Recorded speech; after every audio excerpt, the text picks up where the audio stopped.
Sulu, waiting they happen.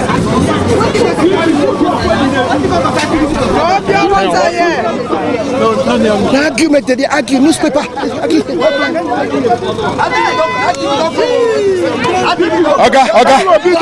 What is the argument? What is the argument?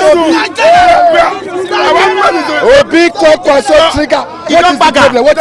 You are happy that Obi and Kwakwaso they don't join NDC. That's the argument for now. They think that after they destroy ADC, Obi don't have any place to go. And Kwakwaso, but thank God that now we are seeing that Obi and Kwakwaso have joined NDC. That's our happiness. That's the moving rate. Now so it just be the moving party. What's the argument? What's the argument? The argument is Obi have left ADC and is going to NDC and forgetting that NDC also have case in the court. What's up? You don't bugger. You don't bugger. What is here? How you see this matter? You don't bugger. The matter tire me. You don't bugger. Nigerians with the talk say Obi Kwakwaso and ADC go give these tickets. Now will Nigeria be interested in this combination, in this new party? Yes.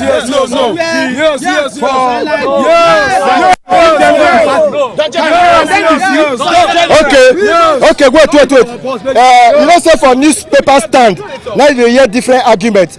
Is there any APC supporter here? No. Yes. Okay, come here. Is there any ADC supporter here? ADC. Any other party supporter there here? NDC. When they start to call NDC? When they born NDC? Who is the national chairman they born NDC? Who is the national chairman of NDC? Wait. He said, make I ask you now, who is the national chairman of your party? I am the national chairman of the party. We have. Hello. Wait now, Oga. We don't have people. Oga, wait now. Mona, relax. We don't get politicians. We have a recycled band of people. Either they were here or they are here. You understand? Okay, wait, before I go. Is it that Nigerians they find a credible candidate will go challenge President Bola Tinubu? Yes. No, I ask you a question. Yes. Nigerians, are you people looking for who can contest with Tinubu? Yes.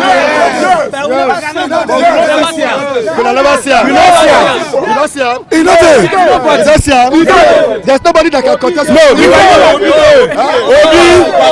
Obi and Kwakwaso. We don't want Kwakwaso. Obi was in Abuja. There is crisis in Abuja. He run away. He went to PDP. There is crisis in PDP. He run away. He went to Labour. There is crisis in Labour. He run away. Now in NDC, there is crisis in NDC. He run away. Then if you give him Nigeria, if there is crisis in Nigeria, he will also run away. That's your own opinion. Yes. That's your own opinion. Yes. That's your own opinion. What part of it will say? Obi no fit be the whole party. You no fit be the whole party. Yes. Make it just stay one party, no be the party, so that everybody go know say this one na your party. Argument. That's what Nigerians they argue. This is the confusion when they don't cause everywhere all over Nigeria. If you go Lagos, they argue. Come and go, they argue. Go Sokoto, they argue. Go Abuja, they argue. That's what they argue.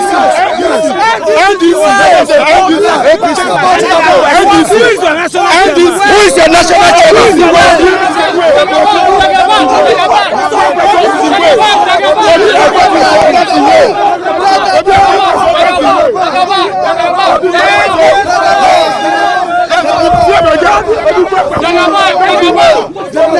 Jagaban. Obi. Jagaban.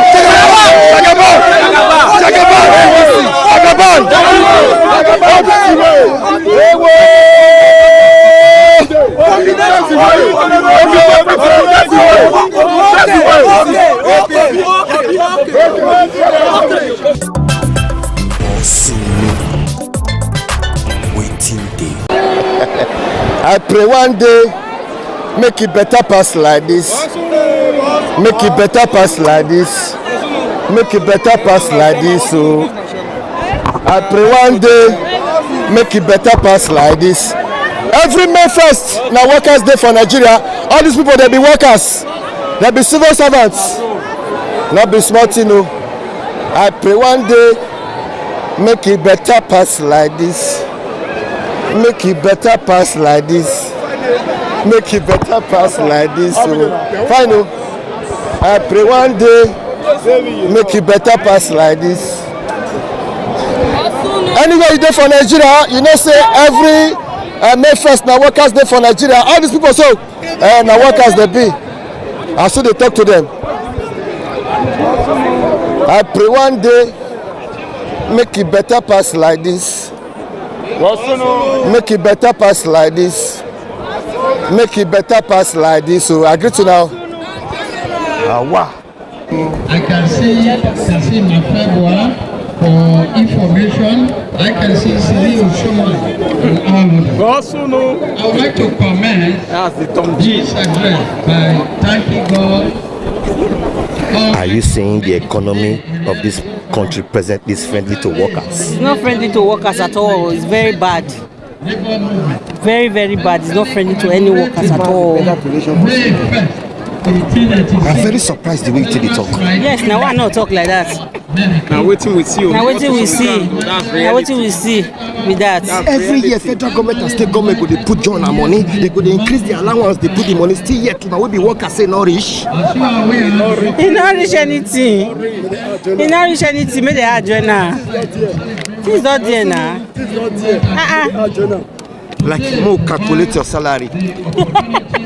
You know go free bring one bag of rice, one bag of beans, 10 liters of red oil. For where? I don't understand. How? I want to start. I want to start. Dash person money. I want to start. School run every For where?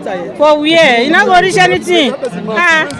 For waiting. Let government hear this way they talk so. That your salary cannot buy bag of rice, cannot buy bag of beans, cannot buy 10 liters of oil. He cannot buy. He cannot buy. How much be bag of rice? How much bag of rice? How much bag of beans? And how much be my salary? You know, how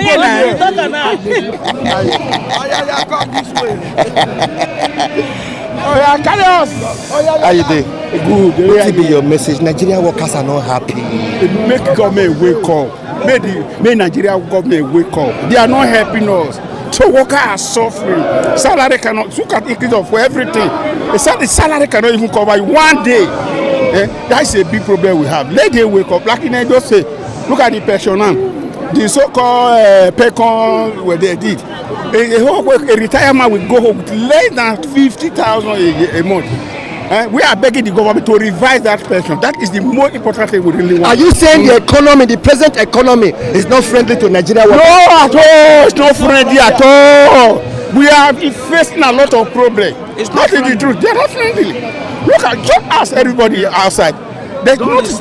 That is not the truth. Look, the present economy situation is not friendly to workers. It's not friendly. Even for the federal to the state, no friendly at all. The government should do something in the first place to making sure they help, the small scale business holders.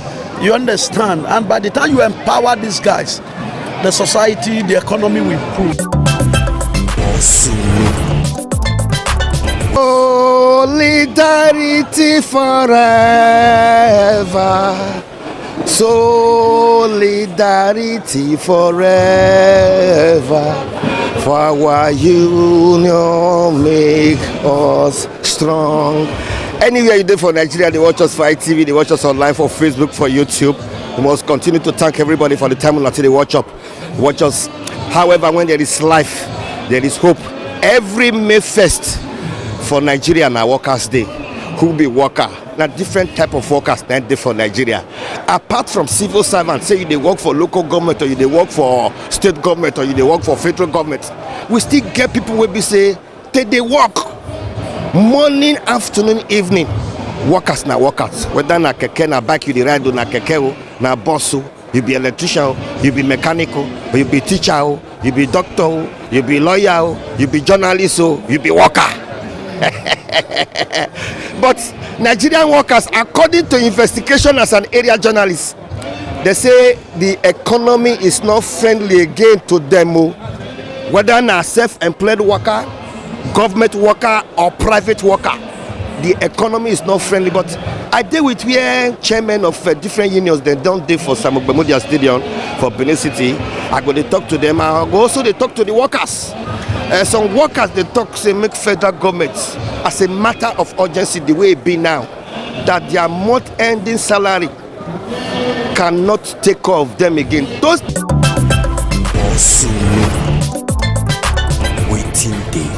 solidarity forever, for the union make us strong.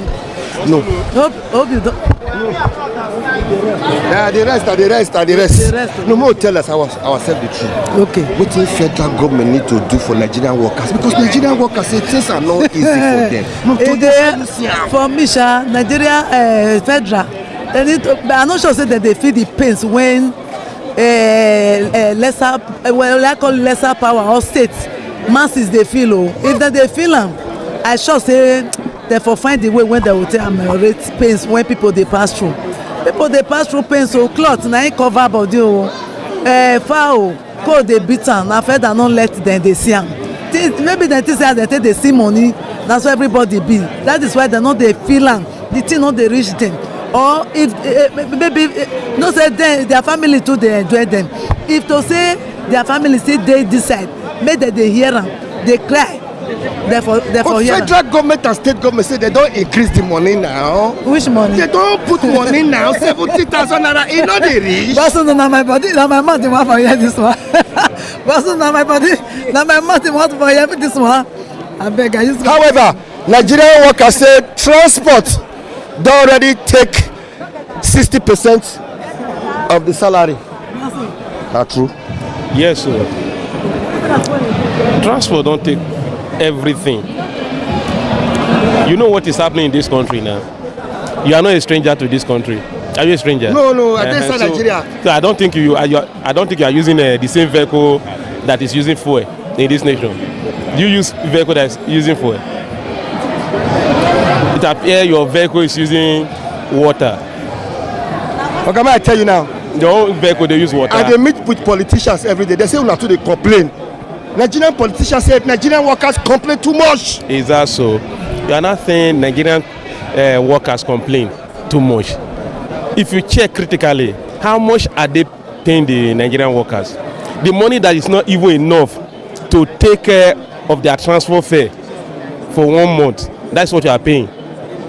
Then you have your children to take off, rentage, then school fees, then daily feeding. If you check, if you're even paying anybody less than 500,000 naira, the person cannot even cope with what is on ground in this nation. Solidarity forever. But the paper with you. Okay. Anywhere you dey for Nigeria, they watch us. Anywhere you dey for Nigeria, they watch us. We must complete to thank everybody for the time until they watch us. Not be smart, you know. I want to go talk to Nigerian workers. Solidarity forever. For our union make us strong. Wow. Agree to. Ganji! How is everything now? I respect you. Are you sure? You are too much. Is this present economy friendly to Nigerian workers? The Lord is our shepherd. The Lord is our shepherd. Ganji! I have no statement apart from the Lord is our shepherd.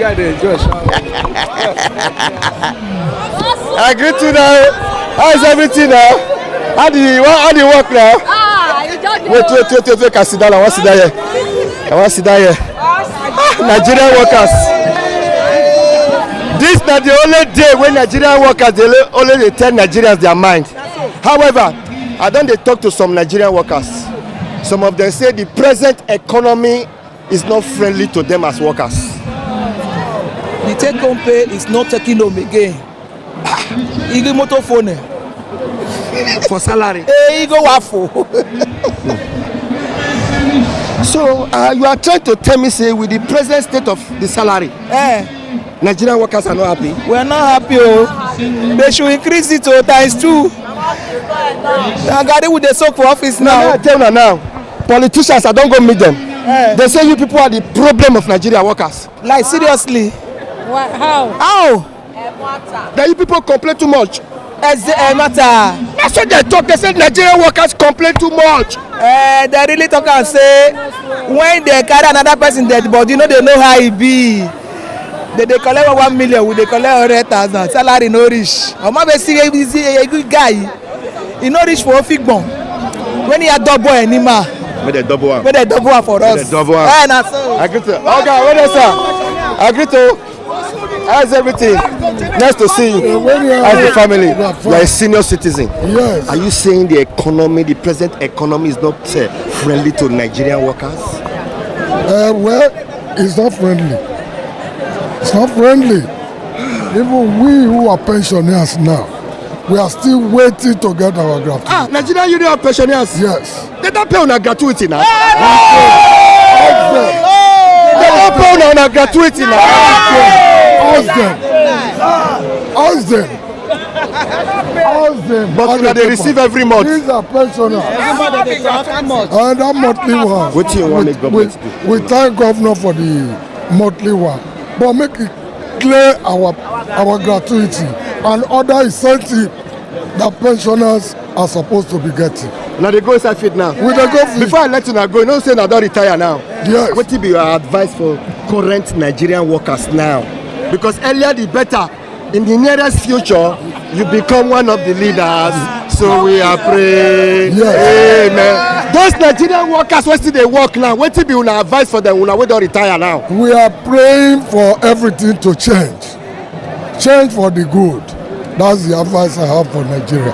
But they know if you can't wait, but they not pay their gratuity. I get to now. I get to now. So these are pensioners. Pensioners. Senior citizens. I agree to that. I don't see you for office that day now. Don't general. Pensioner. Daddy. I said, it's not okay now. That's why we are here. After retirement, you are no, they have not paid us our gratuity. After retirement, our gratuity 14 years now, they are not paid. That's what I'm telling you, we are suffering. After retirement, yeah, 14 years, yeah, you've not received your gratuity. No, that's the reason why we are here. So if you talk and not let these present workers they hear. Why they not? This present civil workers not they hear. They must hear. Then let them tell the governor to pay us all that is our due. Move. That's it. Receiving 42,000 a month, 42,000 a month, pensioner cannot even buy as a monthly pension. 10,000 a month, monthly, as monthly pension. You don't see my hair? So if you talk, cannot let this president. No, they don't. They see. Pensioners in the Oyo State want their pension to be paid, their due to be paid from 2014 to 2022.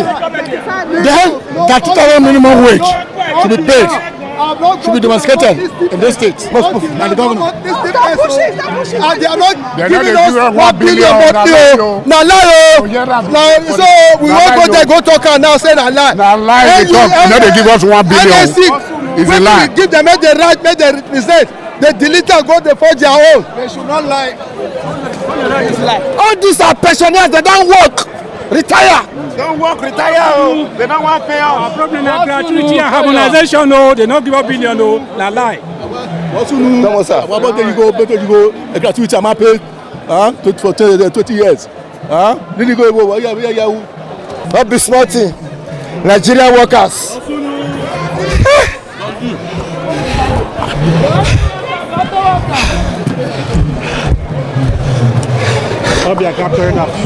Yes.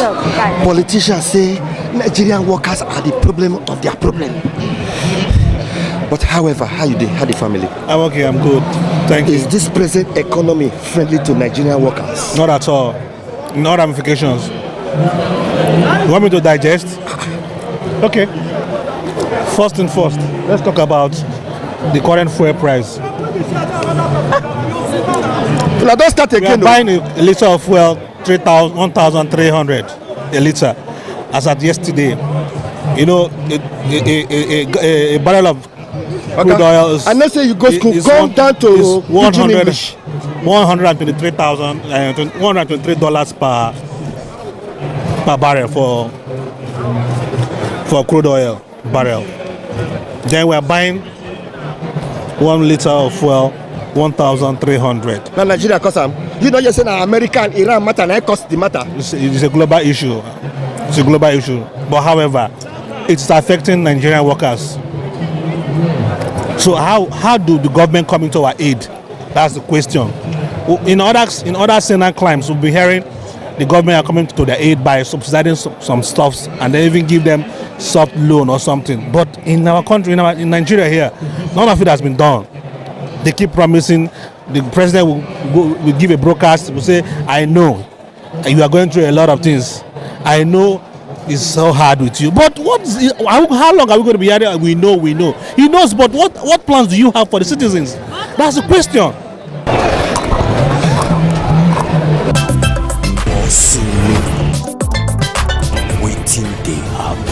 We done they go. I agree to now fashion design be this.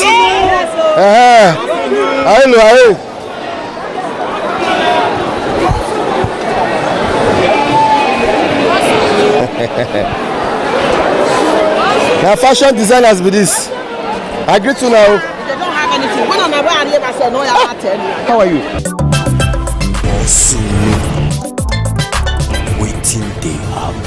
Former NLC chairman.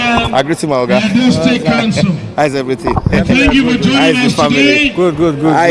All the journalists in Edo State. We are good. When it comes to the watch us online for ITV, for Facebook, for YouTube online, I deal with the NUJ chairman of Edo State, Mr. or Comrade Festus Aleri. Maga, how you doing? We are quiet. Today now workers' day.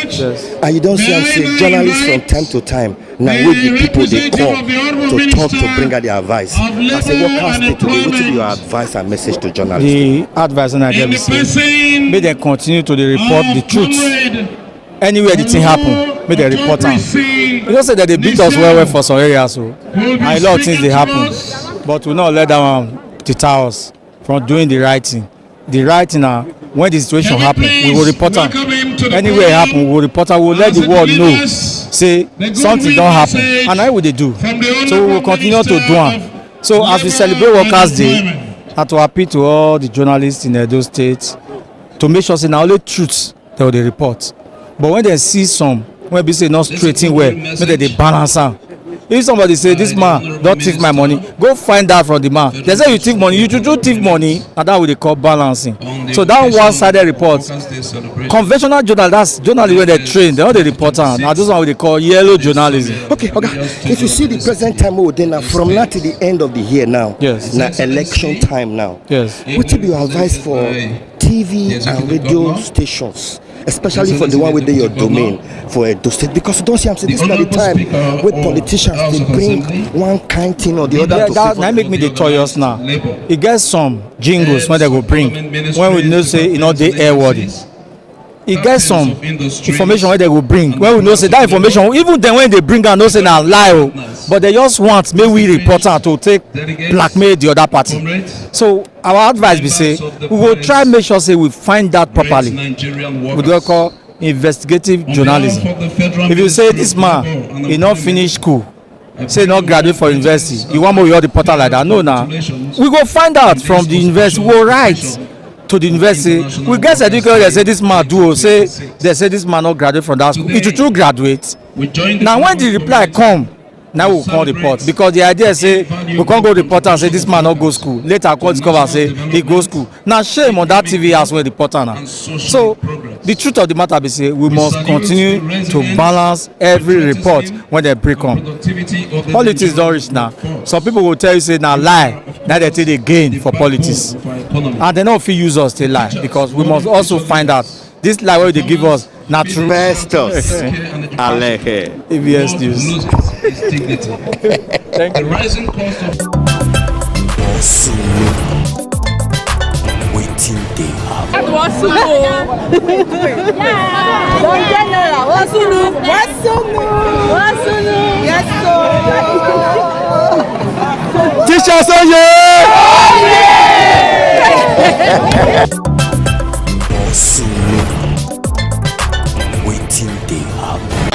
Oga, I'm here. Oga, congratulations. How's everything, sir? What will be your advice to workers now? Make them get hope in this government. Enough better go come. Agbago don start am. Employment of teachers.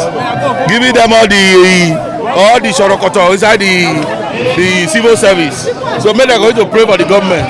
Going to support the governor. You as the labor of God for Edo State, are you aware that workers are saying they are not happy? Yes, because that's why we still dey cry to the government.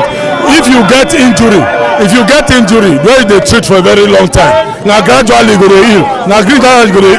With this government, we will see future and we will see hope in the future. So we will get patient. I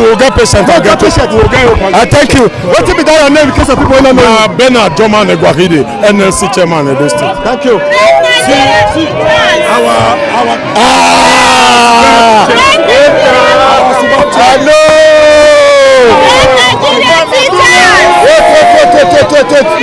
Mama, wait, man, talk to her. Wait, madam, come on for road. Honorable Sonia, good afternoon. Today's Workers' Day. Yes. What will be your message for your workers, especially those who are that place will be saying you discover? Firstly, I want to appreciate all my teachers for their dedication, for their resilience. And you can see how hard work all my teachers are. I'm so excited today, and I pray that God will continue to bless them and uplift them for what they are doing for all our states. As you can see, the chairman, all of them, everybody are here. I say once again, Happy Workers' Day! Honorable, before I let you go, teachers, more teachers. Yes. More teachers. Teachers are coming. Teachers are coming.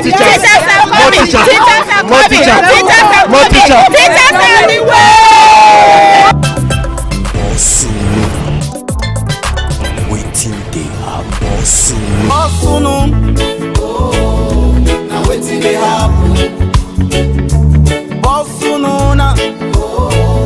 Now waiting they happen.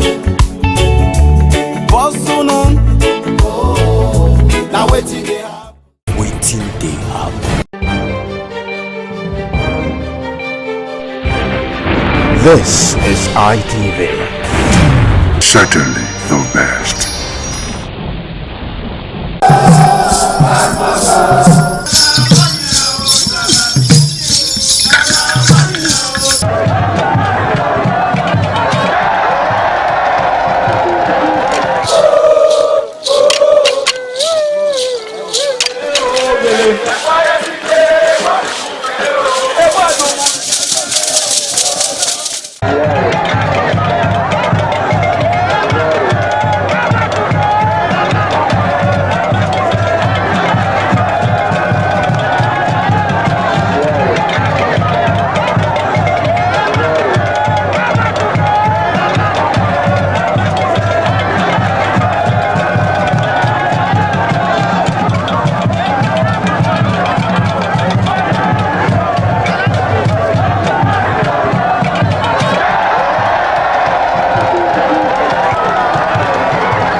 This is ITV.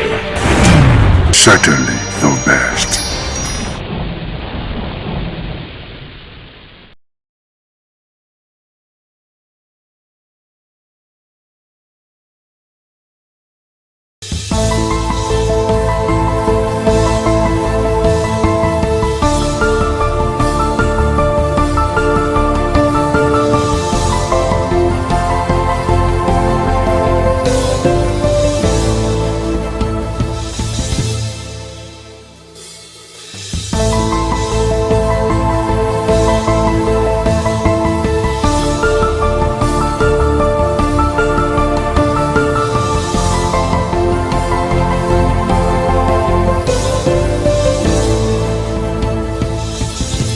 Hello there, many thanks for joining us on this week's edition of the program Icons on ITV.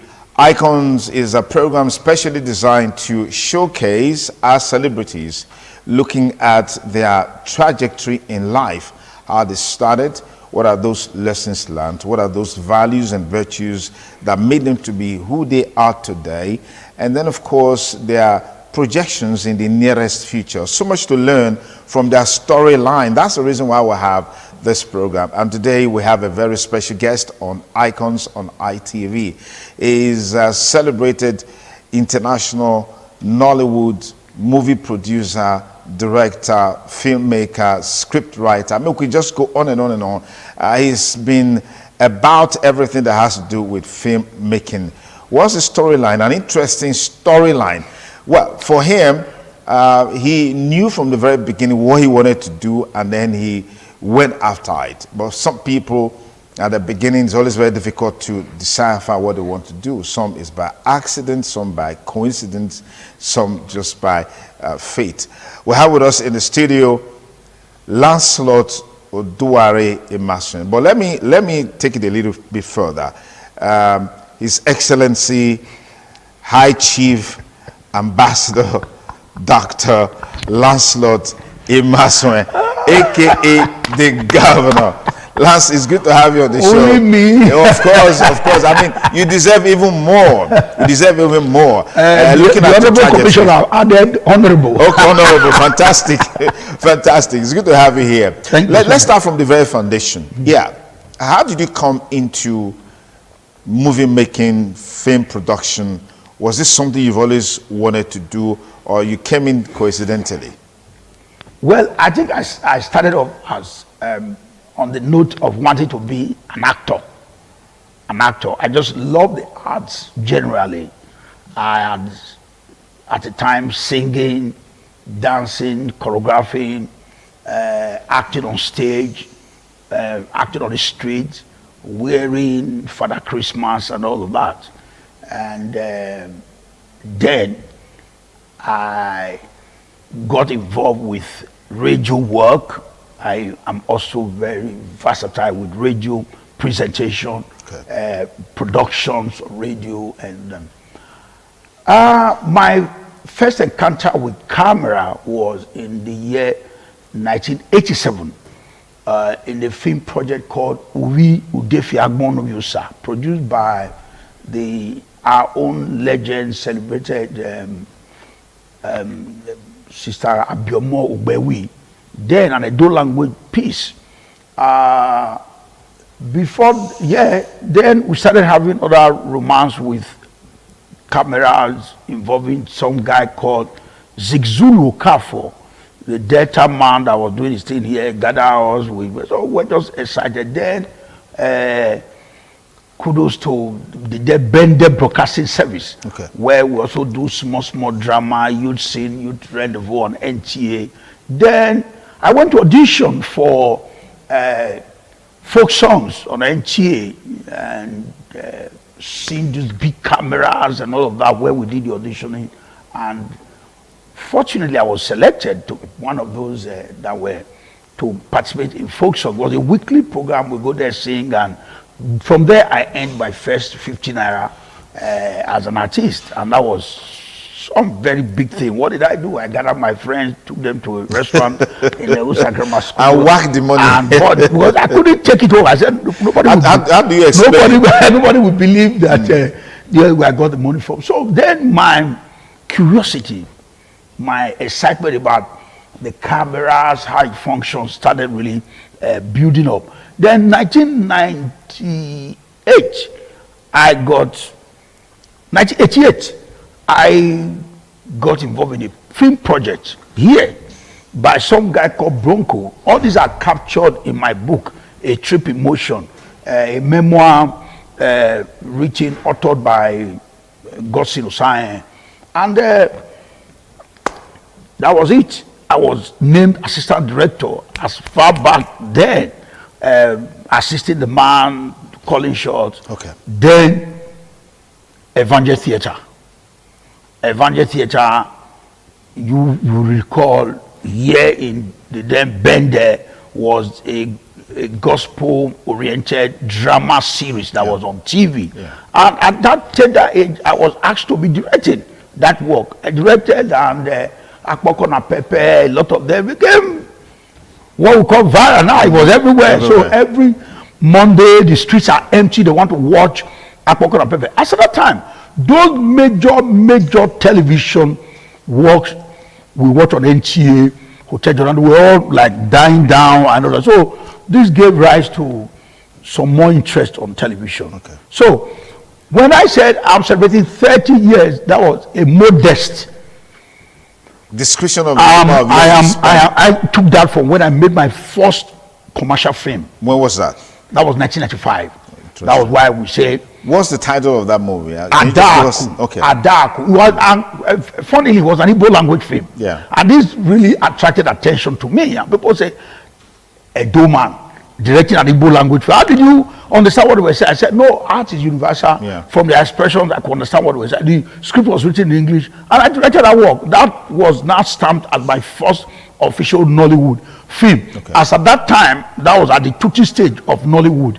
It was any film that want to be national then must be made in Igbo language. So it was in Igbo language. It was accepted in a way. The next one, I was called up because of what I did in that project. I was called for Kill or Die. Then I made the year 2000. That was where we started. Who is this guy? Who is this guy? And the rest, they say, today in our story. It's interesting. Now, we've always seen this trend where locally people are established, they showcase themselves based on what they are capable of doing. Then all of a sudden, boom, they move to Lagos. Yeah, that was the story for you too. Well, all the teaching stages were here. And that is why I never forgot my root. That was why barely 4 years in Lagos, I ran here. My first major production, I brought it here. Because I got on radio here, I got on television here, my theater experience was here, my street experience was here, and there's this link with this particular Bende broadcasting service and all of that. But let me tell you this, it's in my book. Mine was not deliberate to go to Lagos. When I left, I went to school, University of Port Harcourt. And we did quite well. We were very popular in school. When we graduated, some person wrote me a letter. In the book by Godson Osai, it's called A Tale of Two Letters. I got a letter, say, Bini will kill your talent. That was the way this friend of mine, Rachel Osebo, put it. He said, go to Lagos, there's an auditioning coming up in Lagos at the PEP Reparatory Theatre. Some big American theatre director then called Chuck Mike was going to organize an audition for Lion and the Jewel. That was what took me out of Lagos. Then there's another letter by an uncle that says, but I told him I would come to stay with him.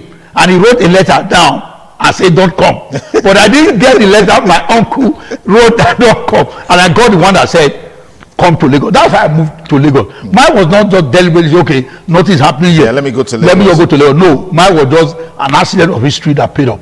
Fantastic. Well, if you just join us, the program is Icons on ITV. Our guest today, you already know, is Lancelot Odua Emaswe, Nollywood actor, director, producer, filmmaker who is still in the euphoria of celebrating 3 decades in the industry. So let's take you back to the industry. For every success, there are bound to be challenges. Right. Some barriers, some bottlenecks that you need to overcome. So what were those challenges? How were you able to deal with them? First was tribe, ethnic. Like I said, my first commercial film was in Igbo language. In Igbo language. And majority of the productions of those that were funding films then were Igbo merchants that wanted to make films. So there was no way they would have given money to go and make an Edo language film. And then is a trend.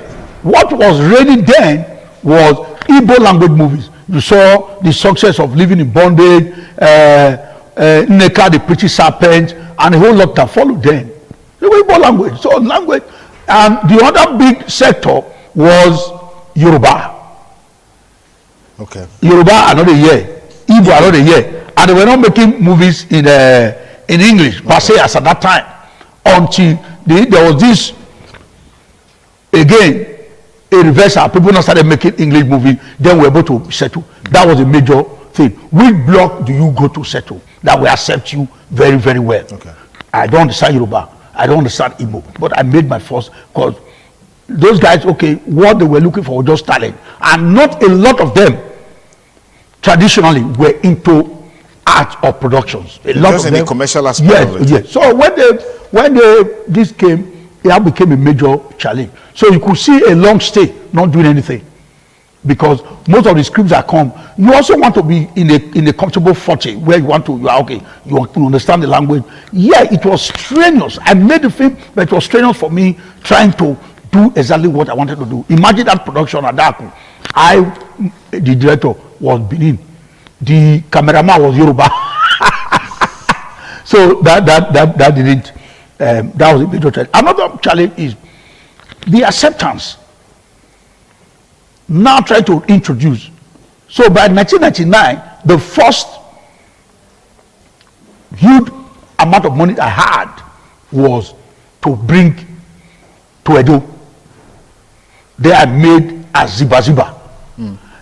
English, but with Edo background. So we didn't really get enough of our people understanding, because it was also very, very, it was not Bede Akaso that time.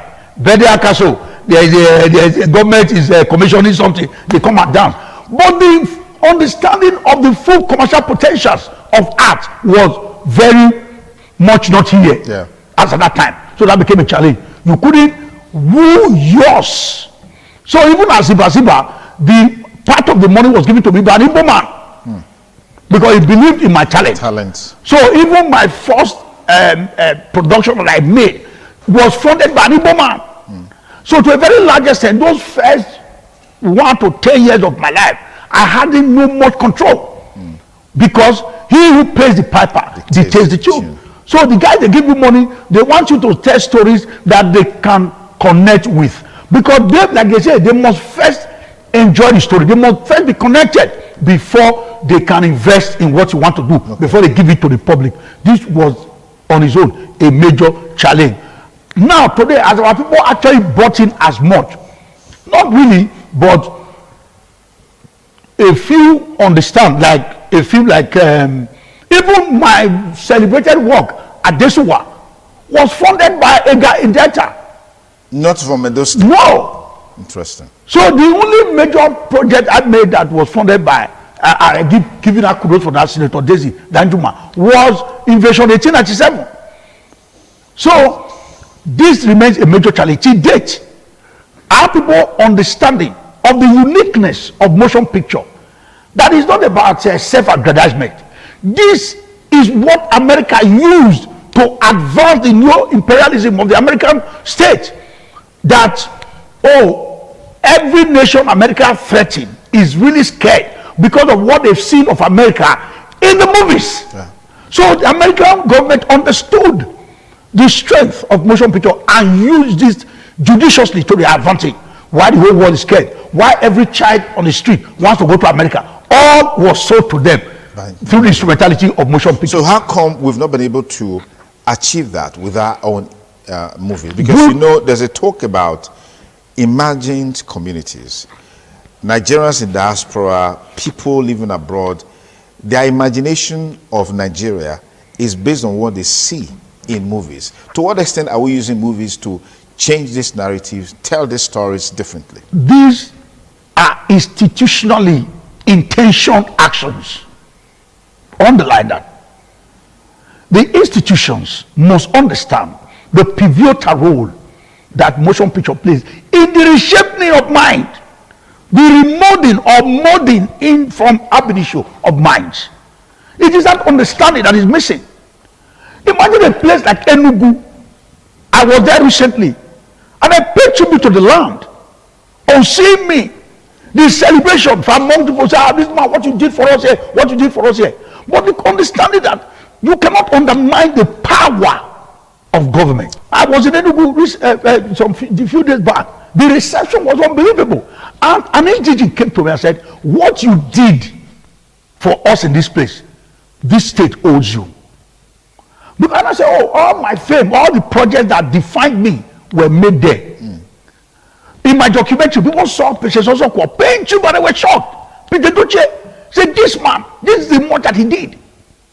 So it now becomes I will say it again, we play too much of politics here. Everything is tilted towards political leaning and all of that. We must understand the pivotal role that certain individuals have come to play in the course of history and in what they are doing. Okay. We need deliberately, intentionally, the instrumentality of motion picture to reshape our society, to remold the minds, the way people live their life. So film is beyond just commercial. Government must intentionally, deliberately fund some productions that will begin to reconstruct the mind, promote our dresses, our way of life, our music, our tales that are beautiful. That is the work of motion picture. That was the intention of those that founded it. So we don't take one aspect of it, which is entertainment. What of the informative part? What of the educational part? What of also the negative, the disinformation, the misinformation, the demarketing? People complain. Are we using it to the optimum? That is where people like us stand strong in history. Look at what the Yorubas are doing now. Excavating the prowess of their heroes, using the instrumentality of films and becoming global because they are going on Netflix. How many of us here, because productions are no longer 3 million naira or 30 million naira, we are talking hundreds of millions. So for the pride of our people, there are stories that need to be told. The story of Arwan, the story of the Obaiwai, how he came, the story of historic greats that came from here that should now shape how we think and do things. That we are not completely, look at the power, how Invasion 1897 struggled with a narrative that has been embedded in the world over time, that Benin offended and there was a Benin punitive expedition until that narrative of invasion came into board. I was on TV like this in the UK, Ben Television, when Dr. Walker saw it, that led to the return of the first two Gogo and whatever. That is the power of motion picture, and we are not taking it. We need to remake our society. We need to re-beautify our space, and what you watch is like what you eat. It defines you. Thank you so much for being who you are, for the impact that you've made, and congratulations one more time. That's our package for today and this week. Be sure to join us next week, same time on the program Icons. I'm Sonny Duke Okosun, wishing you a great week ahead. Bye for now.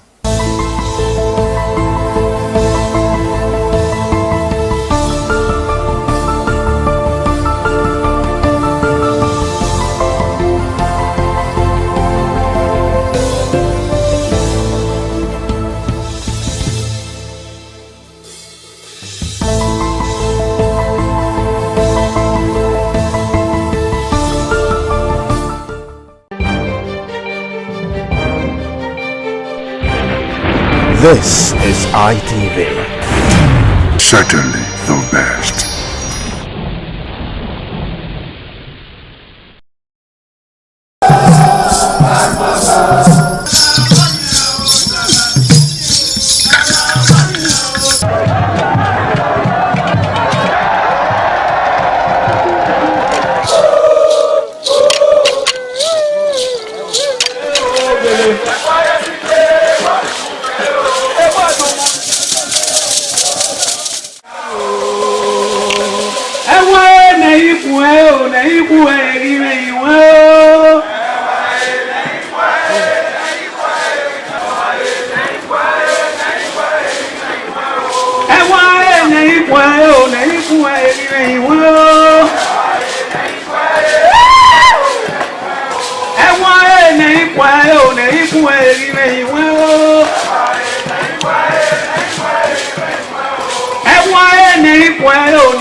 Gloria,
ITV, certainly the best.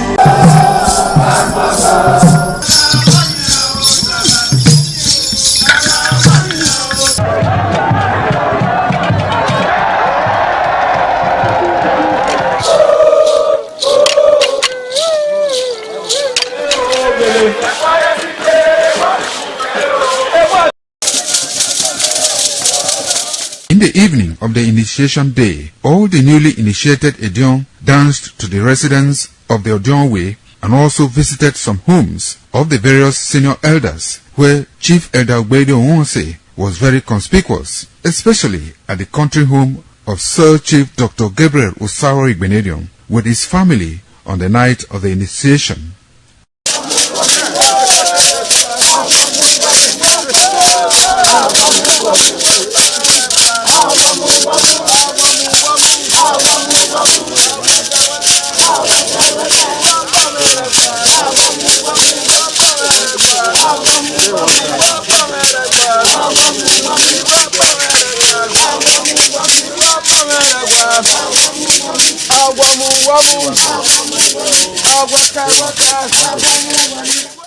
On the following morning, as part of the rite to be performed by the newly initiated Edion in Okada town, the initiates, led by Chief Elder Ogbeide Onwonse, visited the Esama of Benin, Sir Chief Dr. Gabriel Osawo Igbenedion, at his Okada country home residence to pay homage and appreciate him for all he has done in the development of the community, which has placed Okada in world map. They also thanked him for his role in the success of their ceremony. They commended the Esama of Benin as a custodian of Benin cultural heritage and for revitalizing the age-long tradition of the age-grade ceremony.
ITV, certainly the best.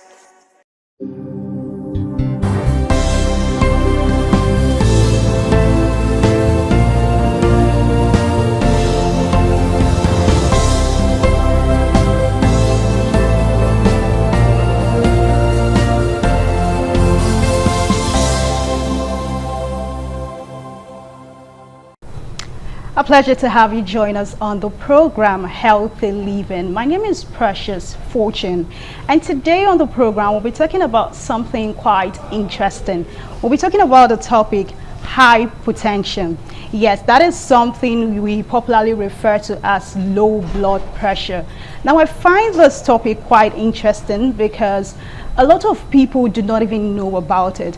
You know, we're so focused on high blood pressure, we get to talk about it all the time, and we don't even remember that there's something called low blood pressure, and it's equally dangerous, if not even more dangerous. So today we'll get to find out more about it, the causes, the effect, is it deadly, you know, and so much more on the program.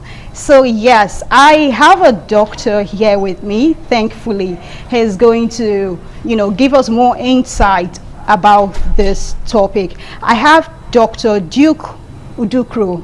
Udukru. Wow. Good afternoon, doctor. Thanks for joining us. Yeah. How are you doing, sir? I'm good. Very fine. Okay. So, doctor, I'll let you in on a little secret. Before now, growing up, I used to be very scared of hospitals, pharmacies, injection. I think a lot of persons are as well. But it's funny that I'm all grown up right now and I'm still scared of hospitals. But here's the crazy thing. I've never been scared of doctors. You know, I have this special admiration for doctors. I feel like you guys are doing a lot. You know, you're like some superhumans. Thank God. Thank you for making our time to join us. You're welcome. All right, so let's delve right into it. Doctor, could you tell us what exactly low blood pressure is? You know, what is low blood pressure and at what point does it become a concern? When does it move from low to abnormally dangerous to, you know, require medical attention? All right, thank you so much. Firstly, let me mention the name again since you murdered my surname. I'm so sorry about that. The name is Dr. Duke Onoriode Udekru. Udekru. Yes, Senior Registrar, Department of Family Medicine, and the Public Relations Officer, Nigerian Medical Association, Edo State Branch. Your question is what low blood pressure is. Okay, I was told last week you guys discussed about high blood pressure or something like that. Okay. Yeah, so yes, we have hypertension. I'll do more of explanation so everybody's carried along. We have hypertension, we have hypotension, which we're going to talk about today. And then in between, there's what we call normotension. Okay. Yes, in between there's what we call normotension. So the idea is for everyone to have normotension. If it's hypertension, it is dangerous. If it is hypotension, it is dangerous as well. Now, what is common actually is hypertension. And that is what we treat. Now, there are times the commonest cause, of course, one of the causes of hypertension itself is, of course, when we treat hypertension, you know, patients take drugs for hypertension. In the long run, they could have hypotension. The idea is for us to maintain normal blood pressure, which is the normotension. But before you know it, sometimes it happens that they now begin to have hypotension. So it means that's why most times as doctors, we like to titrate the medications we give, because there's no specific dose of these BP drugs that you are giving. Okay. So it depends on how much hypertension is affecting the patient. So you want to titrate. So there are times that patient could still go down to hypertensive level. So at those times, that's the reason why, okay, I find this topic interesting.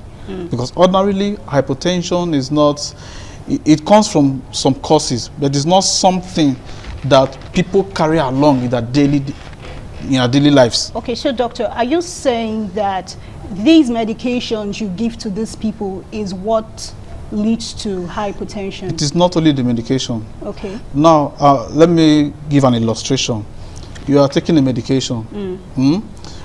The medication is expected to maintain, to help the patient maintain a normal blood pressure. Yeah. But there are times, probably they take a higher dose, or they take too much of the medication. Probably the patient is patronizing this hospital, patronizing the other hospital, and the patient is taking all of them.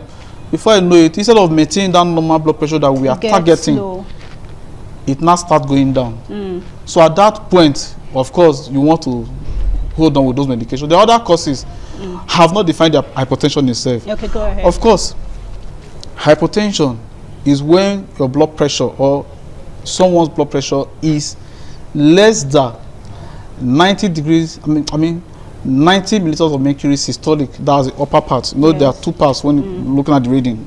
So if it's less than 90 milliliters of mercury systolic over less than 60 milliliters of mercury diastolic, that's what you now see this person has hypertension.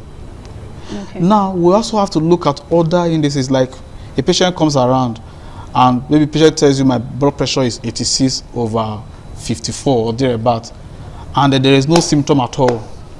The patient is just looking at you, patient is not feeling dizzy. It could just be normal for that patient. Okay. It could be normal. But if you have known the patient, normal blood pressure level before now, and you are getting something at that level, you could be worried whether the patient is symptomatic or not. Okay. Now, I will still go back so that you understand this better. I'll still go to hypertension again. You talk about hypertension, is anything above 140 systolic and above 90 diastolic. Okay, doctor, you talked about hypertension as 90 over and 60, right? Yes, something, so anything what's below the that. normal figure? That's what I'm going to. Okay. So when hypertension is 90 over 60, that's below 90 over 60, then hypertension is above 140 over 90. Anything in between is what we call normal tension. Okay, that's a normal one. Do you understand now? Yeah. And so that's the target we want. Okay. For every patient or for every person. All right, doctor. Thank you so much. Okay, so doctor, please tell us, who would you say is more prone to having low blood pressure? Does it happen to a particular gender, maybe a particular age range or something? Okay. If you talk about age range, yes, I would say the elderly. Okay. Yes, the elderly are prone to hypertension for, of course, they are aged because of their physiological body system that is changing.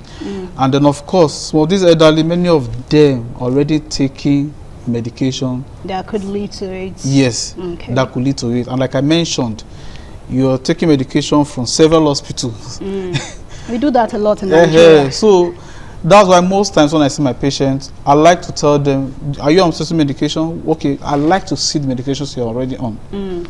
So it doesn't appear as though you have one at home, I'm not giving you another one. You now add it to what you're already taking. This also means that when we get medications, we should at least get to know the names. People don't do exactly. that. Exactly. Get to know the names, tell your doctor. In short, me, I like to see the drugs you're already taking. I want to see the dose, I want to see everything. Are there other causes of, you're asking about the causes of hypertension, right? Okay. Okay, so other causes could be dehydration. Okay. How does dehydration come about? It could come about, it can come through, for instance, frequent stooling. From frequent, watery stool, let me put it that way. The patient that is losing so much of water through watery stool tends to have dehydration that could lead to hypotension. Even blood loss is another cause of hypertension. Okay. These are the common ones that you see around. Other ones, medication I've mentioned before, they could lead to hypertension. Okay, you know, we talked about people who are more prone to having it earlier. Yes, I said and you elderly. mentioned the elderly people. Yes. What I want to know is, what if someone is younger? Is it possible for someone, maybe a teenager, someone within 20, and all of that to have it? Of course, like I mentioned, anybody can have blood loss. Okay. When anyone loses blood or has diarrhea, Okay. and there is dehydration, massive blood loss, of course that person is prone.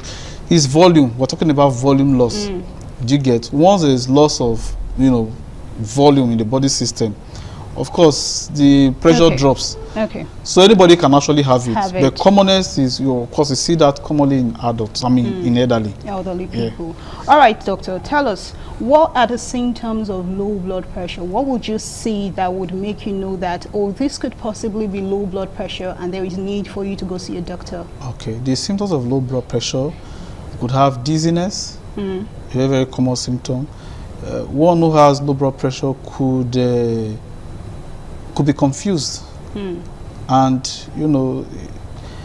dizziness, confusion, some other features include cold and clamming extremities. Oh.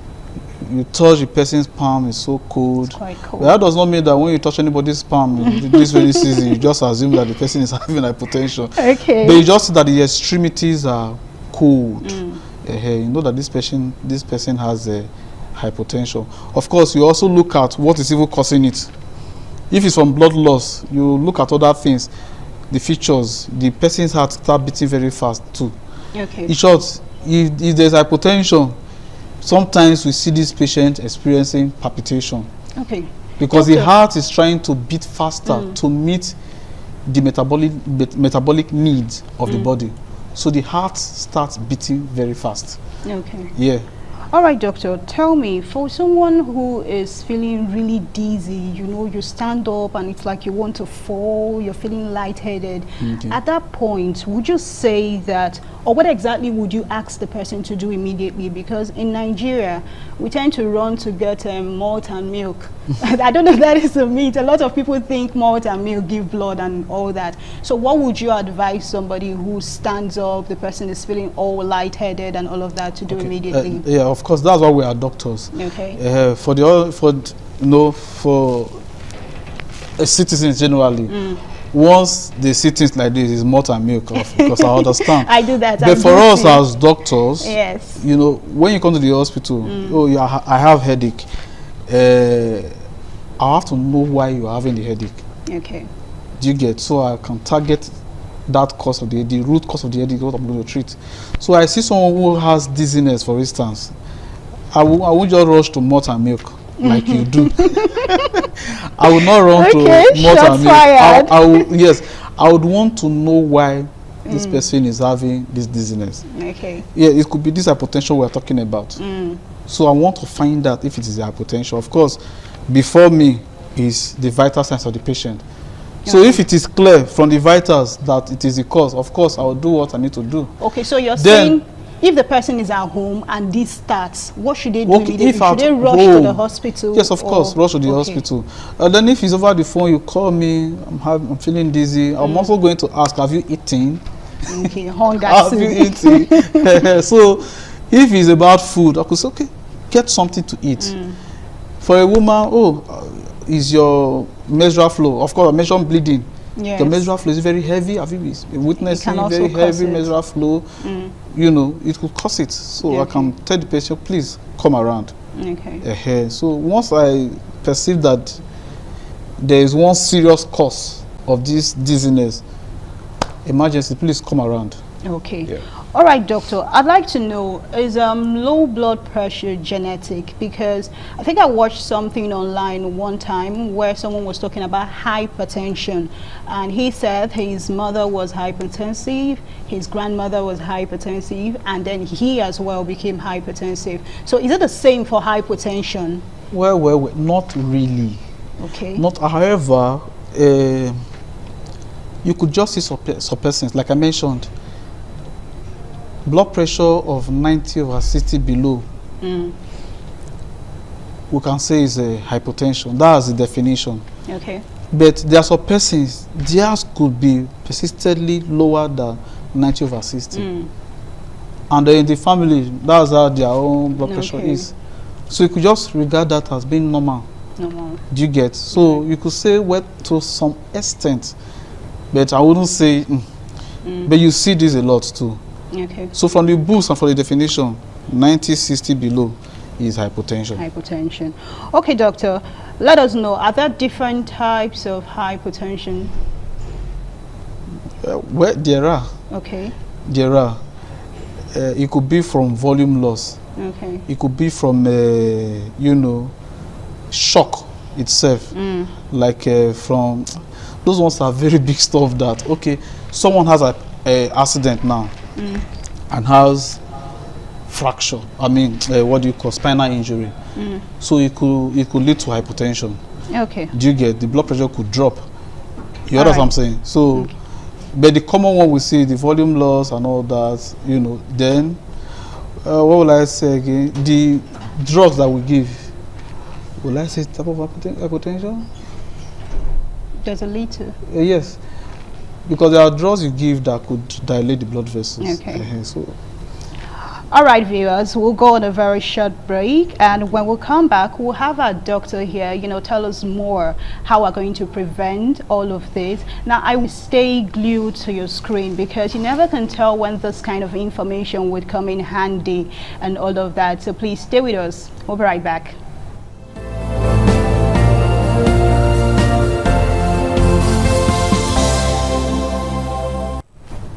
Thank you for rejoining us on the program, Healthy Living. Yes, we're still talking about hypertension, low blood pressure, and we've had our doctor here, you know, tell us a lot about low blood pressure. So the very last question before we wrap things up, doctor, tell us, what advice would you give to someone having low blood pressure? Are there preventive measures? Are there natural remedies that one could do before coming to the hospital? All right, thank you. For the elderly, who are most, like I mentioned, are very, very prone to hypertension, because there is what we also call orthostatic hypertension. For this elderly, if they are standing up from sitting or lying position, you should do it gradually. Okay. You don't just sit up, you know, immediately, so you could fall. And then if one is already having it, like you feel you are having, you're feeling dizzy and all that, you quickly lie down before you fall down. Okay. Quickly lie down, or you could sit down so you don't fall. And then again, for women who see their period and periods are very heavy, for them it's good they take what we call hematinics if their period is so heavy. Okay. You take hematinics, see your doctor, and then you check your PCV. If it's low, we know what to do. Know what to do. Children, for instance, who are having diarrhea, mothers now, you also have to rehydrate them. As you are losing water, you are rehydrating. Even the elderly, you also rehydrate. Other cause, if there is blood loss, you give. You have to prevent it, injuries and all that. So these are some of the things you do. And then for the drugs they take, if you are taking your BP medication, and okay, Doc, I might have to cut you short at this point because we need to round off. Okay. Thank you so much, Doc, and our viewers, thank you so much for staying with us up until this time. I hope you've learned a whole lot. I would say health is wealth, so you need to take care of your health regardless of anything. So we'll see you same time and of course next week. Thank you and bye for now.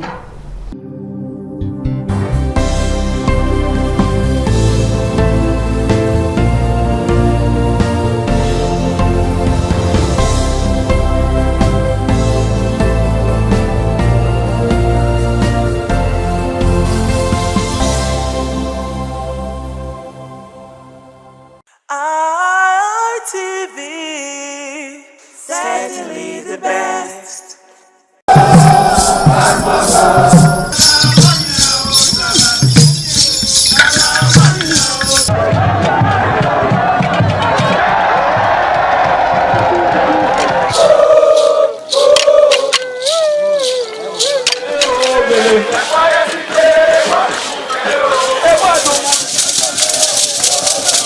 The new Edion expressed excitement as they danced and rejoiced before the Esama of Benin, Sir Chief Dr. Gabriel Osawori Benedion, who also joined in the dance.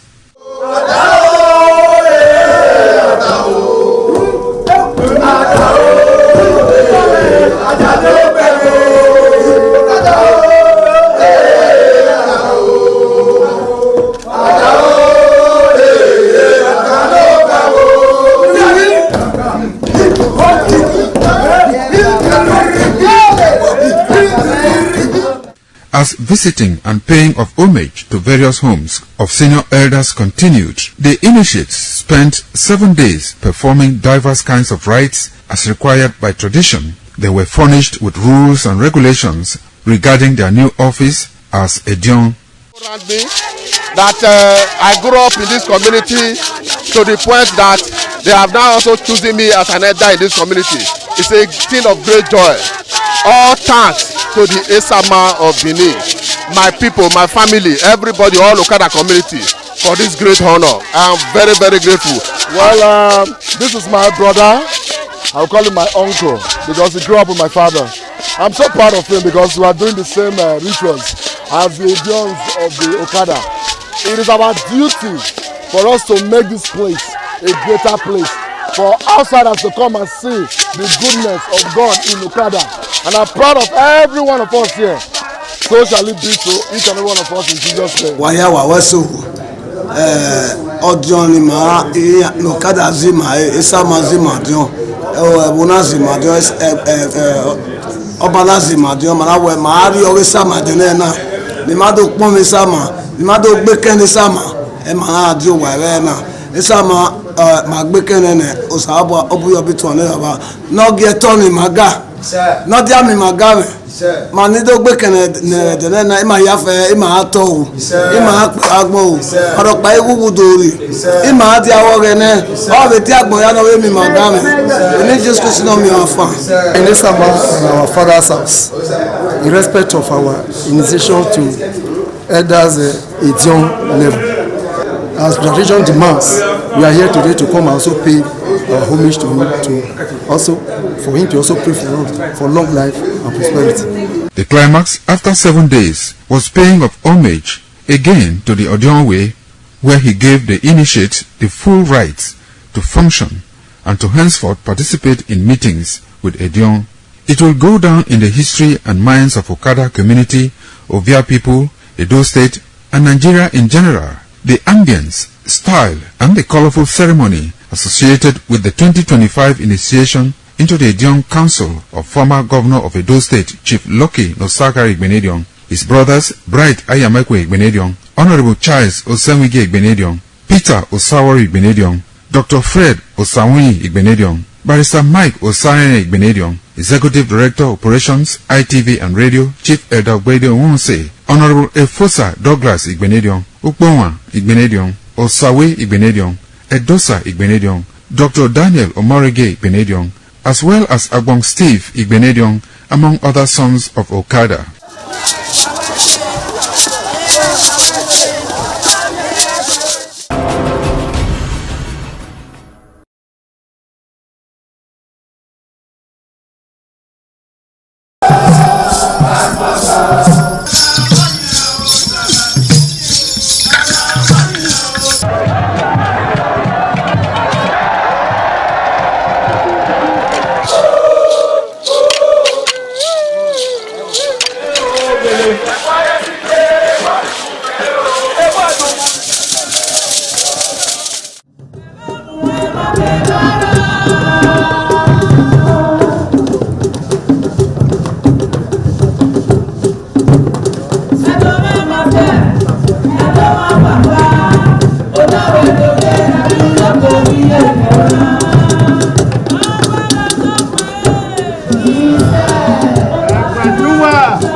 This is ITV.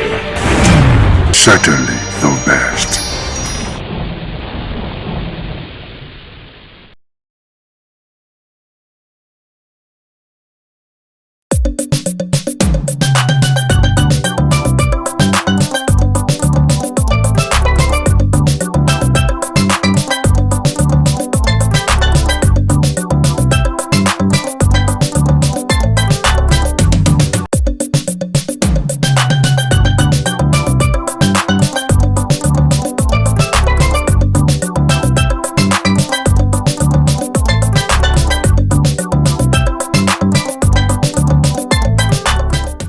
Viewers, once more we welcome you to Message of Islam, reaching you from Independent Television.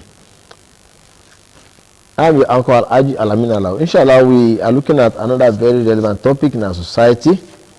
That has to do with greed. It is framed thus: position of Islam on greed.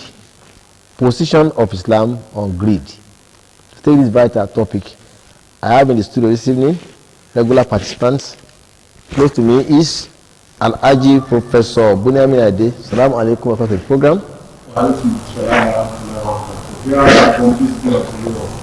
Alhamdulillah. And we also have in the studio this evening Malam Nuruddin Asunoge. Assalamu alaikum, welcome to the program. Wa alaikum salam wa rahmatullahi wa barakatuh. Alhamdulillah. Position of Islam on greed. When we talk of greed, Malam Asunoge, what exactly are we looking at? But greed will simply mean when an individual is narcissist, it doesn't believe in other-centeredness, it is all about self-centeredness. Wants resources and everything to coagulate around its person. When an individual manifests this kind of proclivity is said to be a greedy person. Simply put, a self-centered person. Just me and myself alone. Other interests are irrelevant. Alhamdulillah. Professor Budami, if you have anything to add, let's know.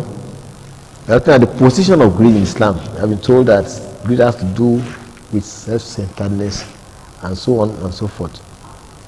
Now, can you please tell us what Islam, the view of Islam on being greedy? Let's start with that. The Islam as a comprehensive religion that regulates the lives of everyone that believes sincerely in the oneness of Almighty Allah, who claims Islam to be his religion, regulates the lives, everything that we do. So also is the issue of greed, which is an attribute that we see mostly in human beings, or let me say, along with some other creators. It's something that is condemnable, and Islam condemns it in totality. The issue of greed is not something that is that is tolerant, that we are tolerant to in Islam, because of the fact that it has to do with the way we define individuals. Whether someone is satisfied with what he has, or it does not show high level of satisfaction. And as just earlier defined, it's an attribute that has to do with accusation of what is abnormal, particularly what does not belong to an individual. Islam condemns it. Thank you very much. Islam condemns greed. In a particular tradition, Islam said that a generous person is close to Almighty Allah, is close to the people, is close to paradise, and is far from the hellfire. And conversely, a miser, a selfish person, is far away from Almighty Allah, is far from the people, is far from paradise, and is close to the hellfire. Mama Sunobi, can you please help us make sense out of this tradition? Yeah, because the miser really mean a greedy person too. They could be used interchangeably, even when they could also stand independently of each other. But what the Prophet ﷺ was saying was the fact that the one who practices generosity, the Quran likens it to a tree. There's a paradise that had quite a number of branches, and that when it gets old, of the practitioner of charity, it holds that individual so firmly until it pulls the individual into paradise. Conversely, for the one who is greedy and who is niggardly, gets hold of a tree in hell, and that tree holds him so tightly until he is pulled into hellfire. Now, the issue of all of these will revolve around the absence, or so to speak, of the appreciation of the essence of one's being.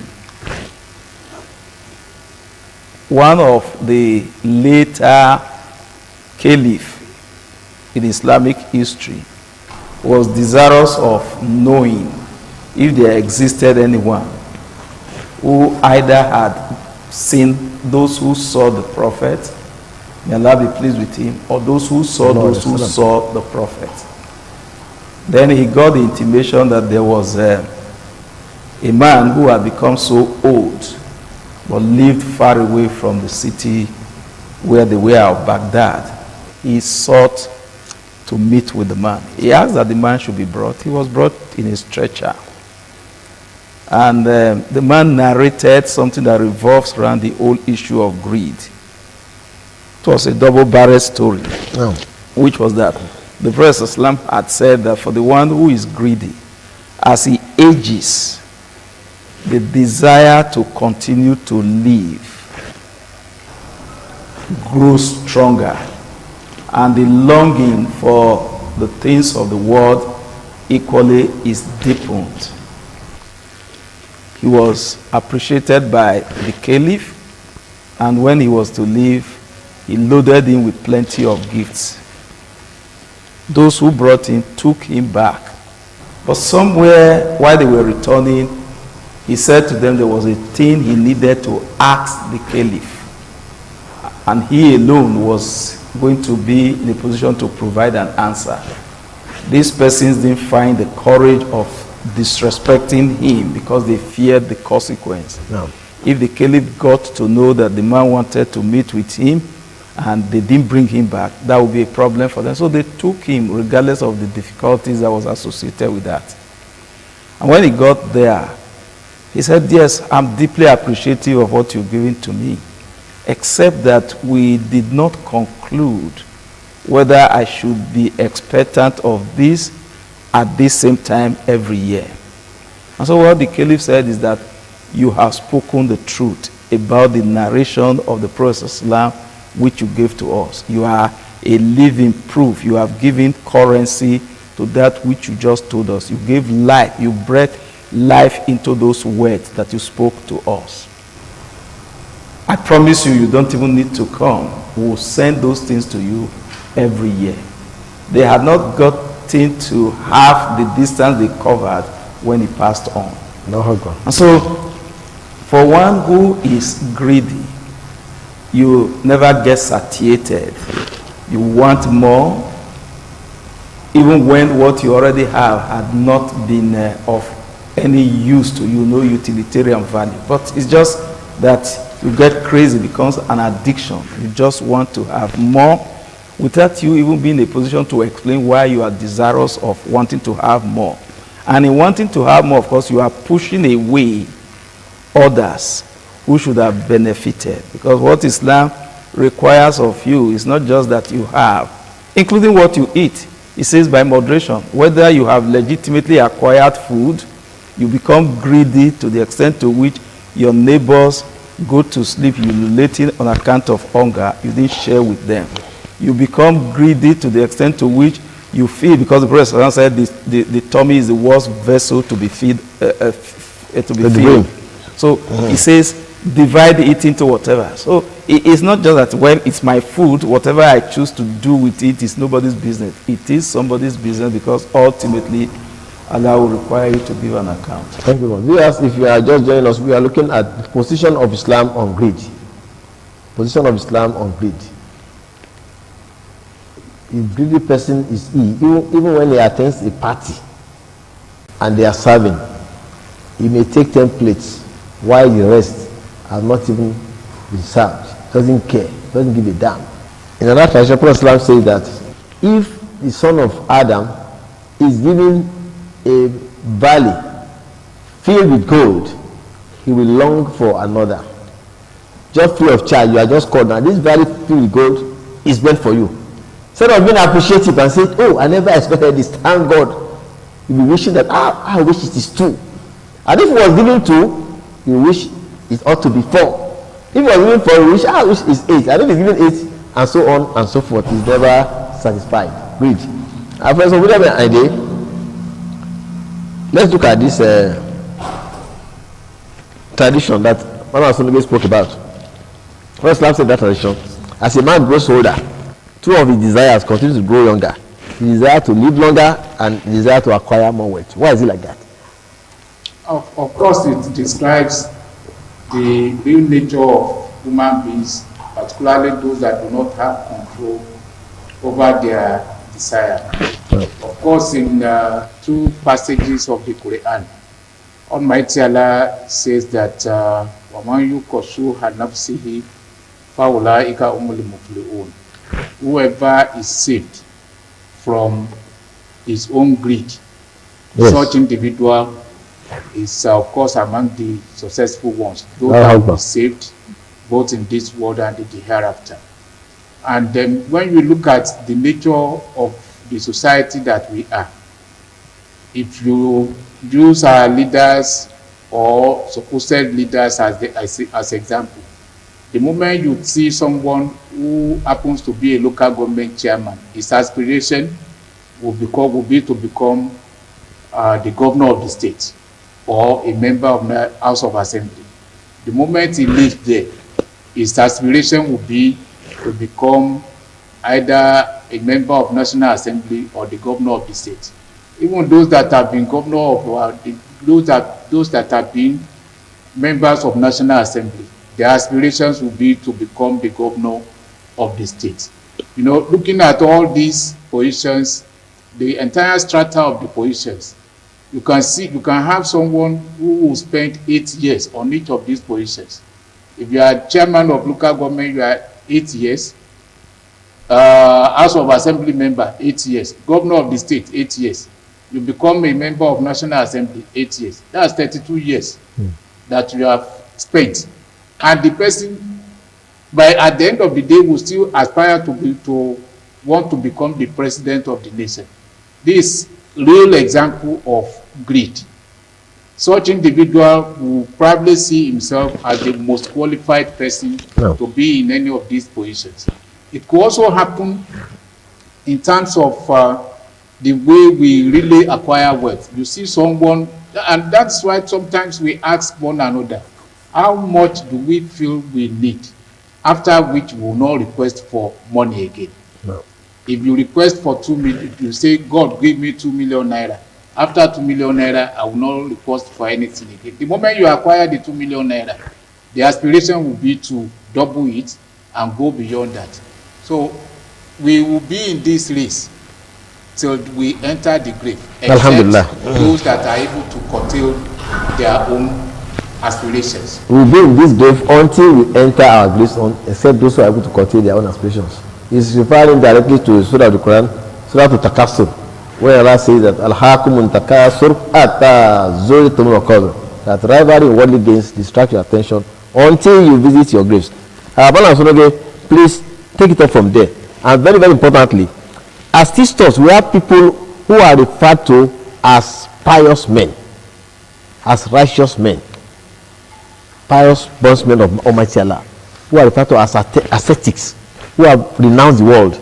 And the example of them was Muhammad Sallallahu himself, Isa alayhi salam, Jesus Christ, then some companions of Prophet Sallallahu, like Abu Bakr, Umar, so on and so forth. Now, these people, you'll be surprised that when worldly things come to them, they are not interested. So how are they able to attain that? They are not interested. Look at Abu Bakr, when he was the Khalifa, and they were paying him meager allowance as the Khalifa, as the president. He ordered that his allowance be cut down by the amount saved by the wife. And Umar frowned at the suggestion that they wanted to increase his allowance when they saw that he was not eating good bread. How are they able to attain that? Yeah, the investment you make or sacrifice on a particular object is a fixation of the value that is placed on that object. So it naturally will be proportionate. If an individual, for example, tells you that my goal is the hereafter, the life after now, all the activities will be geared towards the fulfillment of that goal. And so you can tell where the individual truly belongs.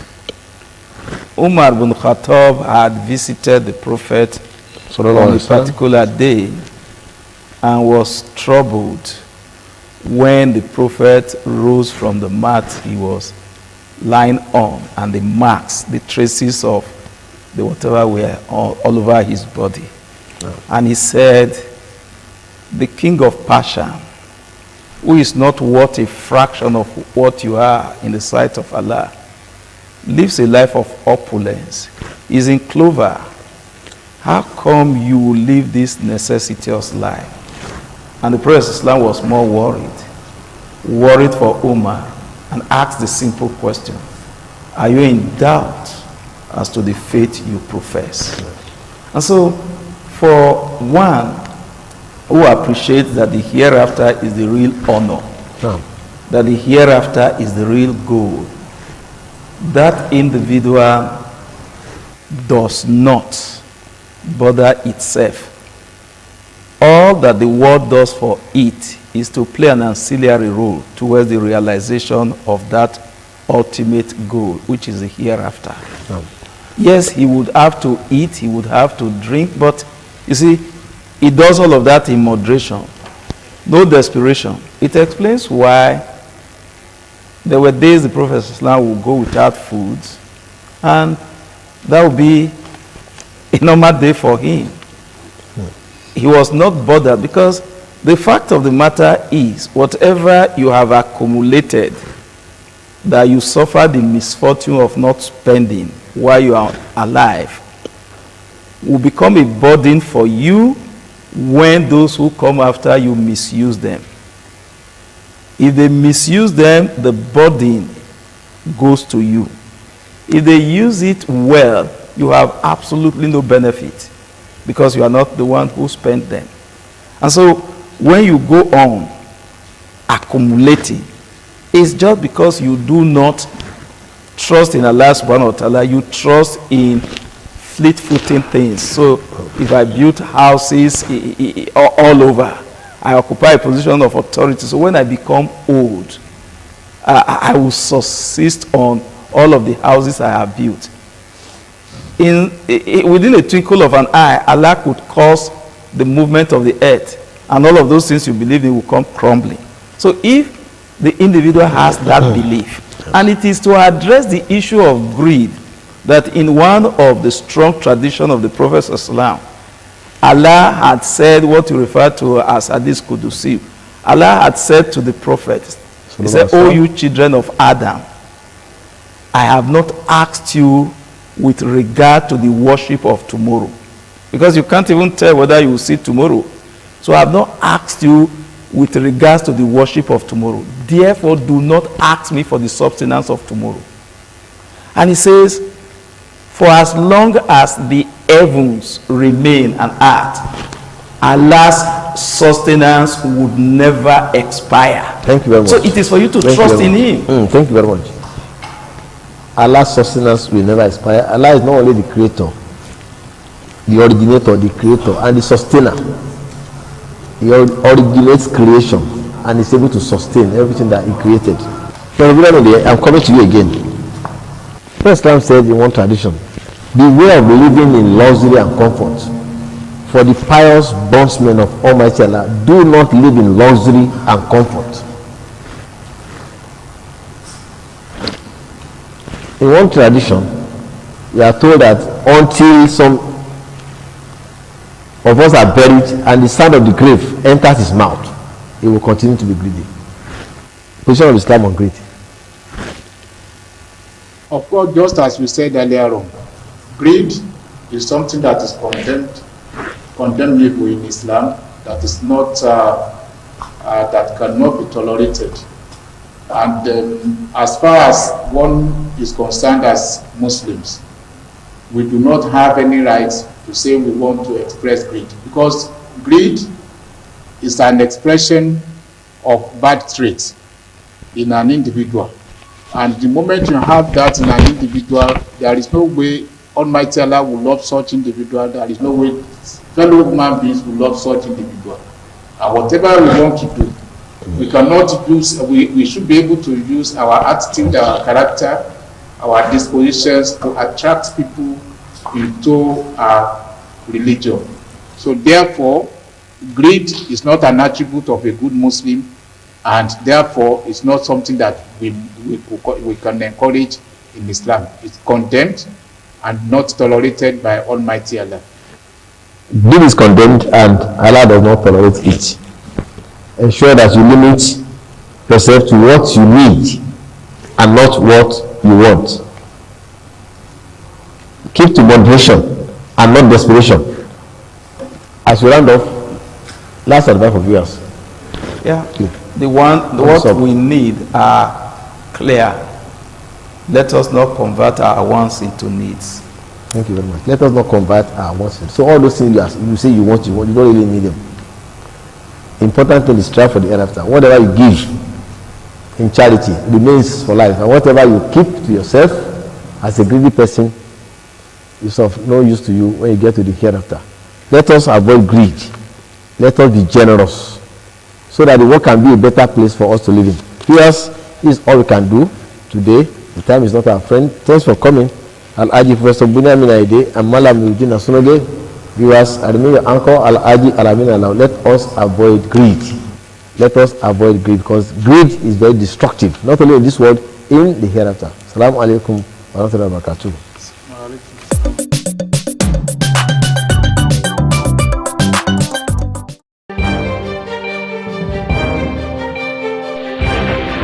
This is ITV. Certainly the best.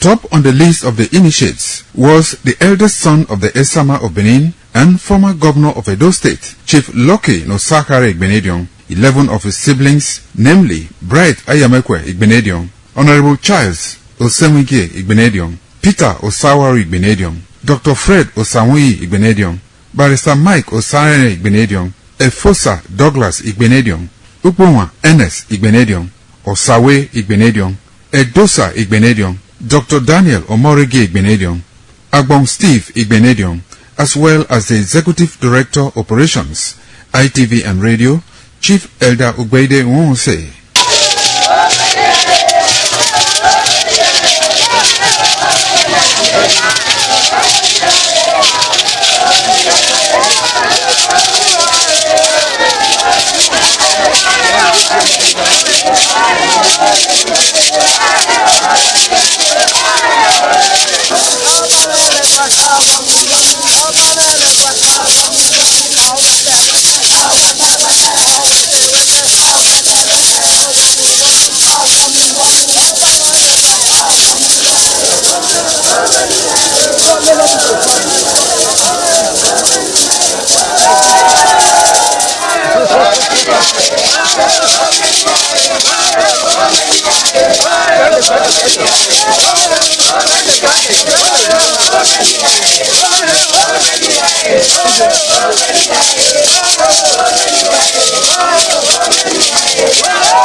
It was a vital aspect of Okada community's cultural heritage, which emphasized the significance of age, responsibility, and community service. Over 50 notable sons of Okada were also initiated. According to tradition and customs, those initiated, dressed in white traditional attire, were made to undergo some rituals, while the Odionwe pronounces blessings on them and assisted them to take a seat with the elders.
This is Aqua Game, a popular game in Africa played by our ancestors to entertain themselves after each day of farming.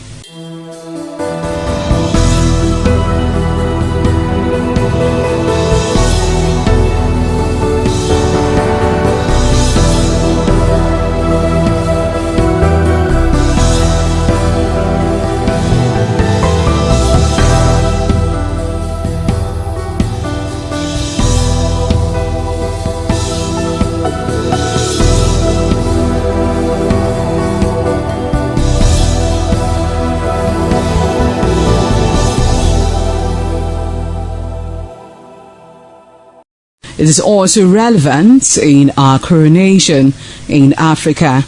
It is a sport and indeed very interesting, as every seed had a role in the game.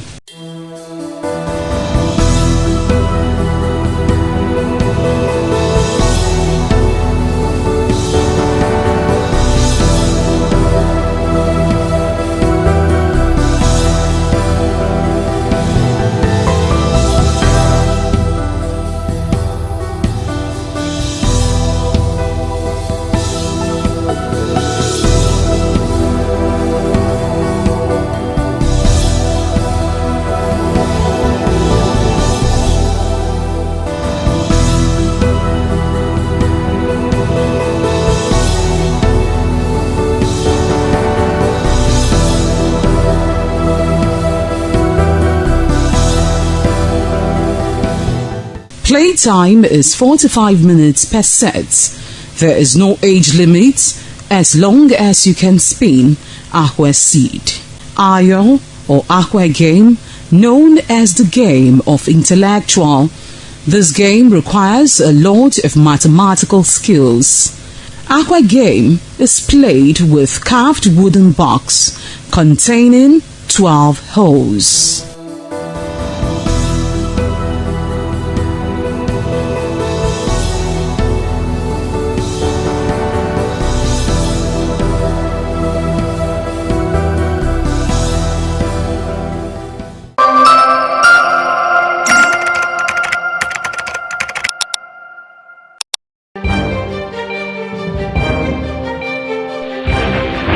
This is ITV.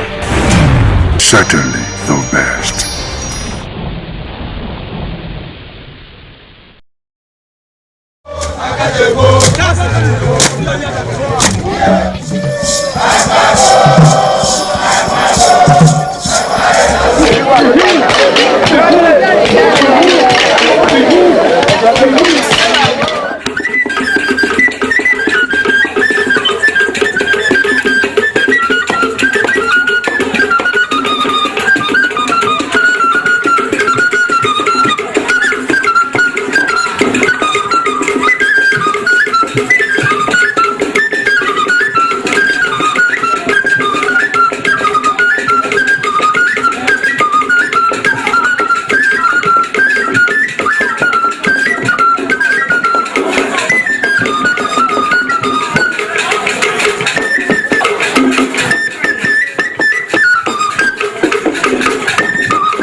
Experience to have you join us on the program Heritage. My name is Precious Fortune, and of course you know how we get to do it on this program, where we get to take you around different cultural experiences, dance, celebrations, festivals, and all of that. And today is no exception. Well, today we're going to be looking at something quite unique. We're going to be looking at the Igede dance of Benue State. Now that dance, everything about that dance, the steps, the rhythm, the musical instruments, everything is spectacular. Let's go take a look.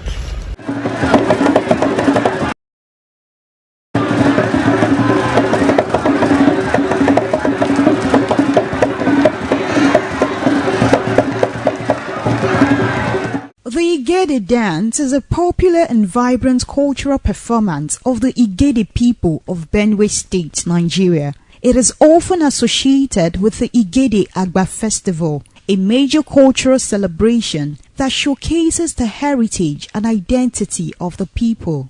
The Igede people trace their ancestry to Sabogida Ora in Edo State, from where they migrated centuries ago under the leadership of a figure named Agba, before settling in present-day Benue State. The dance derives its name from the legendary founder, Agba, who was said to be a renowned native doctor. According to tradition, he was deeply connected to a musical instrument called Igede, from which the people and eventually the dance got its name.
The Igede dance is a high-energy, expressive performance typically showcased during the Igede Agba New Yam Festival. It is performed to honor the ancestors, celebrate a bountiful harvest, and demonstrate strength, unity, and cultural pride. Though it can be performed at other times, it is most prominent during festive seasons.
Characterized by fast-paced rhythms and dynamic movements, the dance is a spectacle of color and tradition.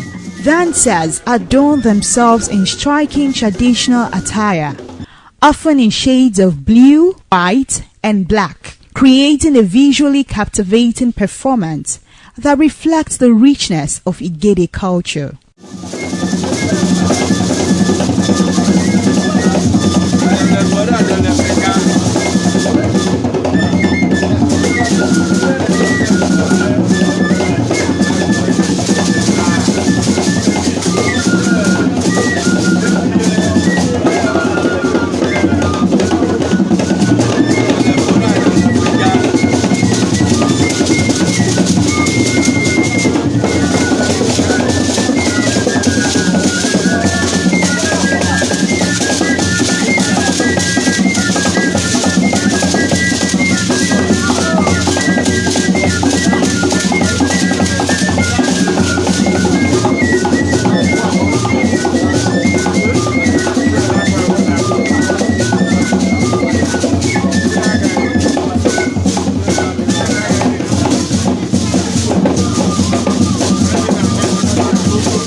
The Igede dance of Benue State, and that dance was really an amazing one. Everything about the dance is beautiful. I hope you enjoyed all of that. Well, do join us next time, of course, same station, for another episode of Heritage. In the meantime, have yourself a productive week.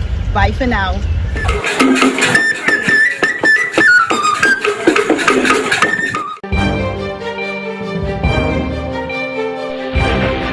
This is ITV. Certainly the best.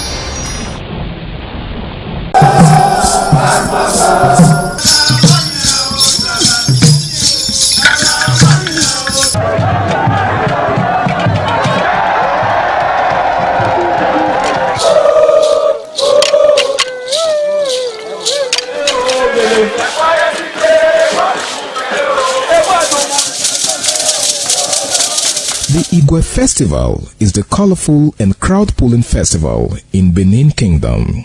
The Igwe Festival is an annual event that is celebrated by all Benin, both at home and abroad, to mark the end of the Benin year and to usher in a new year with a renewed hope for peace and prosperity.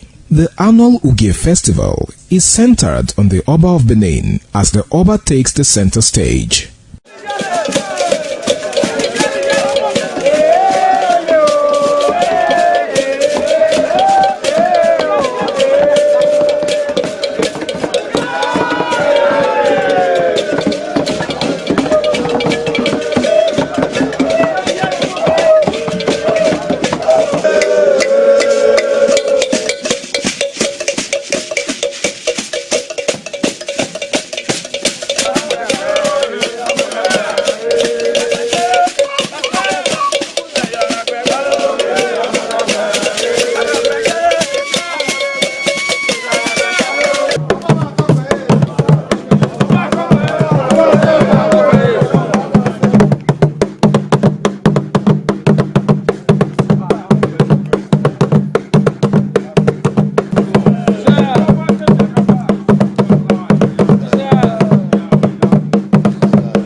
This year's Ugie commences with Otuigwoba. The Oba, sitting at his throne, gives out kola nuts to chiefs in order of seniority.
certainly the best.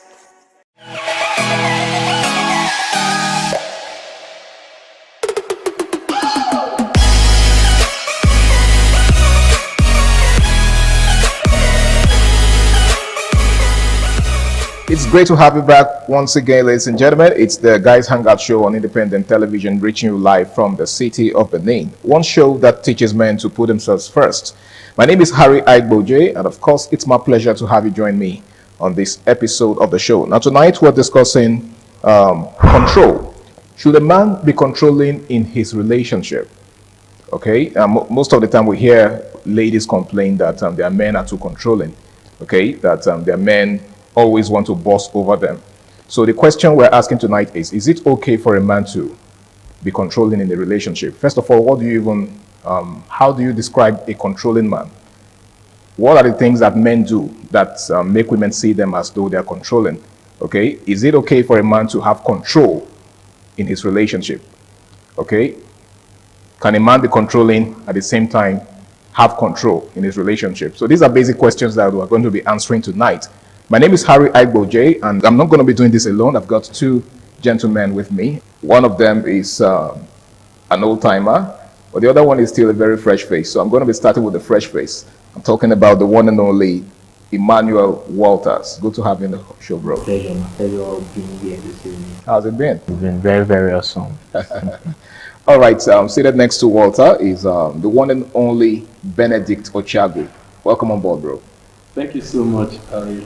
Always a pleasure being here to do what we love doing. Absolutely. All right, so we're discussing something really interesting tonight, something that has to do with control. Now, I'm sure in your interactions with people, you must have heard some persons, especially the other gender, complain about some men of this era being too controlling. Okay, so let's examine the word control. Do you think a man should have control in his relationship or even in his marriage? I don't want us to just limit it to relationships, okay? Do you think a man should have control? And what is control to you? Maybe we should even begin from there. Okay, what's control to you? Is it okay for a man to have control in his relationship or to be controlling? Let me begin with you, Benedict Ochagu. All right. Well, the thing is, when you're talking about controlling, as long as the relationship is between a man and a woman, they must be controlling. Okay. It's the hard truth that a lot of younger women are struggling with.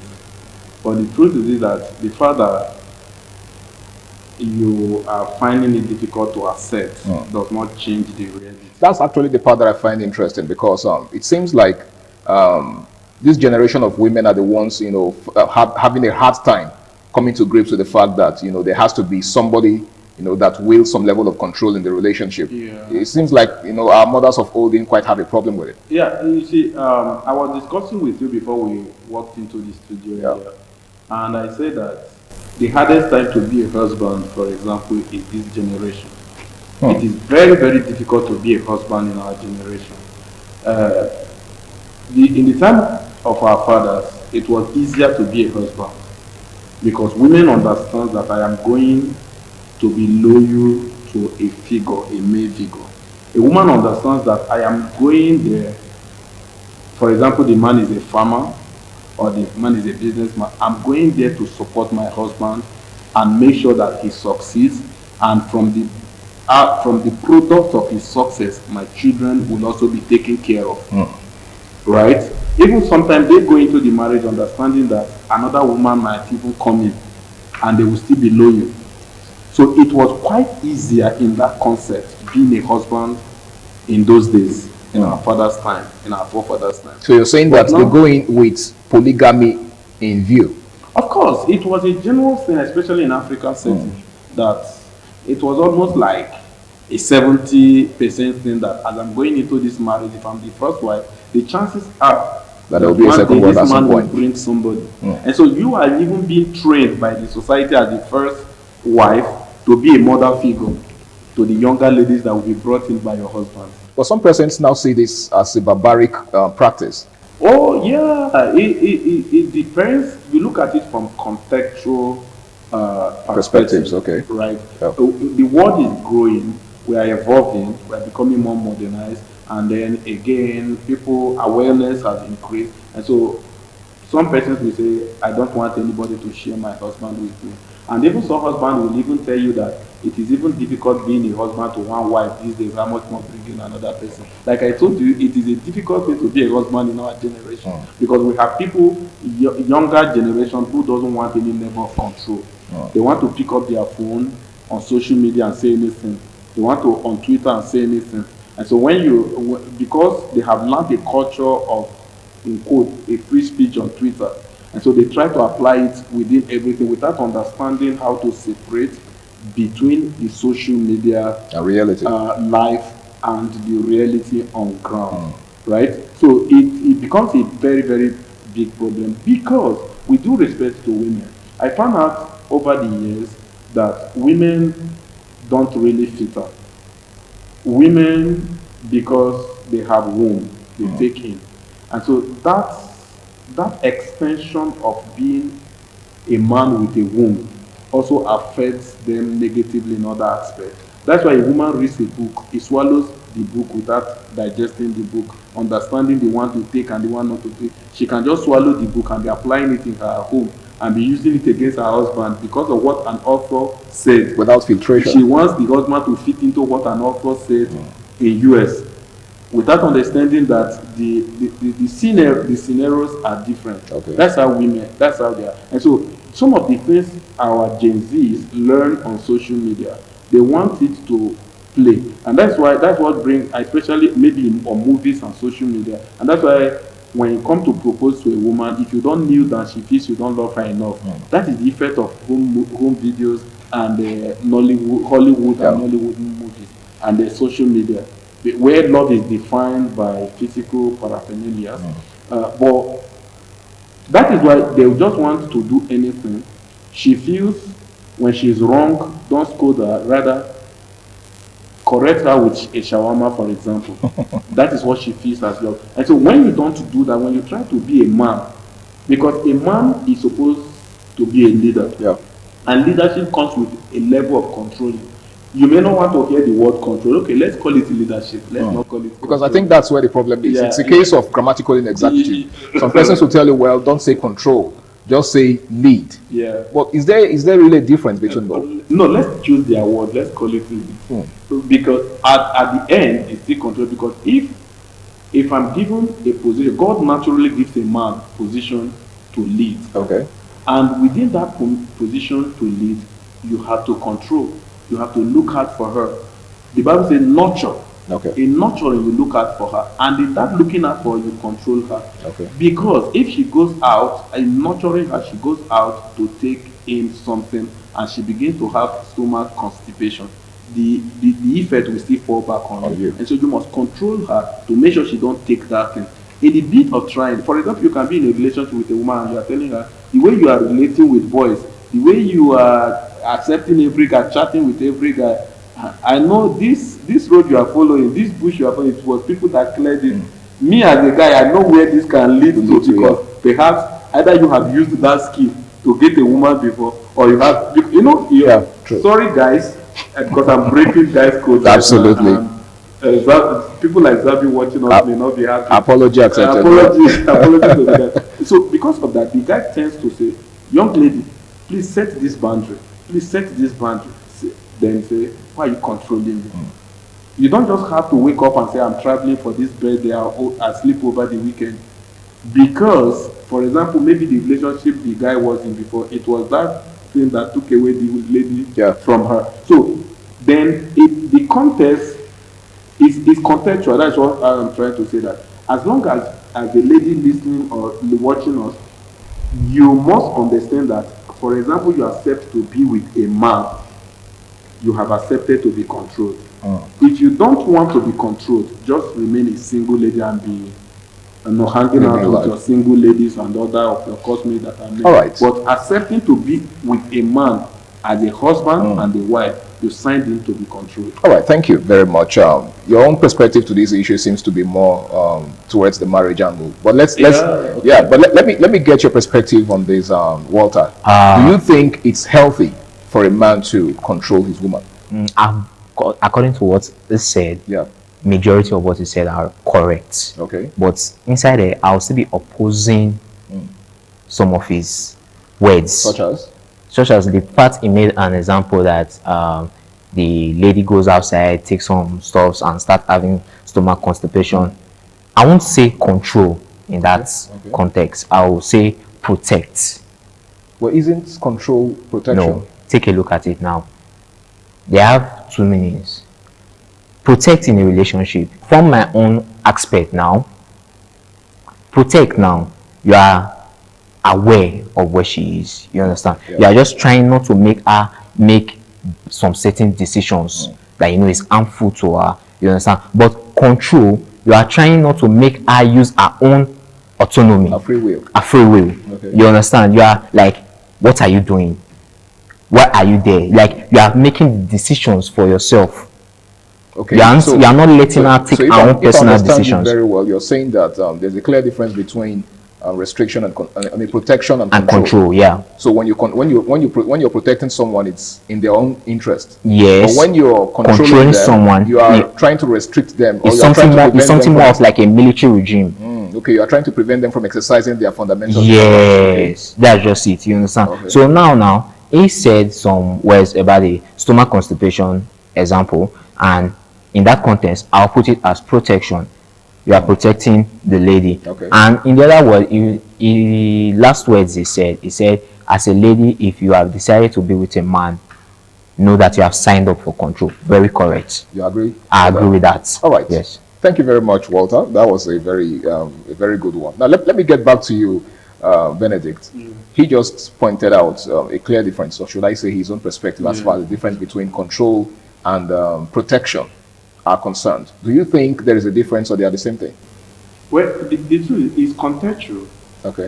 In the sense that, for example, what Walter was trying to say is, I think there's a lot of sense in what he was trying to say. Okay. But again, when you are dealing with an individual, it depends on what that person sees as protection and control. Okay. The thing you call protection to her may be control. So it's probably based on the person's perspective. Right.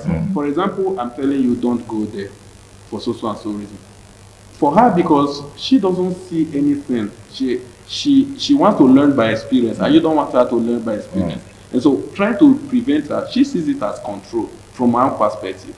But from your own perspective, you see it as protection. So context is the issue here. Okay. But in the essence, he made also a very salient point, trying to take the person's will away from her. Them, that is a dangerous one. And as a man, if you try to do that, if you try to capture that within the frame of your leadership sphere, you are trading a very dangerous path. Yeah, you are trading a very, very dangerous path. You don't take away the person's will. Let her express her will, but you provide leadership and guidance, right? That is what some women tend to be. When we say the word control, we are not saying take away her will, because that also is an extreme. It's weak men that do that. Okay. Within her will, within her profession, within her career, she pursues her career, she does her thing, but you monitor, you check.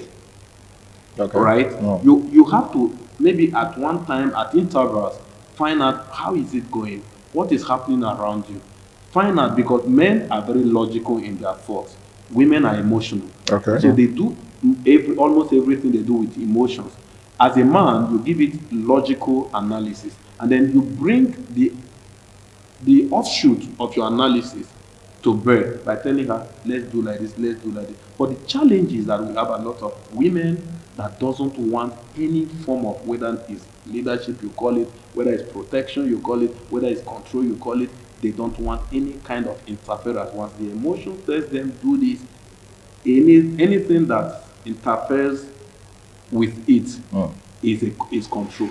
And that's really the problem. We're asking a very salient question tonight. Is it healthy for a man to exercise control in a relationship? And by relationship, I'm not just talking about boyfriend and girlfriend kind of connection, even in marriage? Is it healthy for a man to exercise control? Now, Walter, while he was, making his submission before I interjected, he was talking about the fact that there is a generation of women who do not want to be told what to do. Now, do you think that has anything to do with feminism? Yes, it has a lot with feminism, because I've met a lot of ladies like that now, and I think I currently have one as a friend that I'm not in support of her. You understand? Like, I tell her every day, your idea, your ideology, your thinking, your mentality is not stable. You understand? Because take a look at it now. You don't want to be controlled by a man, but without a man, you lack many things. You understand? Without a man, you can't. Okay, she's a single mother now. I told her, since you don't want to be controlled by a man, since you feel you are independent, you can do everything without the help of a man, what's the need of giving birth? Why did you need a man to give birth? So you are not as independent as you think you are. As you think you are. In most cases now, she will need some little help. She will run to me. You understand? So she needs a man. She needs a man to help her. I'll be like, I'm not helping you, because in your own context, you don't need a man to do anything. If I say I don't need somebody to do something, there's nothing that will make me run to that person for help, because I don't need her. If I say I don't need my dad now to help me in a situation, I'm not going to run to my dad. Probably there are other means I have to sort yourself to suit myself out. So now, for you to say you don't need a man in your relationship, you don't need a man, you are an independent woman, you don't need a man for anything, you should have other means that's going to solve your problem. There's no need moving to a man. So I'm very correct. It's very correct in that regard. You understand that for a lady, for you to come up with the ideology of saying you don't want to be controlled, don't ever think of going into a relationship. Interesting. The fallacy, just a quick one. The fallacy is, for example, he pointed a single mom. The fallacy is that some persons that are bruised emotionally end up becoming a kind of role model, mentors, and advisors, and that's a dangerous one. A very recent case study is Tonto Dike. Tonto Dike, when he had problem with church, went on social media and became a mentor, damaged a lot of young ladies, and now she has given her life to Christ and had gone back to reconcile with church, which means that her position... It's interesting how you said that she reconciled with church and not with God. With church... with church, okay, all right. No, of course, I don't doubt... You don't judge? God. No, I'm not even talking... What she has with God, I feel it is real, although she needs to be mentored, trained and mentored. That's the word. So now she has reconciled with Churchill, her ex-husband. What then happened to the people that saw her as a mentor when she was damaging them? Because she was broken there. She was damaged. You remember those days I constantly say that Tonto is a damaged entity. Then she had a big platform and used it to further damage a lot of young ladies. Now she sees life in the true perspective and has gone back to settle with the guy.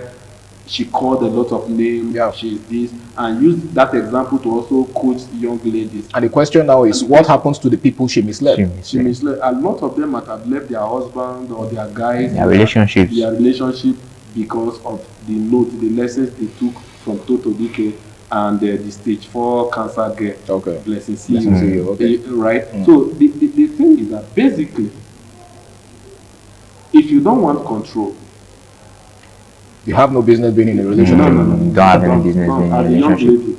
If you don't want control, just close your leg. In fact, you have no business opening your leg for sugar daddy. Because a lot of them that say they don't, like this analogy he brought, Waters brought, that lady may be surprised you will be going somewhere to be opening leg to somewhere. Sure. You understand? First, a lot of ladies sometimes on this regard live in their bubble of fallacy, and it's a very dangerous place to be.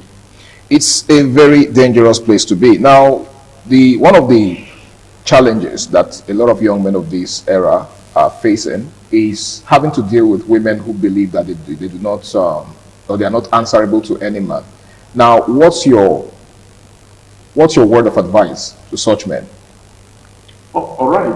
First, as a man, the world is already too hard. Life is already somehow a bit unfair to men, right? For you now to allow a woman make it harder for you. When you find out that a woman is not have as a matter of ideology that submitting to men is making yourself a less of a woman, then it means that woman does not need a man. And if you as a man, you continue to bury your head inside there, whether in the name of love, whether in the name of she's your benefactor, it means you are gradually digging your grave. It doesn't matter. That's why when I look at the young men that are all emotional in relationship, I love her, all mushy, I tend to a kind of caution if I have the opportunity. Because men, for me, I don't feel men are supposed to be all emotional in relationship. No. Men are supposed to be thought-based people. Logical, thought-based, love that is with reason. If a woman does not want to be interrupted, does not want to be controlled, does not want to be led, then what is the essence of being with such a woman? Because once as a man, if your woman does not respect you, you are about 60% dead. It's like you don't know what you are doing. An ideology that this woman just means that she will never respect you, you are about 60% dead. And if you refuse to do anything about it, the rest 40% may not take the next 5 years and it will accumulate, and that is the end of Solomon Grant. So just add to what he said. Okay. You know, the Bible, it says, men, protect your wives. Then it also, the same Bible also said, women, be submissive to your husbands. You get? Now, if you take a look at those women that are deciding not to be submissive to their partners, you can see that they are falling astray. They are disobeying the word of God. You understand? And coming to the other part that he said, to fall in love is not a crime. But nowadays, from our generation, it's something more of like a big deal now, falling in love. Because we are thinking, the guy is thinking of, okay, I won't be able to control her, I won't be able to guide her, I won't be able to protect her, just because maybe the kind of girl she is. She has that, maybe she has met someone who don't control her, who give her that free will. Okay. So she's coming to she has dated a permissive guy in the past. Yes, she's coming into a new relationship. She's still having that same ideology. You get? Okay. She's having that same ideology. In some cases also, the guy will also be thinking about spending on a lady. Material investment. You understand? So you are loving someone now. Like he said, there should be a reason why you are loving that person, except maybe both of them know they are just coming together for fun. Okay. Once they know they are coming together for fun, okay, they shouldn't waste their time. I don't know if you get what I'm saying. They should not waste their time. Okay. But being loving for a reason now, some guys will tell you that the reason why they love a lady is because she's pretty. Superficial reasons. Well, is that a bad reason to love someone, though? It's not a bad reason, but you, as a guy that is a logical thinker, you need to think deeper. Okay. You need to think deeper. You need to look beyond the horizon. Okay, so on a final note, what would be your parting word? What would be your word of advice, your counsel to young men out there who are dealing with women who have refused to submit to them, or who have refused to listen to them? The final word I would say is, if it's something that they see is affecting their mental health, because situations like this affect the mental health, okay, simply walk away from the relationship. Yeah, there's difference between, I tell people, if you want to go in love, they use the word fall in love. I tell people, don't fall in love. Okay. Walk into love. Wow. Okay. You understand? Because you can fall in love now, and at the end of the day, you will break your leg. Or you may not even be able to. You will not be able to pick yourself up. But once you walk into it, if you are tired, you just walk out. All right, thank you very much, gentlemen. It's been a very interesting conversation.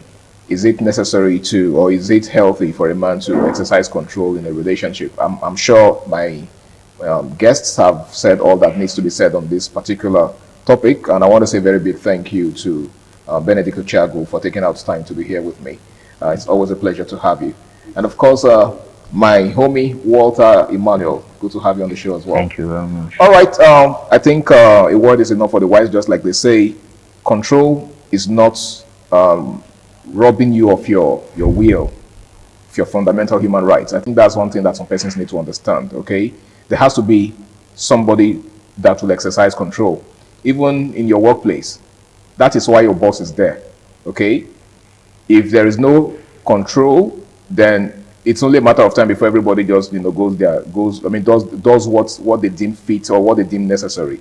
And of course, you know what happens in situations like that to lead to chaos. Well, my name is Harry Aigboje, and until I come your way again, same time, same station next week, do the right thing, stay out of trouble, and have yourself a beautiful night rest. Bye for now.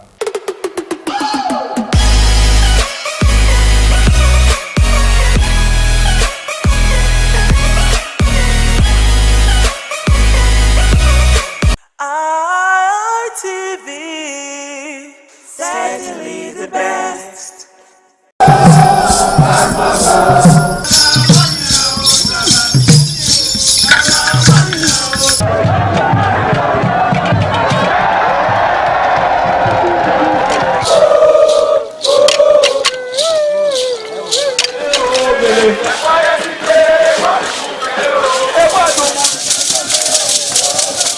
This is Ahwa Game, a popular game in Africa played by our ancestors to entertain themselves after each day of famine.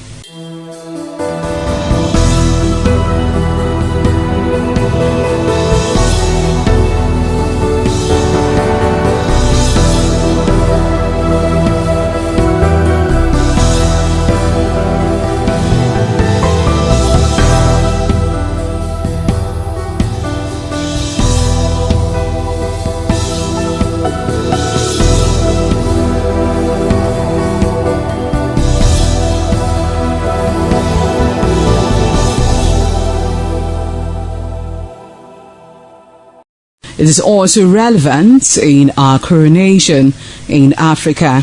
It is a sport and indeed very interesting, as every seed had a role in the game.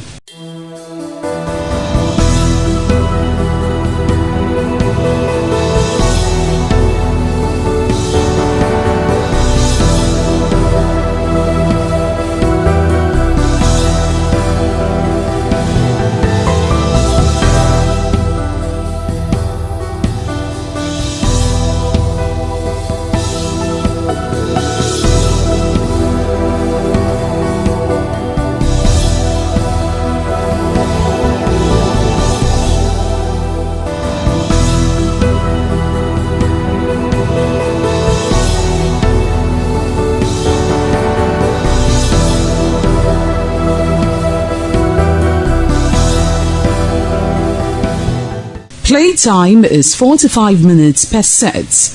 There is no age limit as long as you can spin Ahwa seed. Ayo or Ahwa game, known as the game of intellectual. This game requires a lot of mathematical skills. Ahwa game is played with carved wooden box containing 12 holes.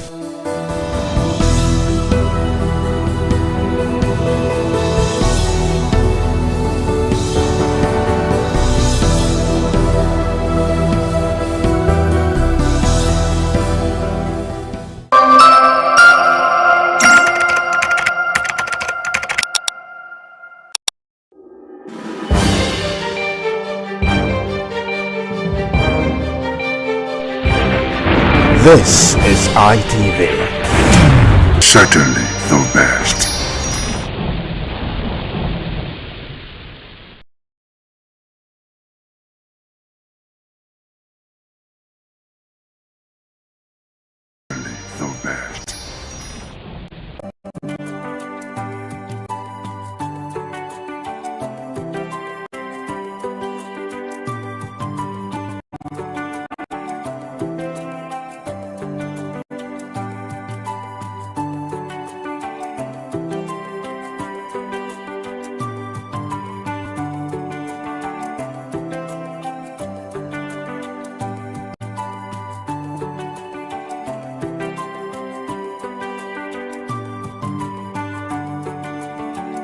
exists and humans continue to coexist, conflict is inevitable.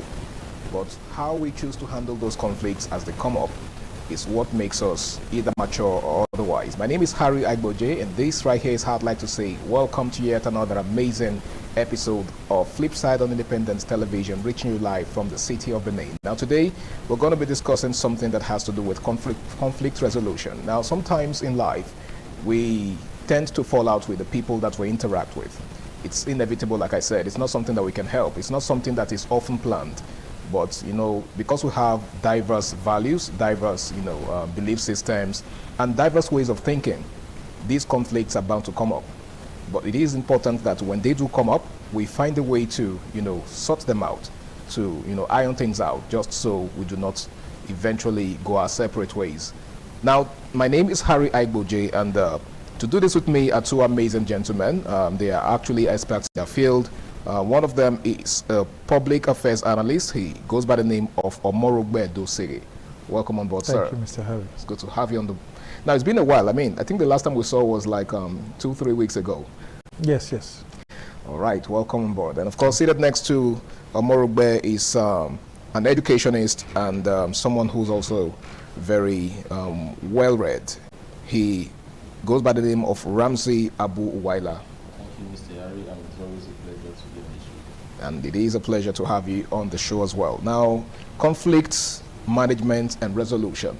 Like I said in opening, conflict is inevitable as long as we interact, as long as we have to deal with one another.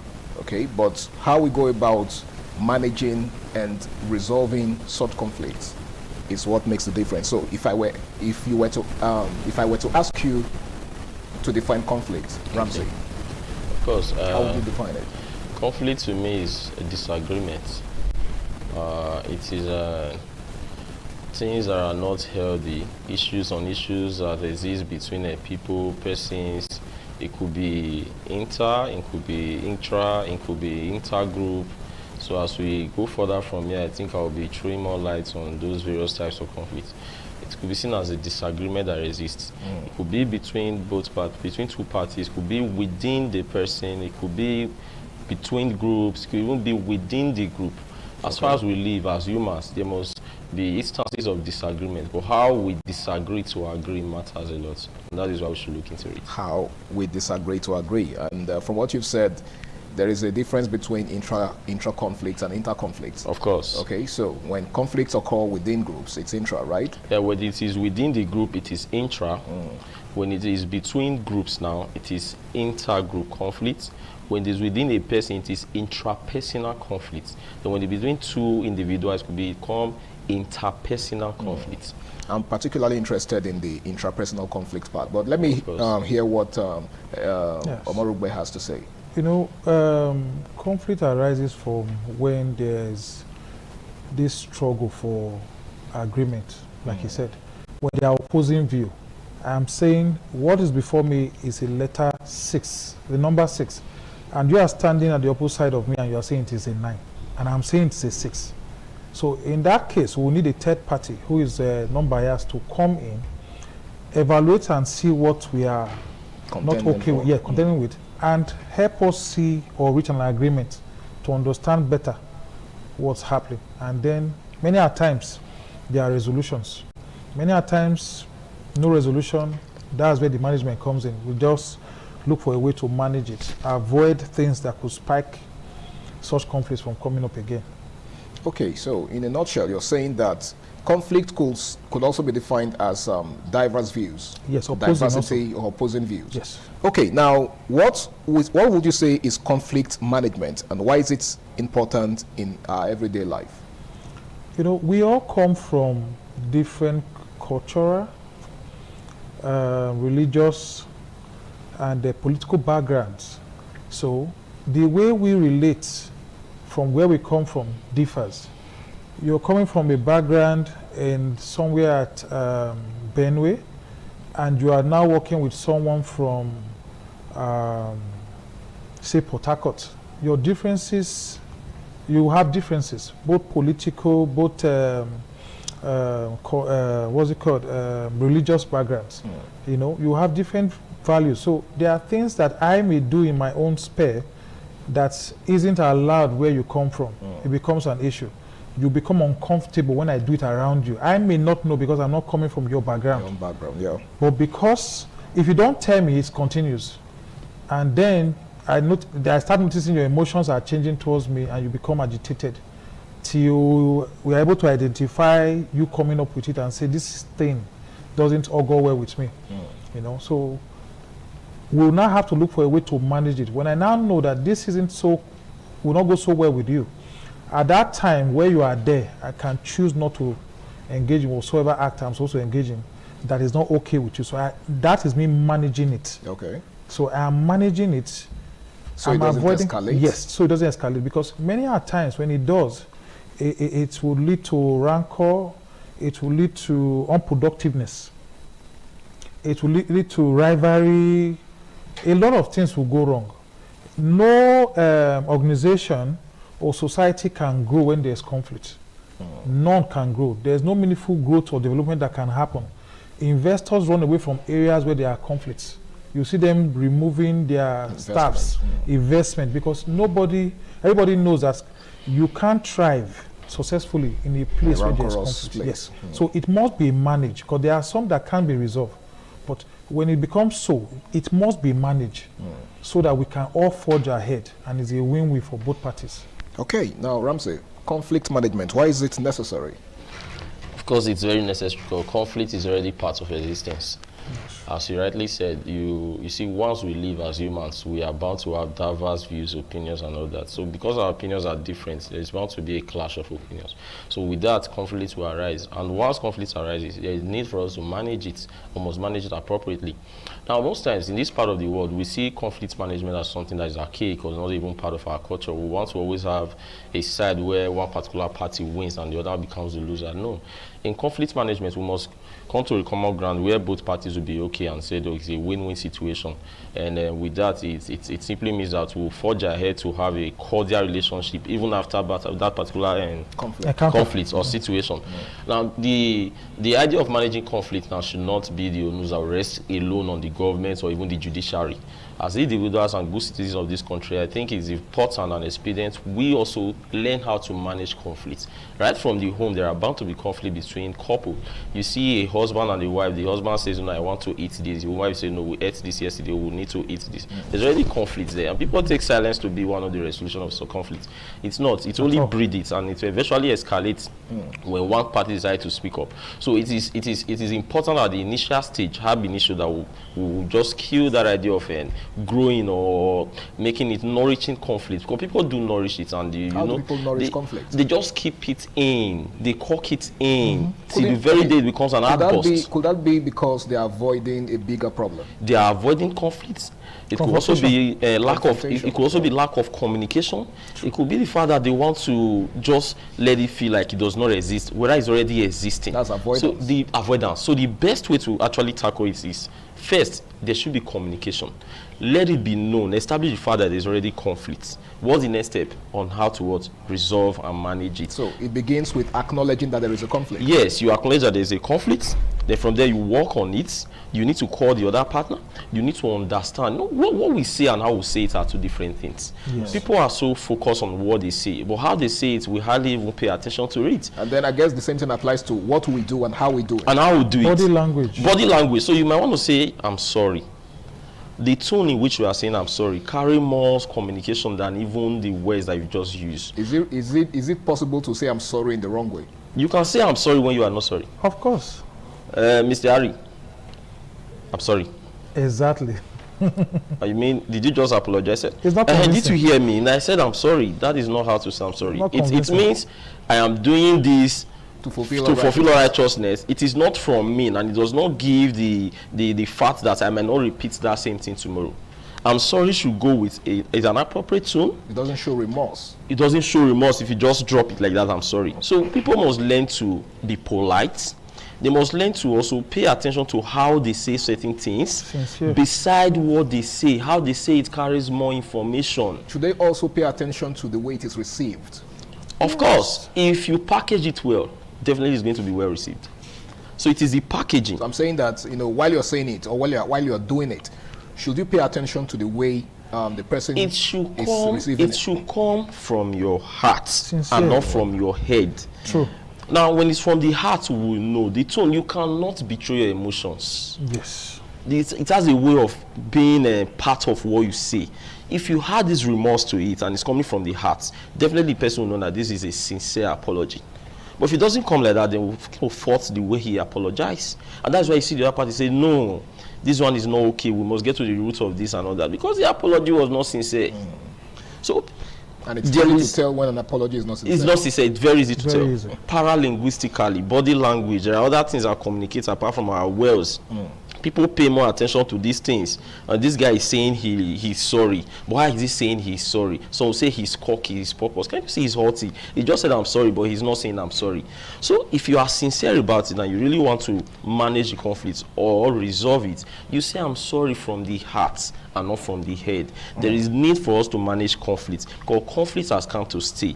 As humans are living in a society that is full of people of diverse opinion, there is bound to be conflict. But how we manage it matters a lot. How we manage it matters a lot. Now, also what he just said, you see, when the apology is sincere, friendship is strengthened. Okay. You may hear the other person say, okay, I erred in this area. And say, okay, and there is proper reconciliation. Yeah. Friendship, they may end up shaking hands or hugging it out. And that is the end of the problem. Yes. But when it's not, the person may not even bring it up again and decide to start nursing something he is going to do to harm the other person, because after all the person had done, coming to apologize, you are still cocky. So it means you were not sorry, and it's going to happen again. So in a bit to avoid it, the person says no. Then also, there is something I know we also have here in this part of the country, in Edo State. I grew up. We have places for resolving these things.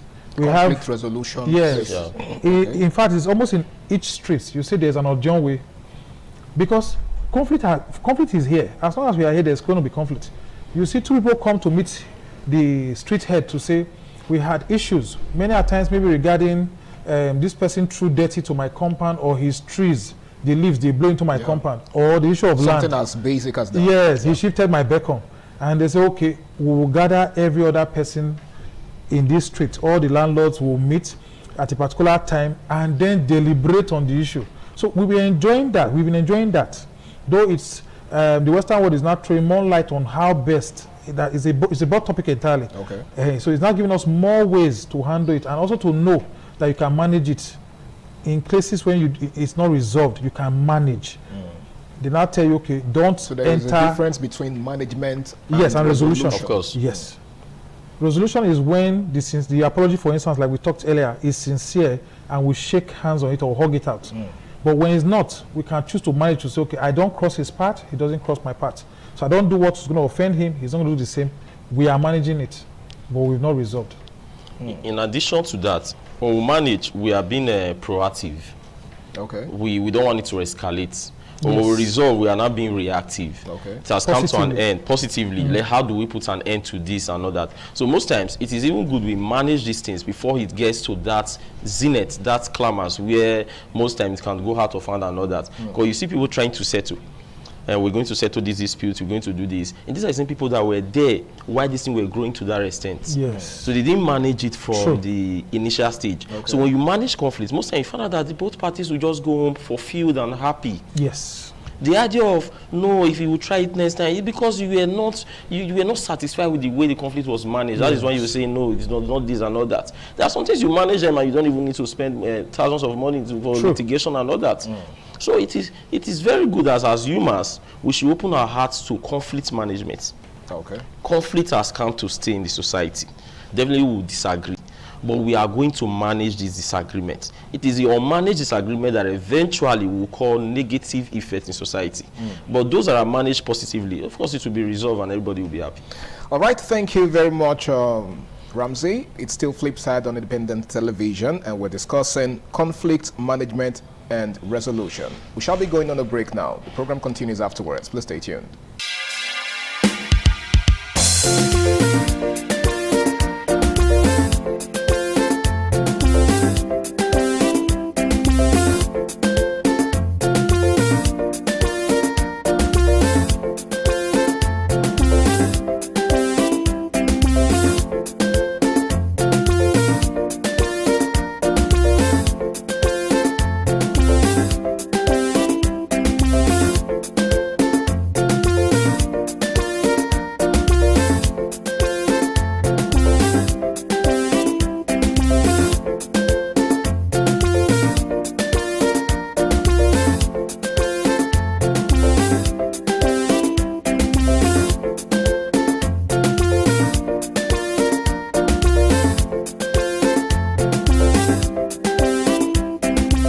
because you've offended him, and that thing. A lot of people don't have to know. Emotions also play a bigger role. Temperament? Emotions, yes, temperament also. Temperament also. So if you have a conversation that goes the wrong side with someone who is very tempered, you have to run away because he's going to come after you. No matter the nature of the conversation. He's going to come after you because you've offended his ego, you've made him angry, so there will be an outburst, and if it's not well controlled, it could become physical. All right, Ramsey. In the causes of conflict. Yes, I think the major cause of conflict is impoliteness. When people tend to have their face saved, when you have this idea of saving people's face, you hardly get into trouble with anybody. As humans, we have an ego to protect or massage and all that. So when you try to downplay people's integrity, make them feel like a nobody, we always call for conflict. It's just like what you don't want others to do to you, don't do it to others. The golden rule. The golden rule. So if you have this golden rule and you know how to meander, maneuver your ways through people in a way that you make them feel that this is somebody, you respect and you save their face, you respect their personality, you always have conflict. Are there people who deliberately, want to belittle others? Of course, that's what we call behavioral dysfunctionality. There are people that just want to see others under their feet. They want to see them as the subservient. They want to see them as the inferior. They always want to see themselves as the superior. They see those other people like people that don't even have a say. They are to be seen and not heard. And humans don't want that. Even a man that is begging you for something, he's still holding a little integrity and dignity. So if you massage that integrity, he will go well for him. But if you remind him that he's begging, he might even ask you, okay, bros, forget about it, don't worry. Yes. I'm okay. So it simply means that as humans, we have that atom of integrity, that pride in us. Dignity. So anybody that is able to protect it for us, that person will not always run into trouble with us. True. So the major one is impoliteness. People should learn how to be polite in their workplace, in the society, anywhere, in school, be polite. In language, in body language, in behavior, everything, be polite. When you are polite, you hardly could have problem with people. I think I agree with you. Now let's take a look at some of the types of conflicts. Okay, because I believe most times when we hear of conflict, the first thing that comes to mind is the basic quarrels, disagreements between us. Okay, but are there different kinds of conflict? Of course, there are even subtypes of conflict. Let's start with the people involved. Going by the parameters of using people involved, you have the intrapersonal conflicts. This is a conflict that happens. The one that happens within you as a person. So it's possible for somebody to be at conflicting ideas and value. This morning I was thinking, should I just put on native or just wear my sleeve? That alone, there's already a conflict. There's a disagreement. But it happens to me. It is intra. It is within. It is intrinsic. It is mine. Now, when the conflict is now between an individual and another individual, we'll say it is interpersonal. Now, people involved now, they are still persons, but this time it is between a person and another person. Harry said, no, I want it like this. I said, no, it should be like this. Yes. So we are already having a disagreement. That is a conflict. But when the conflict is now within a group, it is intra-group conflict. Now, it is within the group because members of the group, they do not agree on a particular thing. Some are saying this, some are saying this. Within the group now, it's intra. But when it is not in one group. In one group. Or if it is not between two groups, it will not be inter-group conflicts. Now, Group A versus Group B. Conflict with Group B. With Group B. So Group B is saying, I want this. Group A is saying, I want this. Now, it is not between a group. So we have this type of conflict based on the people involved. We can as well have conflict based on the issue on ground. Some conflicts are functional. Those are conflicts that are healthy. At the end, it helps us to resolve a particular thing. Yeah, I was actually going there. Yeah. Like, do we have healthy conflict? Of course we do. We do. There are some conflicts you have with someone that will bring out the best in you. Yes. It's also bring out the best in the other person. True. But one thing about that actually depends on how it is managed, right? Of course, that is why the management must come in. This is a healthy rivalry. Healthy one. You might want to top your class because someone said, no, I'll top this class. And if you are giving up, you remember, someone should be reading by now. He has promised to top this class, and I gave him my word. So let me go and read. That's a healthy one. So we should not rule out conflicts totally. There are some conflicts that are functional, that help. Some are latent. It is not obvious. It's just there. You see a husband and a wife, already having tension, they are already having conflict, disagreement in the house based on the next payment for the house rent, the rentage they've not paid.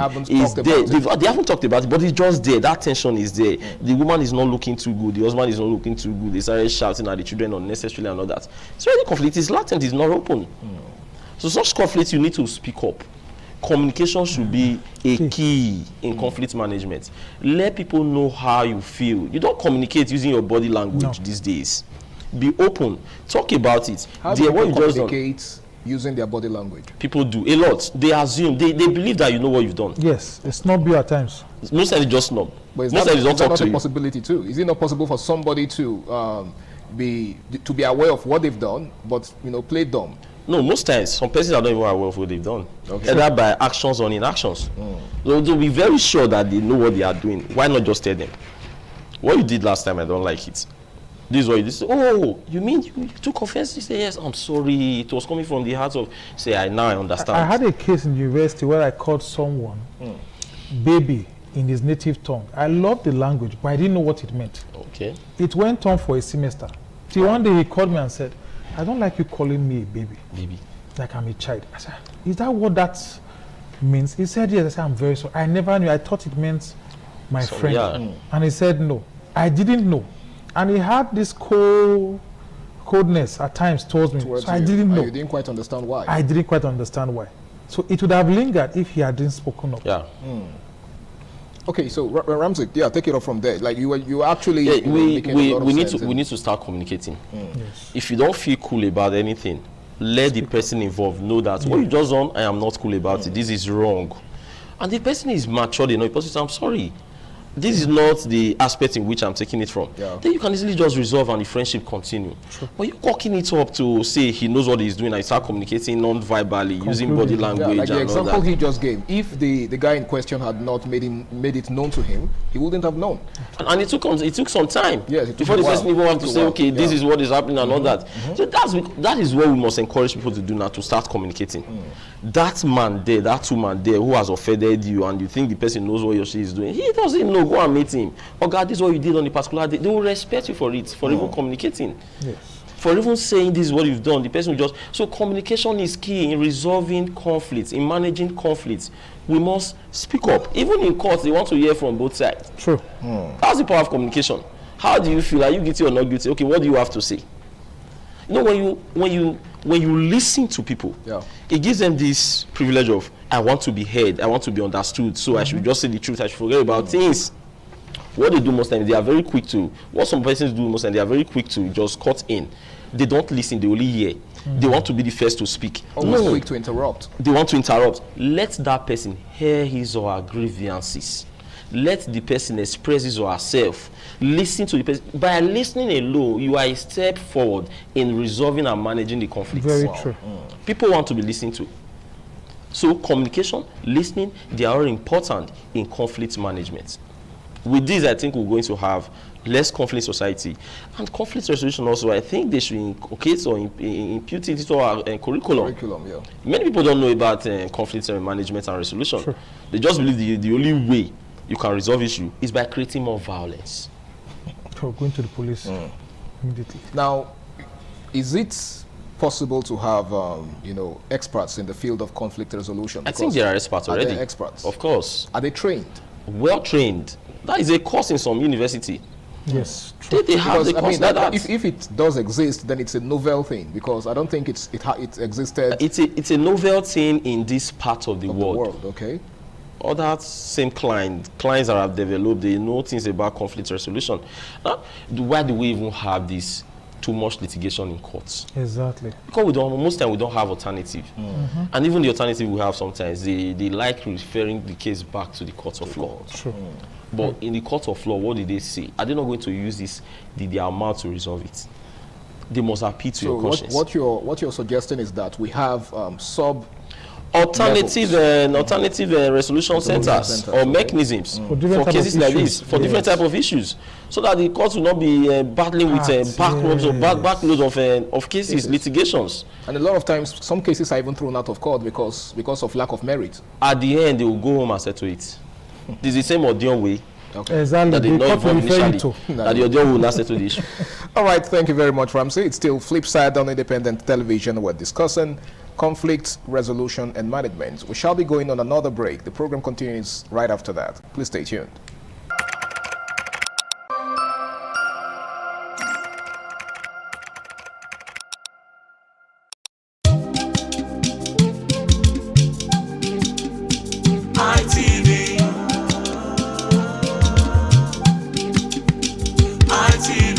ITV, certainly the best.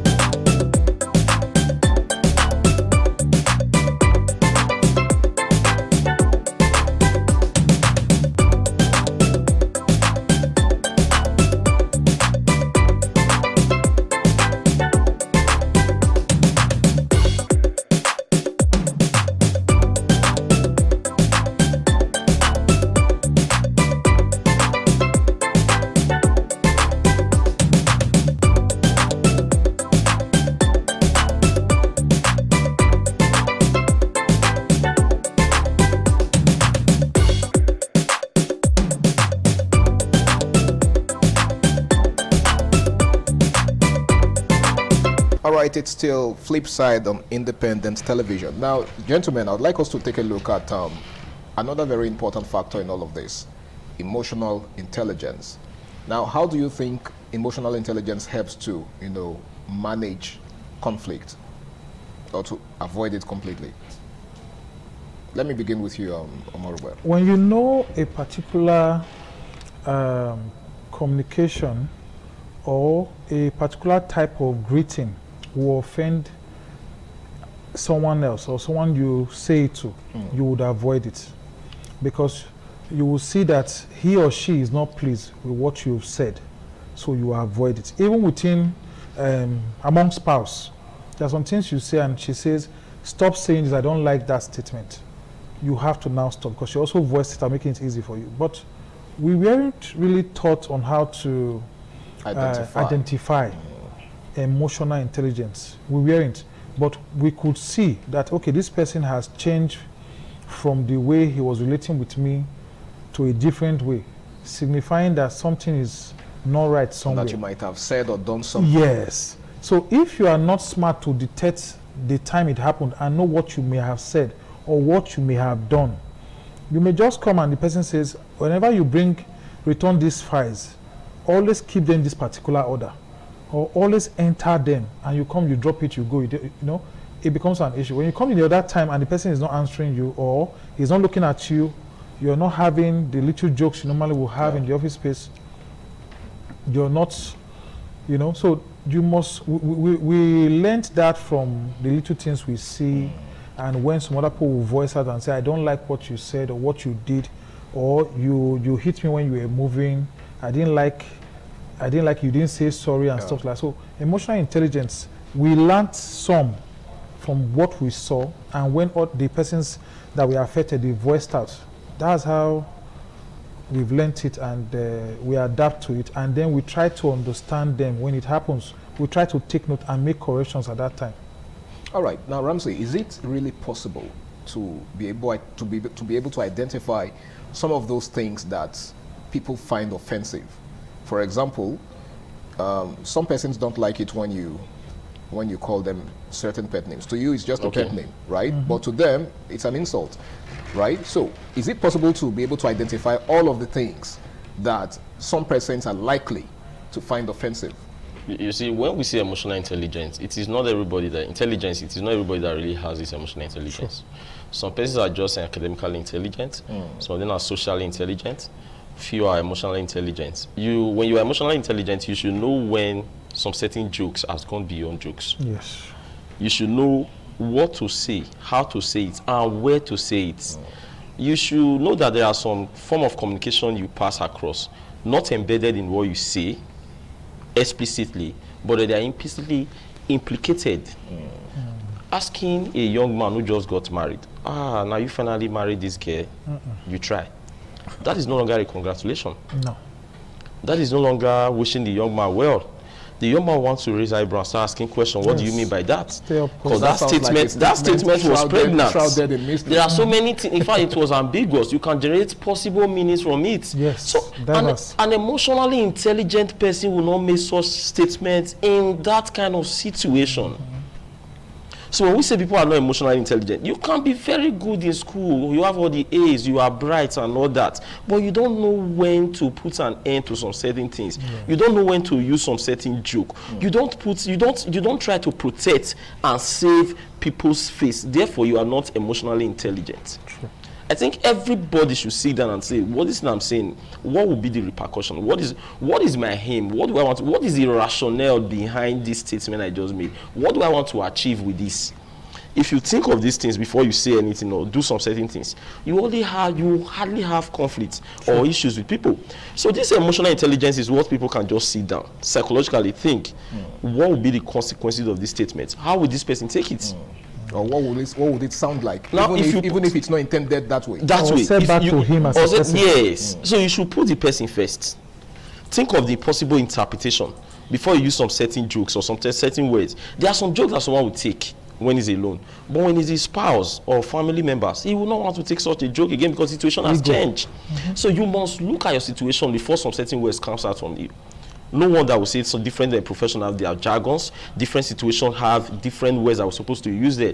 So if we gaffe or misfire, it is we are using the wrong statement in a particular situation and it does not fit in. Maybe in the wrong context. In the wrong context. Yes. And that is lack of emotional intelligence. So I think emotional intelligence is something that everybody should have or sit down to think about. Think of the consequences and repercussions of every statement you make concerning another person. How are you going to feel? Are you saying it to belittle him? Or what is the end result of what you are doing? What's your motive? What's your motive? Okay, you can use a word, and embedded in that word are things you said but you did not say. Yes. By implication, contextual usage, by inference. Oh, okay, I will soon be leaving. Please allow Cynthia to wash these clothes. I want them to be clean. Please don't wash it. You just told the next person he does not know how to wash clothes, but you didn't say so. But you said so. But could it? I mean, is it possible that such a thing is said, but that's not what is intended? For example, if I say, like the example you just raised, I want this thing to be washed. I want Cynthia to wash it. You don't wash it. It could be that I don't want to put you through the stress of washing it. I want Cynthia to wash these clothes clean. Please don't wash it. It simply means Cynthia knows how to wash better. You don't know how to. Very clear. That is where the diverse aspect of communication comes in. Pragmatics is looking at what you said that is embedded in your words but are not carried by the words. Okay. Let me explain what I'm trying to say. Is it not possible that the person that's telling Cynthia to wash it does not want the other person to wash it? It's possible. Because he doesn't want the person to undergo the physical, should I say, hurdles of washing it. The situation in which or where that particular statement was used matters a lot. The circumstance. Yes. The circumstances, the context, the relationship you have with Cynthia and the other person. Yes. So Cynthia is going to look at these things. It must be properly communicated. If you tell Cynthia and the other person is of Cynthia's age, probably they are just rivals in terms of they want to win brother's hearts by doing some certain things for brother. Brother is not saying, I want these clothes to be clean. You don't watch. You watch. Of course, they know what you're saying. Okay, but if it's spoken on a neutral ground, I could say, I don't want you to wash it because I know you've been working all day and I need you to rest. Better. You have made it explicit. You have disambiguated it. It can no longer generate more than one possible meaning. Okay, so that's because you have emotional intelligence. Okay. You don't want to bruise our ego. Okay. You don't want her to feel bad. Yes. Then you know how to construct it. So everybody should just imbibe this emotional intelligence whenever you are communicating or dealing with people. It helps a lot. Okay, thank you very much, Ramsey. That was a very brilliant one. Now, Omorogbe, there's a particular example that you shared when the war will break. I would like you to share it again, because you see, I believe a lot could be learned from that. Yes. Yeah. So go ahead. Let's hear it. Like as I was saying during the break, there's this. There are persons who make caskets, and I saw this in the movie. And this elderly man was greeted by the person making the casket, and he greeted the casket maker and said, "How is business?" And the person said, "Ipa, I'll work here." Okay. And the man, okay, we're looking at you. I'm waiting for you. Okay. And then the man had taken certain steps. It rang differently in his head. And why is this guy saying he's waiting for? I'm not ready to go yet. And why is he waiting? And he came back and said, "What's the meaning of the statement?" And he said, "I just greeted him." He said, "No, there are a lot of meanings he's reading to it, and they are negative." And so they became a bit physical. So that means that that other man, though he would want to sell his business, lacked emotional intelligence. He shouldn't have made such a statement. So he may have just said it from his heart. Like he just went out without him having self-restraint. Yeah. That may have been his thoughts before now. It may have been his thoughts. So it wasn't right at all. Okay, because a lot of persons might say, well, he might just have said it out of, but I believe it's also that's why it becomes important for you to scrutinize the things in your head before voicing them out, because a lot of persons don't know what you have in mind. Okay, that's where it's important for you to explain to them, so that you don't say them and begin to, start explaining. Exactly, explaining begin to explain what you mean. Well, we shall be going on another break now. The program continues afterwards. Please stay tuned.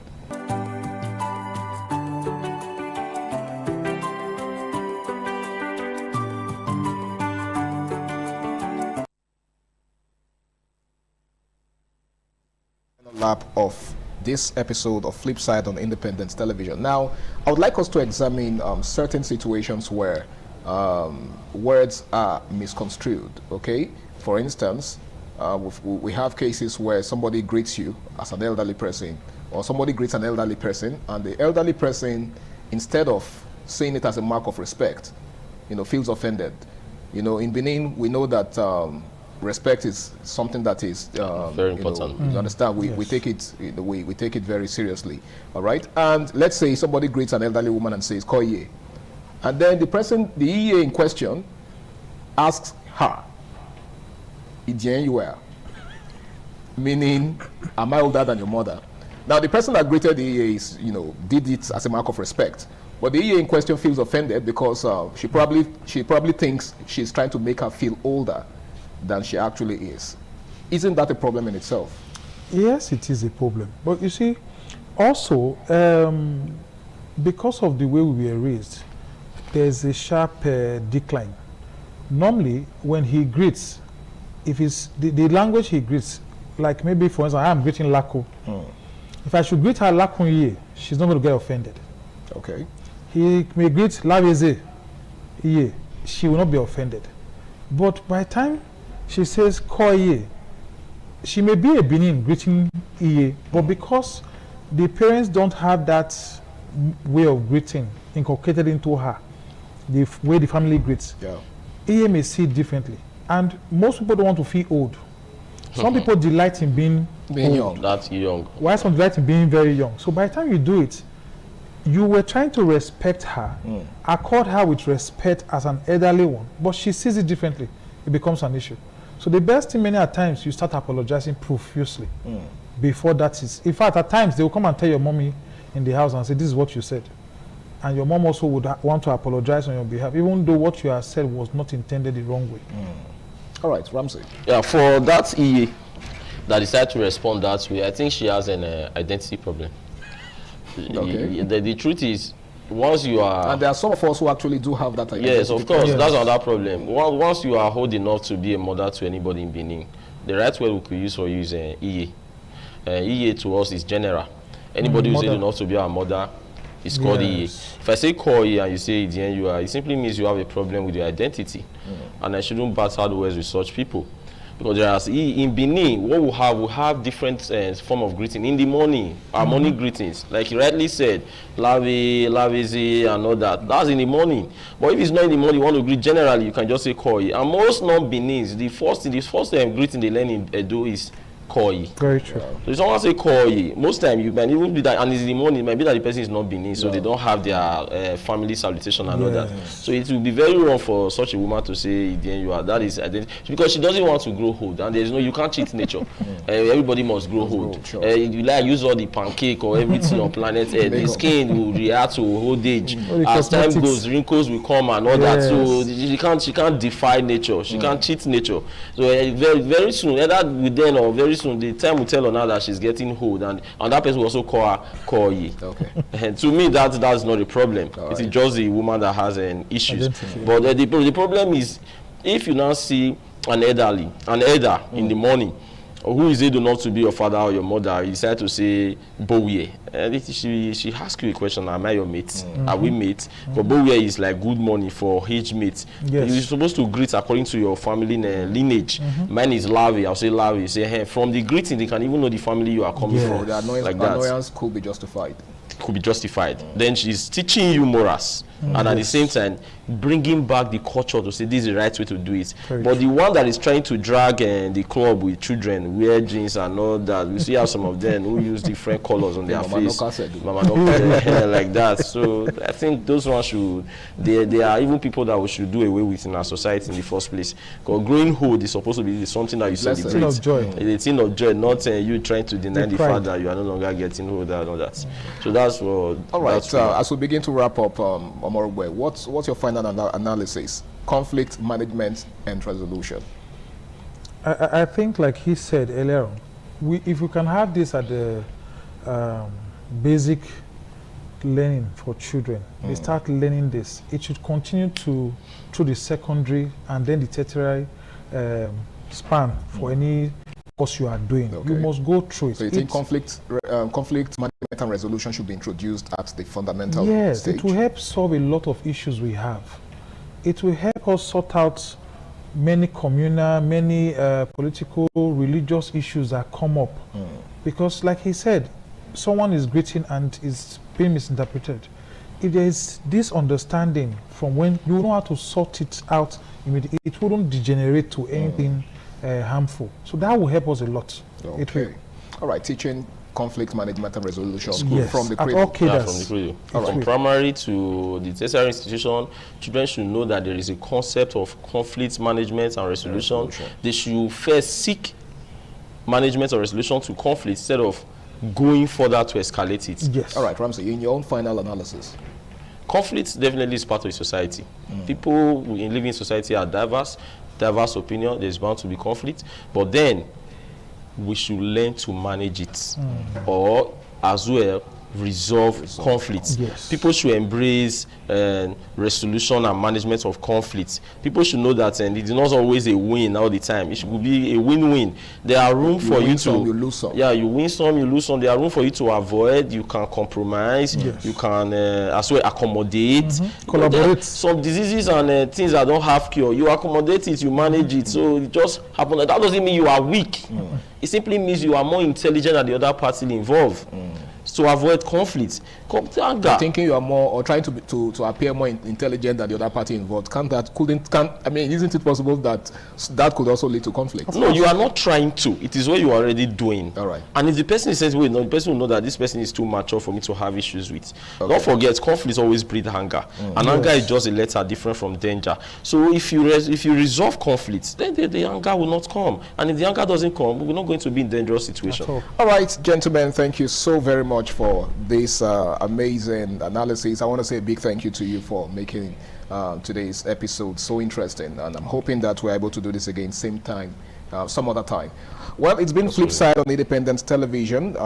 It's been a very, very interesting conversation. I want to say a big thank you to every single one of you out there. My name is Harry Aigbo J, and until I come your way again, same time, same station next week, do the right thing, stay out of trouble, and learn to manage conflicts. Bye for now.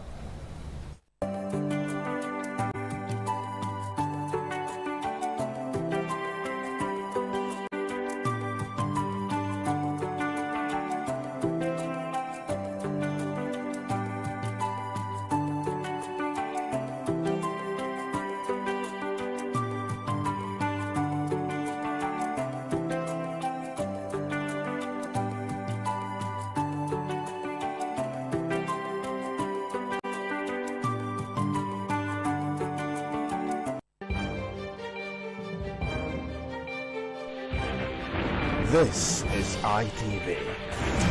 Certainly the best.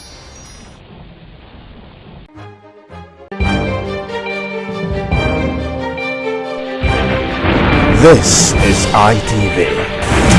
Certainly the best.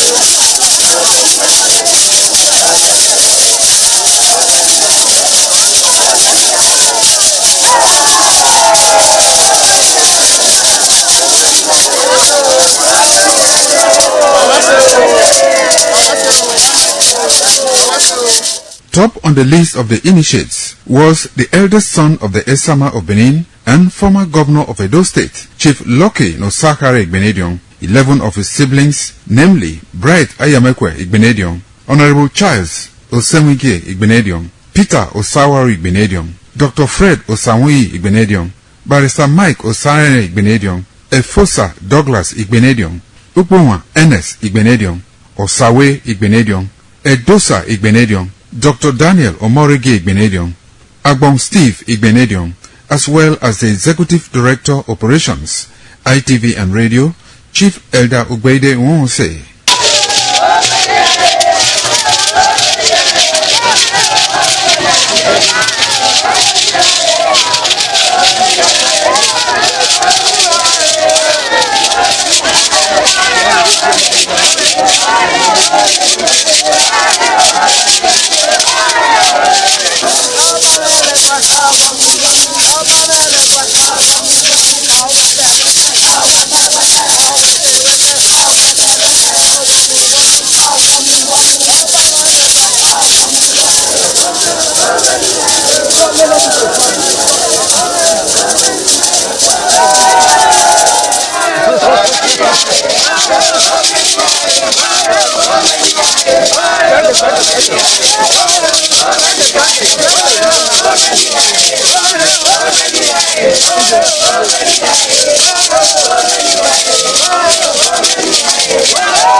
It was a vital aspect of Okada community's cultural heritage, which emphasized the significance of age, responsibility, and community service. Over 50 notable sons of Okada were also initiated. According to tradition and customs, those initiated, dressed in white traditional attire, were made to undergo some rituals, while the Odionwe pronounces blessings on them and assisted them to take a seat with the elders.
some days, there comes the Ugemobo Festival, which the Oba celebrates outside the palace gate. A pavilion is built of red cloth where rites are performed to drive away all evil spirits still unsatisfied by the year's sacrifices. The Emobo Festival is to commemorate an event in Benin history which dates back to 1504 AD.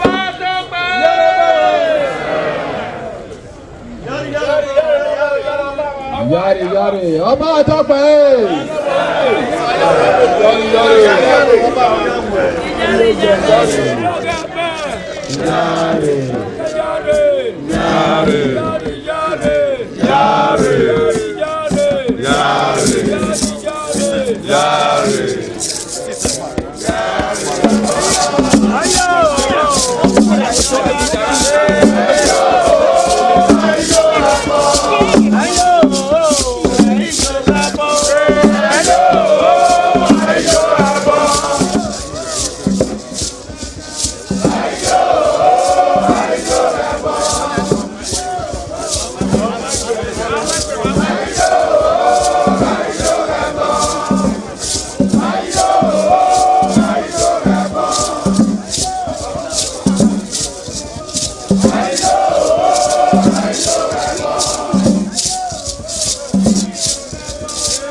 The Oba of Benin added a colorful mood to the year's celebration as he walks round the city center amidst cheers.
This is Akwa Game, a popular game in Africa played by our ancestors to entertain themselves after each day of farming.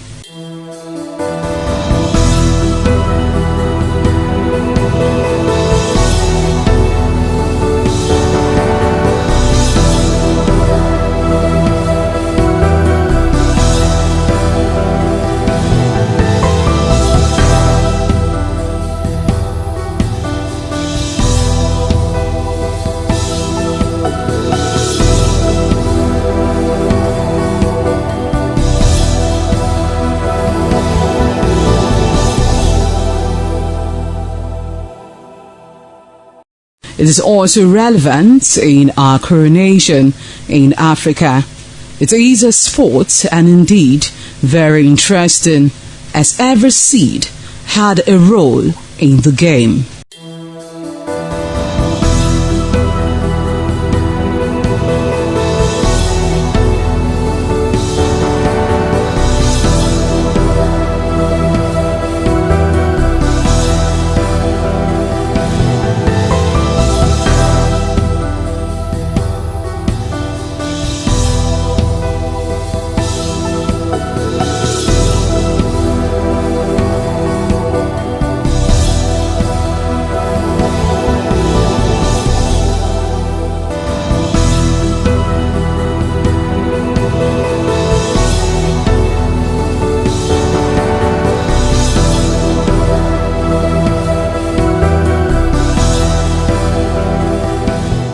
Playtime is 45 minutes per set.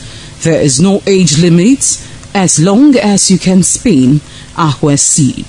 Ayo or Akwa game, known as the game of intellectual. This game requires a lot of mathematical skills. Akwa game is played with carved wooden box containing 12 holes.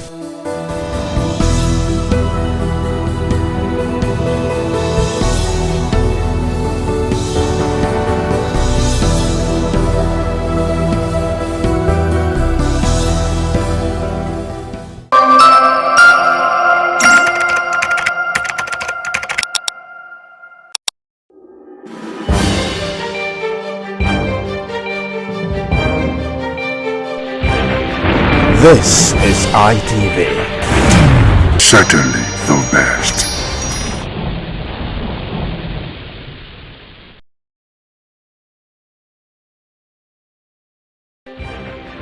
This is ITV.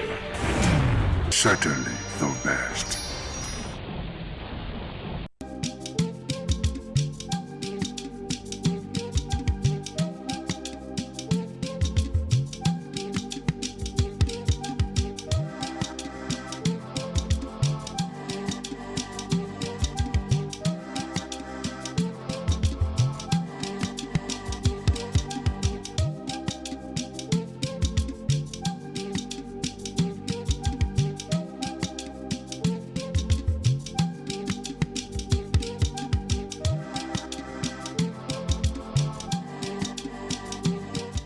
Thank you for joining us today on the program Woman to Woman. I'm Adisu Walsawagie. And today on Woman to Woman, we want to talk to you, that beautiful woman out there who may not know her rights as far as Nigerian law is concerned. You know, when it comes to some certain things, some women may know, but, you know, assessing that thing that they need may become a little bit difficult for them, especially when it comes to issues that concern lawyer, courts, your legal rights and all of that. And then how much money they're going to pay lawyers. You have never talked to the lawyer first. You're thinking of, oh, lawyer will ask me to bring 500K for this or that or that. Okay, so we've come to make you a bit happy this afternoon by talking to you about some of your rights and how to go about it. And joining me to discuss this is no other than Osama Edowa Dagmo. Yeah, she is a legal practitioner and she's here to make your dreams come true legally. So, Osama, It's a pleasure to have you join us today. Thank you. You're looking much. so pretty. Are lawyers this beautiful? Wow. Yeah, lawyers can be looking good too. They can look Thank good. you very That's much for wonderful. having me. You're welcome. Now, talk to me. Is it so expensive to get a lawyer to do jobs for you, some legal jobs for you? Let me just ask, because some women will say that, let's say issue of divorce now, some women can come up to say, let me just walk away and forget my rights because I don't have that kind of money to pay a lawyer. Is it what we think? Not completely true. Okay. You know, there are some lawyers that can still give indigent women out there support. Okay. To ensure they can be able to have their rights retrieved. Okay. So that they can be represented. Okay. So I think we have lawyers that are ready to do pro bono matters. And I give it to lawyers that do such cases for women that they know cannot afford legal fees. They get representation in courts too. That's wonderful. Yes. So how do we assess this lawyers who do pro bono? Exactly where should we go to? How do we navigate that journey? You know, we have some agencies that can assist women in our societies, lawyers. Okay. We have the FIDA, the OLA, the NBA Women's Forum. Our female lawyers, they do pro bono cases for women. Wow. Especially when they know that these women's rights are being trampled upon, are being violated, and they know since they cannot ordinarily afford the legal fee fees, yes, because of what they think is so expensive. So there are other private lawyers that also take it upon themselves to ensure that these women get their rights retrieved back to them, or have their rights and whatever they seek in court, redress, given to them. And the only way they can do that is to have their case done to them pro bono. Okay. Pro bono means free of charge. They don't pay anything for it. So we have agencies in Benin, in Nigeria, and at large that recognize those women that cannot afford legal fees. So they are given that's very sweet to know. Pro bono chances to express themselves. Okay, in that's sweet to know. Okay, before I ask you my very first question we discussed about, there's this misconception now that is going on among some set of women that if you want a divorce, you can just look for somebody to type for you. Okay, somebody actually called me to say, Auntie Ade, this marriage is over. I need a divorce. Please type a letter for me, a divorce letter. And I was like, how many home video you they watch that you want a divorce letter? So please walk us through that journey, how divorce is obtained in Nigeria, because a lot of us watch home videos, we watch these Indian movies, you know, they can just, a man can just bring a document and then say, I've signed my part, you signed, that's the divorce letter. And I was like, it's not so divorce before sweet too. Please walk us through this journey. Thank you very much. You know, as you said, that's usually seen in our home videos and our movies. Ordinarily, some persons think the way they go to the registry or to court or to church to have their divorce certificate signed, same way they get the documents handed over to the wife and say, sign, and I'm done with this marriage. But oh no, it's a whole lot more than that. Okay.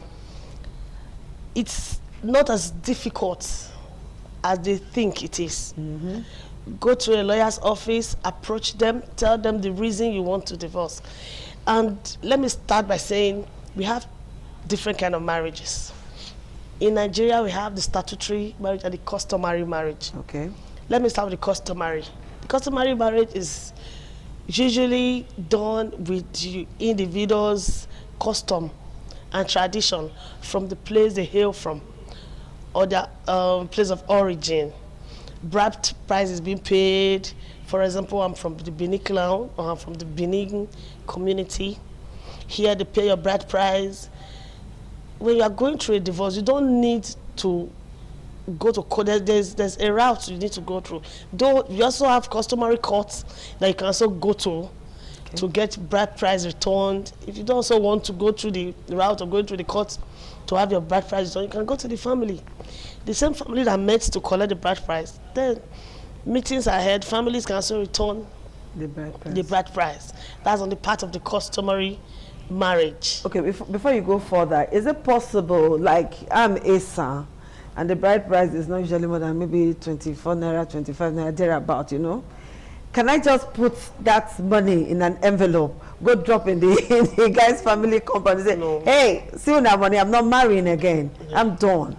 But usually, he didn't just put the money in the envelope and send to your parents. But women are doing it nowadays. Just put the 20 naira or 15 naira and say, okay, that should change, you know? But and then go drop for the man. But that's not the right thing to do. Okay. The right thing to do is to get the family involved, because they were involved from the onset. They need to know that this bride price is to be returned by either party. So when either of them is tired of the marriage and the woman say, I want to return your bride price, she has a family head. She had family representatives that can either join her or go themselves, either with an arranged meeting, or if there's no meeting, the man has a family head too, or a family house that you can go, that this marriage is not working, we want to officially return your bride price. Okay. I think it's neater that way. And you see that both families now know that my daughter is not with them and my son is no longer interested in this marriage, and they are living apart. And it ends, naturally ends that way. Okay. But back to the statutory type of marriage. You know, the court marriage is usually what we refer to as it as statutory marriage. The one people call court marriage. The one people refer to as court marriage. Okay. The marriage is usually done in a registered place of marriage. Okay. Usually the registry in the local government of your choice in Nigeria. There is a specified certificate that is given to you at your marriage. That same certificate will present to court at the verge of ending the same marriage. Okay. That is when you file for divorce. Okay. You get your lawyer, you let your lawyer know the reason for your getting the divorce, and there's a law, that is the Matrimonial Causes Act, that guides the procedure of ending same marriage. And this procedure is usually stated in section 15, I think from verse A, from A to E, has the stipulated reasons specified that you must have to know, be part of them. What I mean is, the reason of your getting married, you must stick to one of them. You mustn't prove everything. You must prove one. The law says prove one out of the 5 listed. Okay. To ensure and enable you to be able to get a divorce in court. Okay. Because there are sometimes you write a whole lot of stories and the judge will tell you there's no reason, you've not been able to stick to the stipulated reason why you need this divorce. But when you have been able to go through what the law says in the Matrimonial Causes Act, section 15, sub 1, sub A to E, and beyond, you'll be able to see that you are guided through the route of the procedure that's needed to divorce. And sometimes you tell your lawyer your story, goes through the route, knows the reason why you are divorcing. In line with the law, they file your divorce case for you, your husband is served, or the wife is served, and the stipulated time is given for them to respond. So you see that it's not just getting your document to sign. Because some persons are adverse party, twisted, so to speak. You don't just serve one typed document to a man and say, I'm done. And sign. You're still in that marriage until it is properly done. By court of competent jurisdiction. Another here, I'm lawyer, don't talk, I'm so. You have to follow all of those, okay? Now, let's look at the issue of inheritance, because I've heard some women say, no, I want to marry in church, I want to go to the registry, I also want to do traditional wedding. Why? Because of the issue of inheritance, because they have heard that if a woman marries under customary law, she does not inherit the man. Peradventure, the man, dies, that it is the man's family and maybe the children, if they are male, that can inherit. So they want to go through the marriage at the registry, the statutory marriage, so that they can be able to inherit. Is it true?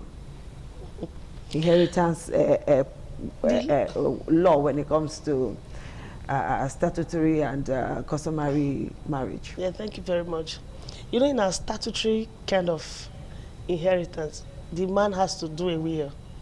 In drafting his will, automatically, because you're his partner, his tendency of making you part of his will to inherit his property is there. But the fact that you are married to him, you have to also prove to court. It's two ways. Let me come first. I beg, we are very patient. Go ahead. Firstly, you have to prove to court that you are a contributory factor to the property that you intend to inherit. Okay. He buys the property, he builds on it, you live there. The next thing you say, because I'm his statutory wife, I'm an heir to it. Not completely true. Not completely true. Why I say it's not completely true? I did not say it's not true, but it's not completely true because you have to prove to court that you contributed factor something to that property. Like what? For example, in the deed he used in purchasing the house, is your name included? If Mrs. Osawage, this is your husband's property, and is Mr. and Mrs. Mr. When I mean okay, Mr. is Mr. and Mrs. Adesuwa Osawage, then you are a co-owner. You are a joint owner. So when we're talking about who owns the property, Mr. and Mrs. Okay, do you understand? okay. Adesuwa Osawage. So when we're talking of inheritance, because you are part of this property, you can be able to inherit. But the fact that you just got married to him, that makes you a sole heir to the property, not completely true. So getting married to a man is not enough for you to like own his property with him? No. Our property now. That's why I said not completely true. You have to prove it. But outside you have to prove it. Very recently, the court has seen it that as a wife that has invested emotionally, maybe financially and otherwise, you've given birth to children, you've grown children, as part of the man's life now, you can be also part of the property. Okay. I don't know if you understand. I get you. I get you. You can also be part of the property inheritance. You can also be, let me say in the case of divorce now, we're not talking about inheritance now, we're talking about the case of divorce. If you're divorcing a man because of your investment, so to say, into the marriage, one as a wife, as a mother, as a partner, you've invested time, resources, energy into the marriage, you can also be part of the property.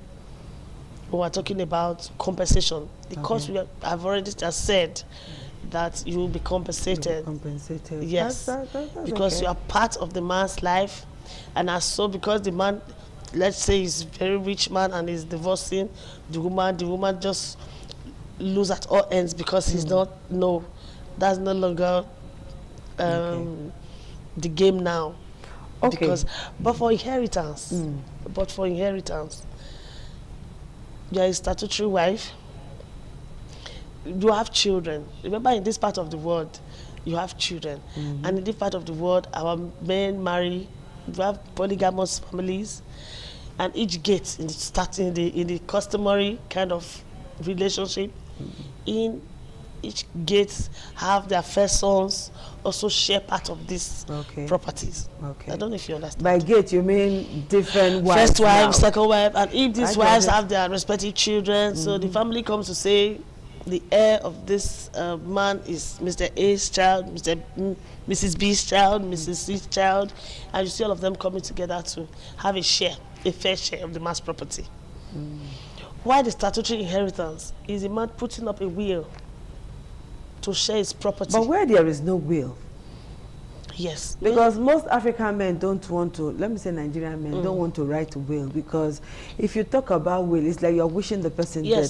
So they don't want to listen. So, and most time there is no will. Most time. That's why you see them going to probate. When you go to probate, you get a letter of administration. And that's also going to fall back to the family again. Okay. to assist the children now come together to ensure that whatever the man has is fairly shared. That's among his children. Yes. All right, what's another program, Woman to Woman? We'll take a very short break, and when we come back, we will continue. There's one question that I'm itching to ask, and you must stay tuned to hear the question and then also hear the reply. We'll take that short break now.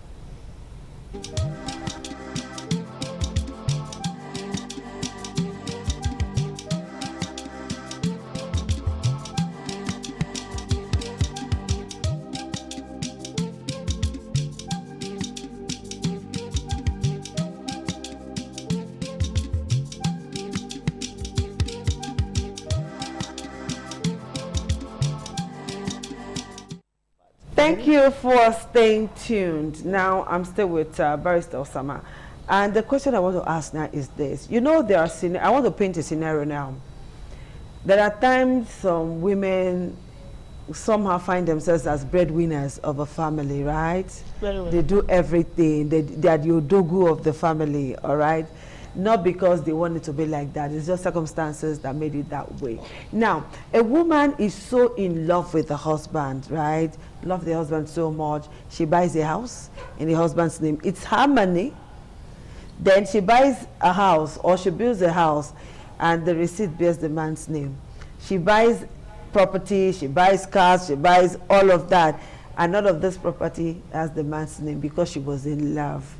Then it got to that point where love disappears, through where we don't know. And the woman wants her property back. And this man is staying on the property, saying, look, these things are mine. My name is on the receipts. So how can you prove that this property are yours? Barrister, walk us through. It's a very dicey one. But I don't pray this happens to any woman. It's happening to women. Women are experiencing it for real. Yeah, they are, because I think I've done a matter like this before, and it was not really easy for us to skate through this.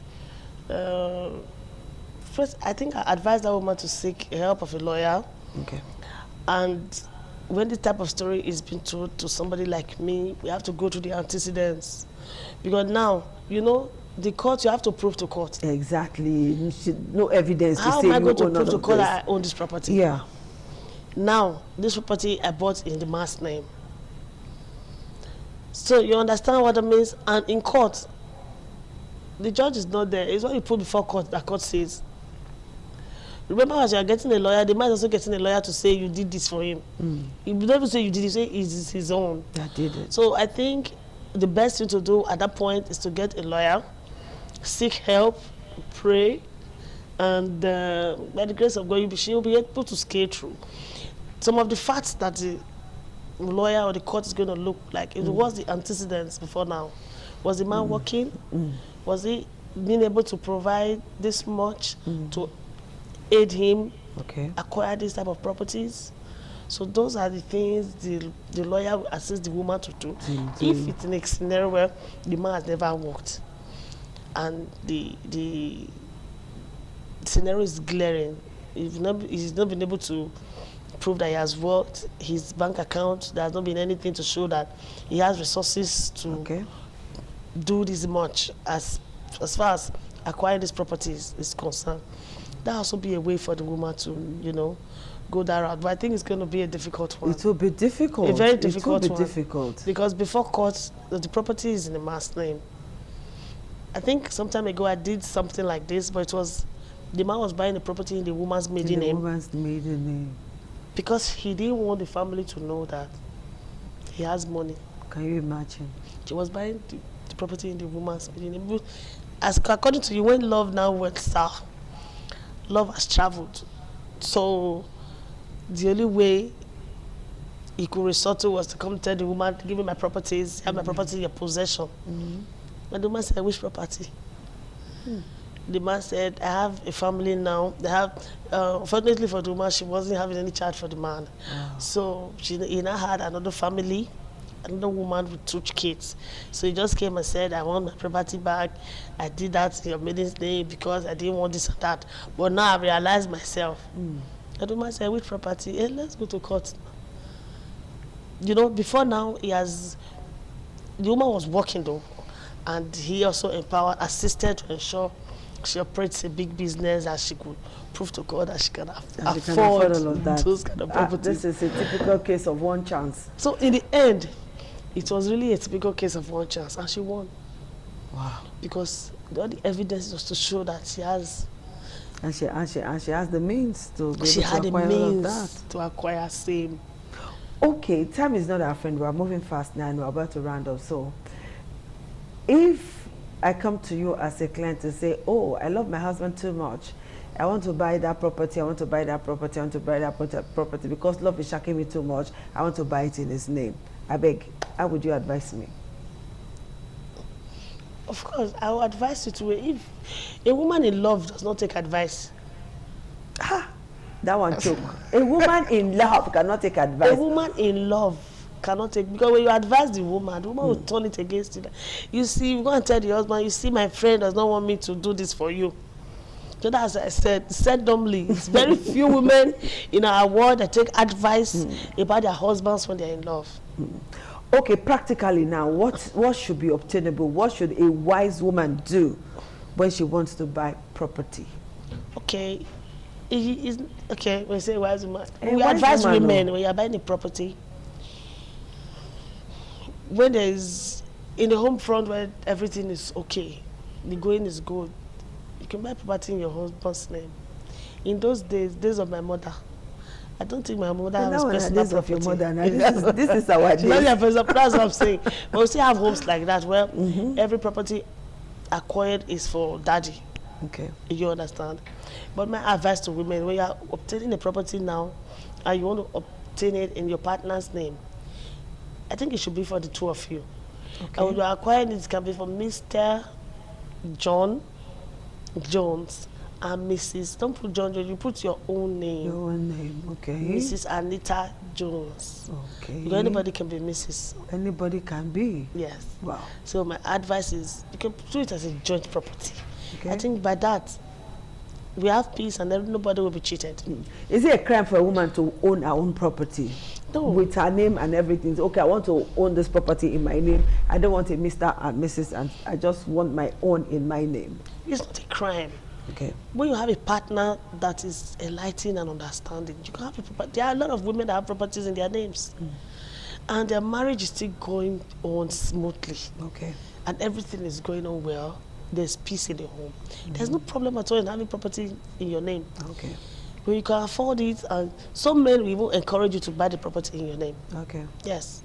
Okay, there's one trending video that I watched a while ago where Senator Natasha, somebody was complaining bitterly that why should she seek permission from the husband to want to run for the senatorial seat again, you know? And it generated a lot of debate. I beg, is there a crime in a woman asking her husband's permission? I think that's to do something like that. No, that's the best thing to do before you seek any political position. One, it shows the people you are intending to govern out there will see that you are already giving respect to your husband at home. Okay. And that will send a very positive message to the public. So she has done the right thing. So the person says, the woman said, in the face of equality, what is it called, women liberation and all of that, why should she? Is she saying that if the husband said no, she wouldn't have gone for? She's very bitter about it though. Okay, in the face of women liberation and equality amongst men. Yes, can you just give us that answer in 30 seconds? You see, even when the man, so to say, want to say no, but because the loyalty of the woman, he will go all out to encourage her, he will go all out to support her, and in the end, there will be peace. The most important thing is peace rather than conflict, and rather than because you are trying to do women equality, you want to be equal with the man. If there's no peace, can you have a smooth sail? The answer is no. This women equality will come to this stage and discuss about it very soon. So, Barrister Summer, thank you so much for finding time to be with me on the show. Thank you. All right, people, women out there, we're talking to you today, as always. I hope you remember that a word is enough for the wise. So, the one that concerns you in everything that we have said today, take it, keep it, work with it, and be a better woman. Bye-bye.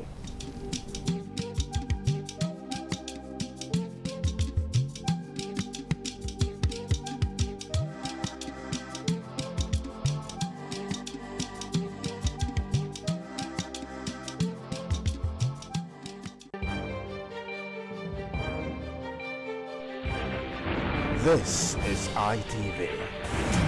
Certainly the best.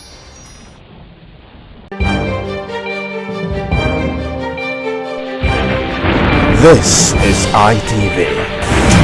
Certainly the best.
This is ITV. Certainly the best.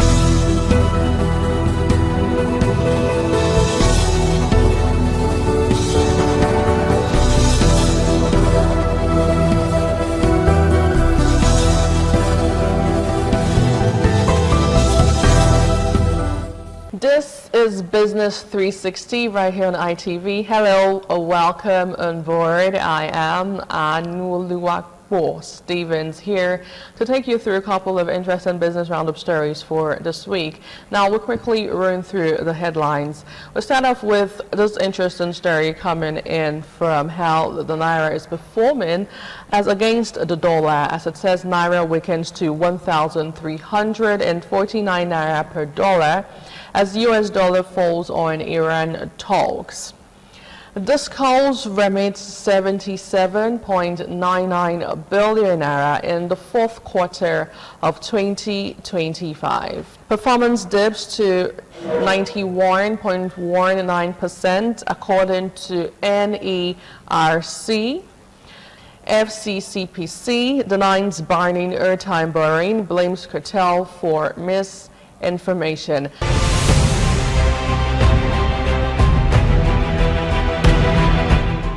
Now let's get into the details. We'll start off with the news coming in from the Naira as against the dollar. As it says, Naira weakens to 1,349 Naira per dollar as US dollar falls on Iran talks. So the Naira depreciated to 1,349 Naira per dollar on Monday, down from 1,342.5 naira per dollar recorded at the close of trading on Friday. Now, this is according to data published on the Central Bank of Nigeria, that's the CBN website. The currency decline comes amid contracting global currency movement as the US dollar weakened against major peers on the back of renewed optimism over potential peace talks linked to the Iran conflict. So global foreign exchange markets responded to signals suggesting a possible ceasefire despite lingering tensions between Washington and Tehran. Now, what really is the data saying? The US dollar weakened against a basket of major currencies, while other global currencies recorded gains, reflecting improved risk appetite among investors. Now, at the same time, Nigeria's currency came under pressure alongside declining external reserves.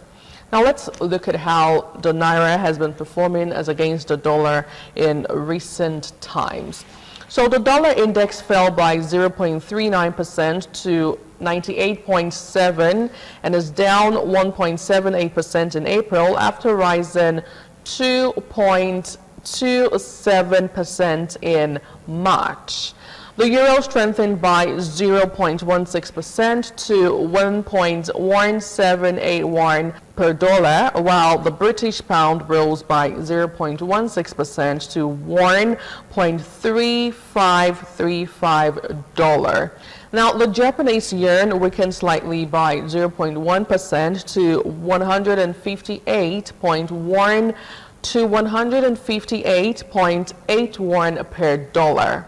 The Naira depreciated to 1,349.67 per dollar from 1,340.5 per dollar, with intraday trading between 1,341 Naira and 1,353 Naira, and an average of 1,349.72 Naira per dollar.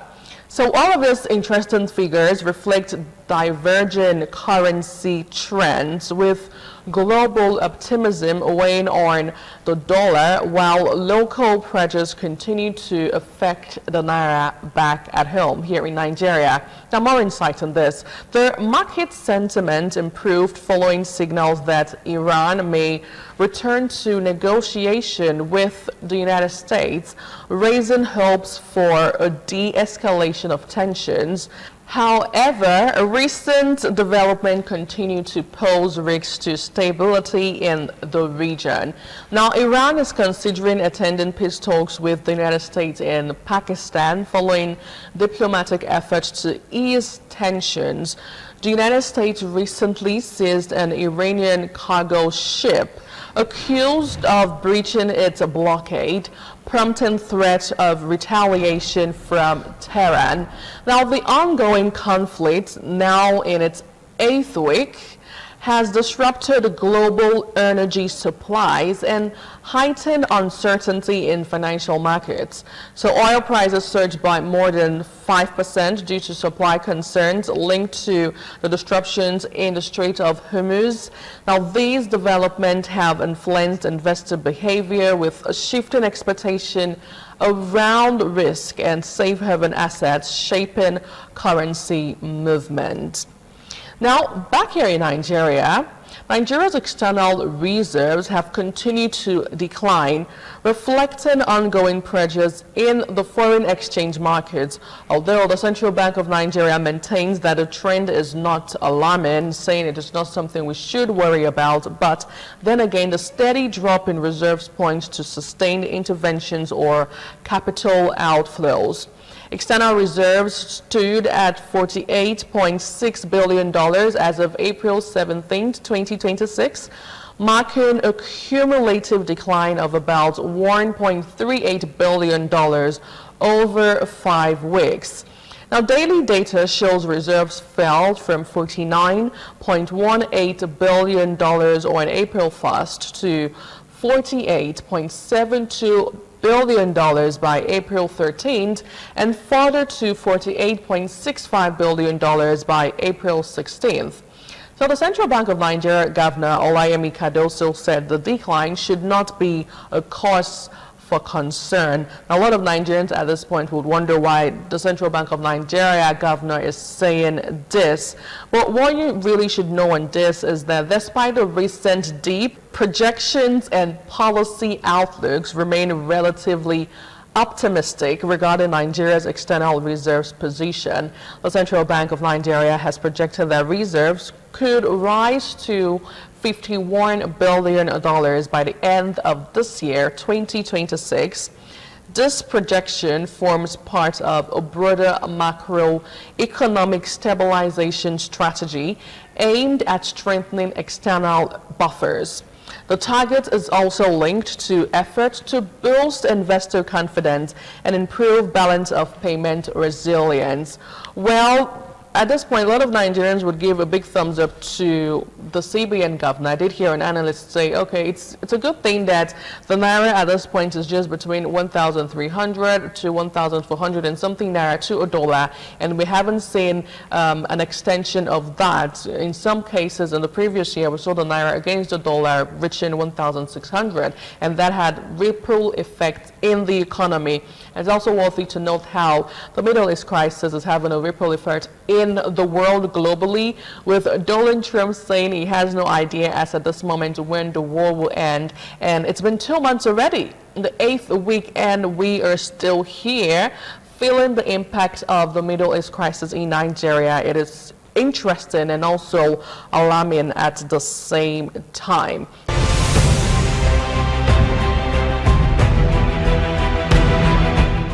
Now, away from that, let's talk about electricity, but this time around we'll look at what the DISCOs, that's the distribution company, is saying from a recent report released by NERC.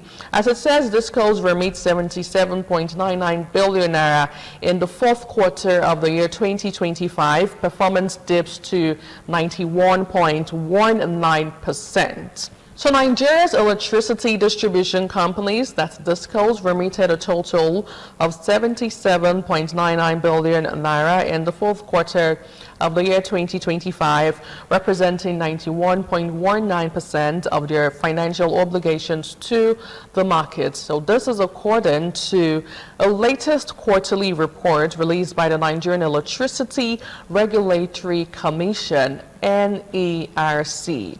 The performance reflects a slight decline compared to the third quarter of 2025, raising concerns about liquidity and operational efficiency within Nigeria's power sector. Now, what really is the report saying? So the NERC report shows that DISCOs recorded a marginal drop in remittance performance in the fourth quarter of the year 2025 compared to the previous quarter. While most operators met their obligations, a few companies posted significant shortfalls. Now, for instance, invoice of 85.53 billion naira in the fourth quarter of 2025, translating to 91.19% remittance rates. This represents a decline from the third quarter of the year 2025, when 73.3 billion naira was remitted out of 76.77 billion naira, with a higher performance rate of 95.13%. So 4 DISCOs fell below full remittance, and they actually include Ibadan DISCO, Kano DISCO, Jos DISCO, and Kaduna DISCO. Now, for instance, Jos DISCO recorded the sharpest decline, dropping by 21.32 percentage point, while Kano, Ibadan, and Kaduna also posted declines of 5.25 and 3.91 other margins respectively. So despite this decline, NERC actually is saying, and they actually noted, that the majority of the DISCOs met 100% of their remittance obligations during that period. Now let's get up to speed and give you a background story to this. Now, President Bola Tinubu in June 2023 assented to the Electricity Act 2023, a landmark legislation originally passed by the National Assembly in July 2022. So the new act replaces the electricity or the electric power sector Reform Act 2005 and introduces a comprehensive framework to guide the post-privatization phase of the Nigerian electricity supply industry, and it's also designed to attract increased private sector investment into the power sector. Now, a major feature of the law is the removal of electricity from the exclusive legislative list, effectively decentralizing the sector. Now, this reform allows state governments, private companies, and individuals to generate, transmit, and distribute electricity independently, of thereby breaking the long-standing monopoly at the national level. I'm sure a lot of Nigerians were really not even aware of this, but then again, the act is expected to drive competition, improve service delivery, and expand access to electricity across the country by enabling subnational and private participation in power infrastructure development here in Nigeria. However, despite these structural reforms, Nigeria's electricity sector continues to grapple with deep-rooted financial challenges, particularly around pricing and cost recovery.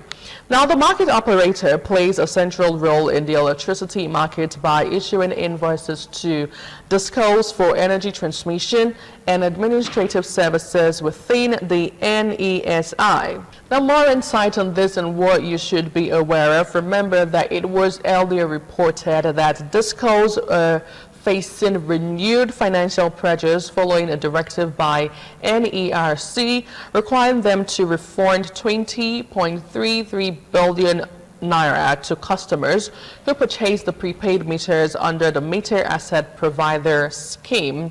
That's the MAP. Now, NERC previously directed that all refunds under the amended order must be completed within the space of 12 months, with reimbursement applied directly to customer electricity bills.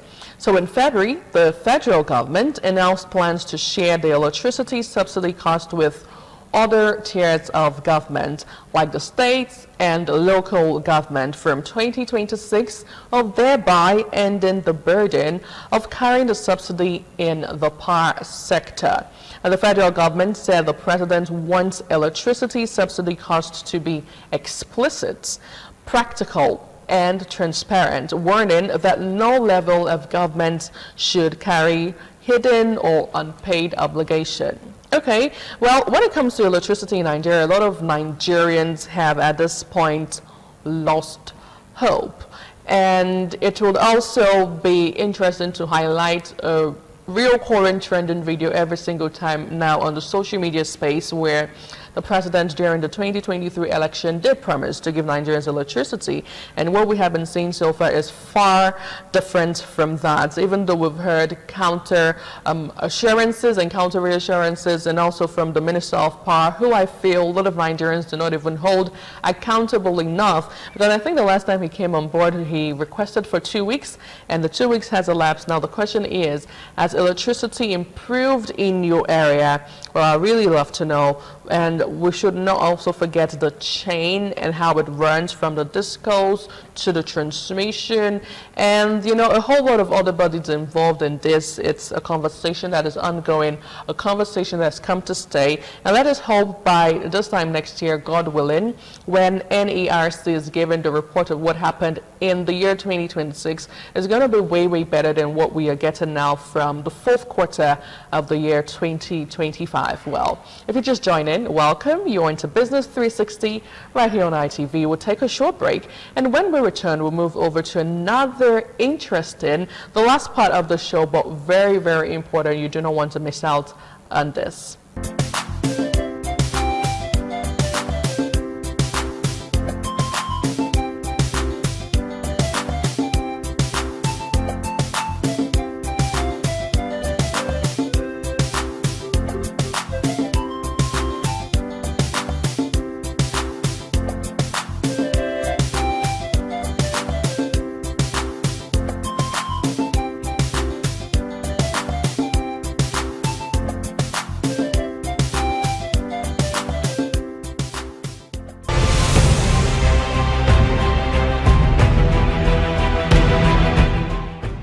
Welcome back. Thank you so much for staying with us. Now let's talk about this interesting report coming from the FCCPC.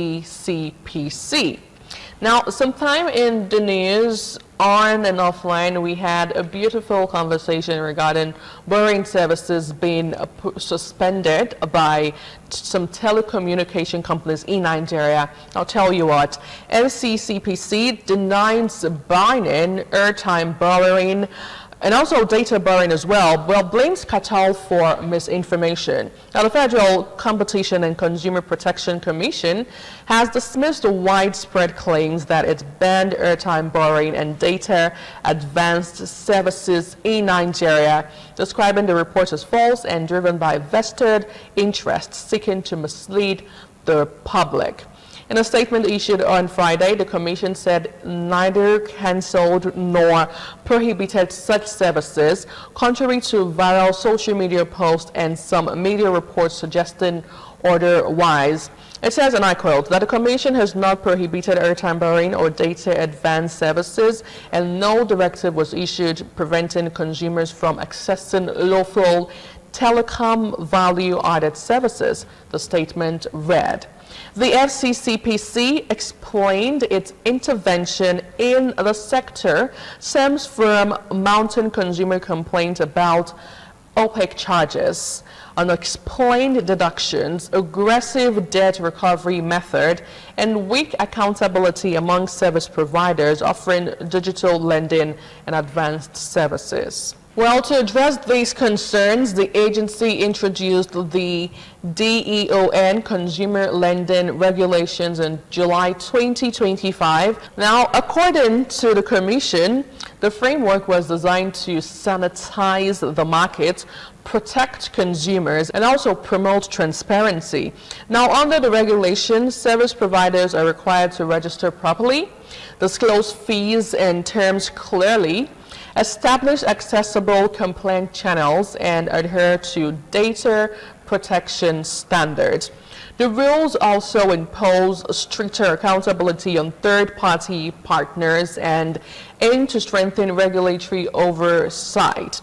The Commission further revealed that some telecom operators had engaged in exclusionary technical partnership that violated provisions of the Federal Competition and Consumer Protection Act 2018. So these arrangements, it said, limited competition and shut out local participants. So despite these provisions, the agency noted that several operators failed to comply within the initial 90-day window granted after the regulation were introduced. So even after an extension to 5th January 2026, some companies reportedly did not regularize their operations.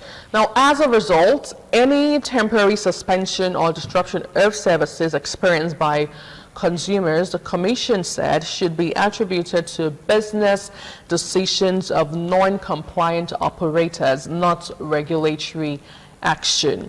It says, and I quote, "It is inaccurate to attribute avoidable disruption to regulation where regulated entities had adequate notices and sufficient opportunity to comply," the statement added. The FCCPC accused unnamed interests, including foreign collaborators, of orchestrating misinformation campaign to resist reforms aimed at creating a fair and transparent market. While urging Nigerians to disregard misleading claims, the Commission reaffirmed its commitment to protecting consumers and ensuring responsible practices within the digital financial ecosystem. So it is worthy to also note that what FCCPC, that's the Federal Competition and Consumer Protection Commission, is saying is that it is taking themselves out of what you're currently experiencing, just in case the telecom communication company that you're operating in right now in Nigeria is not providing you that service of being able to borrow airtime or data. Now you're saying it's not your fault. It is the fault of those who refused to comply with the directive and the reform that they are trying to create and establish here in Nigeria. That is why you're having that kind of experience now. Well, a lot of Nigerians offline and online have been reacting to this, with some persons saying they feel a bit of discrepancies in how the things are being run. A situation where you borrow 500 naira, and then when you're to repay what you borrowed, it's a different ballgame entirely. It seems like you're even paying triple or 50% of what you owed or what you did borrow. Well, there are those Nigerians who would say that, oh my goodness, here in Nigeria you get to borrow a lot, and then there are some persons who would just borrow and borrow and borrow and then do away with the SIM card. Well, it's a lot. Well, this is Nigeria at the end of the day, and on that note, we wrap up Business 360. Thank you so much for being part of the show. I am Anuluwakwo Stevens. We'll do this again next week, God willing. Please have yourself a great day ahead.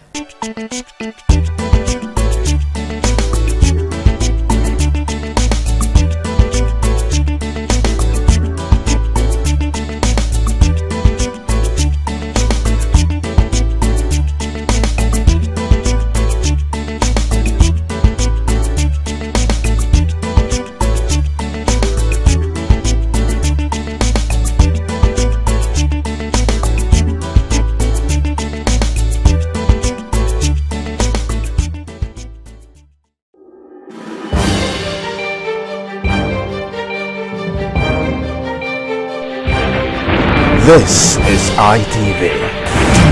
Certainly the best.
On the news tonight, VP Shettima says Tinubu saves Nigeria's economy, submit his nomination forms.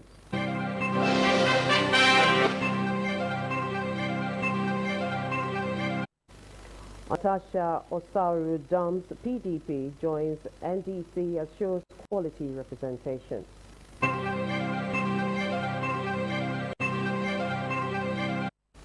IGP transfers 1,332 police officers from Delta State following alleged extrajudicial killing.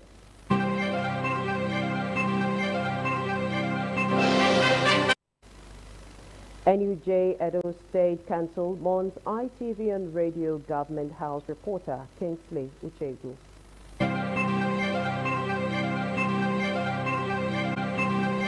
Lagos State government says malaria prevalence drops below 2%.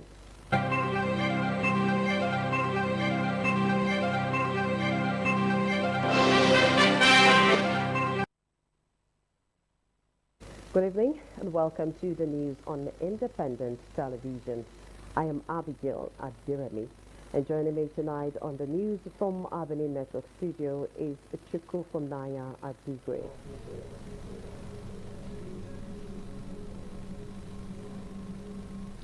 Good evening, Abigail. It's good to be on this bits with you.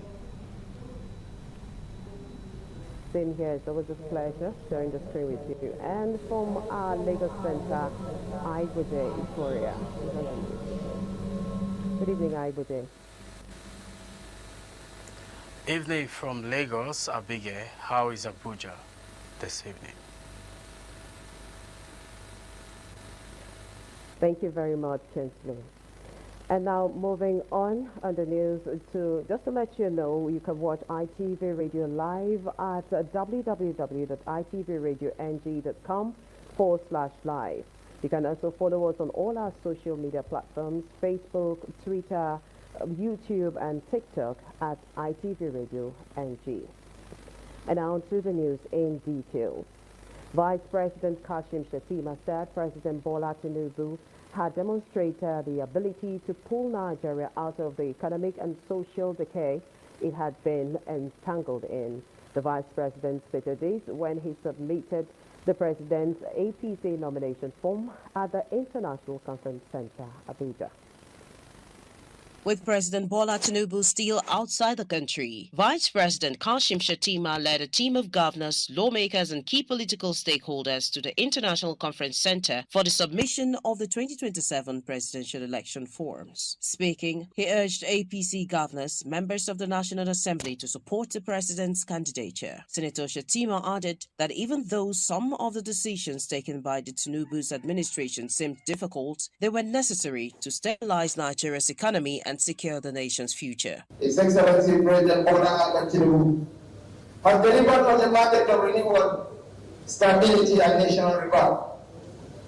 The storms of the past years have brought diminishing. They have made a fine sailor out of him. He has set this ship through turbulent waters with courage, taking difficult but necessary decisions to stabilize the economy, restore confidence, and prepare Nigeria for a more sustainable future. Hence, our support and reason for rallying around him. For his part, the Speaker, House of Representatives Tajuddin Abbas applauded Tinubu's leadership at a difficult time in Nigeria's history. Abbas assured of better days and a brighter future with the president at the helm of the nation's affairs. The chairman, Progressives Governors Forum, Hope Uzodinma of Imo State, said the party's unanimous support for Tinubu was evident in the presence of majority of the governors at the event. The national chairman of APC, Professor Nantawe Yilwada, said the performance of Tinubu and APC's governor were enough justification for the president's re-election. From Abuja, Abigail Adiremi, ITV News. The Edo State House of Assembly member representing Ego constituency, Honorable Natasha Osaru Dibia, has pledged greater people-oriented representation for her constituents.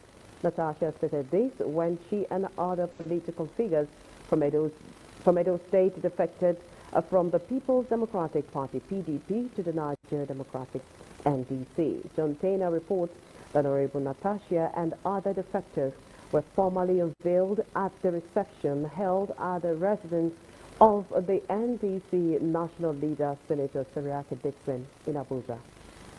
The Nigerian Democratic Congress on Thursday received fresh defectors from the People's Democratic Party, including the Edo State House of Assembly member representing Ego constituency, Honorable Natasha Osawaru Idibia, alongside other political figures from Edo State. Honorable Natasha and other defectors were formally unveiled at a brief ceremony held at the Abuja residence of the NDC national leader, Senator Seriake Dickson. With the faces we have seen from Edo alone, there's no doubt that the APC in that state is collapsing.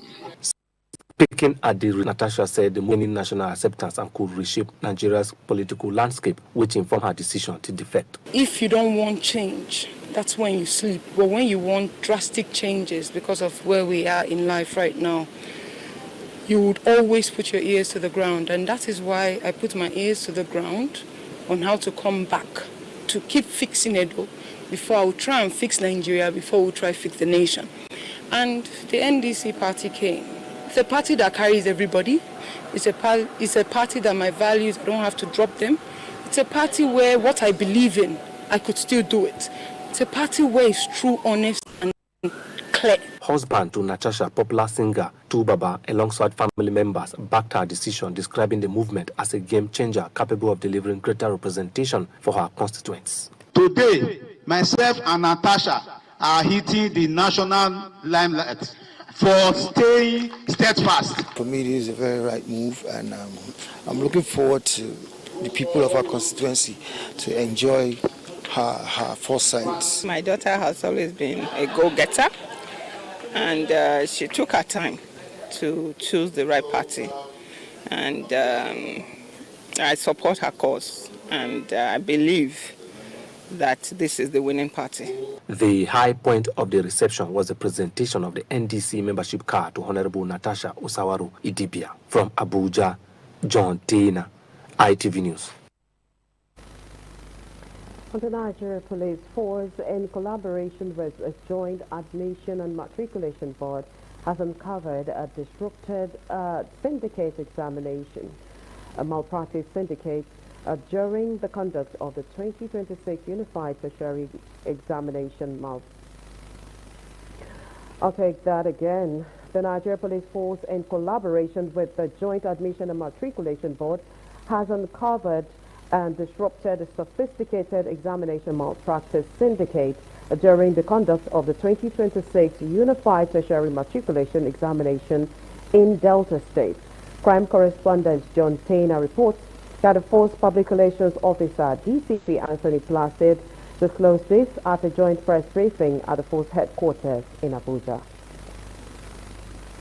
A sophisticated examination malpractice in Delta State, as disclosed by the Force Public Relations Officer, DCP Anthony Placid, took place at the College of Education Warri Examination Center during the ongoing 2026 UTME exercise. Police said a joint effort with JAMB to uncover the fraudulent act followed intelligence-led investigation into an attempt by criminal elements to compromise the integrity of the examination through technology-assisted fraud and unauthorized remote access to examination systems. The Force PRO explained the preliminary investigation revealed that unauthorized remote access was illegally gained into candidate computer systems while the examination was ongoing. The police say 4 suspects were arrested and are currently in custody, assisting investigators with further inquiries into the network.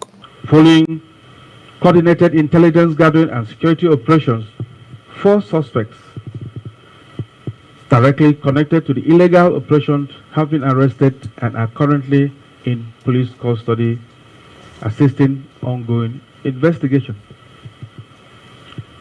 Further investigation also reveals the involvement of another principal suspect currently at large. Available intelligence indicates that the suspect remotely accessed and operated candidates' computer system from undisclosed locations during the examination. The police warned candidates, operators of computer-based test centers and criminal collaborators against engaging in any form of examination malpractice or cyber-related fraud. It reiterates that no form of cyber-assisted examination fraud digital manipulations, or unauthorized system intrusion will escape detection and prosecution. As part of administrative jail resort centers pending the conclusion of investigations from Abuja, John Taylor. If you have just joined us, you're watching the main news independent outward. Go for Mr. Indra. Well, for the news from our Benin studio, following the recent extrajudicial killing allegedly involving personnel of the Delta State Police Command, the Inspector General of Police has ordered the transfer of 1,332 police officers out of the state. The development has continued to generate reactions from stakeholders in Warri, who are calling for deeper reforms within the Nigeria police force. Warri correspondent Benga Ahmed has the details. The alleged extrajudicial killing of Ogedemine Ogidi, which sparked widespread public outrage and attracted both local and international condemnation, has prompted decisive action from the Inspector General of Police as part of measures aimed at restoring public confidence and strengthening accountability within the force. The IGP approved the transfer of 1,132 police officers from Delta State Command.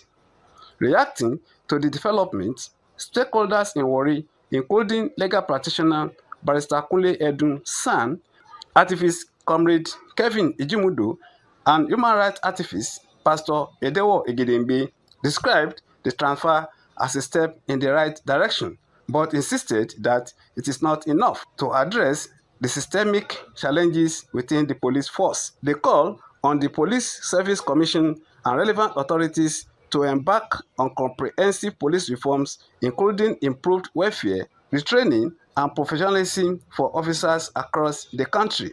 So there needs to be a proper orientation or reorientation, reform of the mindset of the average policeman. He has painted the Delta State in a very negative light. In a busy motor park, you shot somebody twice. You took him to the police station and you gave him the final shot in his spine. And that's that the young man gave up. And you say you don't have something you're hiding? That policeman knows the history of that Beretta pistol, or he knows whoever they wanted to wave that into his supply, or perhaps it's still gun running or gun racket. I'm calling on Nigerian government, beginning from the spirited Nigerians, to respond and rise up to the plight of the Nigerian police. Nigerian police work under a very terrible condition that you can't compare to even our neighboring African, country. From Warri, Benga Ahmed, ITV News. In another report, former President Dr. Goodluck Jonathan on Friday formally opposed a lawsuit seeking to prevent him from contesting the 2027 presidential election. Dr. Jonathan's counsel, Chris Uche, a senior advocate of Nigeria, informed Justice Peter Lifu of the Federal High Court in Abuja that the former president had already filed the necessary legal processes challenging the suit. According to Uche, the defense submitted a conditional appearance, preliminary objection, counter affidavit, and written address on May 5, urging the court to strike out the case. He explained that Dr. Jonathan's legal team acted swiftly after learning about the matter through media reports. Uche argued that the case centers on the former president's eligibility to seek office again in 2027, insisting that the issue had already been settled by the courts, including the Court of Appeal. Counsel to the plaintiff, Ndubisi Ukpai, however, told the court that he had only just received Dr. Jonathan's response and needed time to study the documents and file a reply. Following the submissions, Justice Lifu adjourned proceedings until May 1, 2026 for hearing on both the preliminary objection and the substantive suit. The judge also directed that hearing notices be served on the Independent National Electoral Commission and the Attorney General of the Federation, both of whom were absent in court. The suit was instituted by lawyer John Mary Jidubi who is asking the court to permanently stop Dr. Jonathan from participating in the 2027 presidential race. Now, the Nigeria Union of Journalists, NUJ, Edo State Council, has described the late government house correspondent of independent television and radio, Mr. Kingsley Uchegbu, as a core media professional whose contributions to broadcasting industry would be greatly missed. Edo State NUJ Chapter Chairman Dr. Festus Alenke made the observation when he led other executive members of the union to console the management and staff of the station at the corporate headquarters, Glass House, Airport Road, Benin City. The report by Ehis Uhunamure is presented by Donald Amie. Edo State Council Chairman of the Nigerian Union of Journalists, Dr. Festus Alenke, sympathized with the management and staff of independent television and radio and prayed that the Almighty God graciously grant them the fortitude to bear the irreparable loss. Dr. Festus Alenke enjoined his family and colleagues to take solace in the fact that Mr. Kingsley Uchegbu lived a very productive life on air despite his demise at young age. We are here to commiserate with the ITV radio management and staff. I wish to be very brief because it's a very sad one. All we can praise such things should not happen here again. Amen. Nobody here will die. Amen. We will walk here and retire. Amen. The managing director of the independent television and radio, Elina Elvis Obaseki, appreciated the union for the visit, noting that the late staff members served diligently while alive. Elina Obaseki urged workers to always pay attention to their health through routine medical examination, stressing that early detection remains important in preventing health complications. He also appealed to the NUJ and well-meaning Nigerians not to forget the children of the late Kingsley Uchegbu, noting that support for the family will help sustain his legacies. I would say Kingsley was an asset. Taking him to government as well, there was a need to. It wasn't the decision made in error. And the instructions given to him, Kingsley followed it to the letter. It might have been a very short life. For Kingsley's very few years of life were meaningful. And this is a lesson to us all. The condolence visit was attended by other management staff. The highlight of the visit was prayer for the bereaved family. From Benin, Donald Ehiminyen, ITV News.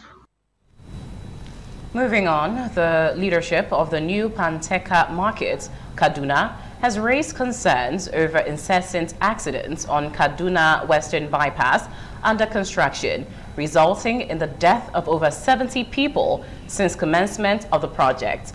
Correspondent Umar Mohammed reports that the reconstruction of Nnamdi Azikiwe Western Bypass was awarded during the first tenure of the Buhari administration. The project, which commenced from Command Junction and terminated at Cow Bridge, has only reached 45% completion, despite being a major route for heavy trucks into and from the northern part of the country. Investigation revealed that only one lane of the road is about 80% completed, with no space for motorists to park, resulting in accidents daily. Secretary of Panteka Market and some of his colleagues recalled how last Sunday a trailer truck crushed a member of the market to death, leading to protest and burning of the trucks. Recent one of our colleagues, our friend, our brother, Anas has lost his life due to the overspeed. Call for the state government to help us and call the contractors that are constructing this road to help us and finish the road on time. It can reduce an accident because several occasions we have been losing our member. In as much as there's no that escaped way, like the shoulder, where person can park properly, you see anything can happen. Secretary of the National Union of Road Transport Workers, Kaduna State Chapter, Comrade Hassan, advised the Kaduna State government to implement measures as agreed during a stakeholders meeting with the Secretary to the state government. It's very unfortunate because according to reports from the inception of that work to date, getting to 70 people have lost their lives. Those people that have lost their lives, they have relations, they have dependents and they have aspirations. Efforts to get the response of the contractor was unsuccessful, as some of the engineers on the ground said it is their headquarters in Abuja that can respond to questions surrounding the project. From Kaduna, Umar Mohammed, ITV News. Time now to link you with our Lagos studio, where Aigode Korea is standing by with more stories. Over to you, Aigode. Thank you, Abigail. And welcome to Lagos.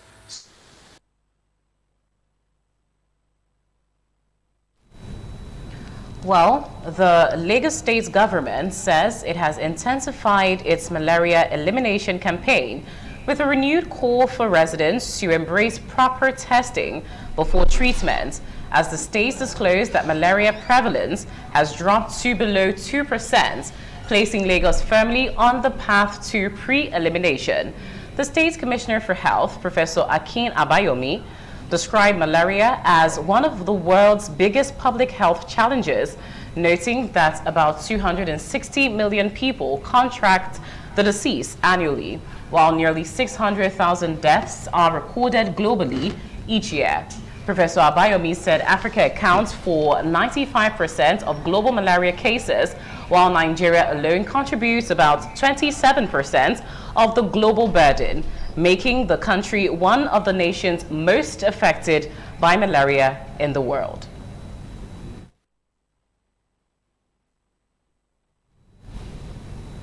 The Lagos State government, through the Lagos State Electricity Regulatory Commission, LASEC, has reaffirmed its commitment to deepening smart regulation and strengthening the state's electricity market.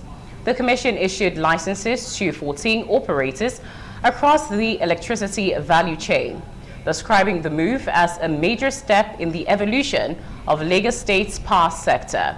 Chief Executive Officer and Executive Member of the Commission, Mrs. Temitope George, said the development marks the beginning of a new regulatory era focused on building a functional, efficient, innovative, and consumer-centered electricity market.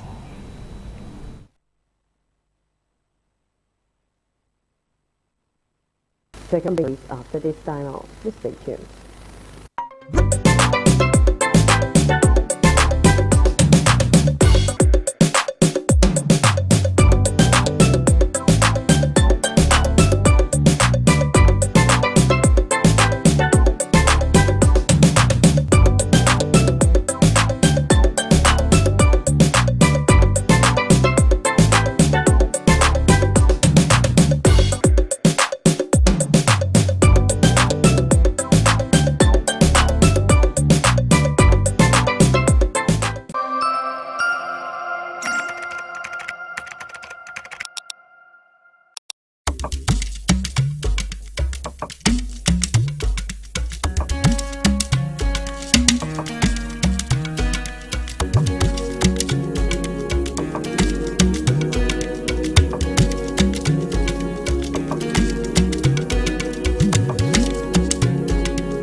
Welcome back to the main news on Independent Television.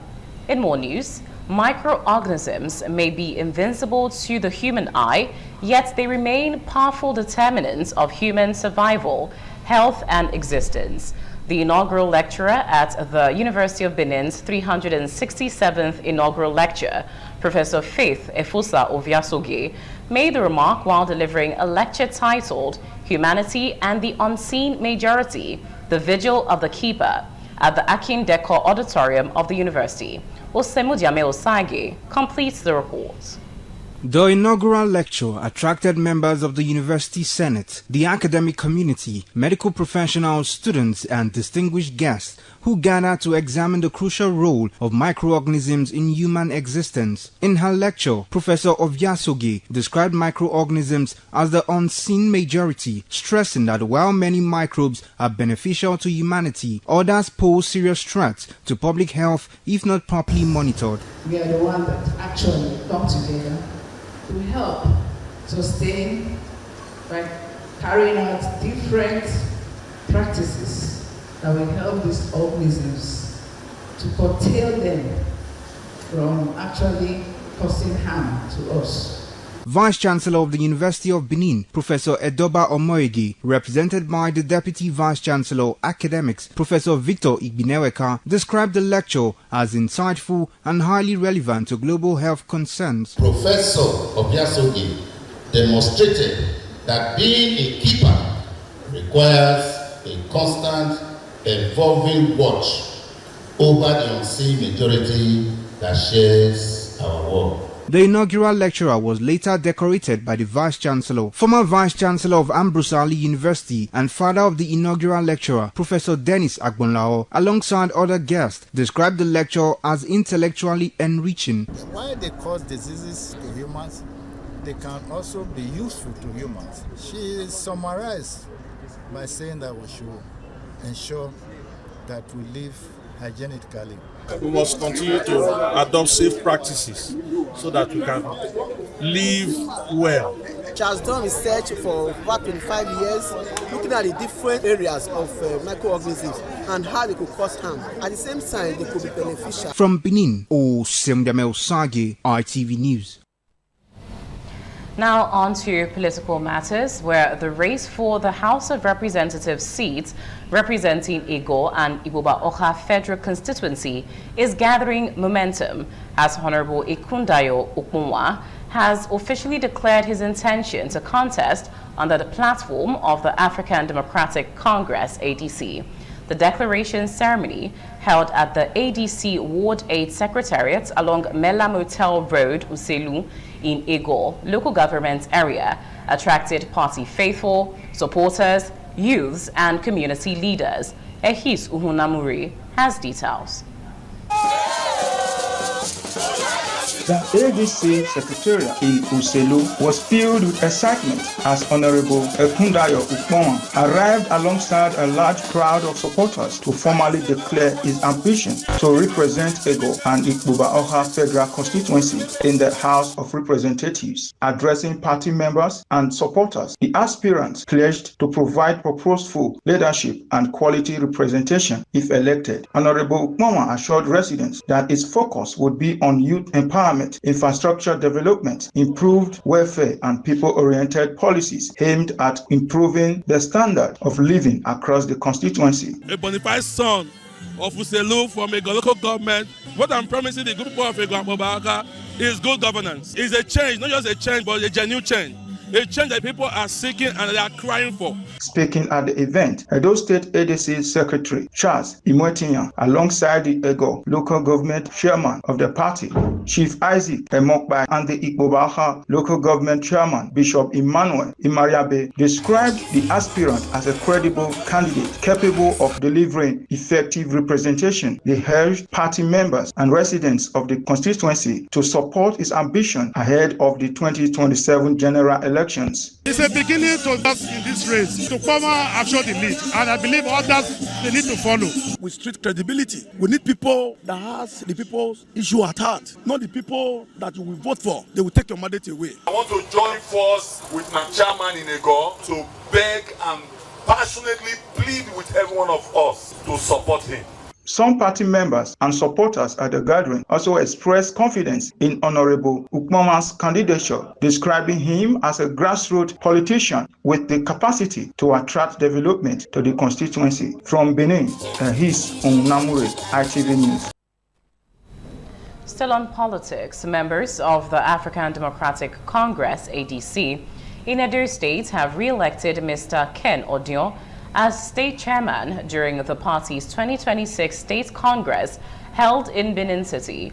The Congress, which also produced other executive members, was conducted peacefully and witnessed the affirmation of several officials through a voice vote by delegates and party stakeholders. Patience Usao-Giwa reports.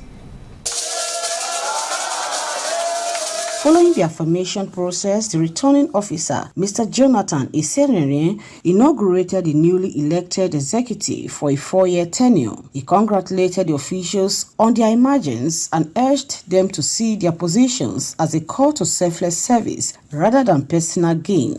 We are expecting that you are taking up this office as an opportunity to serve the people.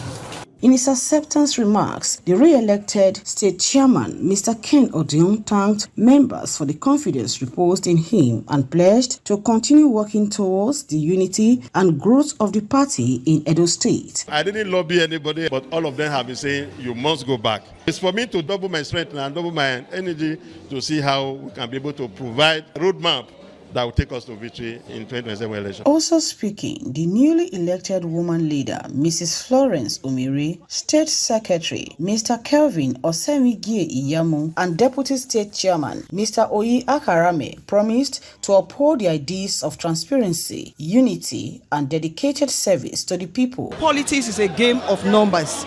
So all I'm going to do is to make the women to participate in reaching out to others. I will work with the party according to the laid down rules and the constitution of the party.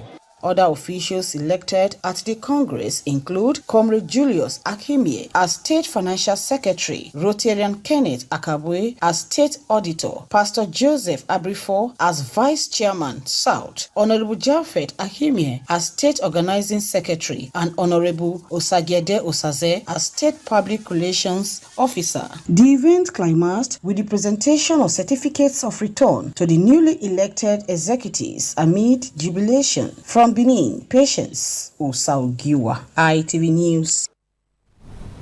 Leaders and members of the All Progressives Congress, APC, in Orion South constituency and the executive of the local government chapter of the party have unanimously adopted Ambassador Terry Igebo as the party's consensus candidate for the State House of Assembly in the 2027 general election.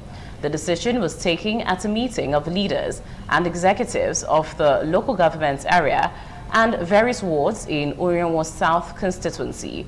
Ikponwo Sao-Gyagbe reports.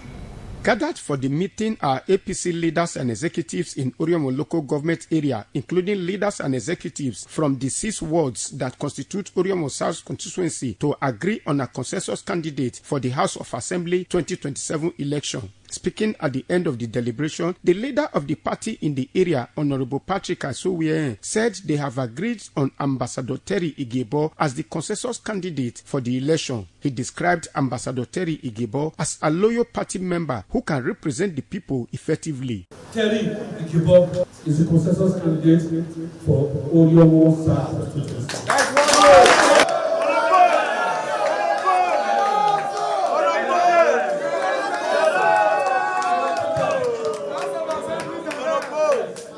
The APC Orion local government area chairman Julius Agmoze presented the party's paraphernalia to Ambassador Terry Igebo and urged the leaders to go back to their wards and work to ensure victory for the party in the election. Let us go to our various wards and do the needful. We have got the candidate for the House of Assembly Orion South. Thank you and God bless. Ambassador Terry Igebo, who thanked the leaders for the confidence reposed in him, promised purposeful representation when in office.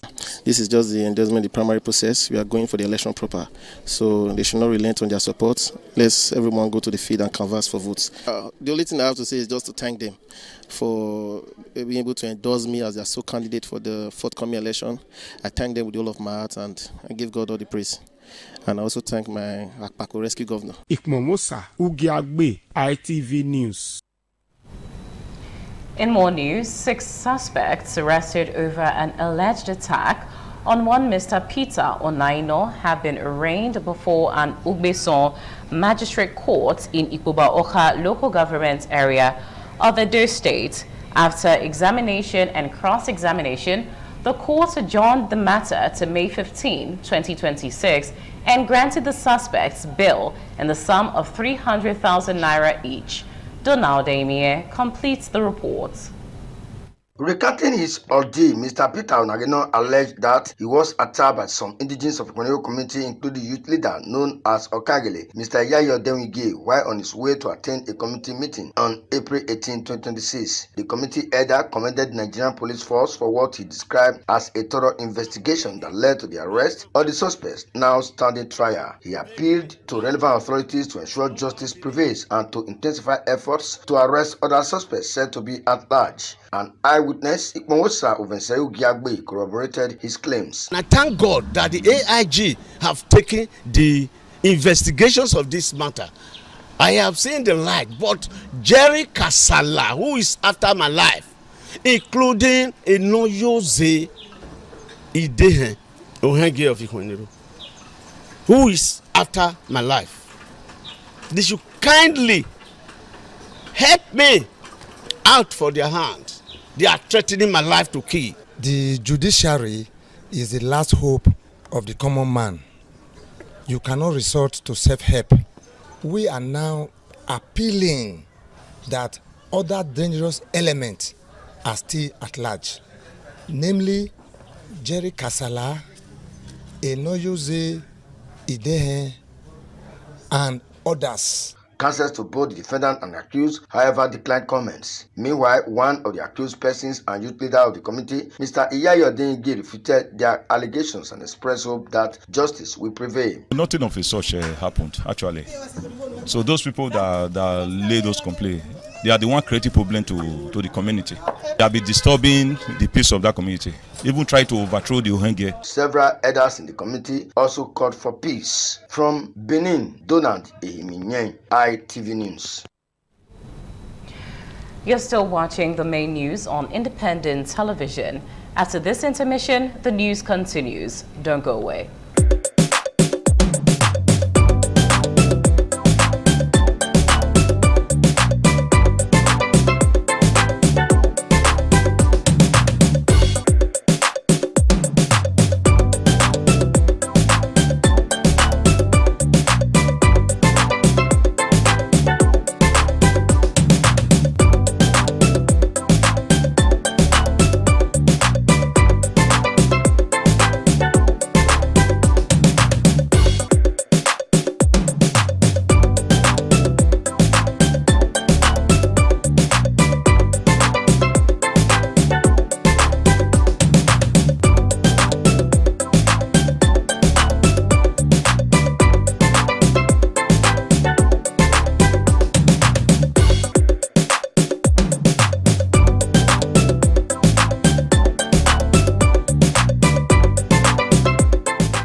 ITV, certainly the best.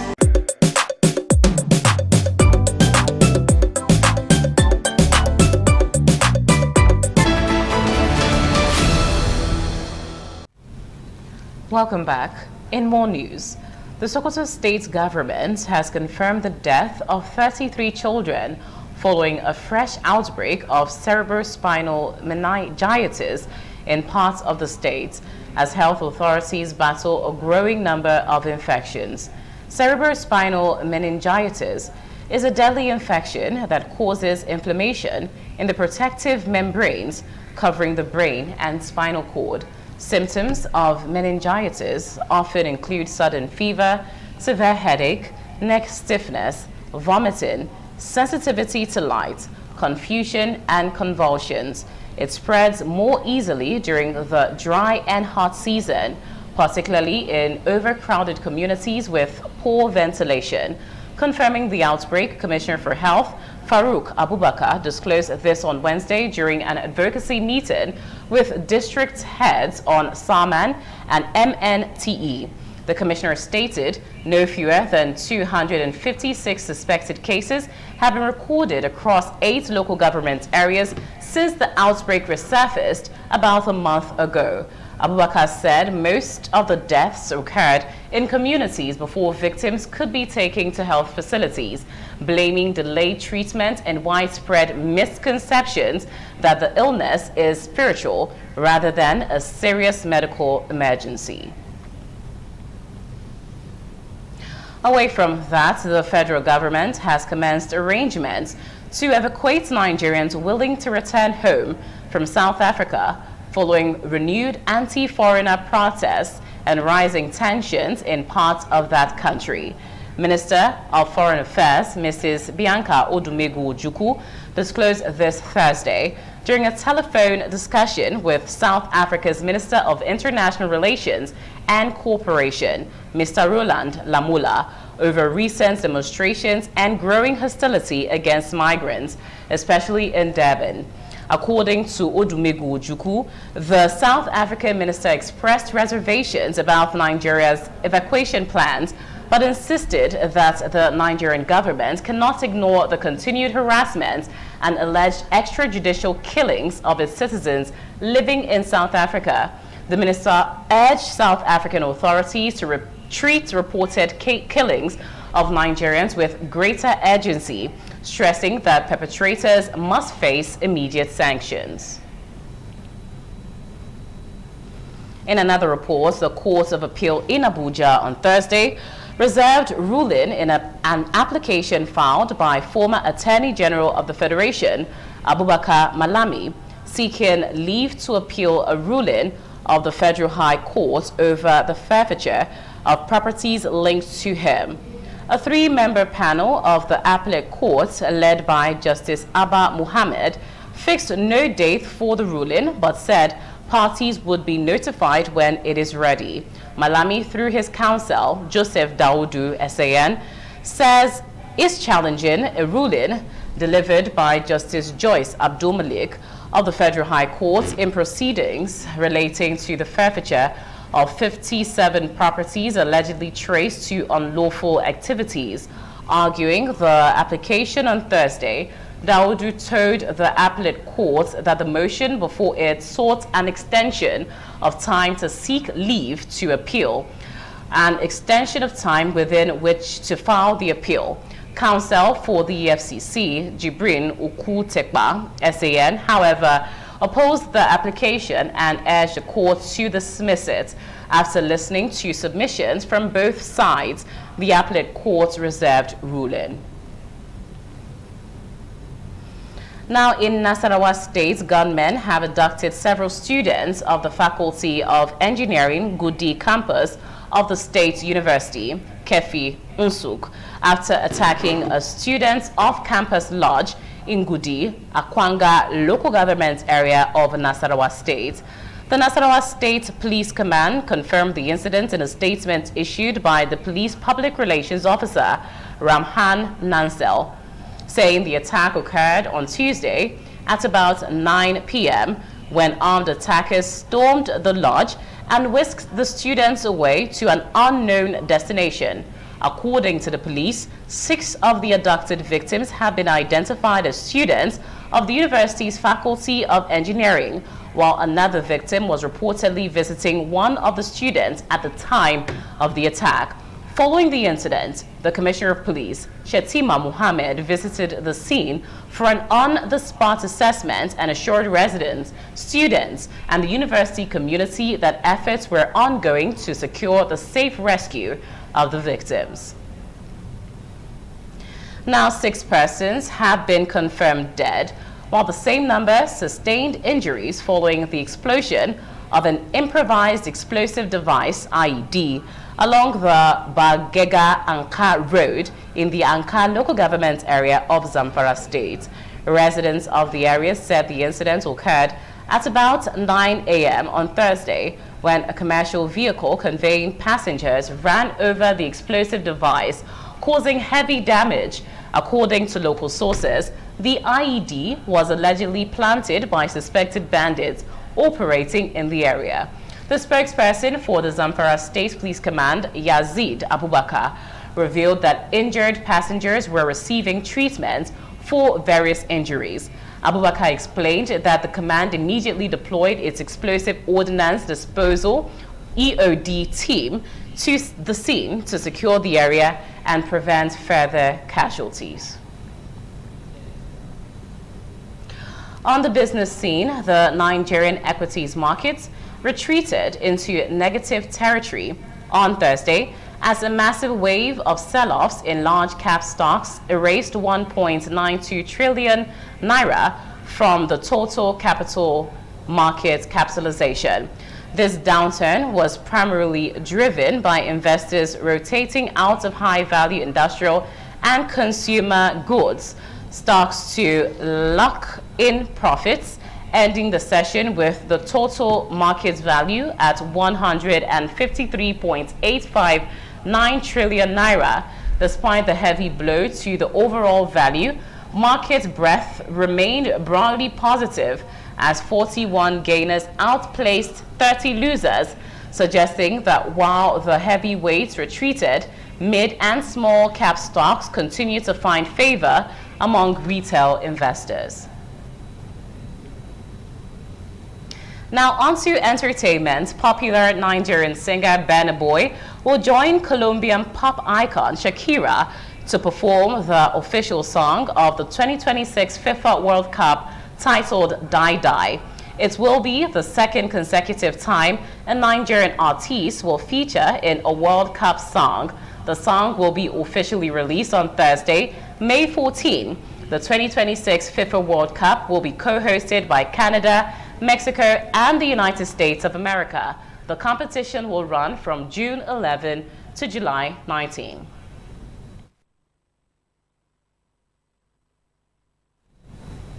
On the foreign scene, UK government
It is time for sports, and Solomon Aino is standing by.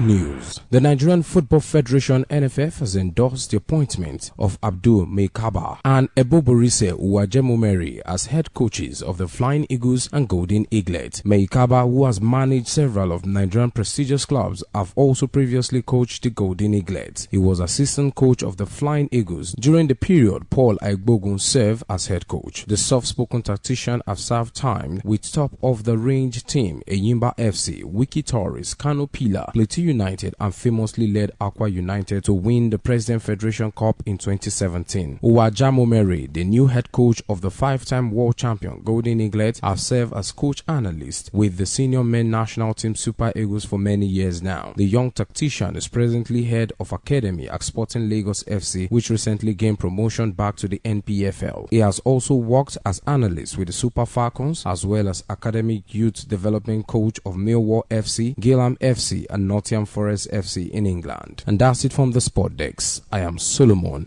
Aino. And with that report, we draw the curtain on the main news on independent television. I am Chukufum Nanya Digwe, thanking you for staying till the end. Good night.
ITV, certainly the best.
Thank you very much for joining us on the program Healthy Living. What is the kidney? The kidney is an excretory organ in the body, which is for metabolism. Tuberculosis affects many organs in the body, but the common ones it usually affects is the lungs. Epilepsy is a neurological problem. Okay. It is an injury in the brain which causes someone to begin to convulse, to go into fits. It is curable, but the cure is a long-term thing. If you eat well and avoid those risk factors that will make your immunity to be down, then the risk of contracting tuberculosis will be reduced. If you're healthy, then you're wealthy.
This is ITV.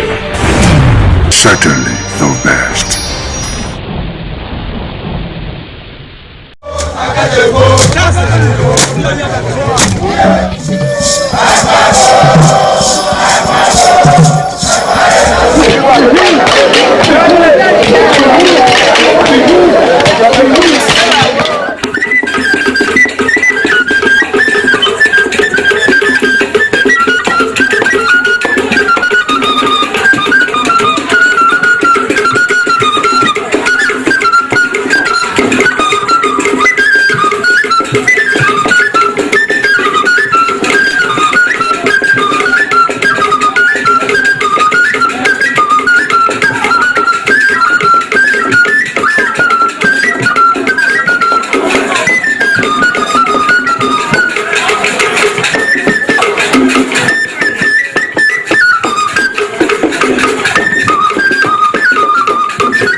Experience to have you join us on the program Heritage. My name is Precious Fortune, and of course, you know how we get to do it on this program, where we get to take you around different cultural experiences, dance, celebrations, festivals, and all of that. And today is no exception. Well, today we're going to be looking at something quite unique. We're going to be looking at the Igede dance of Benue State. Now, that dance, everything about that dance, the steps, the rhythm, the musical instruments, everything is spectacular. Let's go take a look.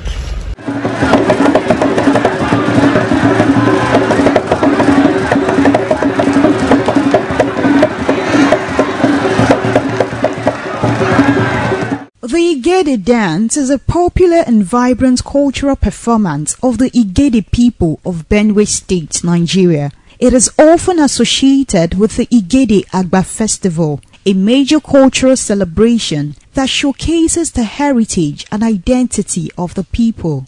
The Igede people trace their ancestry to Sabongida Ora in Edo State, from where they migrated centuries ago under the leadership of a figure named Agba, before settling in present-day Benue State. The dance derives its name from the legendary founder, Agba, who was said to be a renowned native doctor. According to tradition, he was deeply connected to a musical instrument called Igede, from which the people and eventually the dance got its name.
The Igede dance is a high-energy, expressive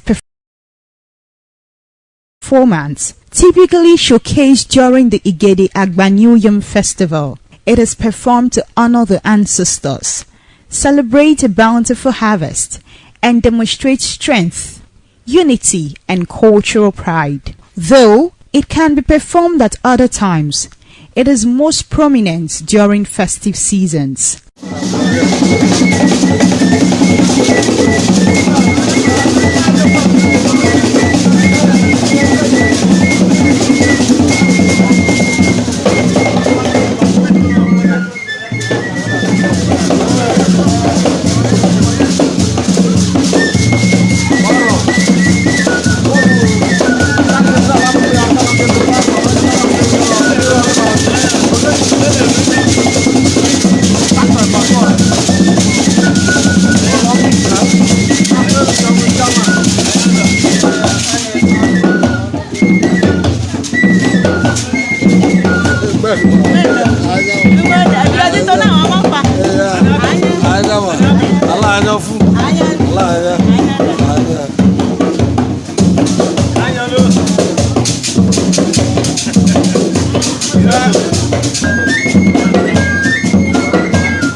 Characterized by fast-paced rhythms and dynamic movements, the dance is a spectacle of color and tradition. Dancers adorn themselves in striking traditional attire, often in shades of blue, white, and black, creating a visually captivating performance that reflects the richness of Igede culture.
Igede dance of Benue State, and that dance was really an amazing one. Everything about the dance is beautiful. I hope you enjoyed all of that. Well, do join us next time, of course, same station, for another episode of Heritage.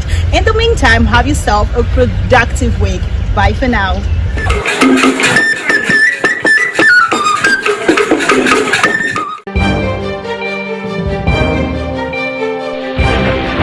This is ITV. Certainly the best.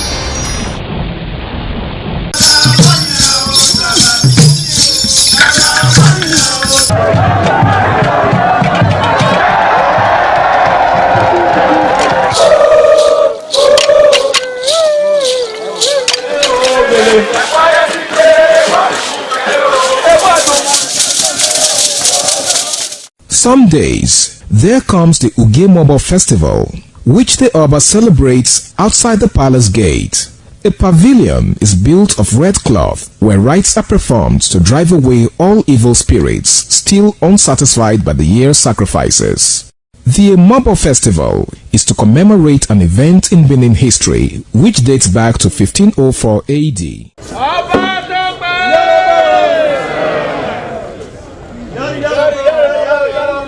Yari yari, Ọba Tope.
The Oba of Benin added a colorful mood to the year's celebration as he walks round the city center amidst cheers.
ITV, certainly the best.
Thank you so much for staying tuned. Welcome to 60 Minutes Nigeria. I am Wilson Marshall. Since our apologies for coming slightly behind schedule, we have to put things in place for you to have at least in a perfect show. I know you're expecting Mr. Egosa or some of them are not to worry. It's on his annual leave. Yes, when it's true, taking a break, having fun to recharge, definitely you see him on set again. For now, in his stead. Okay, so today is all about the security situation in Nigeria, and of course the comment credited to the Senate President David Mark on the opposition being behind the acts of terrorism in Nigeria just to discredit President Bola Ahmed Tinubu's administration. How true are these weighty allegations? Yes, is it true? Is it false? Is it yes and no? Anyway, our analysts will definitely throw more light upon this particular discussion for us to get to know their views and of course their opinions on this particular topic. Joining us all the way from Canada is a political analyst, political affairs commentator. Join me to welcome Honorable Austin Ogometiti. Honorable, thank you so much for making our time to join us.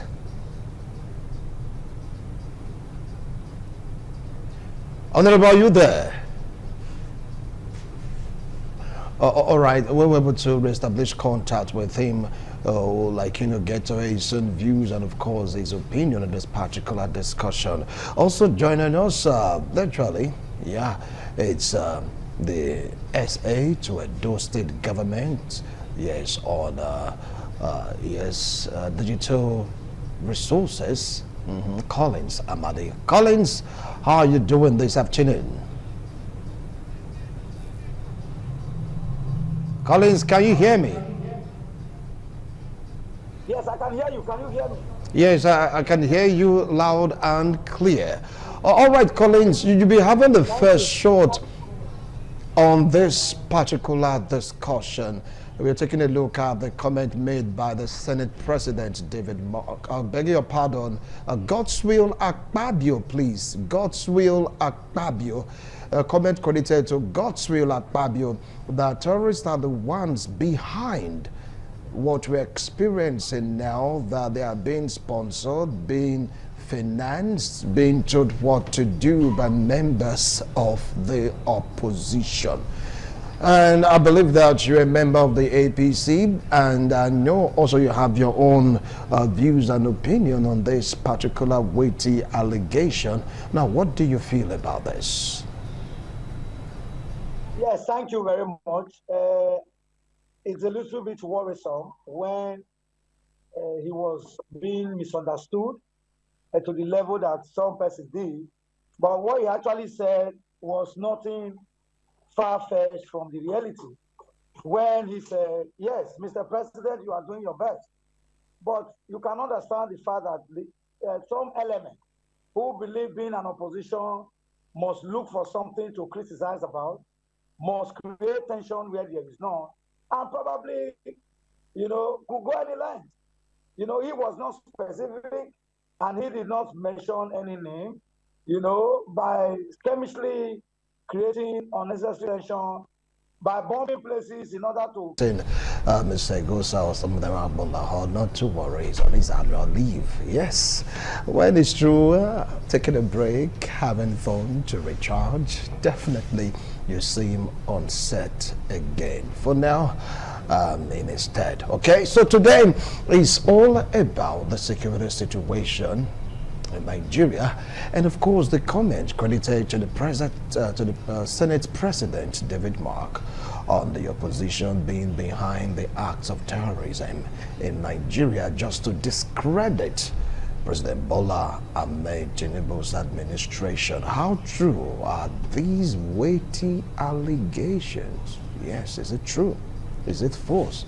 Is it yes and no? Anyway, our analysts will definitely throw more light upon this particular discussion for us to get to know their views and of course their opinions on this particular topic. Joining us all the way from Canada is a political analyst, political affairs commentator. Join me to welcome Honorable Austin Ogometiti. Honorable, thank you so much for making our time to join us.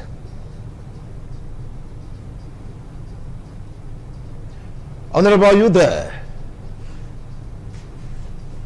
All right, we were able to establish contact with him, get his own views and of course his opinion on this particular discussion. Also joining us virtually, it's the SA to Edo State government, yes, on digital resources. Collins Amadi. Collins, how are you doing this afternoon? Collins, can you hear me? Yes, I can hear you. Can you hear me? Yes, I can hear you loud and clear. All right, Collins, you'll be having the first shot on this particular discussion. We're taking a look at the comment made by the Senate President David Mark. I beg your pardon, Godswill Akpabio, please. Godswill Akpabio. Comment credited to Godswill Akpabio that terrorists are the ones behind what we're experiencing now, that they are being sponsored, being financed, being told what to do by members of the opposition. And I believe that you're a member of the APC, and I know also you have your own views and opinion on this particular weighty allegation. Now, what do you feel about this? Yes, thank you very much. It's a little bit worrisome when he was being misunderstood to the level that some persons did. But what he actually said was nothing far-fetched from the reality. When he said, yes, Mr. President, you are doing your best. But you can understand the fact that some element who believe being an opposition must look for something to criticize about, must create tension where there is none, and probably, could go any length. He was not specific and he did not mention any name, by chemically creating unnecessary tension, by bombing places in order to create the impression that there's so much insecurity. Yes, some people may say it was an unguided statement, but I know and Nigerians know it was actually also said on the ground of levity. It was not something that was extremely serious to say somebody should go and be crucified, but all just to say that because of the way and manner in which some persons who believe because they are opposition, you must go to the extreme, to turn issues that are not supposed to be political to become political. How can we have men of the armed forces who indeed have put themselves on the line for the sovereignty of this country, from rescuing us from the hands of terrorists and terrorists, and at the end of the day, someone begin to mock them with teeth and say a soldier had died. You can see that is how government did this, government did not do that. Who ordinarily are to secure the sovereignty of a nation? Is it not the same soldiers? Were they not given the needed facilities to work?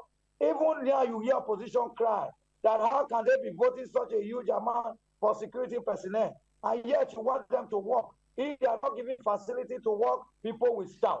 Now they are giving enablement and the empowerment to demystify and also destroy the terrorists.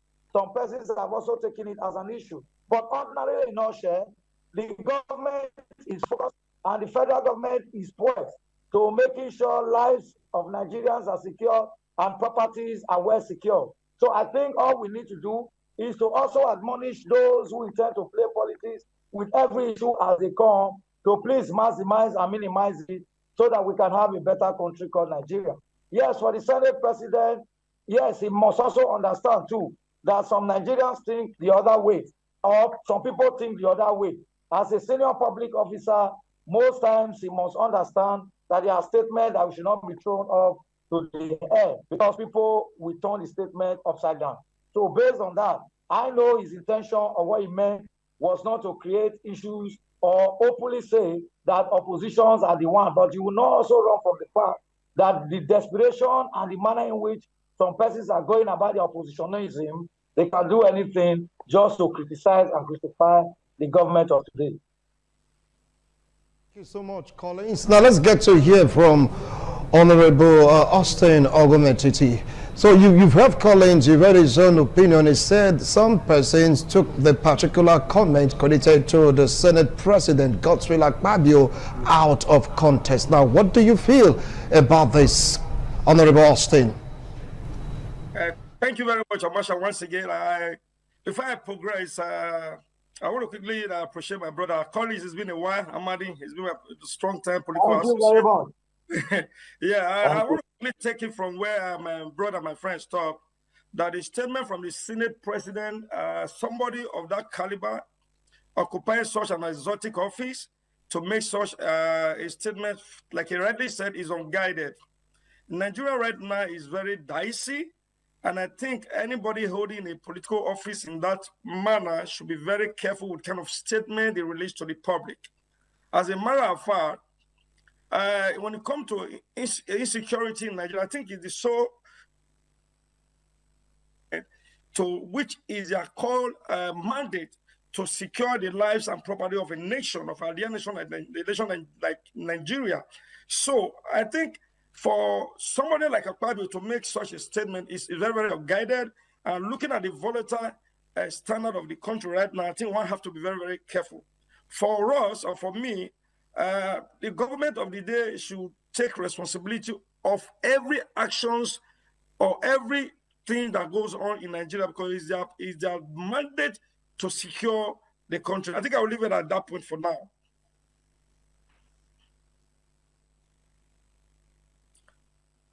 Can you hear me, Masha?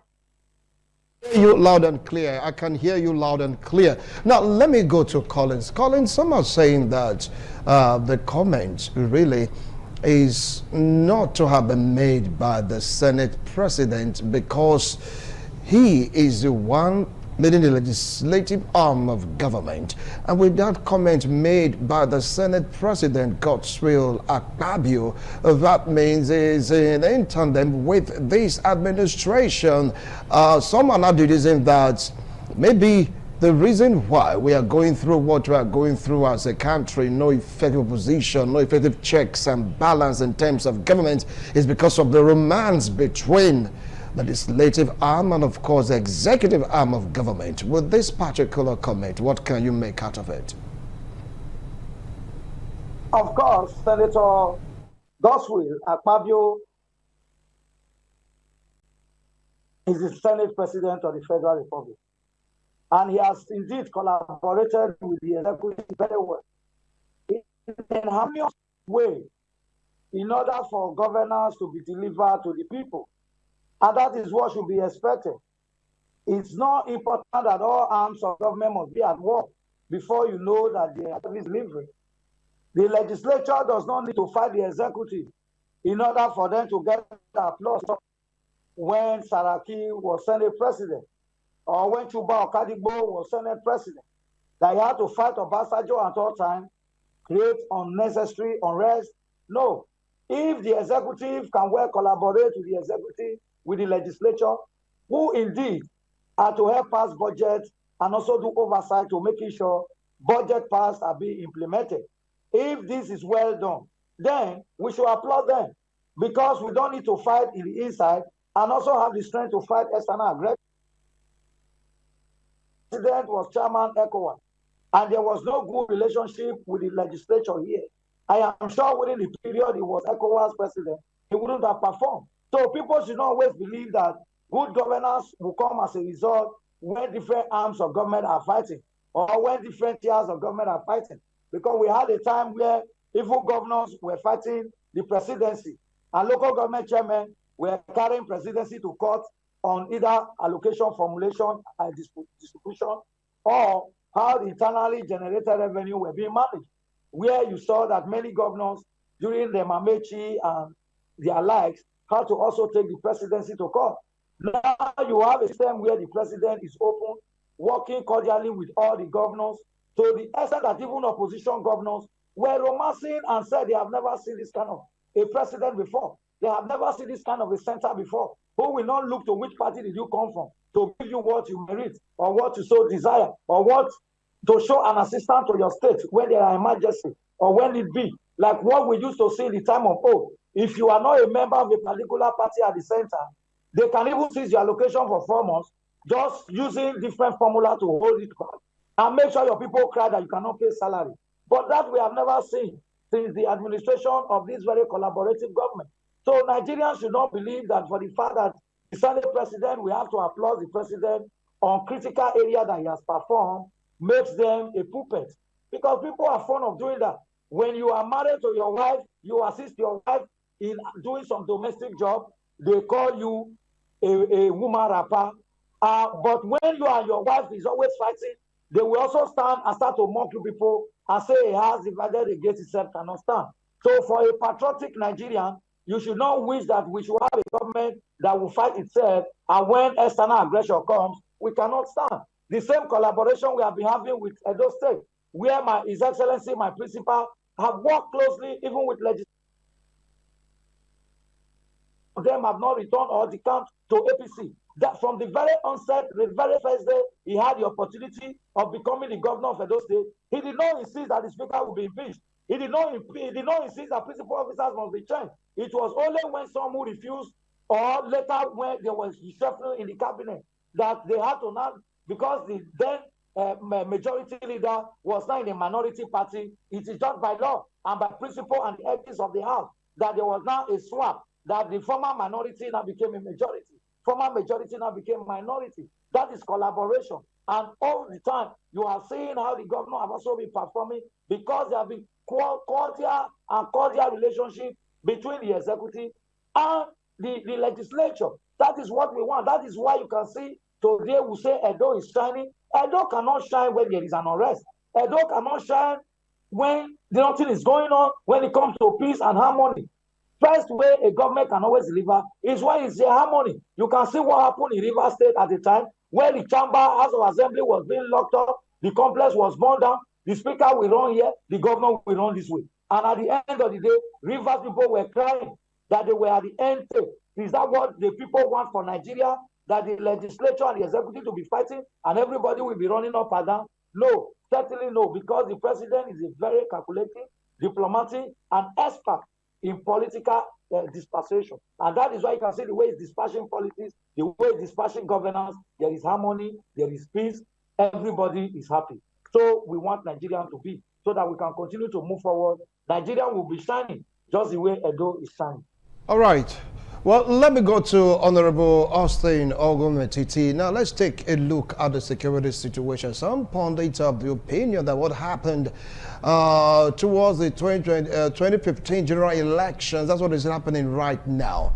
Like what David Mark said, he said the killings, the act of terrorism is geared towards 2027 election to discredit this current administration. I keep saying David Mark, Godswill Akpabio, to discredit this current administration. That was really happened to President Goodluck Ebele Jonathan. The opposition made it so much on government for him because of security situation, to the extent that President Goodluck Ebele Jonathan, then president, had to throw in the towel when he was told that he wasn't the winner of the election. Do you see the same game plan being orchestrated by the opposition to the ruling party, which is the APC, and that is the reason why, just maybe perhaps the reason why Godswill Akpabio is crying foul already. I thank you very much, Amasha, once again. I totally disagree with Akpabio, like I rightly said. There are statements and exotic personality like that don't make. If you take a critical history at the Nigeria politics right from the beginning, the way it has been, for us, the government of the day is supposed to be in charge of everything that happened in nature because the bulb stopped at its table. The insecurity of this magnitude is bedeviling a nation.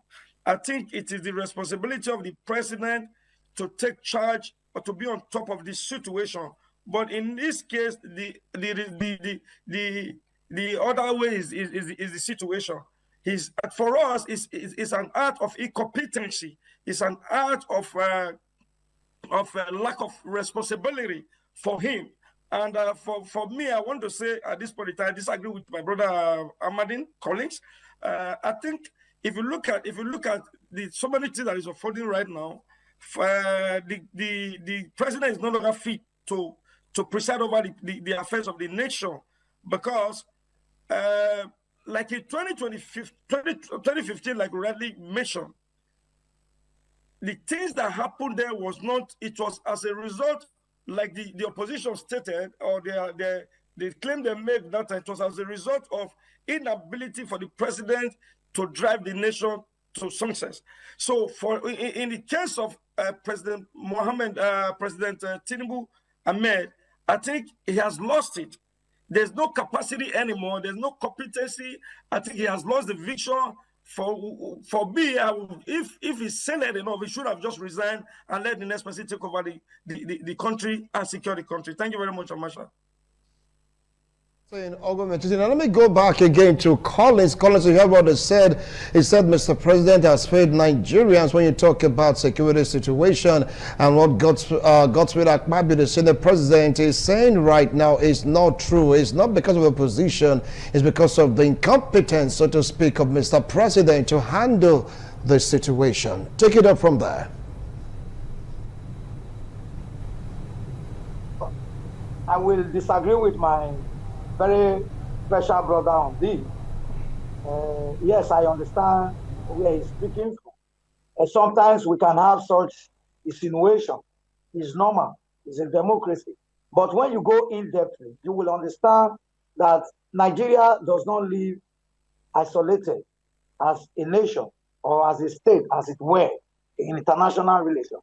There are very many indices that you use to weigh a country. I can bet you there are even countries in Europe today.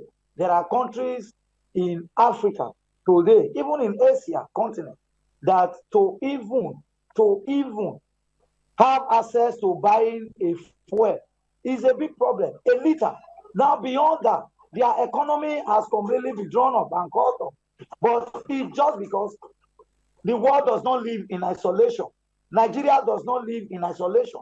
There must be interrelation. Even the ECOWAS crisis that started, where overthrowing and imbalancing adequacy in those countries also affected Nigeria as a country.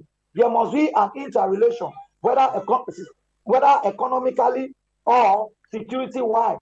So Nigeria, if not for the fact that the president is the president of the Federal Republic of today, I bet you what you would have experienced, what we would have been seeing, would have been 100% worse than what we assume today. Like government have never put food in anybody's table before. Most times I like to ask our people, yes, infrastructures have not really been there, but you can go around states in this country today, up to local government administrators, even in this hardship that the world is facing itself, there are infrastructures going on. People, even when Nigerian system and the world system was even a little bit okay, governors and local government can't even pay salaries. When economy were effective, they can't even pay salaries, not to talk of building a system that will run. Go to the IMF present rating and assess the way Nigeria economy has been rated. One of the best fast growing in the world. First 7 in the world. And they have also projected that in no distant time, Nigeria would be tall in the fast-growing economy. Now, you don't just grow economy or you don't access economy based on the fact that you sit there and your house food comes to you and you eat. Yes, we agree things are quite expensive, but that was why the president said when he came, there have been nothing on ground. And do you know most times, at the point you are building a house, at a foundation stage, even when it gets to window level, you still don't know you are building a house. You start knowing that you are really building a house when you begin to roof. The beauty begins to come out. So we must understand that there must be trust. We must sometimes trust our leader. We must ask dictate questions. We must ask how far, where were we? Now, when we talk about security, about 44 local government was in complete head-on by insurgents, Boko Haram and their ISWAP. They flew their flag. People paid taxes to them. But today, those things were demystified. Nigeria was withdrawn from them because they almost told Nigeria, when you go to the eastern part of this country, the unrest was enormous. People can't even go home because some people have taken government to themselves. All these things are not rocket science. All these things were taking time to work upon. Government can't do magic, no matter how you are looking at it. No matter how people are telling you, I want to do 4 years. If I get 4 years, I will make Nigeria Eldorado. Ask them, how are they going to do? Are they going to continue to subsidize basic things that no country subsidize anymore? Now, let them ask in America. Let them ask in UK. How much was a cup of Milo 3 years ago, 2 years ago? How much is a cup of Milo now? Let them begin to weigh from there. Now, even when you talk about the welfare packages that used to run in all these countries, ask them, is it still there? If those things are still available to be there, why will America continue to withdraw itself from areas where they have been showing humanitarian concern? Every country is struggling to survive. These are some of the things that even God himself has said, that when it is time for him to come, there will be a lot of issues.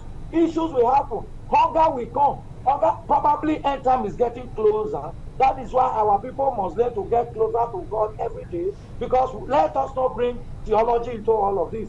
But sometimes there are things that happen that is beyond the human comprehension. Russia and Ukraine has been fighting an unending fight. Even when United Nations could not mediate, now the fight has snowballed into a stage that even basic things that countries used to access from these countries, they can't access it anymore. There are extremely scarcity. When there are scarcity, there will be hunger.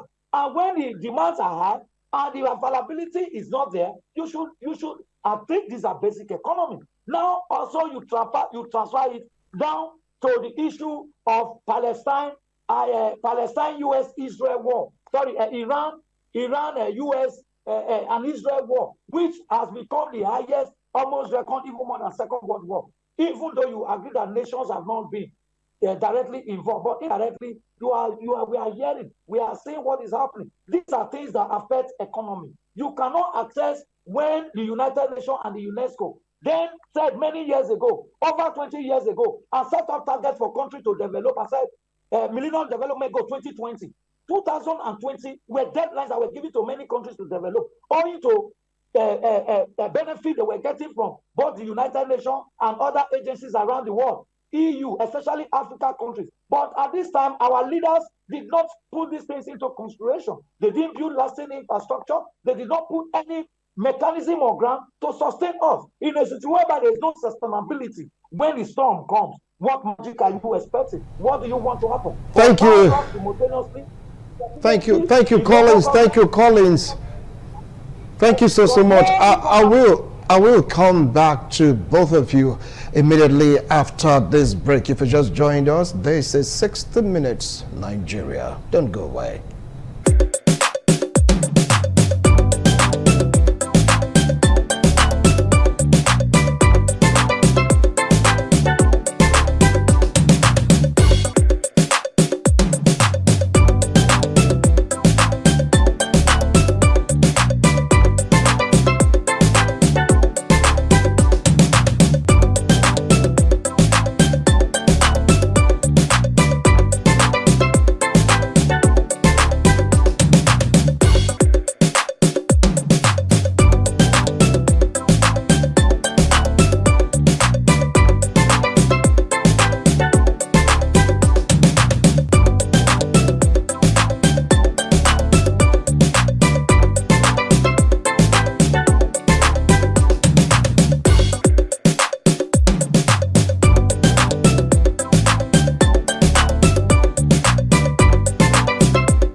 ITV, certainly the best. Thank you so much for staying tuned. If you just joined us, this is 60 Minutes Nigeria, reaching you live from Benin City, Edo State, South Nigeria. If you take a look at the current security situation, you get to realize one thing. It's like these terrorists, they are getting bolder.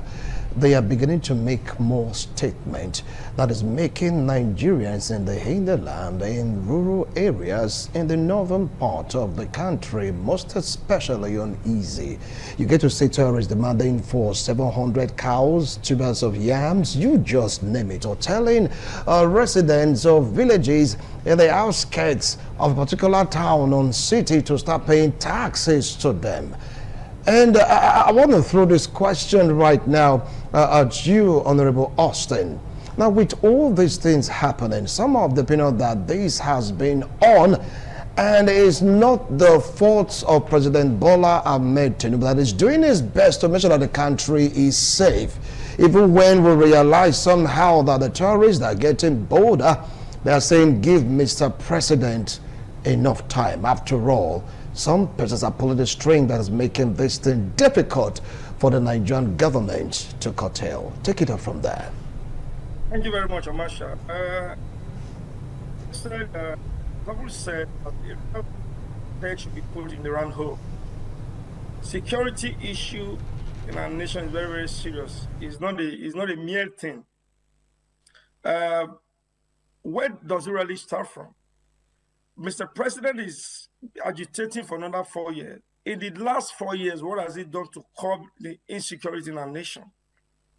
For me, I think if you look at it critically, the security agencies, they have been underfunded.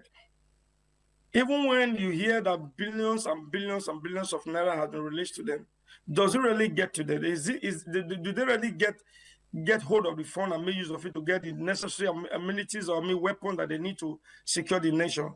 The answer is no.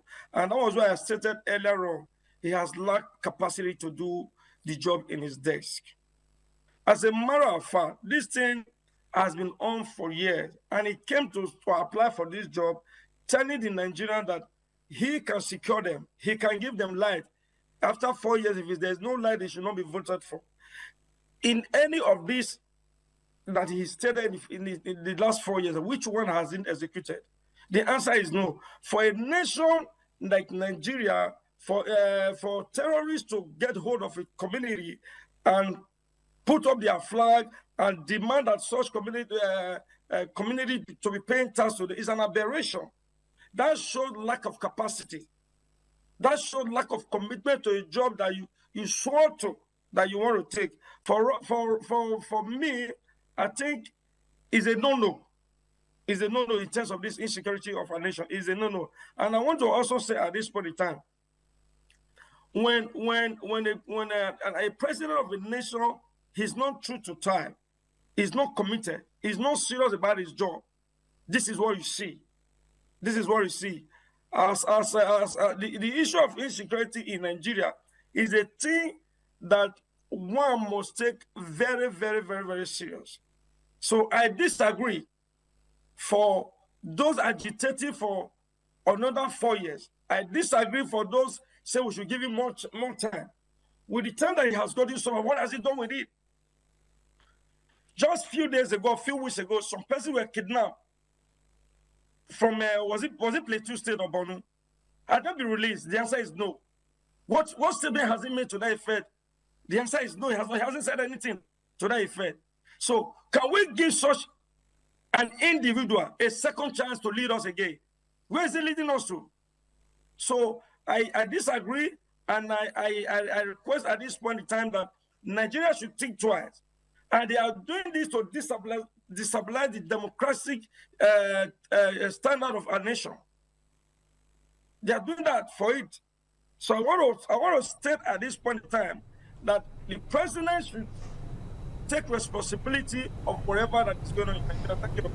All right, I'll definitely come back to Honorable Austin. Well, Collins, Conrad, you heard what he said. He said the money earmarked for security doesn't get down to the people vis-a-vis these these humongous sum of money which he alleged that they don't give to the people, according to reports, according to the opposition and some Nigerians out of the opinion that, look, this might just be true. So Collins, I need you right now to react to his opinion in terms of the money allocated for security votes, security challenges, to purchase weapons and all that. The money being earmarked for this, like what Honorable Austin said, does it really get down to these people, to the soldiers, to the armed forces? Yes, I think, thank you very much. That question or that assertion he made may be true, may not be true, because we will need the armed forces to brief us on that. Or we will need our representative at the Senate probably to brief us. If truly through their various committees, what are the Minister for Defense saying? Or the Minister for Police Affairs? Are they telling us? Those are people we should ask questions. But are the army or the military authority, have they told us that what they have been budgeted for, what they have told them, did not get to them? So with that's only assumption. We are only assuming. And when it comes to governance, we must not assume. We must do our findings and be very sure before we say so. And he actually also said, no, the president must not come back. Then who is the alternative to President Bola Ahmed Asiwaju? Then you will tell us, you will give us a recommendation that this is the person you fit, that is democratic enough, that is expatriate enough, that can take his place. Because it is not just to say, it is to act. People will just come, everybody wants to be president, everybody wants to be governor, but do they have the capacity? Everybody wants to be an aide. Do you have what it takes? Can you deliver? Can you stand firm? Can you do the needful? That is another question to be asked. Yes, we agree there have been lacuna, there have been issues. From the days of Jonathan, for example, or even the days of Obasanjo, there have always been issue of funding of our military personnel. It didn't just start today, or the story did not just start today. To the extent that the former president had to carry physical cash in dollars into a private jet of a friend and said he wants to go and buy arms in South Africa. And nobody talked about other. Because those things came as a result of the high insecurity that have engulfed this country as at that time. When they said the US have refused, to allow them buy weapons. Then they needed weapons at all costs, that they have to be carrying physical cash into different private jets, which at the end of the day was seized. And those money never returned back to Nigeria. And the South African government said never. They want to use that money to empower their own economy because it was against international monetary rules. And that reason is a criminal act. Now, nobody is talking about it, but all they now say that insecurity is security. Have we forgotten that there were insecurity before this party came on board? Have we forgot what happened while you sent Jonathan and his cronies away? Have we forgotten so soon? We must be students of history. Have we forgotten how people were crying that Boko Haram was already But Collins, some are saying that it's worse off right now. That's a complaint. That it's like day in, day out. We have one or two security situations that makes Nigerians scared and worried. It cannot be worse off except we try to prepare and propel an unnecessary propaganda, because we were all here. We were all here that almost every state in the north ran away and came to the south. You cannot say, even in the west, you saw the way the insecurity were every day as at that time. Well, let's be factual. Let's be truthful to ourselves. For the fact that you hate somebody's face or you didn't vote for the person doesn't mean we will say what we're never there. Insecurity completely tied off Nigeria. That America said they wanted to come in, and they were telling the then president that if you allow America to come and assist you, then they are going to take over the country. And Jonathan refused to allow them to come. And at the end of the day, you now also have a government that opened his arms for different dialogue and different help to come in to make sure nothing like that continue. And you still say the government is bad, while some other locked it up, did not allow assistance to come. Then another person have allowed assistance to come, and you tell me that there have been both ground and air bombing of this insurgent that even a few days ago, some bombing that took place to fighting where they were gathering in a particular market. The factional people in the particular party turned into ordinary people were also part of the people that were bombed. Is that not the issue? Was that not the story? And they are saying it just to prove an unnecessary point. Where there were no assistance, where there was no function, where there was no action, we complain. Now that there are action, capacity is being put to bear, we are also complaining. What do they want him to do? It's a simple question. What do they want him to do? I will come back to you. of your house. I will come back to you, Collins.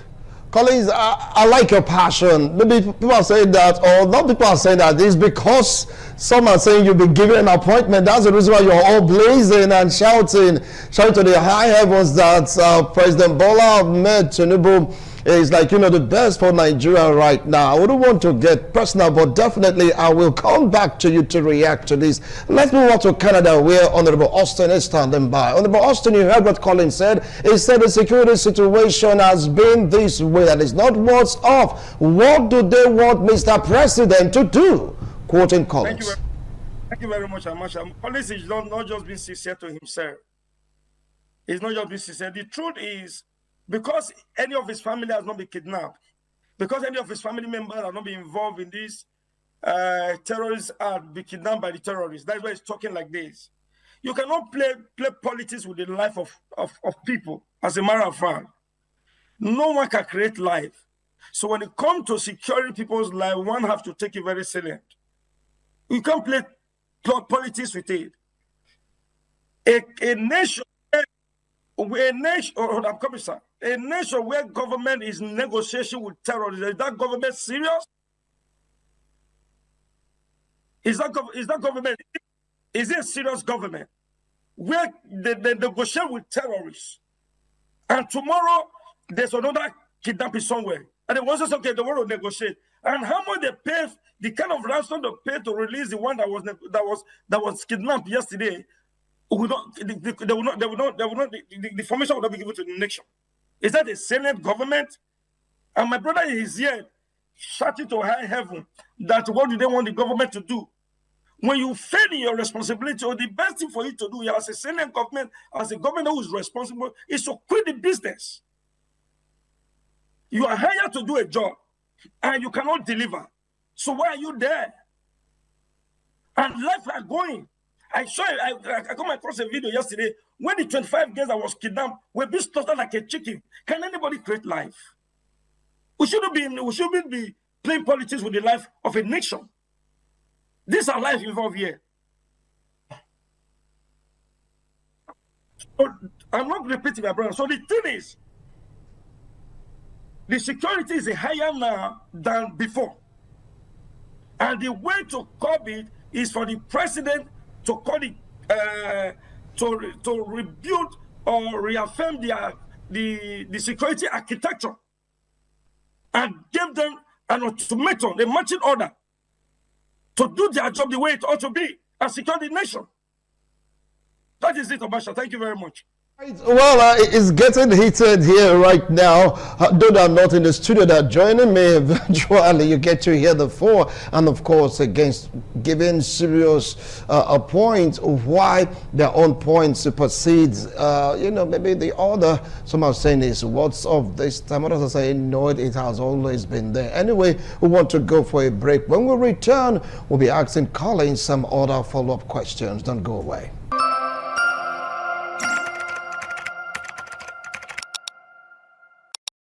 Thank you so much for staying tuned. If you just joined us, this is 60 Minutes Nigeria. Well, we're coming to you now, Collins, still on the security situation from what Honorable Austin said. He said you are playing politics with security and nobody should do that. He maintains that it is worse off.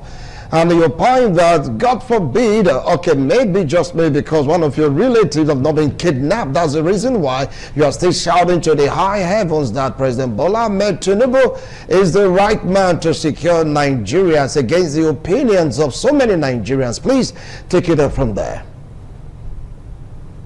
First, these are the blackmailing statements most times that are not supposed to be, especially for professionals or people who are exposed. He ran to Canada and he's living in Canada. He's not here. So his own is mere say, then say. Ask him to quote areas and where some of these things he's propagating have happened. He had no information. He had no clue. Just because he probably has sympathy for his party, then he just uses that as an opportunity to... Well, Collins, I wouldn't want us to go personal, personal. I know, I have to now. He also took time to say I was playing politics. How can I play politics with my people's life? What politics am I playing? I have been an advocate of the people all my life. And I remain so. Even if I'm the president or even a special advisor to the president, I will correct the president or advise the president when I need to. Collins, now the question was, are things worse off or is getting better? We're talking about security. Now, we cannot encourage people to kidnap me or my family member. No, those are statements people shouldn't make on air. What is he trying to say when he said because I'm not kidnapped? He shouldn't state that again. He's very wrong. Now, let's go to the point. The point is, things may not have 100% be correct. That was why I said, these are measures that the president has taken. Even when others couldn't allow external assistance to come in. He did that. This man had voted over the time resources to procure equipment. Both air and ground actions have been ongoing and is still ongoing. Most of the IDPs that were displayed have all returned back. Majority are returning back to their base, to their homes. Don't they watch news? Or is only the television station that is condemning the government that they watches? Don't they watch other stations that balances news or that balances information? People should learn to be well equipped with information so that they...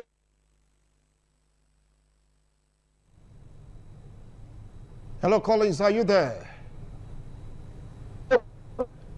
Okay, well, let's move straight down to Canada, where Honorable Austin is standing. But you heard the reactions of Collins, and you know he's not really happy with your comments on him playing politics with the security of lives and property of Nigerians. And he said he shouldn't mention to the public that it's because he has not been kidnapped, that has been an advocate for the people. Now, talking about security situation, what do you think Mr. President should do differently outside of him resigning, just like you opined? Okay, thank you very much, Amasha. Quickly want to make a quick correction on my brother's submission. I never wish he should be kidnapped. Anyways, just a true off. And again, he also said, around to Canada, I've not been. I'm here, but I'm always at home. That is the point. So I have every information at my disposal. So coming back to the insecurity, I think there's technology today helping everybody in the world to access or do whatever he want to do. If since the security issue has been worsening, is in my opinion that the government of the day should put more consistency or look into deploying technology to track this menace that has bedeviled our nation. I think in that direction, it will help to curb this insecurity in Nigeria. And more also, it's not enough to also deploy. It's enough to also do a follow-up. You could deploy technology, and when there is no follow-up, there is no actions taken to do the needful. You may not also get the desired result that you want. So I want to sincerely, as a matter of fact, because it's something that is very, very critical at this point, because like I said, no one can actually create life. There's nobody on earth that can create one. So we must take it as the first on our agenda to carry out, and the president must do the needful at this point in time. Thank you very much. You heard him. You've heard him, Collins. Tendered an apology, and of course, he also said that though he's in Canada, he's always at home getting information here and there. Even made suggestions on how the security of lives and property should be, carried out with the use of technology. Now, Collins, if you take a look at the situation right now, whether I want to believe it or not, Nigerians, many of them are not really happy about the situation. What do you think Mr. President should do differently to make Nigerians happy, at least to get a sigh of relief that, yes, our president is really, really marching words with action by saving, protecting lives and properties? Collins, are you there? Yes, I am here. So please respond to that question. Oh, my brother from Canada, apology accepted. I also apologize if I have hurt you by my way of statement. But just to say that, yes, the world in general are not happy. But there are issues that are beyond the ordinary masses. There are issues that are beyond just one government. American citizens are not happy. People go to court. On their way, people are being shot. Even security personnel, they kill citizens. Yes, Nigeria have never had institutions that are functional. That is why we say, because of the inadequacies that have been there over the time, it is not a rocket science. I will build Nigeria doesn't mean I am going to do it, paint it the way others are painting it. I want to help you build institutions. And that was why I made reference to when you are building your house. At the level of foundation, it gets to window level, you don't get the best filler. But it gets to a certain stage, you begin to be happy. So in as much as we are happy, he also talked about technology. Yes, it is good. Probably that was why you saw that the president opened arms. He just went to France about a week plus ago and signed a new memorandum of understanding with the French security personnel on training, both on hardware and some other areas for the security personnel. These are measures. These are, if it doesn't want to end all this insecurity fallout, will it be doing all of that? It doesn't want to go back through because of insecurity. Do you know that even most of our locals are the one perpetrating all of these things just to make money? Now, but can you put police in every home? Have you not heard where somebody has kidnapped his own mother, arranged it with his own father, just to raise money from their sister abroad? Did we not see Festus Alege and some crime watch programs that have told us, and these people confess to it? So at that point, what government can really do? But they were still caught because government intelligence still went at work to find out. Communities are now involved in self-kidnapping of their own children in numbers. And at the end of the day, after getting ransom, they share among themselves. Thank you, Collins. All these are things that are taking time to unravel. Thank you. I know by the grace of God, go through over these phases of challenges. Thank you. Will come out stronger as a nation, and it will be better for us. Thank you so much, Collins. That's the last line on this discussion. Honorable, quickly in 30 seconds, what advice do you have for Mr. President and Nigerians watching this show? Briefly. My advice to the government of the day is to take charge of what is happening in Nigeria and take responsibility of whatever is going on, and do the needful and make sure Nigeria is secured.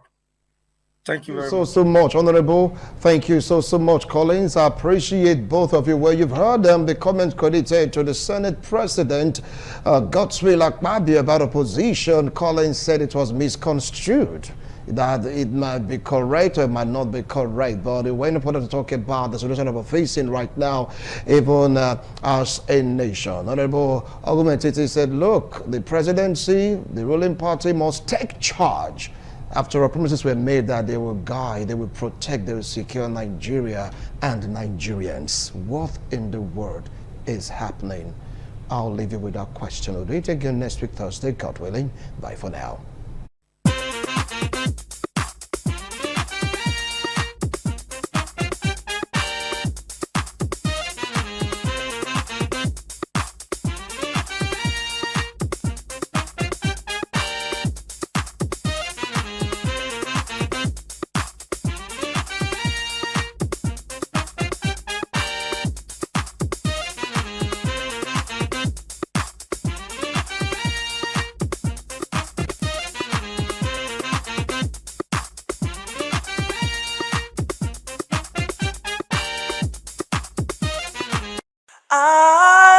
RTV, certainly the best.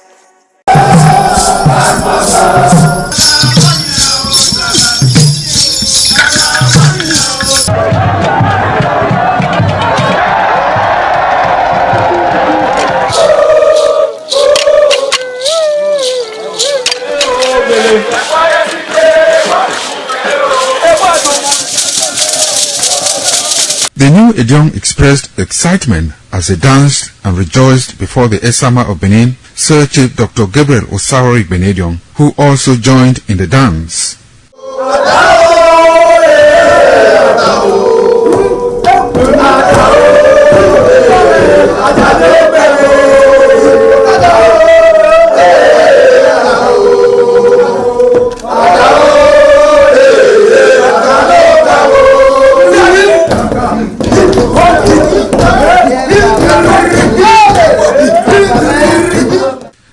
visiting and paying of homage to various homes of senior elders continued. The initiates spent 7 days performing diverse kinds of rites as required by tradition. They were furnished with rules and regulations regarding their new office as Edion.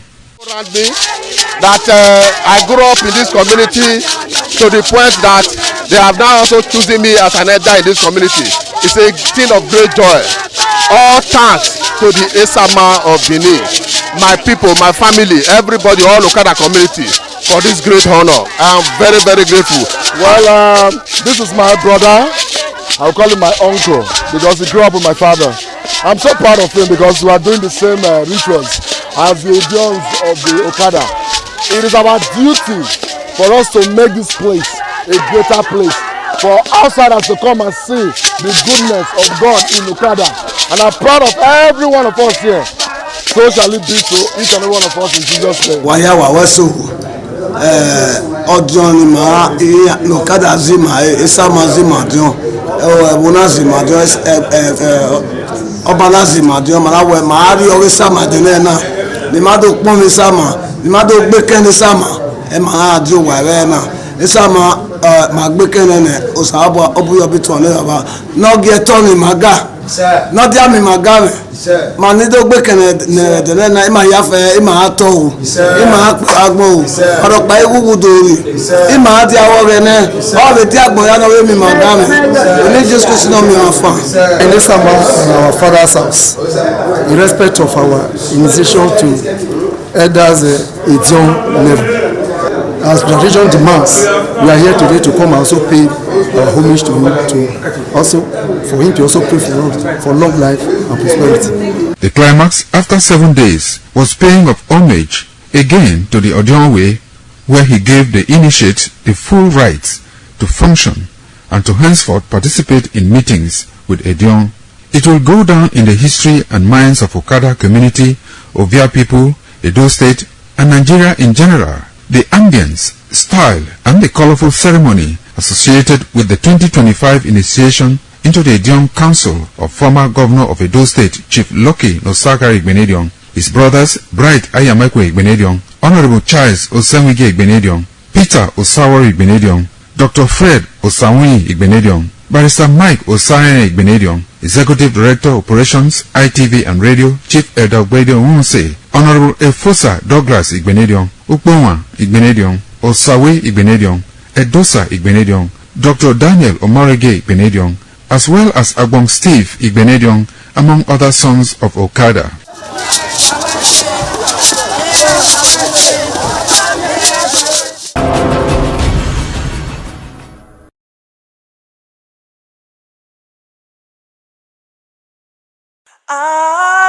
ITV, certainly the best.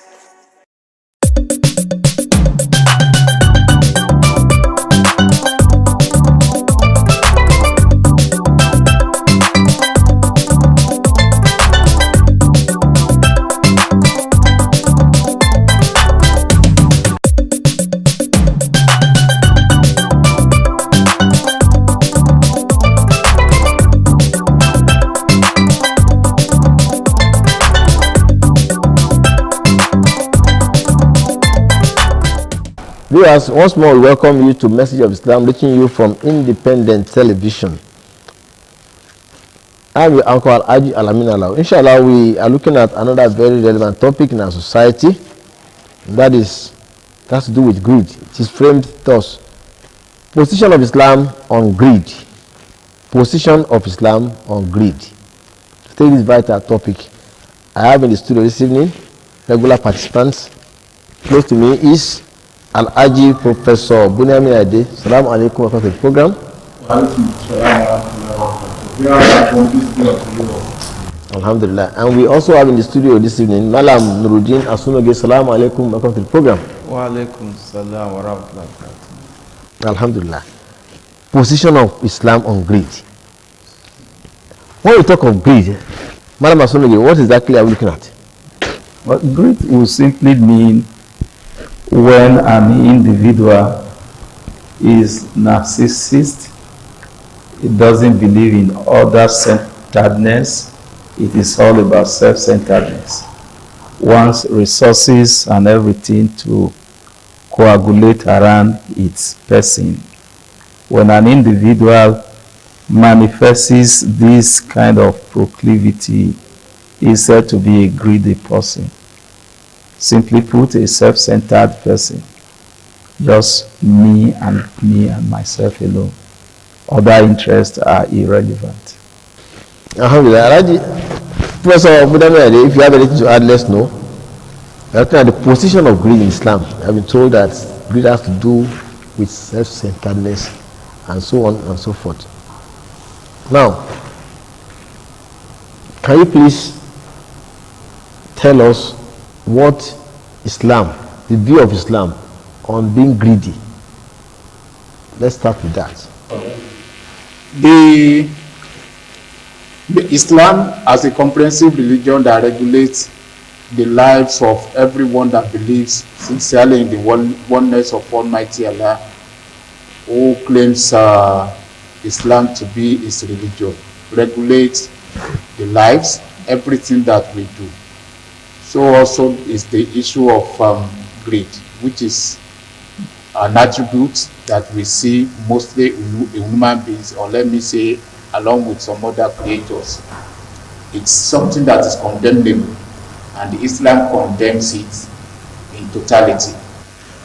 The issue of greed is not something that is that is tolerant, that we are tolerant to in Islam, because of the fact that it has to do with the way we define individuals. Whether someone is satisfied with what he has, or it does not show high level of satisfaction. And as just earlier defined, it's an attribute that has to do with accusation of what is abnormal, particularly what does not belong to an individual. Islam condemns it. Thank you very much. Islam condemns greed. In a particular tradition, Islam said that a generous person is close to Almighty Allah, is close to the people, is close to paradise, and is far from the hellfire. And conversely, a miser, a selfish person, is far away from Almighty Allah, is far from the people, is far from paradise, and is close to the hellfire. Mama Sunoni, can you please help us make sense out of this tradition? Yeah, because the miser really mean a greedy person too. They could be used interchangeably, even when they could also stand independently of each other. But what the Prophet ﷺ was saying, yes, was the fact that the one who practices generosity, the Quran likens it to a tree, that's a paradise that had quite a number of branches, and that when it gets old, or the practitioner of charity, it holds that individual so firmly until it pulls the individual into paradise. Conversely, for the one who is greedy and who is niggardly, gets hold of a tree in hell, and that tree holds him so tightly until he is pulled into hellfire.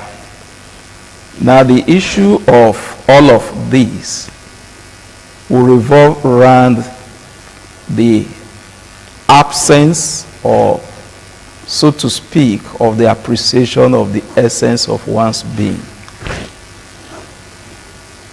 One of the later caliph in Islamic history was desirous of knowing if there existed anyone who either had seen those who saw the prophet, may Allah be pleased with him, or those who saw those who saw the prophet. Then he got the intimation that there was a man who had become so old but lived far away from the city where they were of Baghdad. He sought to meet with the man. He asked that the man should be brought. He was brought in a stretcher. And the man narrated something that revolves around the whole issue of greed. It was a double-barrel story. Oh. Which was that the Prophet Islam had said that for the one who is greedy, as he ages, the desire to continue to live grows stronger, and the longing for the things of the world equally is deepened. He was appreciated by the caliph, and when he was to leave, he loaded him with plenty of gifts. Those who brought him took him back. But somewhere while they were returning, he said to them there was a thing he needed to ask the caliph. And he alone was going to be in a position to provide an answer. These persons didn't find the courage of disrespecting him because they feared the consequence. No. If the caliph got to know that the man wanted to meet with him and they didn't bring him back, that would be a problem for them. So they took him regardless of the difficulties that was associated with that. And when he got there, he said, yes, I'm deeply appreciative of what you've given to me, except that we did not conclude whether I should be expectant of this at this same time every year. And so what the caliph said is that you have spoken the truth about the narration of the Prophet Islam which you gave to us. You are a living proof. You have given currency to that which you just told us. You gave life. You breathed life into those words that you spoke to us. I promise you, you don't even need to come. We'll send those things to you every year. They had not gotten to half the distance they covered when he passed on. No, and so, for one who is greedy, you never get satiated. You want more, even when what you already have had not been of any use to you, no utilitarian value. But it's just that you get crazy, it becomes an addiction. You just want to have more without you even being in a position to explain why you are desirous of wanting to have more.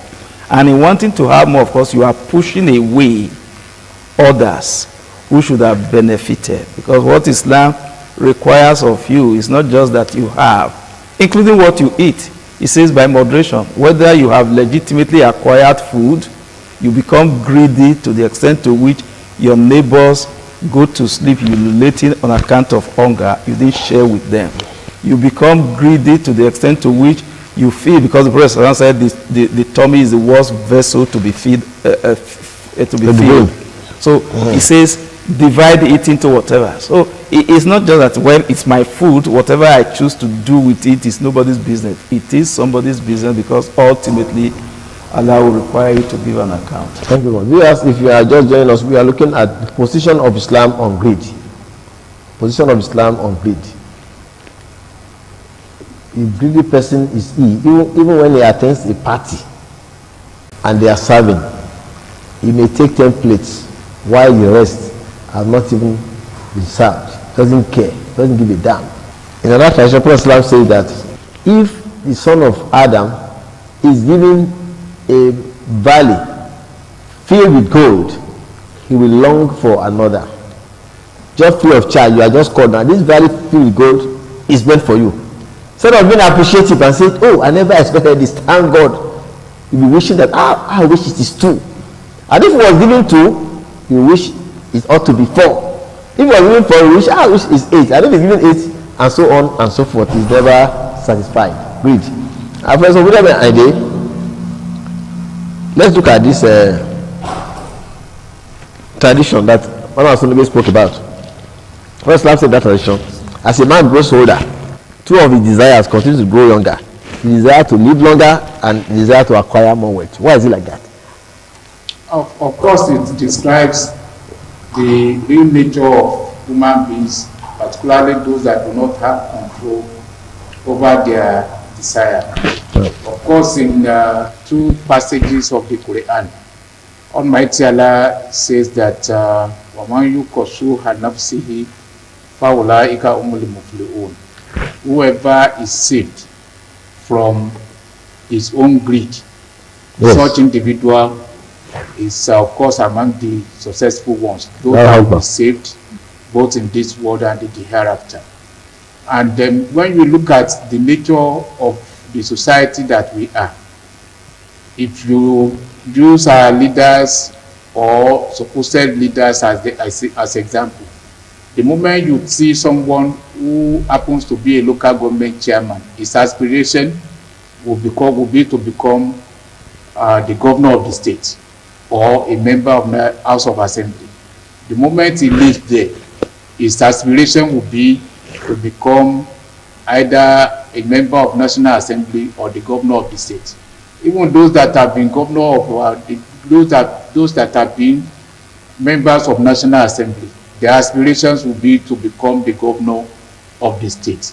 You know, looking at all these positions, the entire strata of the positions, you can have someone who will spend 8 years on each of these positions. If you are chairman of local government, you are 8 years. House of Assembly member, 8 years. Governor of the state, 8 years.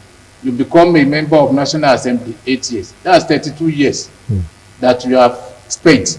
And the person, at the end of the day, will still aspire to want to become the president of the nation. This real example of greed. Such individual will probably see himself as the most qualified person to be in any of these positions. It could also happen in terms of the way we really acquire wealth. You see someone, and that's why sometimes we ask one another, how much do we feel we need? After which we will not request for money again. No. If you request for 2 million, you say, God, give me 2 million naira. After 2 million naira, I will not request for anything again. The moment you acquire the 2 million naira, the aspiration will be to double it and go beyond that.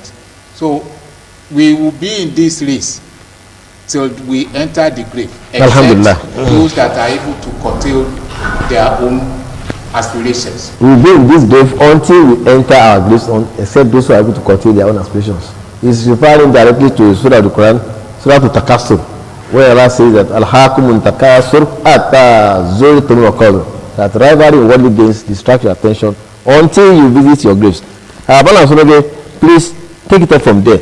And very, very importantly, as teachers, we have people who are referred to as pious men, as righteous men, pious bondsmen of Almighty Allah, who are referred to as ascetics, who have renounced the world. And the example of them was Muhammad himself, Isa alayhi salam, Jesus Christ, then some companions of Prophet like Abu Bakr, Umar, so on and so forth. Now, these people, you will be surprised that when worldly things come to them, they are not interested. So how are they able to attain that? They are not interested. Look at Abu Bakr, when he was the Khalifa, and they were paying him meager allowance as the Khalifa, as the president. He ordered that his allowance be cut down by the amount saved by the wife. And Umar found that the suggestion that they wanted to increase his allowance when they saw that he was not eating good bread. How are they able to attain that? The investment you make or sacrifice on a particular object is a fixation of the value that is placed on that object. So it naturally will be proportionate. If an individual, for example, tells you that my goal is the hereafter, the life after now, all the activities will be geared towards the fulfillment of that goal. And so you can tell where the individual truly belongs. Umar bin Khattab had visited the Prophet on a particular day and was troubled when the Prophet rose from the mat he was lying on, and the marks, the traces of the whatever were all over his body. And he said, the king of Persia, who is not worth a fraction of what you are in the sight of Allah, lives a life of opulence, is in clover, how come you live this necessitous life? And the Prophet Islam was more worried for Umar, and asked the simple question, are you in doubt as to the faith you profess? And so, for one who appreciates that the hereafter is the real honor, that the hereafter is the real goal, that individual does not bother itself.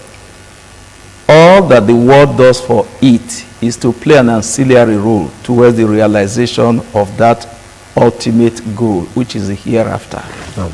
Yes, he would have to eat, he would have to drink, but you see, he does all of that in moderation, no desperation. It explains why there were days the Prophet Islam would go without food, and that would be a normal day for him. He was not bothered, because the fact of the matter is, whatever you have accumulated that you suffer the misfortune of not spending while you are alive will become a burden for you when those who come after you misuse them. If they misuse them, the burden goes to you. If they use it well, you have absolutely no benefit, because you are not the one who spent them. And so when you go on accumulating, it's just because you do not trust in Allah subhanahu wa ta'ala, you trust in fleet-footing things. So if I build houses all over, I occupy a position of authority. So when I become old, I will subsist on all of the houses I have built. Within a twinkle of an eye, Allah could cause the movement of the earth, and all of those things you believe in will come crumbling. So if the individual has that belief, and it is to address the issue of greed that in one of the strong tradition of the Prophet Islam, Allah had said what you refer to as Hadith Qudusi. Allah had said to the Prophet, he said, "O you children of Adam, I have not asked you with regard to the worship of tomorrow." Because you can't even tell whether you will see tomorrow. So I have not asked you with regards to the worship of tomorrow. Therefore, do not ask me for the substance of tomorrow. And he says, for as long as the heavens remain and earth, Allah's sustenance would never expire. Thank you very much. So it is for you to trust in him. Thank you very much. Allah's sustenance will never expire. Allah is not only the creator, the originator, the creator, and the sustainer. He originates creation and is able to sustain everything that he created. I'm coming to you again. First time said in one tradition, beware of living in luxury and comfort. For the pious bondsmen of Almighty Allah, do not live in luxury and comfort. In one tradition, we are told that until some of us are buried and the sound of the grave enters his mouth, he will continue to be greedy. Position of Islam on greed. Of course, just as we said earlier on, greed is something that is condemnable in Islam, that is not that cannot be tolerated. And as far as one is concerned as Muslims, we do not have any rights to say we want to express greed, because greed is an expression of bad traits in an individual. And the moment you have that in an individual, there is no way Almighty Allah will love such individual. There is no way fellow human beings will love such individual. And whatever we want to do, we cannot use, we should be able to use our attitude, our character, our dispositions to attract people into our religion. So therefore, greed is not an attribute of a good Muslim, and therefore it's not something that we can encourage in Islam. It's condemned and not tolerated by Almighty Allah. Greed is condemned and Allah does not tolerate it. Ensure that you limit yourself to what you need and not what you want. Keep to moderation and not desperation. As we round off, last advice for viewers. Yeah. What we need are clear. Let us not convert our wants into needs. Thank you very much. Let us not convert our wants. So all those things you say you want, you don't really need them. Important thing is strive for the hereafter. Whatever you give in charity remains for life, and whatever you keep to yourself as a greedy person is of no use to you when you get to the hereafter. Let us avoid greed. Let us be generous, so that the world can be a better place for us to live in. Yes, this is all we can do today. The time is not our friend. Thanks for coming. Al-Aji Professor Bunyamin Aide and Malam Nuruddin Asolode. Viewers, I remain your uncle Al-Aji Alamin Alau. Let us avoid greed. Let us avoid greed, because greed is very destructive, not only in this world, in the hereafter. Assalamu alaikum wa rahmatullahi wa barakatuh.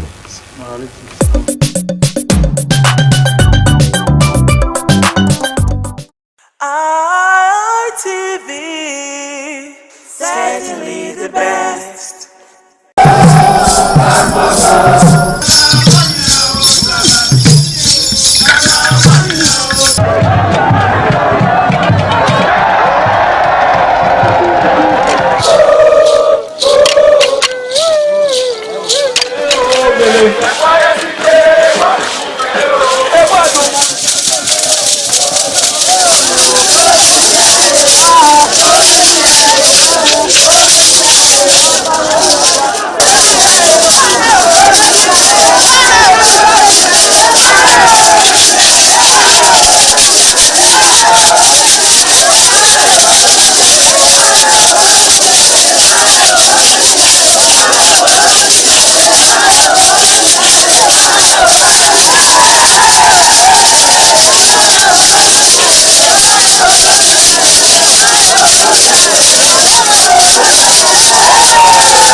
Madonna, in Mazedino, Overo, always near Manazo, or Madonna. You will have to serve the community for 30 years before you come to this stage. They will ordain you to your title. Then by then you are one of the elder. This year now, we don't read the year, so that's why we can do this year. Historically, joining the Elders Council, an individual must have reached a certain age and must have made significant contributions to the community. through leadership, service, or other meaningful ways. There was jubilation in the community as sons and daughters of Okada, both at home and in the diaspora, trooped out to be part of the ceremony, with various homes of the initiates agog with festivities. Friends and well-wishers of those initiated into the Elders' Council jubilated at the Ogwedion after performing all traditional rites. The elders, known as Edion, in company with their loved ones, danced to their various homes where guests and family members were entertained.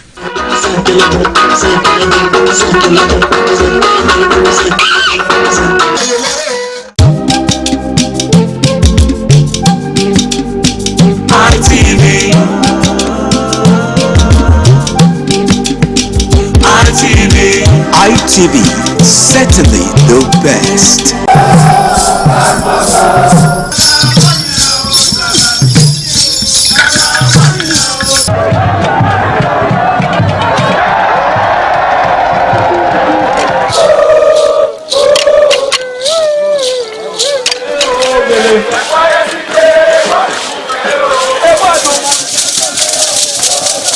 This is Anegbete community, situated in Isako Central Local Government Area of Edo State. It is an agrarian community with united people that promotes unity and oneness for peaceful coexistence. The inhabitants of the community migrated from Benin, the cradle of black civilization, a kingdom where king is truly king. The ancestors of Anegbete saw that age was the main determinant of leadership in the rural setting, and the eldest man in the settlement was regarded as the leader who presided over meetings, and his authority is held in high esteem. To further strengthen this unique system of leadership, age group evolved in Anegbete.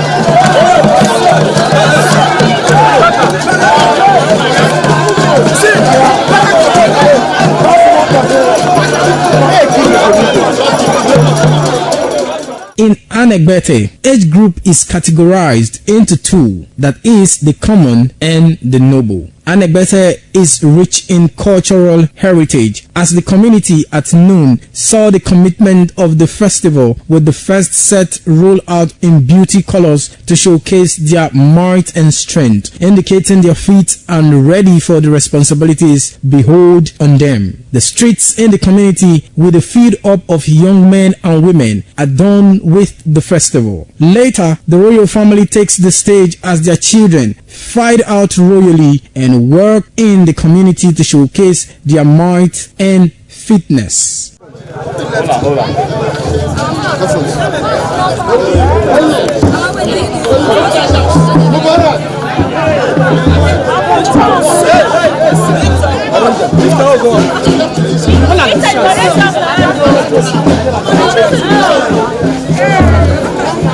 My leader.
This is ITV.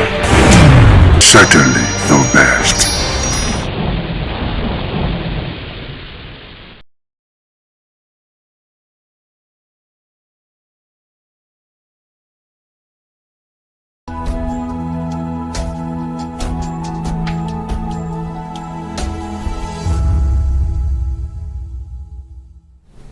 Good afternoon and welcome to another exciting edition of Itches and Voices. I'm your host for today, Rebecca Mamedu, and as always, Itches and Voices is brought to you by NABVID, Network for the Advancement of People with Visible Disability.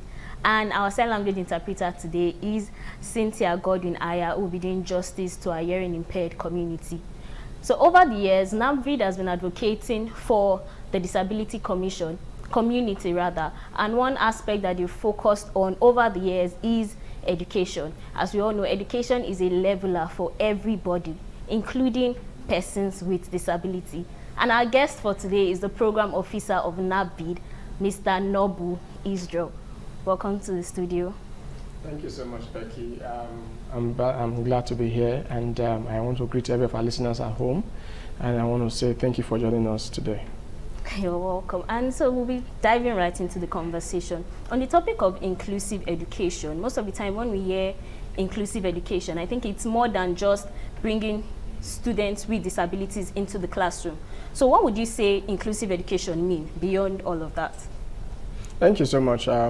Inclusive education is a concept where every person, whether you are physically challenged, hearing impaired, visually impaired, whatever the form of disability you have, you can learn, all right, in the regular learning environment. That is inclusive education.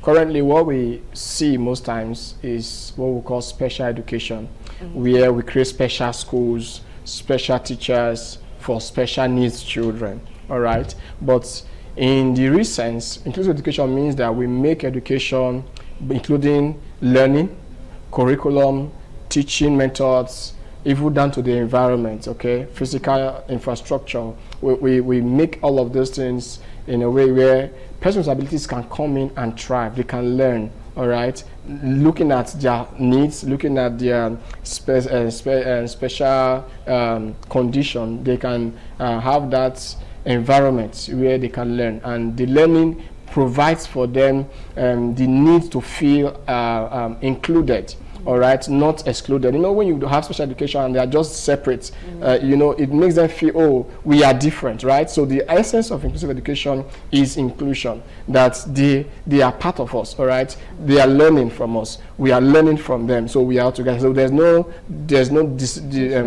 difference, all right? So that's the context, that's what inclusive education is. So when you talk about them being included, are you trying to say we should include kids with special needs to the regular school, or that is like maybe a special school but they are included in those special schools?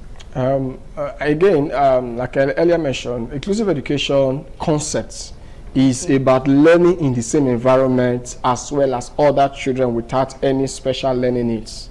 That is the idea, all right? I think most of the times you go to some tertiary institutions, all right, though we are not there yet, but they practice a form of inclusive education, even though it's not fully inclusive in terms of some of the metrics that define inclusive education. But you see them learning with their other counterparts in the same classroom, all right? So making environments in a way that whether you have physical needs, you can learn in the same environment as someone who does not have any physical needs.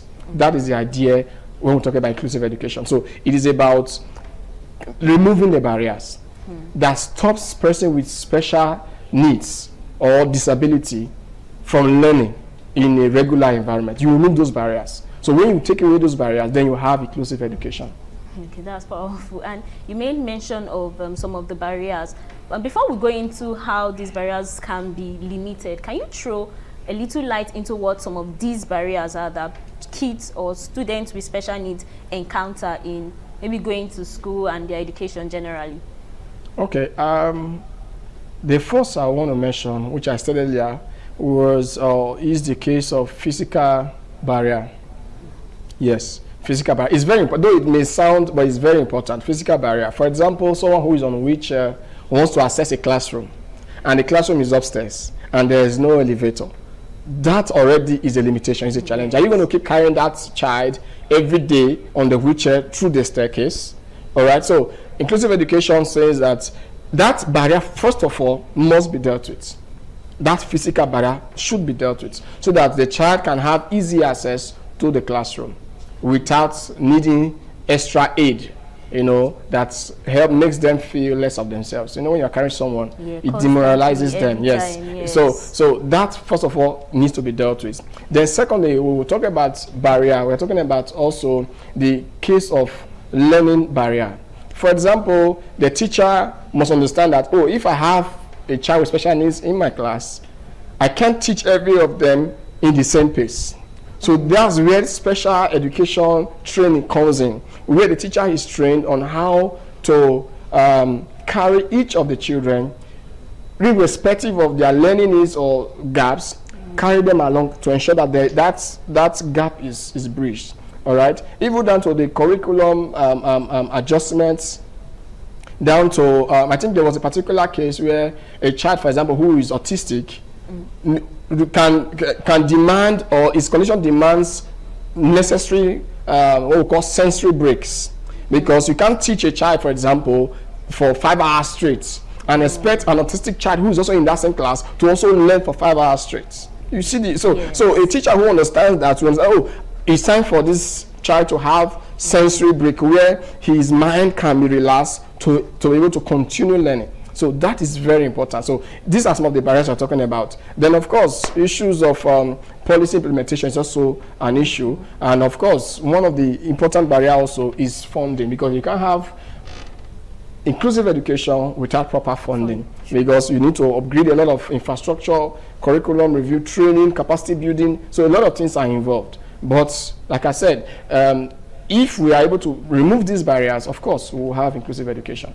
Yeah, in what you were saying, I think you answered what I was going to ask next about infrastructure, and when you made mention of fundings. I think that would help these infrastructures to come in place, because in facilities, schools cannot by themselves put these facilities into place. So, and you made mention of something else that stood out for me about special trainings for teachers, like a child who is autistic. A teacher might not know, a regular teacher, I don't know if that's the right word, you might not know that an autistic child needs a sensory break, you called it. So I want to ask this question. Do you think that teachers are adequately equipped for children with disabilities in our society in Nigeria? Okay, I will use Edo State as a context. As an organization, NAVID developed in 2022 a document called Distress, that is disability inclusive, or disability centered. Yes, disability-centered inclusive education roadmap for Edo State from 2022 to 2032. That's a 10-year roadmap, all right? And one of the gaps that was identified in that research document is the fact that we don't have enough special education teachers, and also those who are currently there needs to undergo regular training, because education is evolving. True. There are more technological driven means now of teaching or training a child. So you see that in terms of if they have been trained or is adequate, I will not say, okay, I think from that document, if I'm referring to that document, it is not adequate actually. We even need more education teachers, more special education teachers, all right? Because even those who are there right now are probably understaffed or have not gone through some form of modernized training on inclusive education. You know, for example, you know that with the advent of technology now, we now have several assistive devices that aids learning in the classroom. But first of all, we're talking about barriers earlier. Do we even have if we have those technologies, do we even have the power to power those infrastructure? Do we have the technical manpower to ensure that the teachers and the students can leverage on those technologies for learning? So it's cost-cutting anyway, but the bottom line is the fact that currently in Edo State we don't have enough sign language not sign language now, we don't have enough special teachers, yes, for the special schools that we currently have in Edo State. We don't have enough. We need more special teachers, and at the same time to we call for more training for them, because we don't want a case where persons with disabilities who are in need of their services are, kept behind. And also, even if we think that special education should even be something that every teacher should go through basic learning, basic training for. Yes. Because, like you mentioned, if you are not exposed to special education, you may feel, oh, they are special. That's why if you see the word when we're talking about inclusive education, it's like it's a separate thing. It's supposed to be all encompassing. It's supposed to be infused into the educational system of the society or of Edo State, where the teacher does not see special education as, it's for persons with disabilities. Yes, and all right. So we are not for persons with disabilities, and then you see a parent take a child to a school and the child is rejected. Which also now creates another barrier, which is the social stigma. And say, no, your child cannot learn in my class because your child has a disability. Because the teacher actually feels helpless. It's not her fault, because she doesn't know how to manage or handle that child. So it's important that we look at our educational framework and beginning to make special education or inclusive education the focus. Every teacher should go or undergo a basic course on special education, on inclusive education, so that when you have a child who's autistic, or a child who have Down syndrome, or a child who has physical disability or hearing impaired, you know how to manage them, how to handle them. That is the focus of inclusive education, where we remove is about removing barriers, social barrier, physical barrier, whatever form of barrier that limits learning of a child with disability. That is the goal. I was immediately when you said it, I had to concur, because that was exactly what was in my mind. How it would be very important if you can integrate special education into the regular education in university. It can be a course, maybe a particular year, you do research on it and learn more. I think it can help cover the gap that we have currently in special schools, especially for the teacher. So can you throw more light into, I think you called it distress research. Was it a research that NAVID conducted? Can you tell us more about that? All right. I think in 2022, NAVID, in partnership with the Edo State's Ministry of Education, and of course the Edo State SUBEB, we were able to conduct that research. It was a research, and the research was majorly identifying gaps currently in Edo State's special education sector, and at the same time proposing a roadmap. A roadmap is like a strategy to achieve inclusion in the next 10 years. All right, and like I mentioned, that document is very handy, and I believe that I want to see the opportunity to also call again on the Ministry of Education and of course the SUBEB, Edo State SUBEB, so that they can look again at that document. Because for me, I feel special education in Edo State is almost like as a standstill. Nothing much is happening in that regard, in that sector. There's no new investment in that regard. There's no new support going in that direction, and we believe that through that document, it can provide that needed support to call for partners,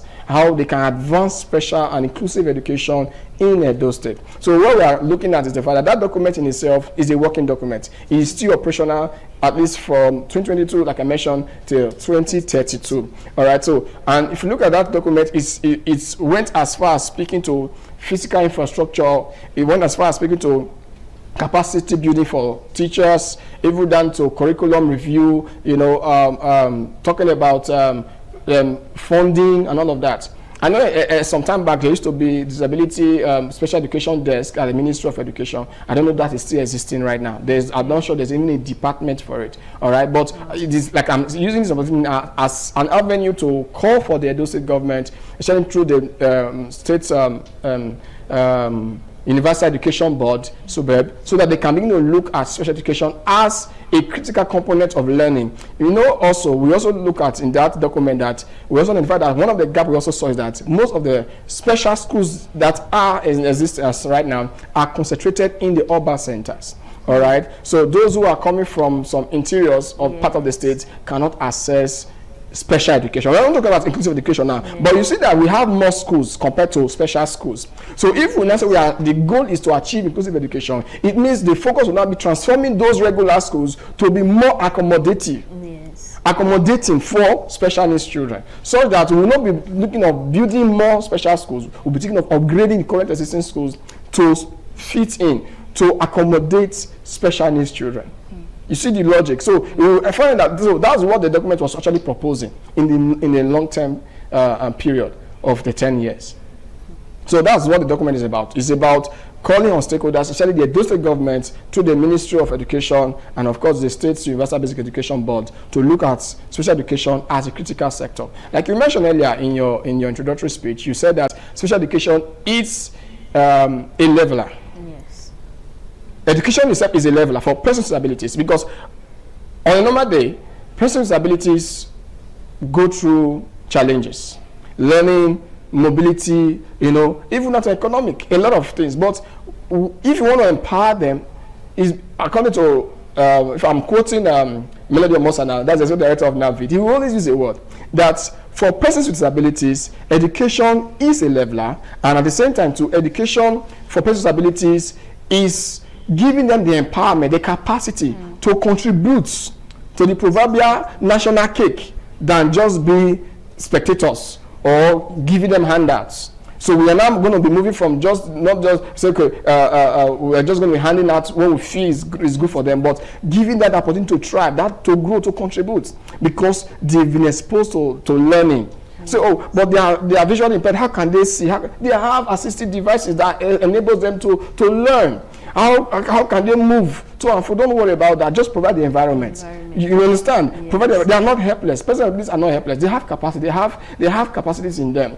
They have mental capacity. Even someone who may have what's it called, mental or intellectual disability, have some level of capacity to learn. Yeah. So, but if all we need to do is to provide the environment for them, for where they can learn and grow, be inspired to achieve that innate capacity God has put in them. Yes, I think in a closed word, it's just saying that we should move beyond charity. Because a lot of times, most people want to reduce persons with disabilities to just giving alms, charity, and looking like they cannot by themselves be a part of society and give to society. I want to take you back to something you said. You made mention of the curriculum being a part of the distress document. Can you throw more light? Are you saying that it should be like a different curriculum for special schools for students with disability, like completely different from other students?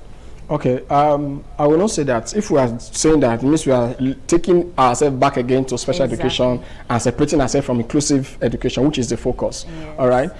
Inclusive education is a miss, where when you are designing curriculum, you factor in the learning pace, the learning needs of special children. What I mean children with disabilities. All right, you factor it in. The same way to also mention the fact that even the training of teachers, there should be a component for inclusive education, so that same curriculum that is to train teachers on a regular basis, there is a component for inclusive education in it, where they are learning to. So we are going to be passing this knowledge to. So how do we teach? Are we going to just rush the whole lesson because we want to meet up with time, or we are going to be mindful that there's someone who probably is a slow learner? And funny enough, do you know that when we were even in school, when I was in school, there are some of us in class who have slow learning capacity. Yes. I remember there was a time when I was in school, I don't want to mention the name of the school right now, but when I was in school, in secondary school, we were learning mathematics one day, and our teacher was teaching. And someone said, "Auntie, I'm not getting what you are saying." Teacher said, "When you fail, you will get it." No, you can imagine that kind of statement. Yeah. When you fail, you will get it. So, but that's not all to do. If the teacher understand the concept of inclusive education, we say that we are not all at the same learning pace. Yes, that's true. So right now, if you don't catch up, you fall behind. It should not be that way. Inclusive education says that no one should be left behind, gaps should be covered, and no one should be excluded in any way, in any form. So you provide for the one who is a fast learner, you also provide for the one who is a slow learner, so that they can all flow at the same level. So that is the idea. So when we say curriculum revision, is the fact that whatever curriculum we are designing should be in a way that it can serve both persons with disabilities and, of course, those without learning or whatever form of disabilities. Yeah. That is the idea. And from the story you mentioned, I think one disadvantage of disabilities that are not visible is that most of the time we do not actually know that there is a problem here. And I think a lot of there might be some students that have maybe mental or intellectual disability, and they might not just catch up as fast as other students. And at the end of the day, they might push them aside that school is not for them. Thank you. That's the word. School is not for you. So go learn a trade, go learn a business, removing the fact that education plays an important role in the life of everybody. And I think this is where assistive devices come in. Can you help us throw a little light into that? Because what are the assistive devices that is needed or that is being used in schools by students with disabilities? All right, I'll give a story. There was a time we went for a program, myself and my executive director, to Abuja. On our way back, we had a judge with us who was flying back with us from Abuja to Benin. And then she saw Barrister Melenda Mosa just operating his phone unaided. And she was like, how are you operating this phone without any aid? It was surprising.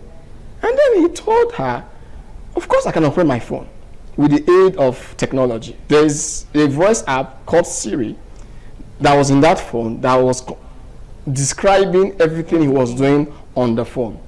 Now for learning, for visually impaired, they use braille machines, where they can read dotted lines on a paper and can read as fluent as you who is reading and looking at the paper or the text that have been typed on the paper. They can read as fluent.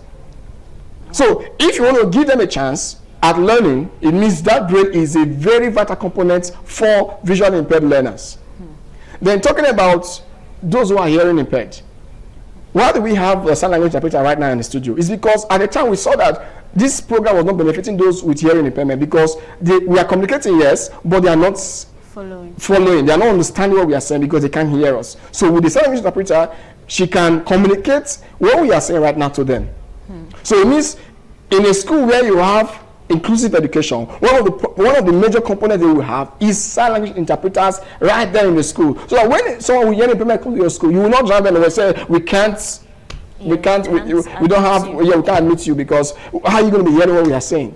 Because you have a sign language interpreter provided in the school, maybe as a staff, you find that child is already accommodated in that school. Then talking about other learning devices, we have recorders, we have tape recorders, we have braille laptops. All right, so there are a lot of devices right now that is, thank God, with the help of AI tools also, these things are evolving. All right, that helps them learn. One of these I want to say, there was a particular time, I think it was a particular movie I watched that really changed my mindset about inclusive education, about a child. I think the name of the movie should be like Stars on Earth. Maybe I think I'm very familiar with that movie because of the fact that at a point the child was relegated. The child was seen as unserious, but a special teacher who had undergone the same situation of that child was able to accommodate the child and brought the genius in the child. So that's about inclusive education. It means giving every child a chance to thrive, to learn, to grow, to become themselves who God has made them to be, irrespective of their disability. Wow, see the way I'm smiling. All of this is just amazing. And actually, I think there are more like maybe hearing aids for persons with hearing impairment. I feel like technology has brought a lot of things that it is not even proper to say that a child should be denied the access to education, because there is technology, there are innovations, people are doing research every single day to better make all of this, better make education more accessible. Oh my goodness, it has been an amazing time in Italy, and I wish we could go on and on and on. So very quickly, if there is something, what is one word or one message you would like to leave with teachers, parents, advocates, or our audience that have been following this conversation all through since we started right now? Like, what is a word or a statement that you'd want to leave with them? All right, for the government, I want to say this, that inclusive education should be the goal, not just to have something by the side called special education.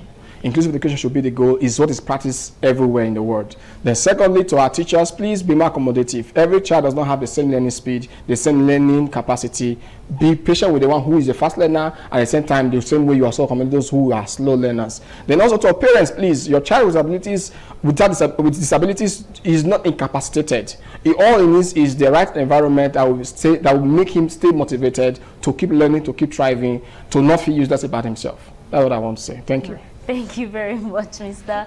Israel. It has been a very exciting session in the studio today, and I think we've learned a lot about from assistive technology to inclusiveness, and how at the end of the day it is not so difficult. The world is changing, the world is moving, and education being a leveler is what should be provided to every child, disability or not. And this is not the age where we keep a child with disability inside the house just because, okay, he shouldn't go to school, what would he amount to or thereabouts. Times have changed and things have been made available. And I would like to say, if you have a child with disability, NAVID's office is at 34 Arosa Street off Sampomba Road. In case you want to visit us, you have any question to ask, we are always available to talk to you or to advise you on what you should or can do. Thank you very much for joining us today, and remember, spot a itch and be a voice. Thank you.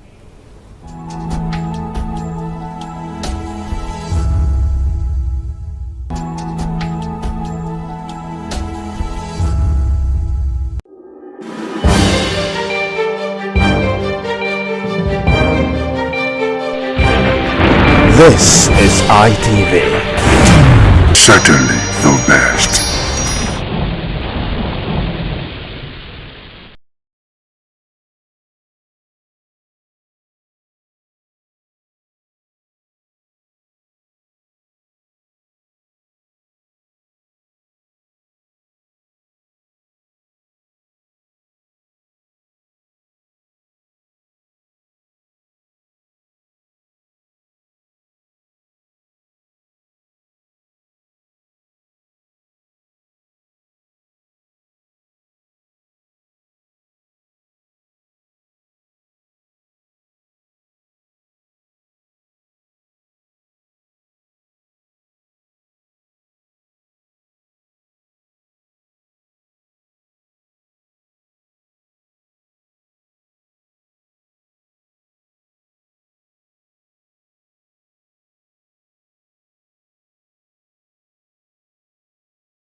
Good evening and welcome to ITV News at 11.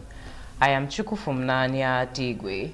Now, Vice President Kashim Shettima said President Bola Tinubu had demonstrated the ability to pull Nigeria out of the economic and social decay it had been immersed in. As Abigail Adiremi reports, the Vice President stated this when he submitted the President's APC nomination forms at the International Conference Center, Abuja. With President Bola Tinubu still outside the country, Vice President Kashim Shettima led a team of governors, lawmakers and key political stakeholders to the International Conference Center for the submission of the 2027 presidential election forms. Speaking, he urged APC governors, members of the National Assembly to support the president's candidature. Senator Shettima added that even though some of the decisions taken by the Tinubu's administration seemed difficult, they were necessary to stabilize Nigeria's economy and secure the nation's future. His Excellency President Bola Ahmed Tinubu has delivered on the mandate of renewal, stability and national revival. The storms of the past years have brought diminution. They have made a fine sailor out of him. He has steered this ship through turbulent waters with courage, taking difficult but necessary decisions to stabilize the economy restore confidence, and prepare Nigeria for a more sustainable future. Hence, our support and reason for rallying around him. For his part, the Speaker, House of Representatives Tajuddin Abbas applauded Tinubu's leadership at a difficult time in Nigeria's history. Abbas assured of better days and a brighter future with the president at the helm of the nation's affairs. The chairman, Progressives Governors Forum, Hope Uzodinma of Imo State, said the party's unanimous support for Tinubu was evident in the presence of majority of the governors at the event. The national chairman of APC, Professor Nantawe Yilwada, said the performance of Tinubu and APC's governor were enough justification for the president's re-election. From Abuja, Abigail Adiremi, ITV News. In another report, the Edo State House of Assembly member representing Igor constituency, Honorable Natasha Osaru Idibia, has pledged greater people-oriented representation for her constituents. Natasha stated this when she and other political figures from Edo State defected from the People's Democratic Party, PDP, to the New Nigerian Democratic Congress, NDC. John Taylor reports that Honorable Natasha and other defectors were formally unveiled at a reception held at the residence of the NDC national leader, Senator Saraki Dixon, in Abuja. The Nigerian Democratic Congress on Thursday received fresh defectors from the People's Democratic Party, including the Edo State House of Assembly member representing Ego constituency, Honorable Natasha Osawaru Idibia, alongside other political figures from Edo State. Honorable Natasha and other defectors were formally unveiled at a brief ceremony held at the Abuja residence of the NDC national leader, Senator Siriake Dixon. With the faces we have seen from Edo alone,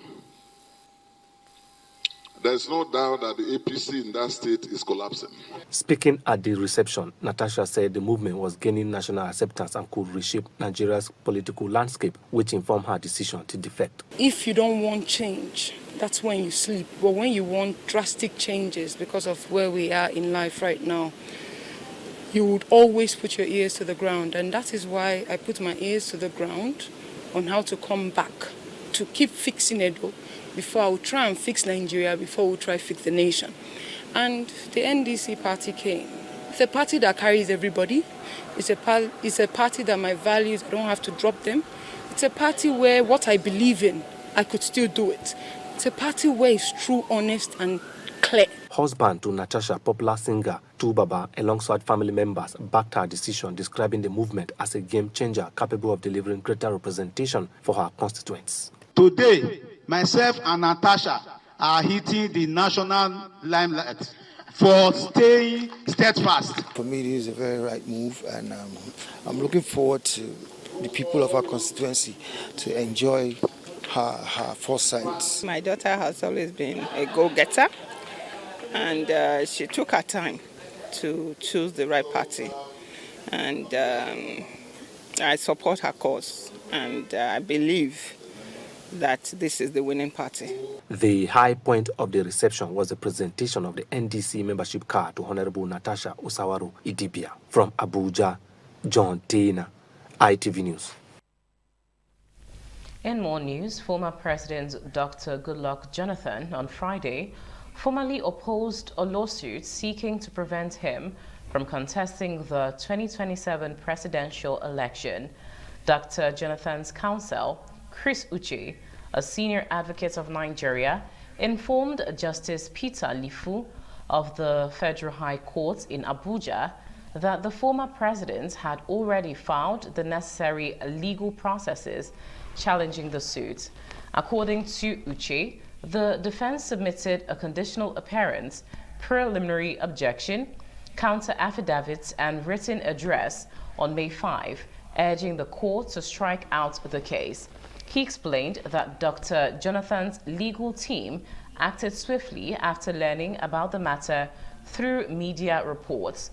Uche argued that the case centers on the former president's eligibility to seek office again in 2027, insisting that the issue had already been settled by the courts, including the Court of Appeal. Counsel to the plaintiff, Undubisi Ukpai, however, told the court that he had only just received Dr. Jonathan's response and needed time to study the documents and file a reply. Following the submissions, Justice Lifu adjourned proceedings until May 1, 2026 for hearing on both the preliminary objection and the substantive suit. The judge also directed that hearing notices be served by the Independent National Electoral Commission and the Attorney General of the Federation, both of whom were absent in court. The suit was instituted by lawyer John Mary Jidubi, who is asking the court to permanently stop Dr. Jonathan from participating in the 2027 presidential race. Now, following the recent extrajudicial killing allegedly involving personnel of the Delta State Police Command, the Inspector General of Police has ordered the transfer of 1,332 police officers out of the state. The development has continued to generate reactions from stakeholders in Warri who are calling for deeper reforms within the Nigeria police force. Warri correspondent Benga Ahmed has details. The alleged extrajudicial killing of Ogedemine Ogidi, which sparked widespread public outrage and attracted both local and international condemnation, has prompted decisive action from the Inspector General of Police as part of measures aimed at restoring public confidence and strengthening accountability within the force. The IGP approved the transfer of 1,132 police officers from Delta State Command.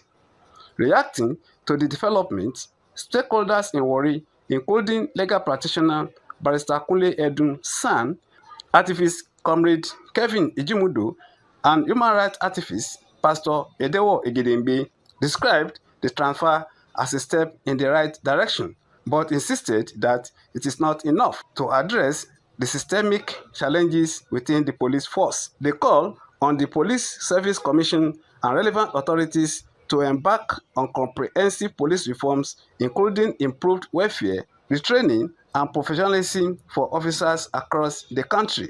So there needs to be a proper orientation or reorientation, reform of the mindset of the average policeman. He has painted the Delta State in a very negative light. In a busy motor park, you shot somebody twice. You took him to the police station and you gave him the final shot in his spine. And that's that the young man gave up. And you say you don't have something you're hiding. That policeman knows the history of that Beretta pistol, or he knows whoever they wanted to wave that into his supply, or perhaps it's still gun running or gun racket. I'm calling on Nigerian government, beginning from the spirited Nigerians, to respond and rise up to the plight of the Nigerian police. Nigerian police work under a very terrible condition that you can't compare to even our neighboring African, country. From Warri, Benga Ahmed, ITV News. The Nigeria Union of Journalists, NUJ, Edo State Council, has described the late government house correspondent of independent television and radio, Mr. Kingsley Uchegbu, as a core media professional whose contributions to the broadcasting industry would be greatly missed. Edo State NUJ Chapter Chairman, Dr. Festus Alenke, made the observation when he led other executive members of the union to consult the management and staff of the station at their corporate headquarters, Glass House, Airport Road, Benin City. The report by Ehis Uhunamure is presented by Donald Emie. Edo State Council Chairman of the Nigerian Union of Journalists, Dr. Festus Alenke, sympathized with the management and staff of independent television and radio and prayed that the Almighty God graciously grant them the fortitude to bear the irreparable loss. Dr. Festus Alenke enjoined his family and colleagues to take solace in the fact that Mr. Kingsley Uchegbu lived a very productive life on air despite his demise at young age. We are here to commiserate with the ITV radio management and staff. I wish to be very brief because it's a very sad one. All we can praise. Such things should not happen here again. Amen. Nobody here will die. Amen. We will walk here and retire. Amen. The managing director of the Independent Television and Radio, Engineer Elvis Obaseki, appreciated the union for the visit, noting that the late staff members served diligently while alive. Engineer Obaseki urged workers to always pay attention to their health through routine medical examination, stressing that early detection remains important in preventing health complications. He also appealed to the energy and well-meaning Nigerians not to forget the children of the late Kislin Uchegbu, noting that support for the family will help sustain his legacies. I would say Kislin was an asset. Taking him to government as well, there was a need to. It wasn't the decision made in error. And the instructions given to him, Kislin followed it to the letter. It might have been a very short life. For Kisley's very few years of life were meaningful. And this is a lesson to us all. The condolence visit was attended by other management staff. The highlight of the visit was prayer for the bereaved family. From Benin, Donald Ehiminyen, ITV News. Moving on, the leadership of New Panteka Markets, Kaduna, has raised concerns over incessant accidents on Kaduna Western Bypass under construction, resulting in the death of over 70 people since commencement of the project. Correspondent Umar Muhammad reports that the reconstruction of the Nnamdi Azikiwe Western Bypass was awarded during the first tenure of the Buhari administration. The project, which commenced from Command Junction and terminated at Cow Bridge, has only reached 45% completion, despite being a major route for heavy trucks into and from the northern part of the country. Investigation revealed that only one lane of the road is about 80% completed, with no space for motorists to park, resulting in accidents daily. Secretary of Panteka Market and some of his colleagues recalled how last Sunday a trailer truck crushed a member of the market to death, leading to protest and burning of the truck. Recent one of our colleagues, our friend, our brother, Anas, has lost his life due to the overspeed. We can call for the state government to help us and call the contractors that are constructing this road to help us and finish the road on time. It can reduce an accident because several occasions we have been losing our member. In as much as there is no that escaped way, like the shoulder, where a person can park properly, you see anything can happen. Secretary of the National Union of Road Transport Workers, Kaduna State Chapter, Comrade Hassan, advised the Kaduna State government to implement measures as agreed during a stakeholders meeting with the Secretary to the state government. It's very unfortunate because according to reports, from the inception of that work to date, getting to 70 people have lost their lives. Those people that have lost their lives, they have relations, they have dependents, and they have aspirations. Efforts to get the response of the contractor was unsuccessful, as some of the engineers on the ground said it is their headquarters in Abuja that can respond to questions surrounding the project. From Kaduna, Umar Mohammed, ITV News.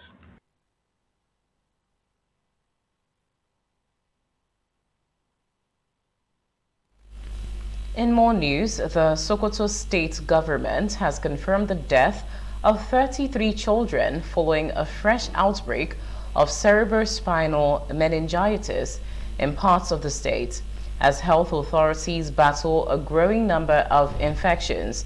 Cerebrospinal meningitis is a deadly infection that causes inflammation of the protective membranes covering the brain and the spinal cord. Symptoms of meningitis often include sudden fever, severe headache, neck stiffness, vomiting, sensitivity to light, confusion, and convulsions. It spreads more easily during the dry and hot season, particularly in overcrowded communities with poor ventilation. Confirming the outbreak, Commissioner for Health Farouk Abubakar disclosed this on Wednesday during an advocacy meeting with district heads on SAMAN and MNTE. The commissioner stated no fewer than 256 suspected cases have been recorded across 8 local government areas since the outbreak resurfaced about a month ago.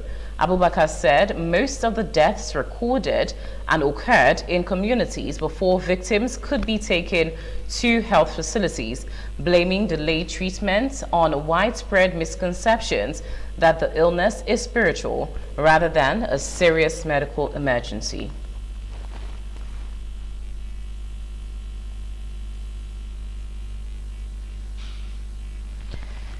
Moving on, the federal government has commenced arrangements to evacuate Nigerians willing to return home from South Africa following renewed anti-foreigner protests and rising tensions in parts of that country. Minister of Foreign Affairs, Mrs. Bianca Odumegwu-Ojukwu, disclosed this Thursday after a telephone discussion with South Africa's Minister of International Relations and Cooperation, Mr. Roland Lamola, over recent demonstrations and growing hostility against migrants, especially in Durban. According to Odumegwu-Ojukwu, the South African minister expressed reservations about Nigeria's evacuation plans, but she insisted that the Nigerian government cannot ignore the continued harassment and alleged extrajudicial killings of its citizens living in South Africa. The minister urged South African authorities to treat reported killings of Nigerians with greater urgency, stressing that perpetrators must face immediate sanctions. Now, the Court of Appeal in Abuja on Thursday reserved ruling in an application filed by former Attorney General of the Federation, Abubakar Malami, seeking leave to appeal a ruling of the Federal High Court over the forfeiture of properties linked to him. A 3-member panel of the appellate court, led by Justice Abba Muhammad, fixed no date for the ruling but said parties would be notified when it is ready. Malami, through his counsel, Joseph Daudu SAN, is challenging a ruling delivered by Justice Joyce Abdul-Malik of the Federal High Court in proceedings relating to the forfeiture of 57 properties allegedly traced to unlawful activities. Arguing the application on Thursday, Daudu told the appellate court that the motion before it sought an extension of time to seek leave to appeal and an extension of time within which to file the appeal. Counsel for the EFCC, Jibrin Okutekba, SAN, however, opposed the application and urged the court to dismiss it. After listening to submissions from both sides, the appellate court reserved ruling. In another report, gunmen have abducted several students of the Faculty of Engineering, Gudi campus of Nasarawa State University, Kefi, Unsuk, after attacking a student's off-campus lodge in Gudi, Akwanga local government area of Nasarawa State. The Nasarawa State Police Command confirmed the incident in a statement issued by the police public relations officer, Ramhan Nansel, saying the attack occurred on Tuesday at about 9 p.m. when armed attackers stormed the lodge and whisked the students away to an unknown destination. According to the police, 6 of the abducted victims have been identified as students of the university's Faculty of Engineering, while another victim was reportedly visiting one of the students at the time of the attack. Following the incident, the Commissioner of Police, Shetima Mohammed, visited the scene for an on-the-spot assessment and assured residents, students, and the university community that efforts were ongoing to secure the safe release of the victims. Moving on, 6 persons have been confirmed dead, while the same number sustained injuries following the explosion of an improvised explosive device, IED, along the Bagega-Anka Road on the Anka local government area of Zamfara State. Residents of the area said the incident occurred at about 9 a.m. on Thursday when a commercial vehicle conveying passengers ran over the explosive device, causing heavy damage. According to local sources, the IED was allegedly planted by suspected bandits operating in the area. The spokesperson of the Zamfara State Police Command, Yazid Abubakar, revealed that injured passengers were receiving treatment for various injuries. Abubakar explained that the command immediately deployed its explosive ordnance disposal EOD team to the scene to rescue the area and prevent further casualties. On business news, the Nigerian equities markets retreated into negative territory on Thursday as a massive wave of sell-offs in large-cap stocks erased 1.922 trillion naira from the total market capitalization. This downturn was primarily driven by investors rotating out of high-value industrial and consumer goods stock to lock in profits, ending the session with the total market value at 153.859 trillion naira. Despite the heavy blow to the overall value, market breadth remained broadly positive as 41 gainers outpaced 30 losers, suggesting that while the heavyweights retreated, mid and small cap stocks continue to find favor among retail investors.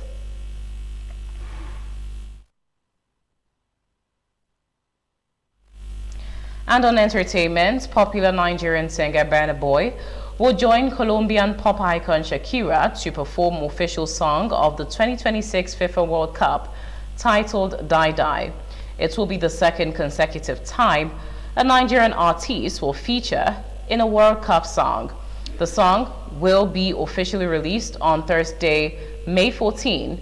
The 2026 FIFA World Cup will be co-hosted by Canada, Mexico, and the United States of America.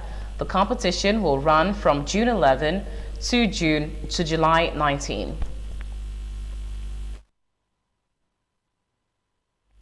It is time for sports, and Solomon Aino is standing by. News. The Nigerian Football Federation NFF has endorsed the appointment of Abdul Meikaba and Eboborise Uwajemomeri as head coaches of the Flying Eagles and Golden Eaglet. Meikaba, who has managed several of Nigerian prestigious clubs, have also previously coached the Golden Eaglet. He was assistant coach of the Flying Eagles during the period Paul Aigbogun served as head coach. The soft-spoken tactician has served time with top-of-the-range team Eyimba FC, Wiki Tourist, Kano Pillar, Plateau United, and famously led Aqua United to win the President Federation Cup in 2017. Uwajemomeri, the new head coach of the five-time world champion Golden Eaglet, has served as coach analyst with the senior men national team Super Eagles for many years now. The young tactician is presently head of academy at Sporting Lagos FC, which recently gained promotion back to the NPFL. He has also worked as analyst with the Super Falcons, as well as academic youth development coach of Millwall FC, Gillingham FC, and Nottingham Forest FC in England. And that's it from the Sport Desk. I am Solomon Aino. Now with that report, we've come to the end of ITV News at 11.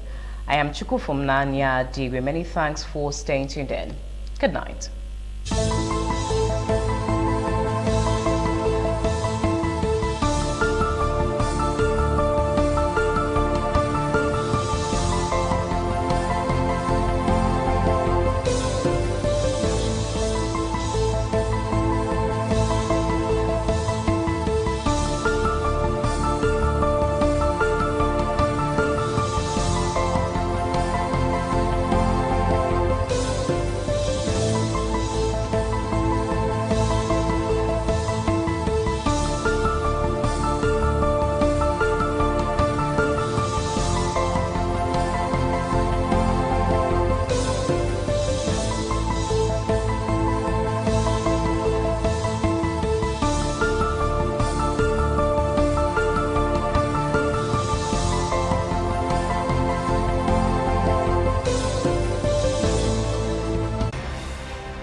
ITV, certainly the best.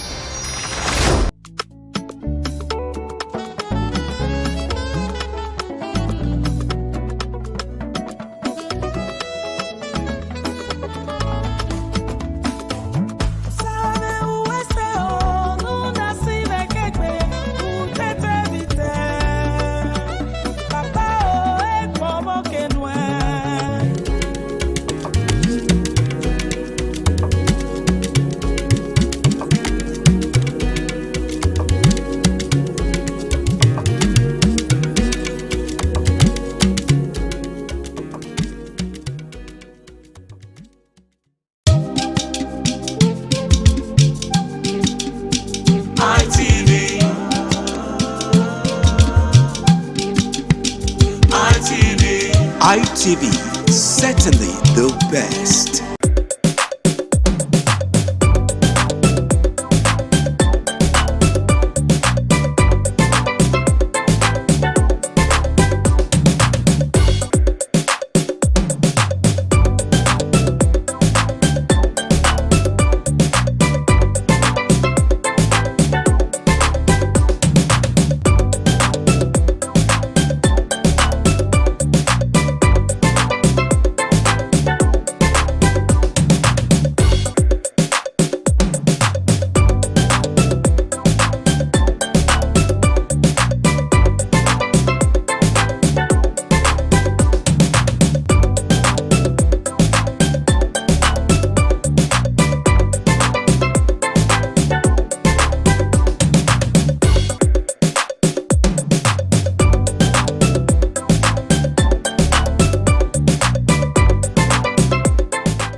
ITV, certainly the best.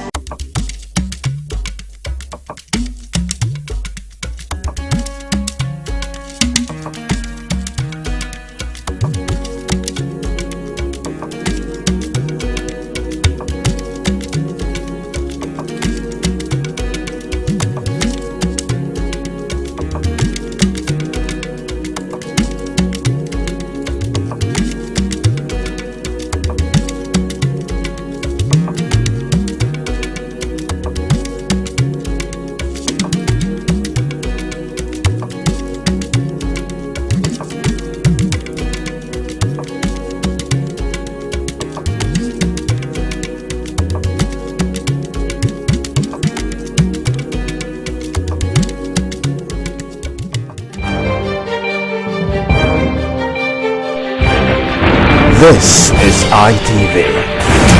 Certainly the best.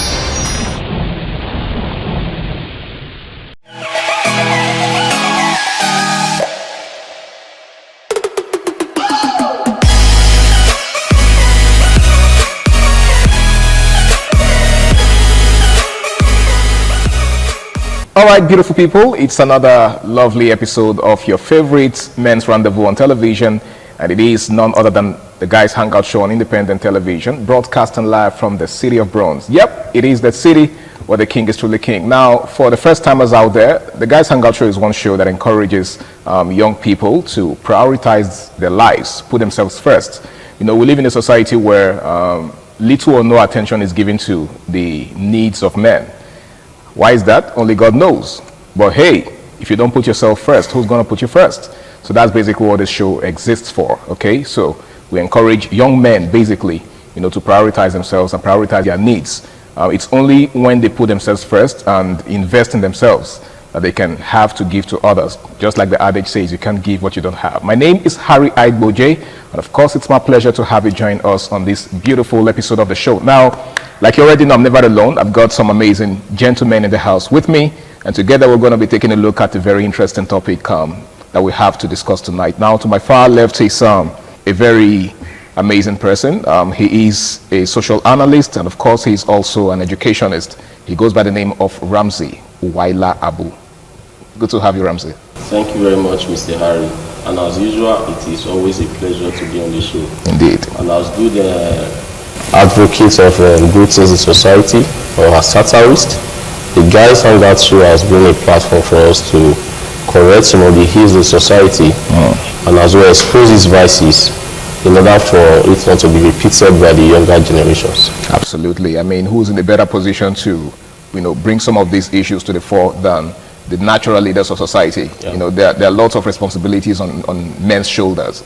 So we really can't afford not to live up to those expectations, right? All right, it's good to have you in the house. Thank you. Now, seated next to him is a friend and a colleague. He took out time from his busy schedule to be with us today. Of course. Yes, of course. And he goes by the name of Michael. It's good to have you, Michael. Thank you very much. It's a privilege to be here again to, showcase and show what the guys is all about. Anyway, this is a wonderful platform for us to actually discuss things that pertains boys, guys especially. The good and the bad. We don't have to be biased. Understand. Thank you very much for the privilege. Thank you so much for coming. Now, gentlemen, we have a very interesting topic before us. We're taking a look at emotional intelligence, right? The need for people to learn to control their emotion. Now, if you take a look at a lot of young people today, you'll discover that there seems to be a lack of emotional control. For example, when someone is very happy, they tend to do something crazy. They tend to do things that, they later begin to regret. And then when they're also very angry, they go to the extreme, right? Some of them do some very crazy things, only for them to start regretting it later. Now, you will agree with me that there is need for emotional control. Why do you think a lot of young people don't seem to have that ability to control themselves when they are at the apogee, when they are at the height of their emotional expressions? Okay, let me say lack of emotional discipline. It's almost becoming a widespread thing in our society. Not almost becoming, it is. It is a cankerworm that is eating deep into the fabric of the society. Lack of emotional discipline among the youth today can be tied to a number of factors. Okay. But before going to this number of factors, I want us to dwell on I want us to give a working definition of lack of emotional discipline.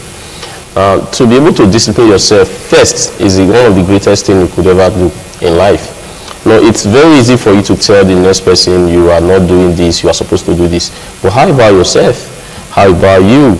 So that is what many of our youth don't have. Now when these emotions come, we know that emotions sometimes tend to take us off our natural state, at that state where our senses are complete. But that notwithstanding, there is still need for us to take control over our emotions, because the resultant effects of our emotional actions most times are very detrimental. People tend to take permanent decisions in temporary settings because they couldn't just suppress their emotions.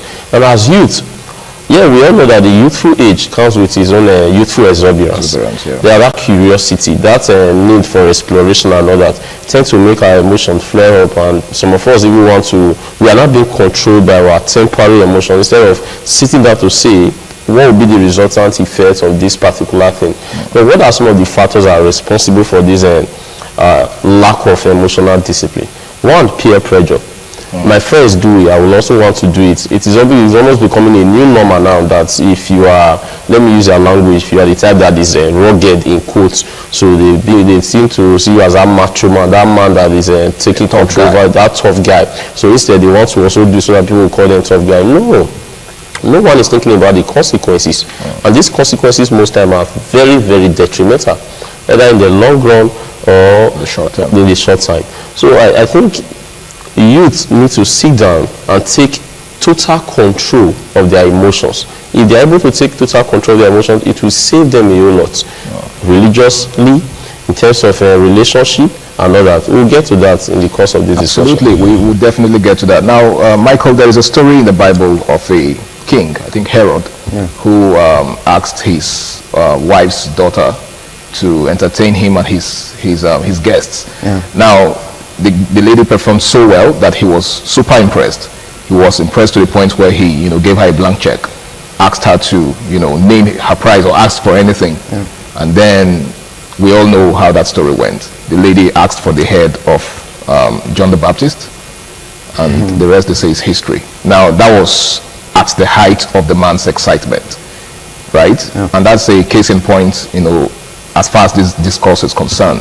The fact that some men, particularly, we're actually looking at this as it affects us men, because a lot of things go wrong when a man loses his emotion.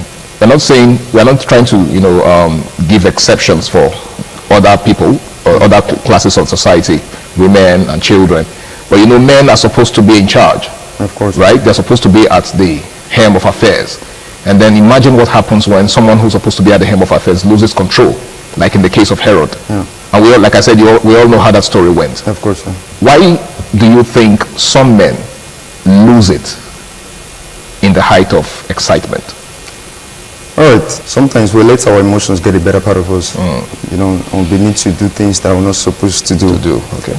Understand? So, when a society whereby my colleague just said that this exuberance, cloud of memories, cloud of memories and everything, you get. So right now, I think, when some persons are in a kind of state, it's better for you to calm down, all right? Better for you to calm down and think. We shouldn't really more recommend that you take a deep breath. Of course, just take a deep breath. You understand? Sometimes if I can make should I say, salacious allusion, when some men are in this, what should I put it now? This ecstasy. They tend to make rash decisions, and because of that ecstasy, something that they can't actually do. So they just start making those promises because of the height, the peak, the apogee of that excitement in quotes. So I think people should, most of the time, they have to calm down when they're in situations, whether they are. We have some people that are belligerent. So when they're in a particular situation, they should try to keep calm. Just keep calm so that your emotions don't get the better part of you. Sometimes we got to do things that we later get to regret so much. In fact, you'll be like, am I the one that did this? I can't believe it. These some persons there in television, they'll ask them, so how do you feel? They'll not be melancholic, like, well, I feel bad. That's because they allowed, so they allow their emotion to get the better part of them. So if some persons actually bring themselves to a check, like this is how should respond in situation. For example, now, all right, some persons they're asking for donation. Some persons out of shyness or whatever, out of they want to impress, intimidation, they just begin to call. At the end of the day, now you're calling them, they're running away from, like we say in our local parlance, when their eye clear. Of course, when their eye clear in local parlance, you understand. So sometimes when they're in different situations, you try to be placid. Not so fall into regret. Now, there's a particular story I stumbled upon on social media of a guy that was just thinking aloud, right? Some of these guys will just come on social media and say certain things, like share their experiences and all. So dude was talking about an experience he had with his, with a lady, right? He said that he used to, every time he comes on social media and sees people talking about PS5, that he remembers a certain experience he had with a lady, how that he used to play PS5 a lot, and then at some point, a certain girl he was dating at the time got fed up with the fact that he was getting too addicted to the game. And then she came, seized the PS5 and then soaked it in water, right? And that was how he lost his PS5. And ever since, every time he hears people talking about PS5, that experience just, comes rushing back into his mind. Now, this, to a very large extent, has affected lots of relationships, right? We have men who just tend to lose their emotion or lose their senses the moment they are angry, for example. Lots of cases of DV, domestic violence, are born out of this, lack of emotional discipline. You're angry, someone offended you. Now, just like Michael just said, one of the measures that people usually recommend whenever someone is angry is that they take a walk, right? Take a walk away from the scene. But that doesn't seem to be the case anymore. Now, that singular act by that lady was born out of a lack of emotional discipline. Now, how much damage do you think this could, do to society if it is not checked? Definitely, it will increase the number of inmates we have in our prison. It will encourage more violence, as people will tend to learn from the wrong people. It will cause a lot of breakup. It will increase divorce. It will increase the rates of crime. When we're talking about emotions, it all starts from the mind. People should learn to put their mind in check. Well, before you act, definitely these things have been conceived on the mind. You tend to brood on it on the mind. You tend to ruminate on it on the mind. If you are able to keep those things, those negative things on your mind in check, it will not result to a national outburst. You're saying it all begins with meditation. Meditation, premeditation. You see, some of these things that people do out of, I call it emotional outburst. They've conceived it on their mind for some time. Though some persons are short-tempered, but that notwithstanding, you still have to do with something of the mind. They ruminated on it on the mind before they will say, okay, let's take this action. So these things should be discouraged. If it is not discouraged, we'll have so many ladies who will later regret their actions in a relationship. And going to the case you just cited, sir, concerning the young lady that decided to soak the PS5 of her boyfriend immerse it in water and all that, that's because she couldn't just keep her emotions in check. Now, this is the same lady that will sit down later and say she will regret that thing she have done. That was not her intention. Her intention was just to get the attention of the man.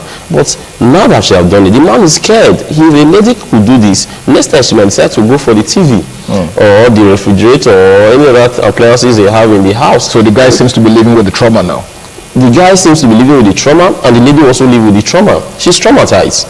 There are some ladies that cannot, there are some people that cannot keep their emotions in check. And after the action, they always regret it. So the guy, the lady, the emotional outburst is not okay for any of them.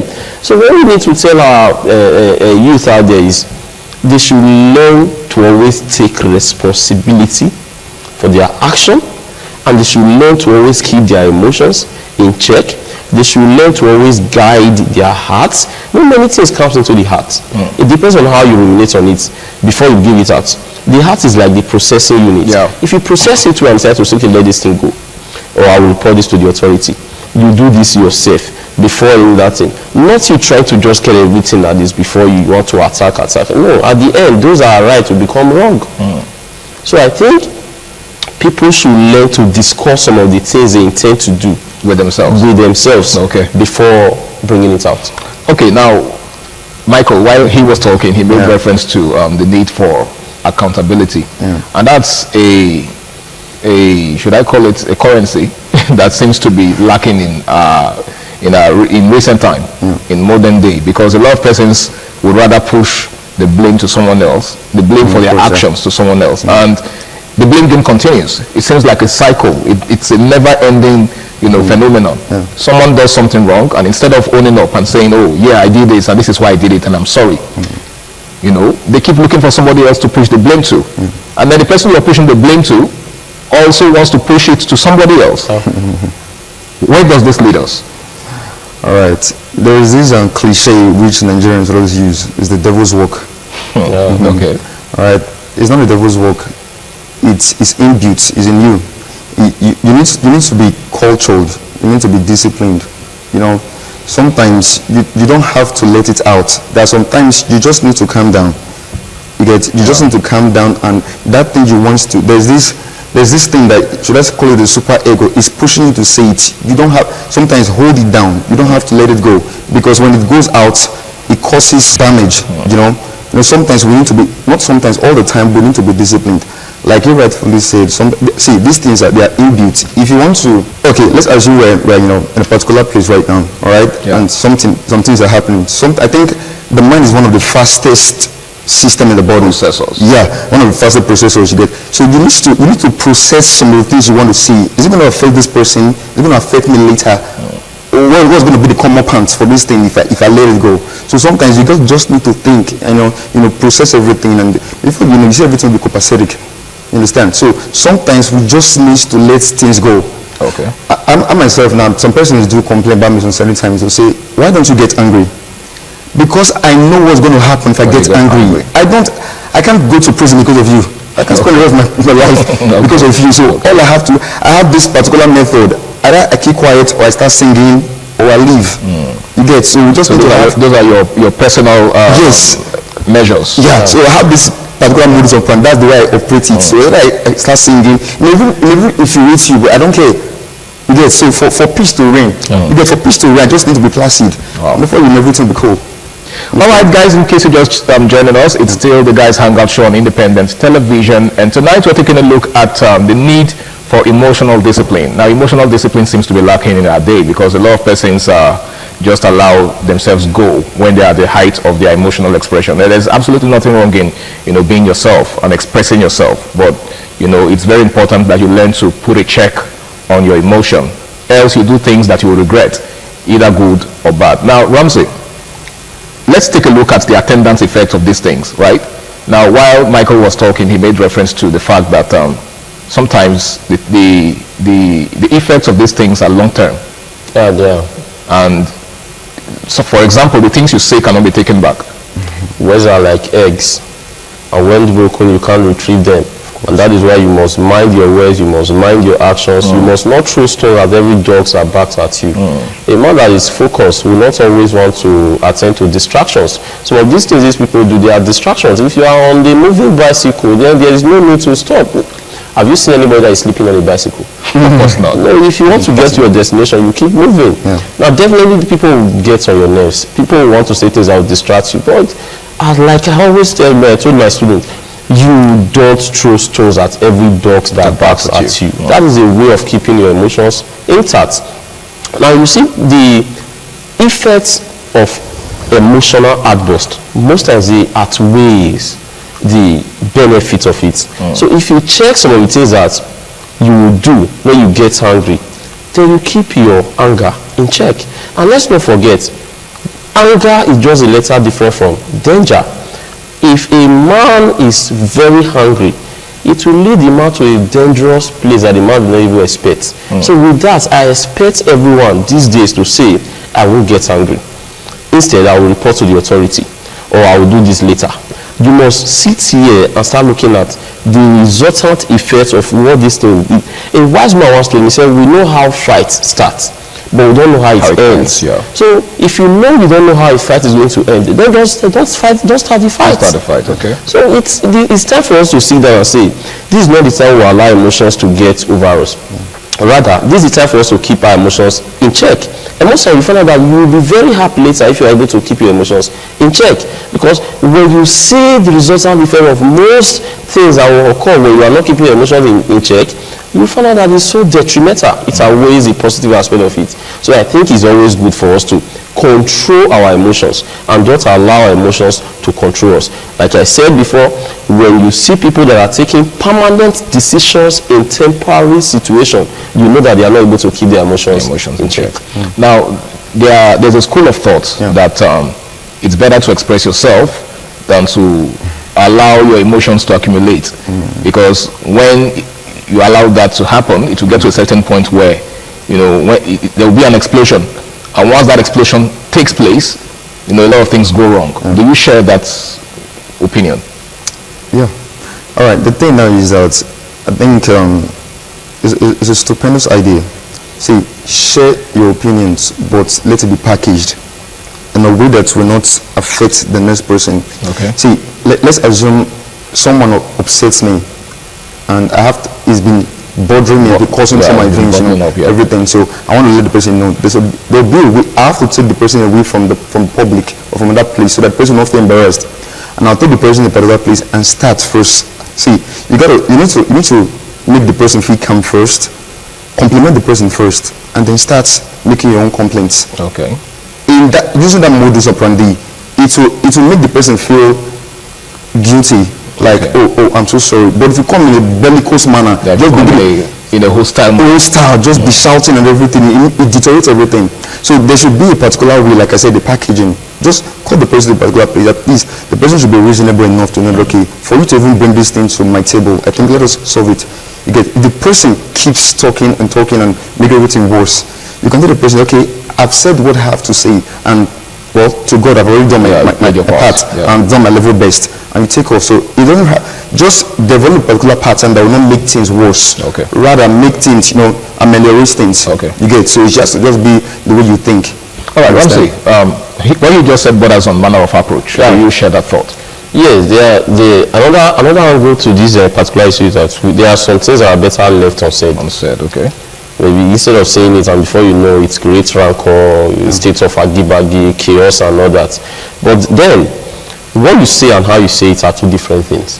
you can decide to say something bad in a very good manner, in a way that the person you are talking to will not even know this thing is as bad as that. So if you must express yourself in order not to add fuel to fire, you must learn to put words in order.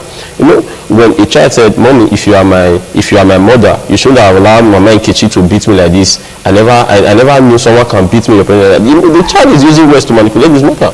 Another person will say, "Okay, Mommy, this is what happened." Okay. So how you say it and what you are going to say matters a lot. But I think if you must express yourself, put all your skills and dexterity, communicative skills to how you are going to put that message across. It will help settle the dust. All right, thank you so much, Ramsey. Now, on the final note, because time is actually fast spent, what's your advice for people out there who always tend to think after they've acted? Right? There are people like that. Of course. Whereas the normal procedure is to think before acting. But there are people who only begin to think after they've done certain things. What's your advice for such people? Yeah, some persons should develop this habit of packaging themselves to the extent that they don't have to regret their actions. Before you just blow off, think about what is this my outburst going to cost for me and for the person. What is going to be the end result? Okay. Just have to calm down sometimes. See, the mind is very, very delicate. It can traumatize you. After you've hurt someone with your words, it can come back like a boomerang. It can boomerang, come back to you. You may never sleep because of what you said. You are thinking of. So it's your conscience that's not helping you. Yeah, of course. You just need to think like, okay, how will you feel someone who tells you this particular thing? Yes, you just need to calm down. All right. Most of the time now, I believe you think like, what I say to this person, let me edit it. Okay. Like I just send somebody. Well, sometimes it's too late to even edit. Of course, it's too late. So right. Sometimes I just throw my advice and be like, okay, I'm so sorry about that. All right, thank you. Ramsey, you said something about. I know on the final note, though. I know you already said something about discussing some of these things with yourself first. Yeah. So would that be your final word on this? Yeah. Everyone out there should learn to be in total control of their personality in all ramification. Okay. Don't throw stones at every dog that barks at you. Keep moving and be focused. All right, gentlemen, I want to say a big thank you for taking our time to be with me on tonight's edition of the show. You guys made it a success, and I really do appreciate it. Thank you very much. And I hope that the next time I call upon you, you will be able to oblige me.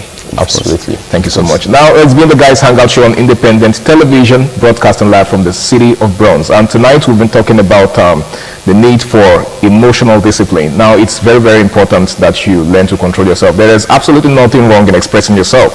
It's why you're human, right? But it's also very important that you learn to put a check on yourself, just so you don't do things that you'll regret. Nobody wants to regret their actions. It's never a good thing, okay? So it's very important that you learn to put your emotions in check. My name is Harry Igboje, and until I come your way again, same time, same station next week, this is me saying, stay out of trouble and enjoy the rest of your night. Bye for now.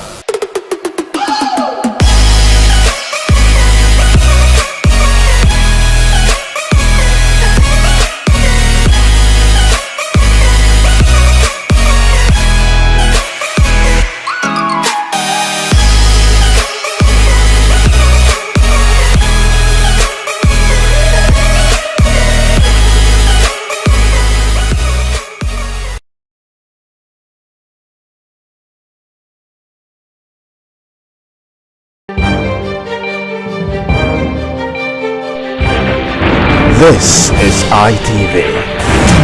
Certainly the best.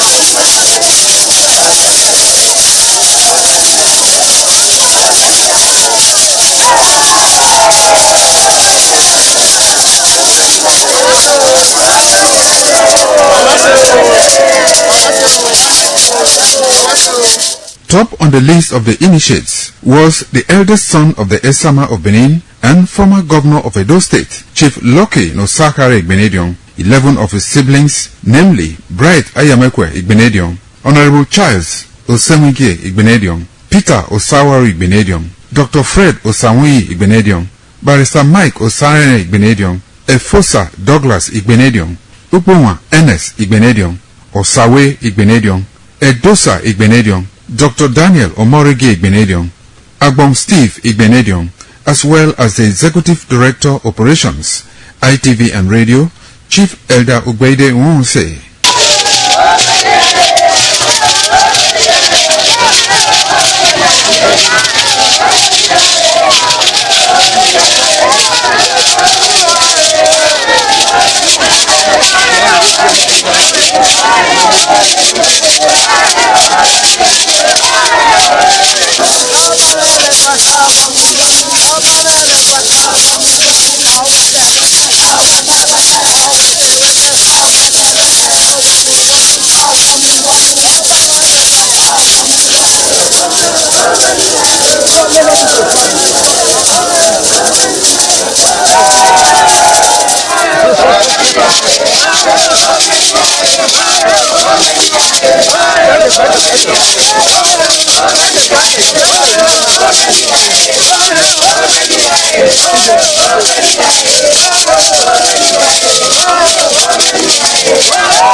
It was a vital aspect of Okada community's cultural heritage, which emphasized the significance of age, responsibility, and community service. Over 50 notable sons of Okada were also initiated. According to tradition and customs, those initiated, dressed in white traditional attire, were made to undergo some rituals, while the Odionwe pronounces blessings on them and assisted them to take a seat with the elders.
This is ITV.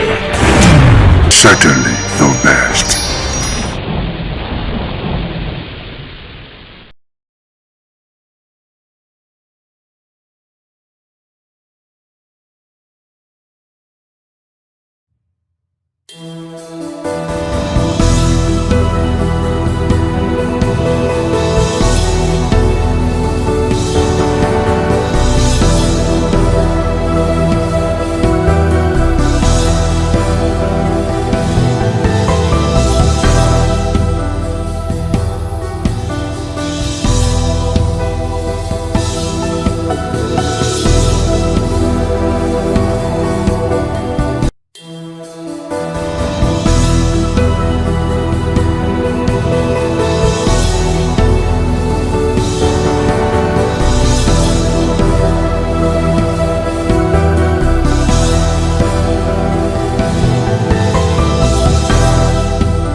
Well, good morning, Nigeria. That be the name of the program, and with the reach now from independent television.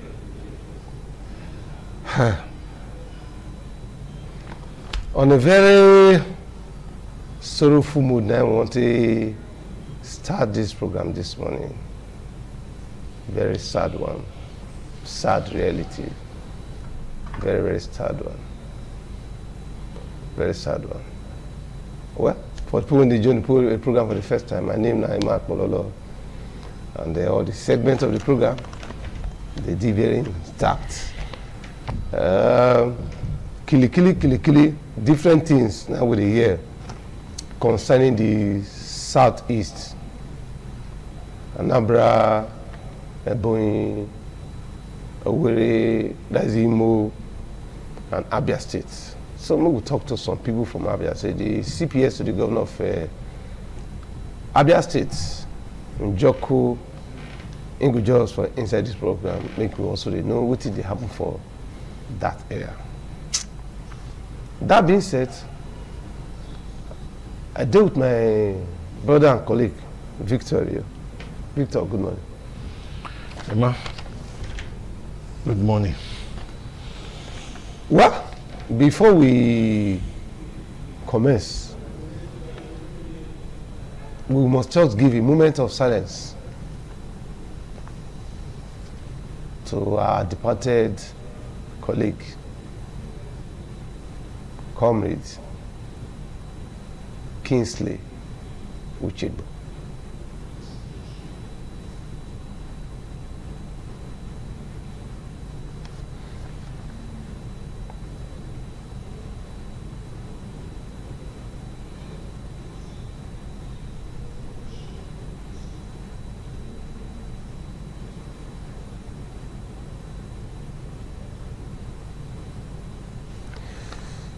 May his gentle soul rest in perfect peace. Amen. Well, we will create time later. Make we see one or two things about the life and times of our departed brother, Kingsley Uchegbu. Will be our government house correspondent for a very, very long time. All the same, a media professional, and I don't know how to describe many things. And if time did to, we'll give an opportunity to say, make one or two contributions concerning the life and times of our brother, Kingsley Uchegbu. All the same, I don't know my brother now whether we're all ready for the newspaper review segment. We will take some things with the for inside the newspaper. And we will see what they have for Nigeria.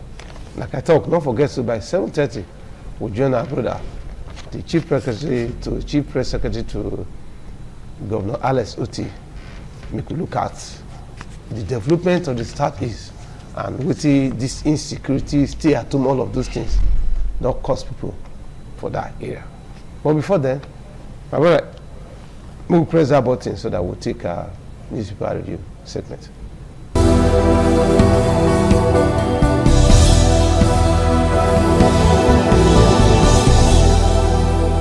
Right, we'll see the work at the Good Morning Nigeria Nabini program. Our brother and all of them, my brother Ikanem and our brother Ikwara for Lagos, when they are ready, they will join us for our network service of this program. But before then, we will check some of the newspapers this morning. So we'll start with the first newspaper. Okay, this one will say uncertainty over Jonathan's links to 2027 presidential contest. Then this one, the Tribune. Then the other one, they say defections hit PDP in Oyo. Defection hit PDP in Oyo. Say aspirants lead exodus. Uneasy calm over a day can be as Makide's choice. All right, we will check the other newspaper. This one they come from Tribune. We will see the other one. Okay, this one they come from Nations newspaper this morning. Say Shetima, say Nigeria is working. Oh, they talk that one. Our Vice President, His Excellency Shetima, say Nigeria is working. Then they say federal government demands anti-xenophobic. Okay, federal government demands anti-xenophobic action from South Africa. Federal government demands anti-xenophobic actions from South Africa. Okay, maybe we take the next newspaper for inside this morning. Okay, this one come from Guardian. How skilled process makes life benchers of football administrators. How skilled process makes life benchers of football administrators. Okay, yes, let's see. Go on. We'll check the other newspaper when we get this morning.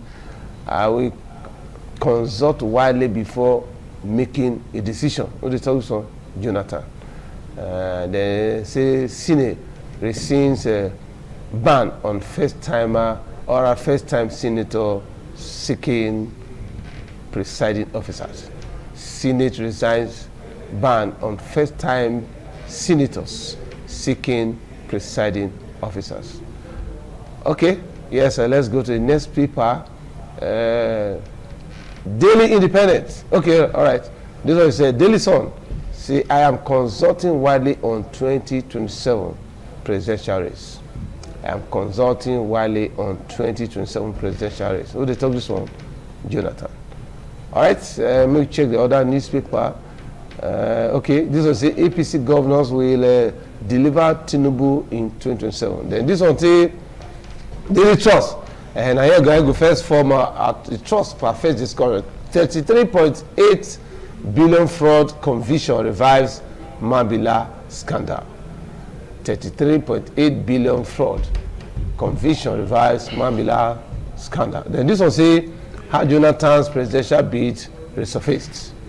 Okay, anyway, first of all, make we start from the former president of Nigeria, Ebele Goodluck Jonathan, say whether they hear him, but he's coming back as a this. So can you advise him? Which advice I get for him? If you want to come, no need to consult. All those ones when they talk say I need to, or I'm consulting, or I'm consulting widely. All those ones are just grammar.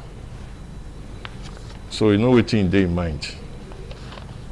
You understand? Now to just, you don't made up in mind waiting go do whether to come or not to come, but that one when they talk say I'm consulting widely.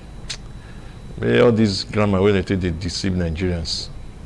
May they only use and deceive Nigerians again. It's not consulting anything. Already waiting go do don't they in mind. It's not consulting anything. Come out, let people know your mind. Waiting there your mind, what you want to do. If you are contesting, come and say you want to contest. If you are not contesting, just see, forget about it. So all these ones are distraction. So we Nigerians don't grow past all these political statements when they make. I'm consulting widely. Waiting the how that one tell. But you know, the is a human being. You don't go make consult. Pololo, we should be concerned about the hardship Nigerians they go through. That's why he wants to come back so that he can resolve the issue. When he did there, what if he do? When he did there, what if he do? You forget, say this killing started from his government. But it never reached like this. You understand? It never reached like it. They grow. The one way they now is people they think say you know go pass this one. You understand? So anything will make this government, this present government come back, it will be works. The hardship, it will be worse. Only when made this president government come back. Yes. It will be worse. That's why Jonathan, why they call with Jonathan? The Nigerians. Jonathan say won't do alternative. So why you bringing? He started with him. The problem started with him. And at this problem of killing, they are more waiting. They say, okay, they say they may come out. Make Buhari come. Buhari go do it. But through the Buhari administration, what you come the year, I'm not aware. I'm not aware. So he not get anything we in there aware of throughout his administration. So me Jonathan, if he no say he get anything or he will feel savage the situation where Nigerians they pass through now, fine. Let it come and do whatever he get. You go answer tomorrow consulting widely. You go answer I'm consulting widely. Okay. So maybe they know the distract Nigerians upon the suffering when Nigerians did this period. Okay, not forget say by 7:30 our brother Njoku go talk to us just now concerning waiting the happen for Abia State, but before then, make we join our brother for my brother Ekanem. Ekanem, good morning. Ekanem, good morning. Go ahead, talk to us. Good morning. Regarding this, you hear about the 33.3 billion with the one former minister come out when court take convict him. You hear about that story? That one story, but one of the story for headline now I want to talk about this former president, Goodluck Jonathan. Not the out of place for him to say one contest. You understand? And I'm right. But you know, say Nigerian politics, when people feel say you get small thing, you get small pedigree, we feel attract crowd. When they reach time to contest like this, people go just form small association, go to the house. Waiting under your mind, they go put up for your mind, they go carry press people, they go carry some prominent people, they carry packs of boys from corner where they will give 1,000 or 2,000, print poster, come there. You understand? You will come like in a serious thing. But if you check out there, now the same crowd will come for former president. Now then go still go for Kwankwaso, now then go still go for Peter Obi, now then go still go for Atiku, now then go still go for Amechi. You understand? They pack these boys who belong from different places. So we say the paper on the whole, the poster on the whole, they don't favor read them. You understand? If you check that video very well, now people, all this set of boys, so we say they also 2,000, 3,000, 5,000, highest 10,000, they hold paper for you. Stand for the sun. 4 hours, 3 hours, they go. You call them for ABC, they will come. Call them for NDC, they will come. Call them for PDP, they will come. So for my president to say one consult, no be bad thing. Now Nigeria don't be. If the electoral act, if you actually just pass now, give a chance as former president who don't for like 5 years to come back again, fine. Now Nigeria don't be, I need the right to vote. I would say Nigeria be like the way it do when Goodluck do now. Who for the complaint? You understand? If you want to complain, things are worse now. If Goodluck goes back to how it did before, when you feel that the price for small money, with the small salary everybody get, everybody feel survive. You will travel, even the thing that Chibok does happen, at least. Then they move small with the kind of personnel we do for all those NNPC, finance, and all, you understand, Okobo, Real and the rest. But we did those kinds of policies where you make people the cut cap for. You understand? So, for a former president, Goodluck Jonathan, a Nigerian, and if from South, like Nigeria, they talk now, say that this time, that South supposed to produce president, so that they will continue from where APC did so now. If APC go green, give power. If APC not go win the election next year. All right. Very shortly, we'll talk to our brother all the way from Abia State, Ukoha Njoku Koha, one of the chief press secretary of Abia State. Every time we hear about stay at home, and all of this, all the time for the Southeast. So when you look at development for the Southeast IB, me now as I did now, I feel go Abia State, I feel come there, come sit down. With the so many things, I know go on the fear to the travel. If I don't travel now, I feel travel, I feel go there. And what actually they happen around that region. We don't hear so many stories, but for some now, come like with so kind of silence come there around. Okay, our brother, he did with us for Inside Studio via Zoom this morning. We join our brother, the Chief Press Secretary to Dr. Alex Otti. My brother, good morning.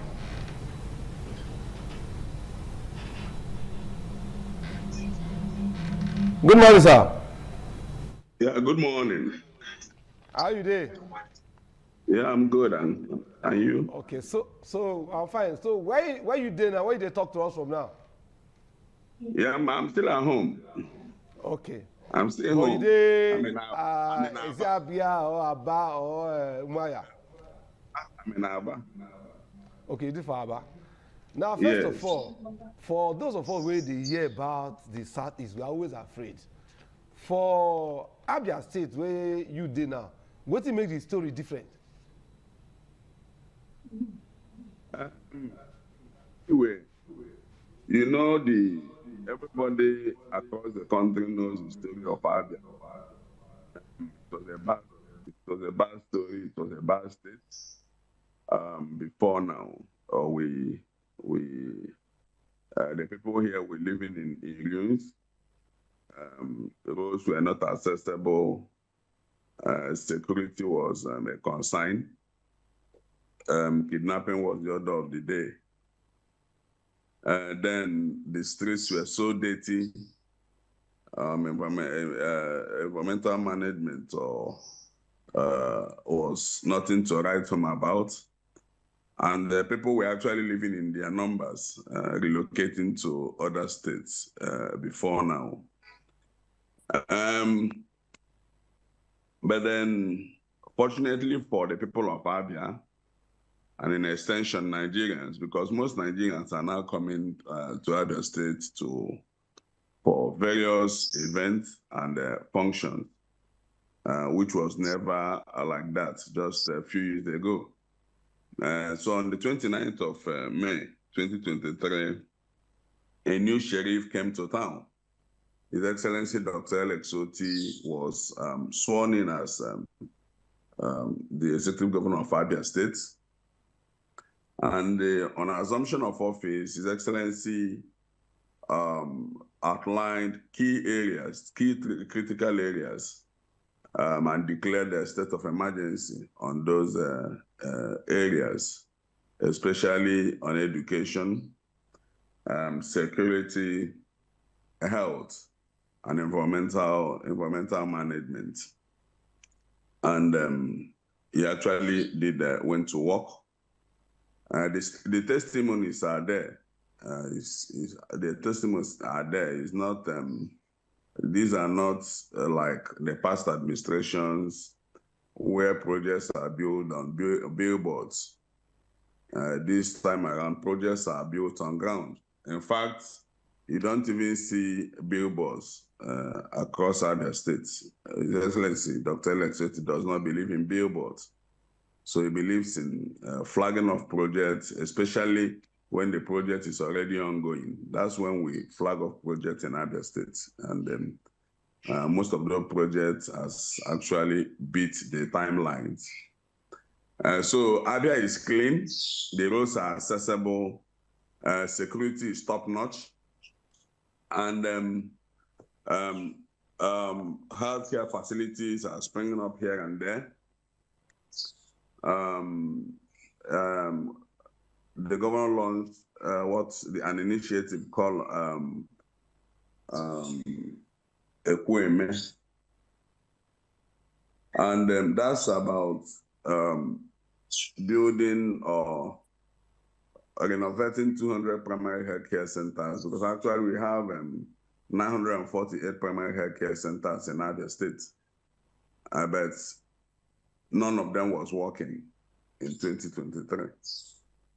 So Project Ekweme was targeted at renovating the 948 primary health care centers, not only renovation, also retrofitting and functionalizing it.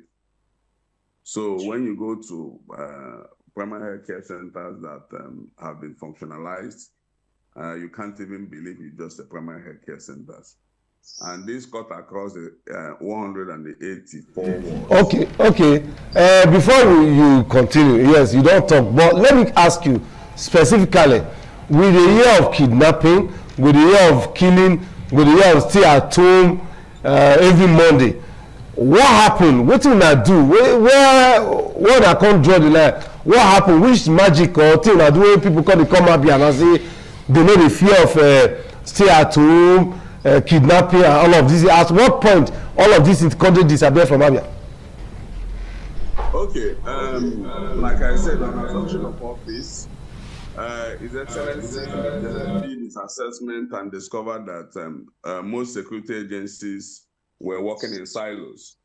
They were not working in partnership. There was no collaboration between security agencies and Abia State. Then what His Excellency did is to form a security council, which meets heads of all security agencies, meets every month for security meeting to look at the security situation, share information, and also resolve on the things that they needed to do. So that's one of that is one of the things that was actually done. Then secondly, His Excellency also set up Abia State Security Trust Fund, so to get the buy-in of the public into the security architecture, and the people came up, contributed money, contributed resources to support the state using the Security Trust Fund to get the people involved in the security architecture of the state. So with that, Abians are working together with the security agencies. Investors are working with the security agencies, contributing also to make sure that there is security in Abia State. And more importantly, all the security agencies are working together and sharing information amongst themselves. Because once you work in silos, you achieve little. So I think that's the magic, beyond other things that I wouldn't want to say in public, because it's security. Good morning, sir. Yeah, good morning. I have just one simple question that I want to ask you. They talk, say, the health centers renovated. How the citizen of Abia take the benefit in area of health generally from this government, apart from that building structures? Which other areas the citizen they benefit from in terms of health? It's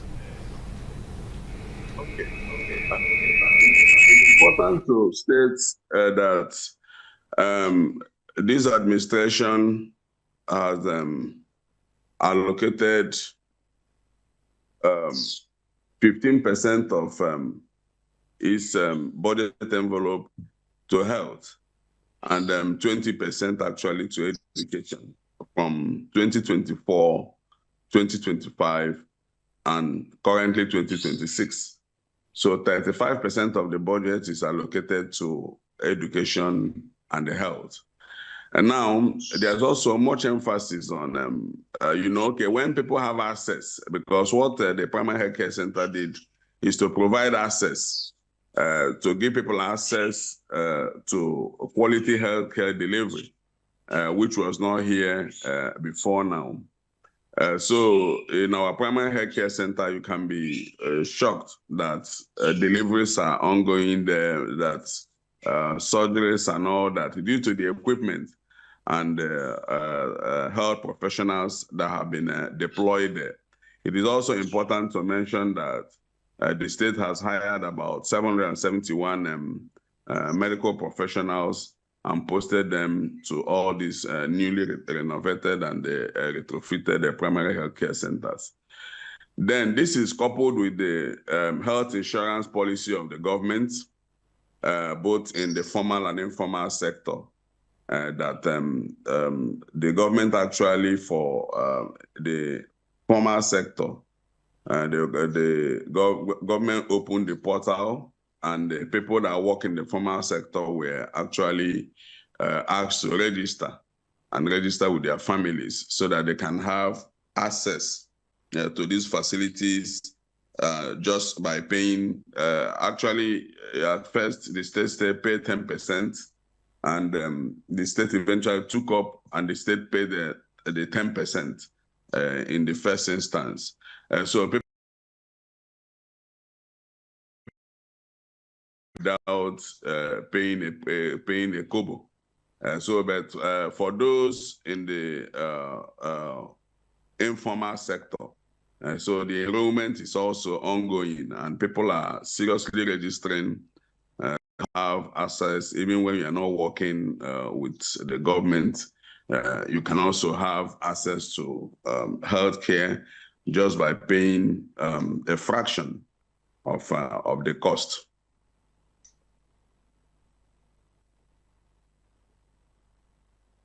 Maybe we just do one small correction.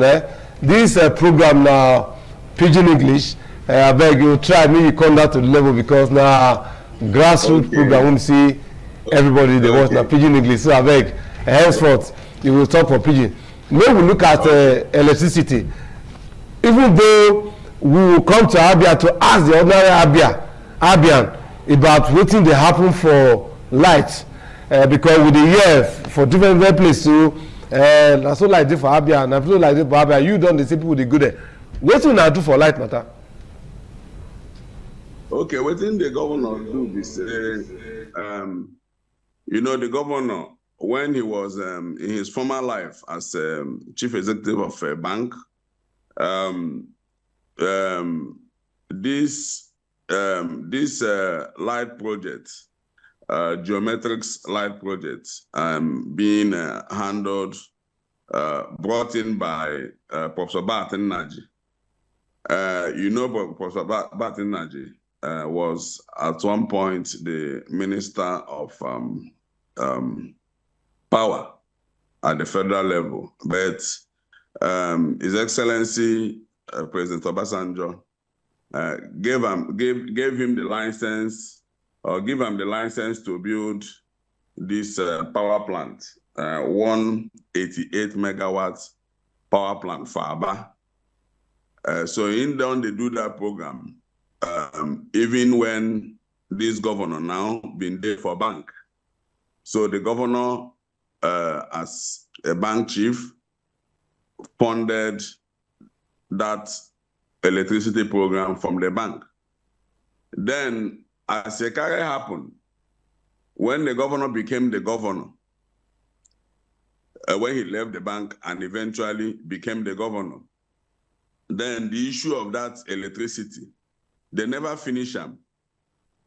So as governor of Abia State, Income help Geometrics, Barton Naji, to resolve, to settle issues where they cause them not to start the project here, to start giving light. Provided a lot of things using his position as the governor of Abia State. And fortunately, that project became a reality under Governor-elect Soti. He funded it as a private sector person. Then eventually, as a governor, he made it happen. And the project became a reality. And the light in Aba improved considerably. When we say Aba, we mean 9 local government, because we they call them ring fence area.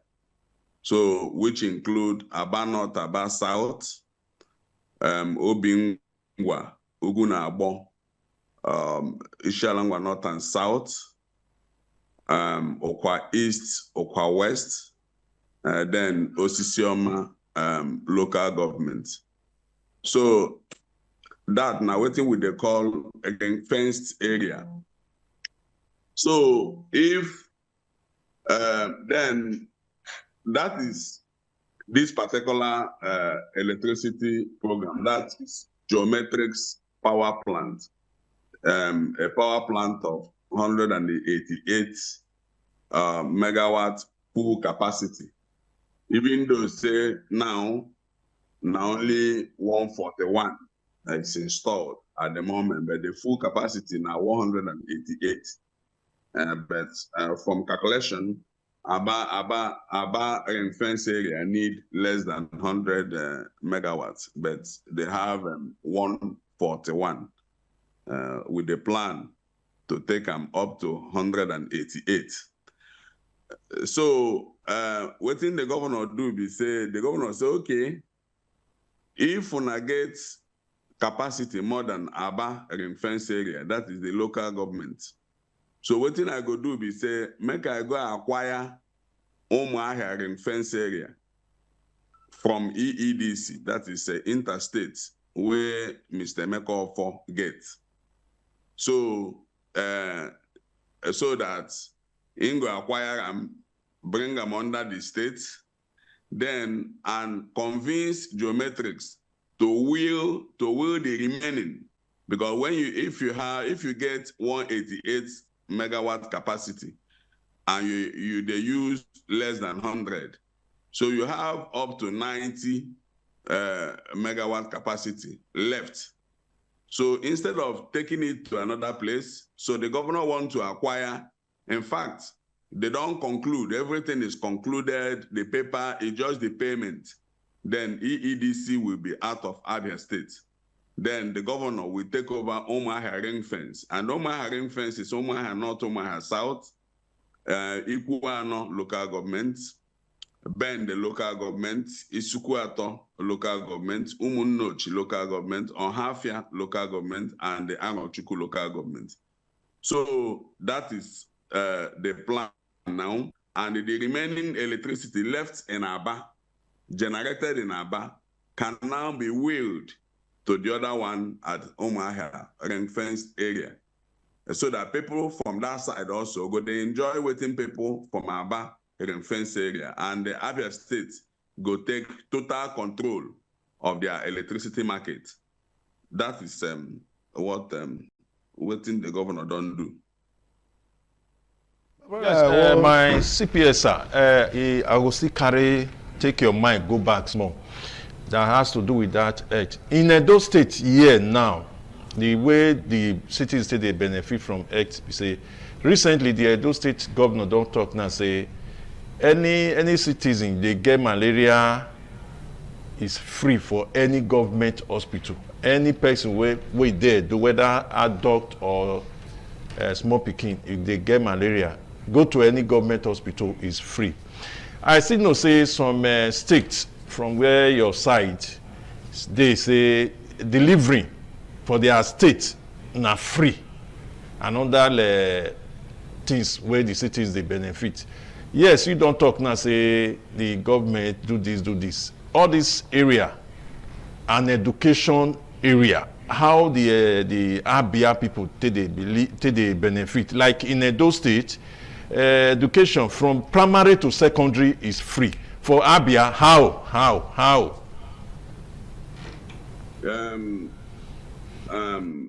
My brother, Abia na special case. So education in particular is not the same thing here. Free and compulsory education. Free and compulsory education is in Abia State. You don't, the governor say, make no person collect any money from any student. And what the governor do to enforce them, be say, they give every school their running costs, overhead, monthly. Every school principal, they get money from the state government, so that if you collect or ask a child to pay 100 naira, once the government, because what within the government do, we say they put up education inspectors where they go around school, they check everything where they happen. So if students come talk, say you collect money from them, now go you they go, that is the policy here. So if you look, check statistics for Abia State, you go see say enrollment don't quadruple. Enrollment into public schools don't quadruple. Then why I talk say Abia State in a special case? We say before His Excellency Dr. Alex Otti assumed office, the whole public schools were there for Abia State, almost all of them, was completely abandoned. It was completely abandoned. Then, even beyond abandonment, they sold public schools. They sold it. Get a network issue so around there. But okay, go ahead. Okay, so the people, the leaders that were here before now, they sold most of the public schools. So the tax before His Excellency was to recover most of all those schools where they don't sell, give to their friends, convert to public to private estates, recover them, and started the rebuilding. So with the rebuild, the government, they rebuilt 221 schools currently. Most of them are most of them are completed. Most of them are still 85%, 90% completed and all that. Then the government also, they build smart schools, 20 smart schools across the state, one per each local government, and that is for the 17 local governments, and the one for each zone, senatorial zone. So one for each local government for the 17, and another one for each senatorial zone. That is 3, making it 20. So the direct answer to your question, BC is free, not only free, and compulsory education in Abia State. And it's the kind school where you're going to see for Abia State now, even though it's early days, because Abia State gets over 1,000 public schools. The renovating and upgrading, we started with 221, and the plan now to upgrade all of them, but we started with 221. Then for the healthcare service, because of time, we'll go to the next question because of time. Now, so many Nigerians, we read from newspaper where we hear about that one bill, but concerning if you're up to 60 years, what is it all about? Enlighten us about that bill. Say if you reach 50 years, you know go take this, you know go do, you know go do that. Make you use your mouth to talk, and then finally. When all these things, good project, what you talk about, so where will be the succession plan? You see what is happening in Lagos, from President Tinubu now to Fashola, from Fashola to Ambode, from Ambode now to what's his name, Baba Sanwo-Olu. Now we are also preparing Hamza, and you can see Lagos is moving up. So what will be the succession plans? The two questions we say first. Talk about enlightening us about the 16 that's bill on that 60 years and above, what did they entitled to for Abia State and the succession plan. Go ahead. The governor took the bill. So the governor, if they hear me, network. People are calling. So the governor took a bill, Abia State Senior Citizens Bill, were signed last year to the State House of Assembly. And for that bill, now to protect and support senior citizens, people who don't reach up to 60 years for the state. So now one of those things where those people, once you don't reach 60 years, if you go public hospital, you no go pay money. You no go pay money.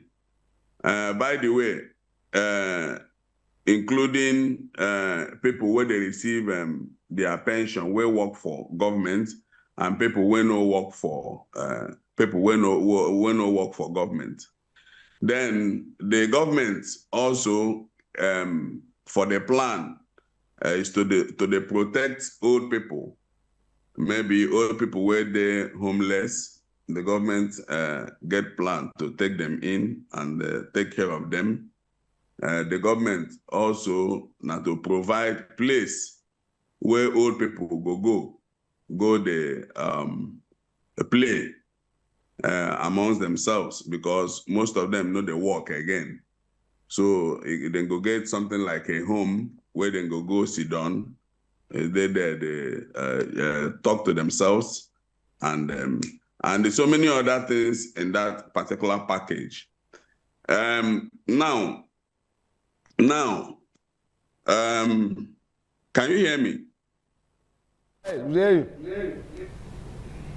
Okay. So you talk about succession plan. This is now Governor Elexoti's first tenure. Governor Elexoti will just be 3 years at the end of this month. Then we have the 4th year. He still gets another 4 years for 2027, after 2027 election. So my response to the succession plan is that it is still early days.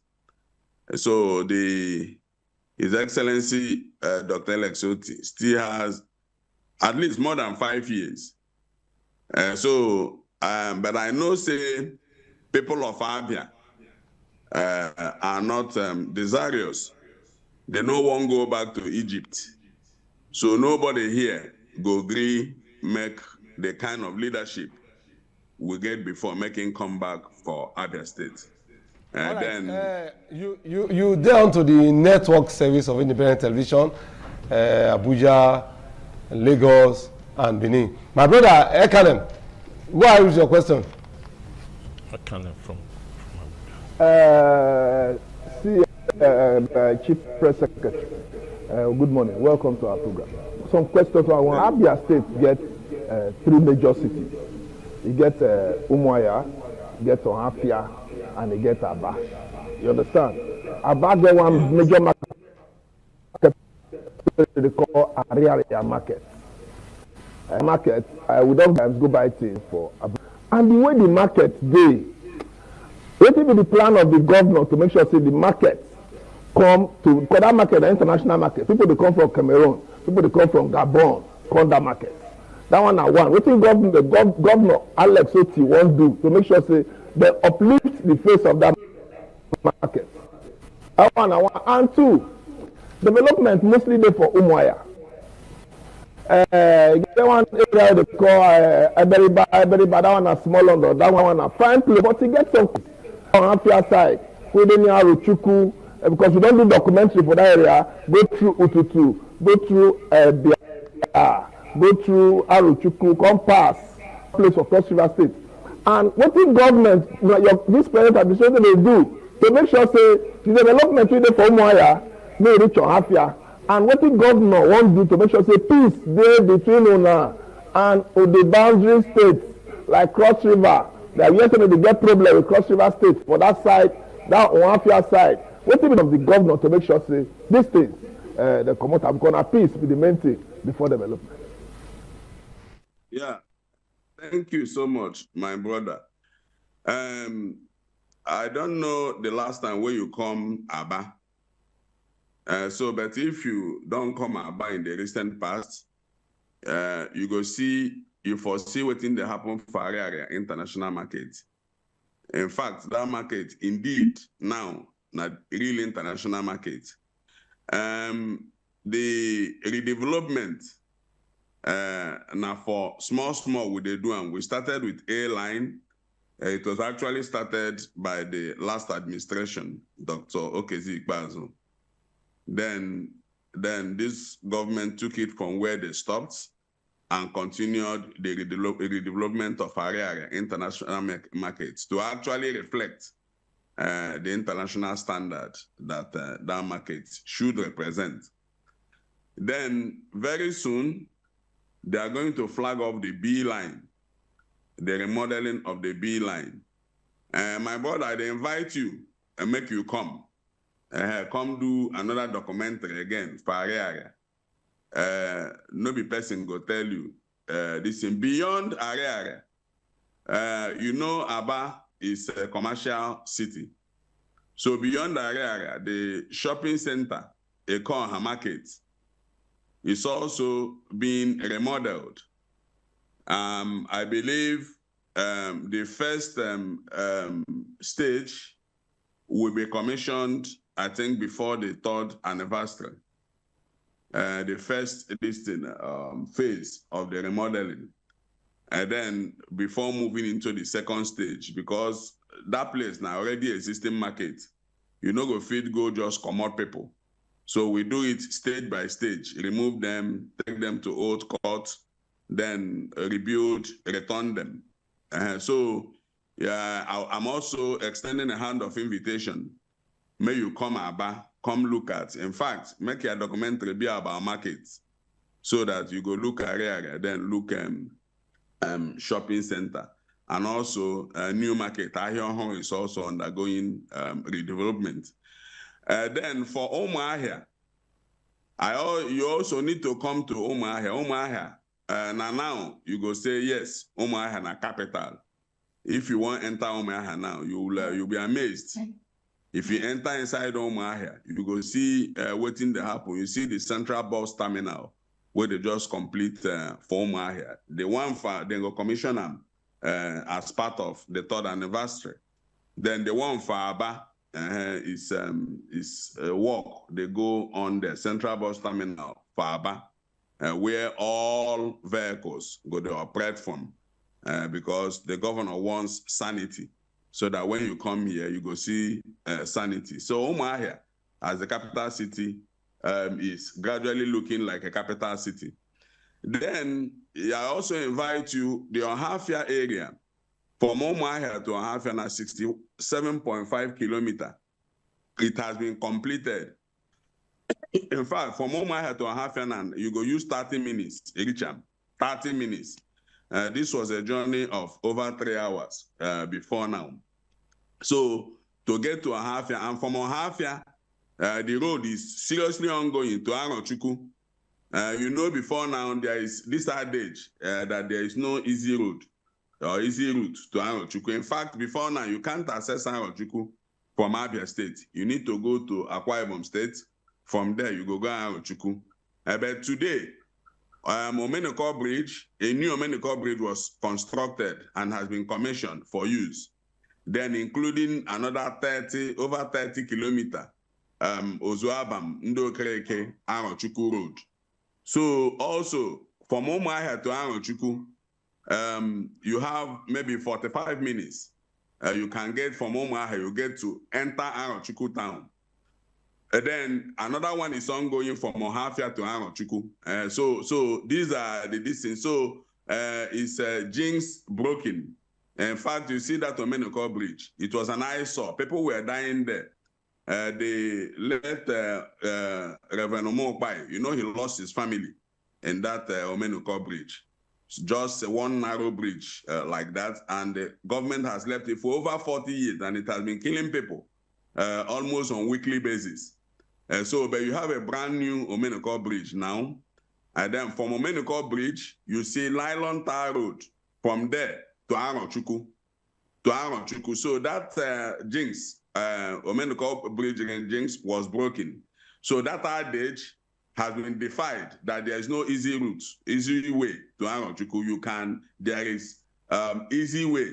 In fact, less than 45 minutes from Umuahia, you are in Aronchuku. For this program, as a tester, we will take and wrap up. Is there stay at home in Abia? I'll come Abia by Monday? That is the last question. In 1 minute. Okay. Officially, there is no sit at home in Abia officially.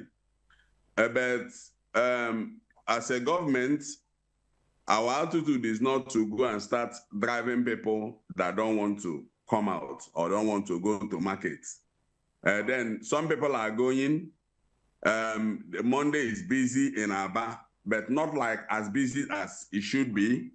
But some people on their own decided for whatever reason and said it is within their fundamental human rights to decide to stay indoors. Not like anybody is harassing anybody, no. But in Umuahia, every place is open, banks are open, and all that. But in Aba, because Aba, when the sit-at-home problem was there, Aba was a flashpoint. So some people are still scared that they don't even want to have any problem. Why some people are going to market and some people, there is movement, but not like the way you should, because some people on their own, and His Excellency Dr. Alex Otti, think it is not proper to start driving people to say you must go to market. Joko Okoha, we thank you for the time you take deal with us for inside this program. Like I talked, the Pidgin English program. From time to time, we always interface with you, and that your invitation will go honor. We thank you for the time you join us this morning. Thank you. Thank you. I go try go learn a Pidgin more so that I go the flow. They're not the learn Pidgin. Thank you very much. Okay, the program of Good Morning Nigeria, and with the original from Independent Television. Of course, you don't see different things. You don't see the Abia State government talk about, and you know, I did very particular concerning security. Anyway, away from that, many issues there. Our brother for Lagos and our brother for Abuja, all of them today, and we'll look at different things for inside the program today. Our leg, don't carry us go the coastal road for Lagos, whether the coastal road are fake or not real.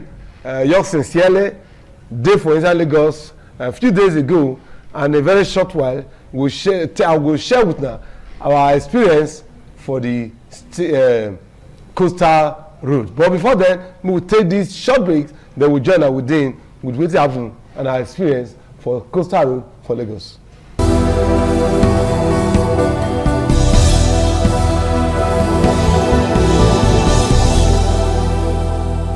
All right, good morning, Nigeria. That be the name of the program.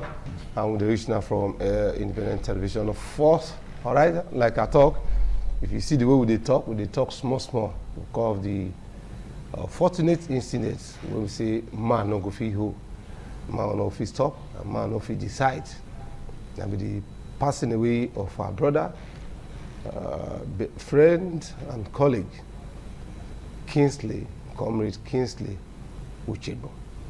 Anyway, my brother for Lagos, Ikworia, deal with us for Inside House. Ikworia, good morning.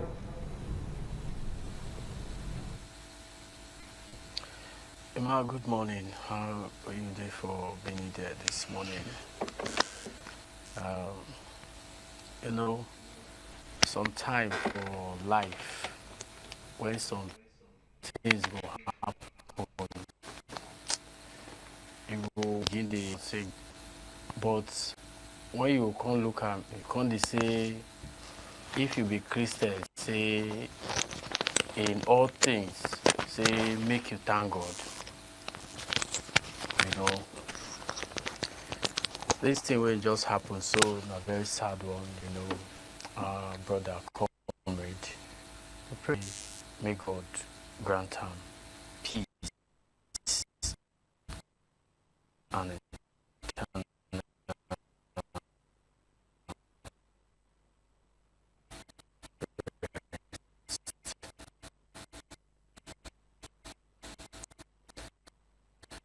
I thank you, Blessed the network get ACB for that place. Maybe we'll go back to the clip for waiting our IC for the Coastal Road for inside. Are you? See Coastal Road. Don't go there and then come back. So you ask me a question with the apple. Okay. Now here be the Coastal Road.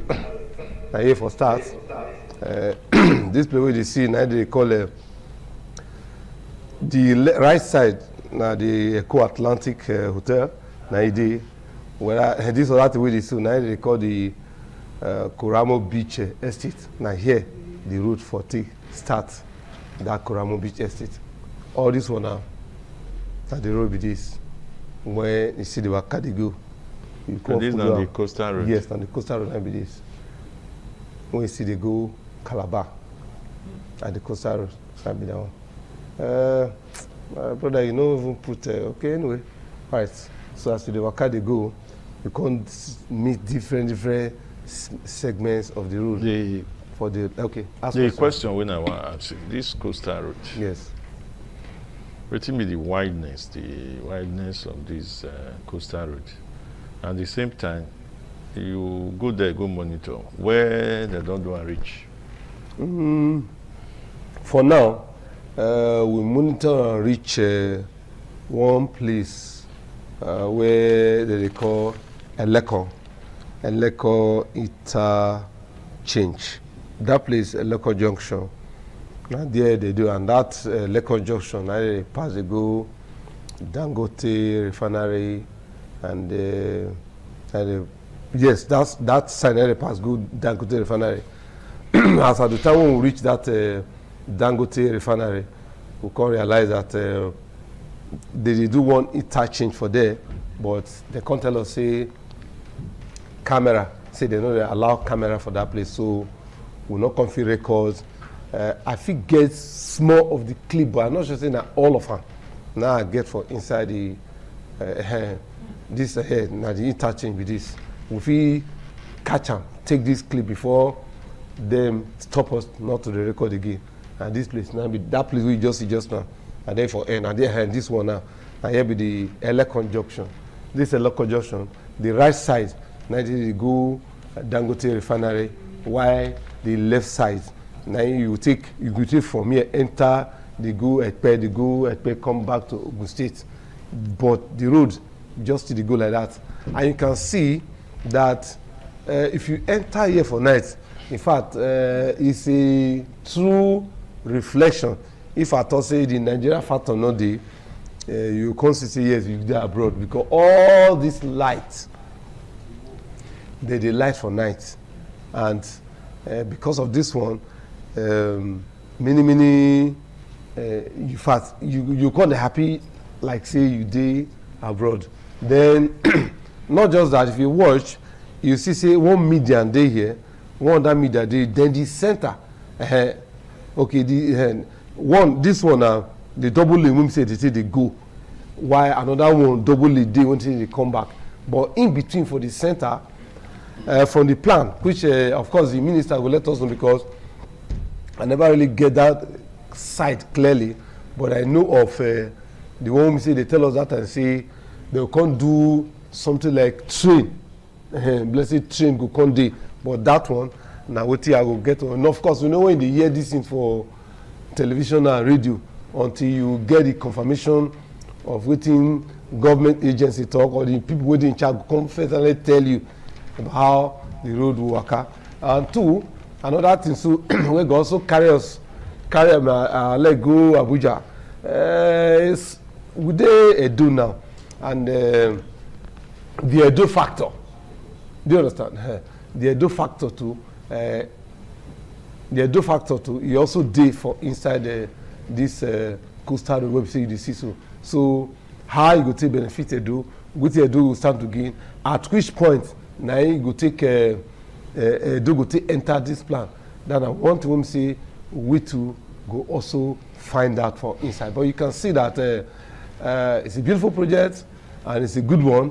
And of course, just as the watch and so, now so just if you get where we reach, if you follow, you can't get one place. I think we'll soon go close to the place.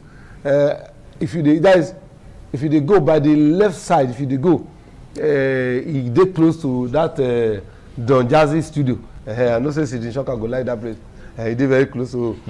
Now from there you go just enter Don Jazzy studio. He did by the left side. You go very close to part of it. I think I do something like a stand up for that place, something of that nature. But somehow, I say just so now so you just go there. Another place we say we also meet. I don't know whether this place where you see so one beach be there before when people always they come. But now this beach cause plenty of issues that when this matter they raise because these people always do this place. They call them landmark. Yes, get one Oniru Beach when we see did that place, and they also get one they will call landmark. That place will call landmark. I think somewhere around here, that landmark they don't destroy because people they always go that beach before they don't scatter everything now. Can't become they can't use everything from there. Take enter the road and also compensation. We also ask some questions about compensation and we will hear. Of course, you know say. Not from government, from the people around there. They talk about, say, some people, when we say get the, when we say the road actually enter that place and get the money or get their paper, they genuine, they don't pay them. I don't know whether my brother Equal get anything when we say he won't talk.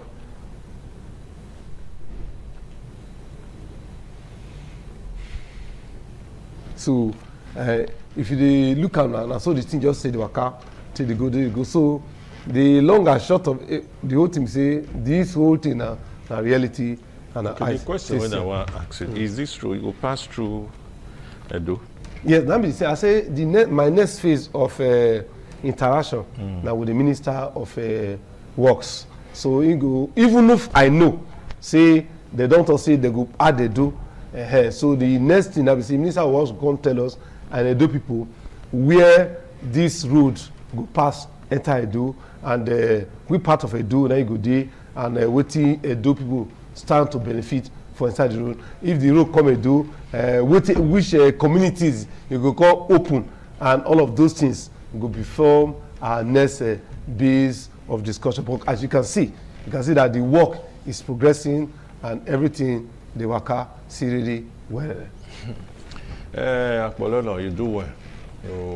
For this report where you bring so. You know, Nigerians go surprised, especially people when they see this thing for the first time. So see and say na fine thing. What you talk about the light? You say the light for night. We all know say when government go they do road, then they put light. And even before they even do the road finish, the light go there on. Even when they finish the road, the light go still there on. But just give them 1 month after the completion of that road, you go see say that light not go on again. Me I don't know as they do it. In our state for Edo here, our street lights we don't know anything they happen. It be like say this government not just they pay attention to all those street lights. And if you walk out most areas for Edo, as we complain about security, say we don't they see police, they patrol and all these things. We for even ask our brother, our CPS, where he come from Abia, whether not so you still be say whether the police not they patrol for their state. Every we help, but we don't know what thing they happen for street light. Yes, it's fine. One thing not to go farm, another thing not to come work. You understand? They not say make not carry mad person go farm.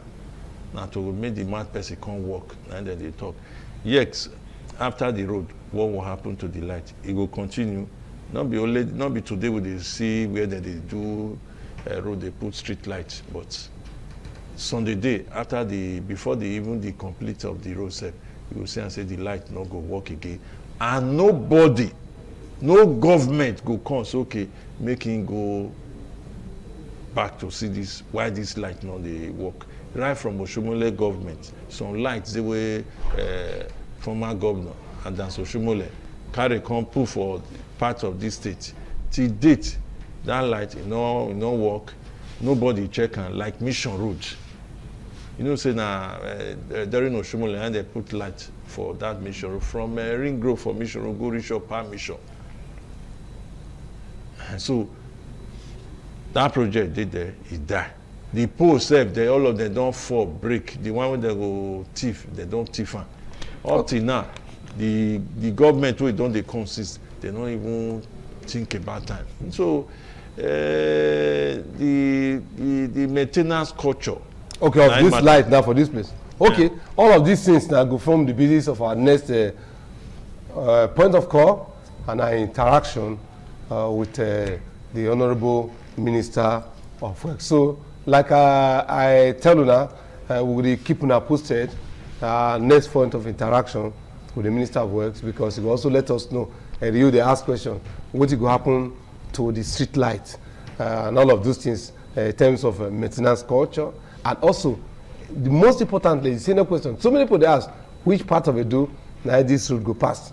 They tell us, but I get the plan, I get the master plan, it will be used by map by himself to tell people why where you go pass for do, the areas when you go open for do, the street when you go open for do, and the kind of economy when this road will bring to Edo State. Okay, good morning, Nigeria. Now be the name of the program. Like I talk, all of us, the very sad mood. We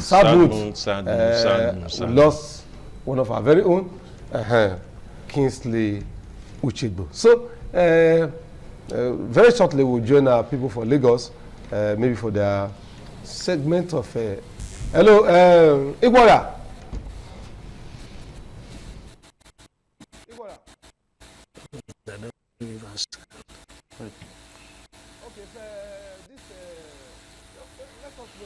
How you pass this we now matter what we don't they follow. I don't know whether if you take time watch our news yesterday, you go see and say we still go that coastal road that yesterday. That was day before yesterday, because before we finish for there, when the Honorable Minister there around, now late night. In fact, before I reach my house, now around that kind after 10 to 11 for night, because of the way of the matter waka. What I want tell you, make you still ask minister, because me I don't ask him. I still even ask him one that day before yesterday. It can't be like say whether me and minister don't they call, maybe we get fights, because the way the minister take respond to the question not be what I expect, because this country now all of us get them. So if something they happen, we go really need to know how it did start, where they go, and where one take us go last. I'll commend the minister for the way they take follow up for the coastal road walk, another walk where they can't do Lagos and the southwest region. In fact, the one way come do recently, now that Kata Bridge. You know, say you get some people don't know. You know, say you get second mainland bridge and third mainland bridge. Most people don't know. Now only the third mainland people know. Maybe the bridge, Echo Bridge, and the other one. So that Kata Bridge, with the information we'll get that day when they come open because they won't break the bridge completely, rebuild the bridge. Say now since 1960, now they don't reconstruct that bridge. So minister come they talk and say, the president come say, this thing, now that trap is going to be small before the thing can go collapse one day. They need to scatter them. May they rebuild the bridge. But my question they ask the minister be say, in talk say 30% of the money where they go to build that bridge, that government will pay. 70% of the money Now borrow, they go borrow am. I call ask minister, say, this borrow, when this administration they borrow, who won't pay am? Who pay the borrow? Because they say that they not be story whether they talk, whether they go farm. Not be whether they come back for farm, because when they come back for farm, they don't carry load for head. So the story go change. Now make me they ask him, who won't pay him? Because even the coastal road where you they talk so, now billion, trillion. Now be the project too. And all of these things, loan, they enter. Again, one question when I also asked the minister the previous time. Say, Honorable Minister, this administration promotes subsidy. 10 Nigerians made a bear with the administration because the money where they come out for subsidy, they won't use and take do infrastructure. So, if this administration can't use the subsidy money, till they do road, because each time we go talk small thing, the minister go say, if they do the road to pay back the loan, say they go tow the road. That means anybody where they drive past the road, go they pay money for the road.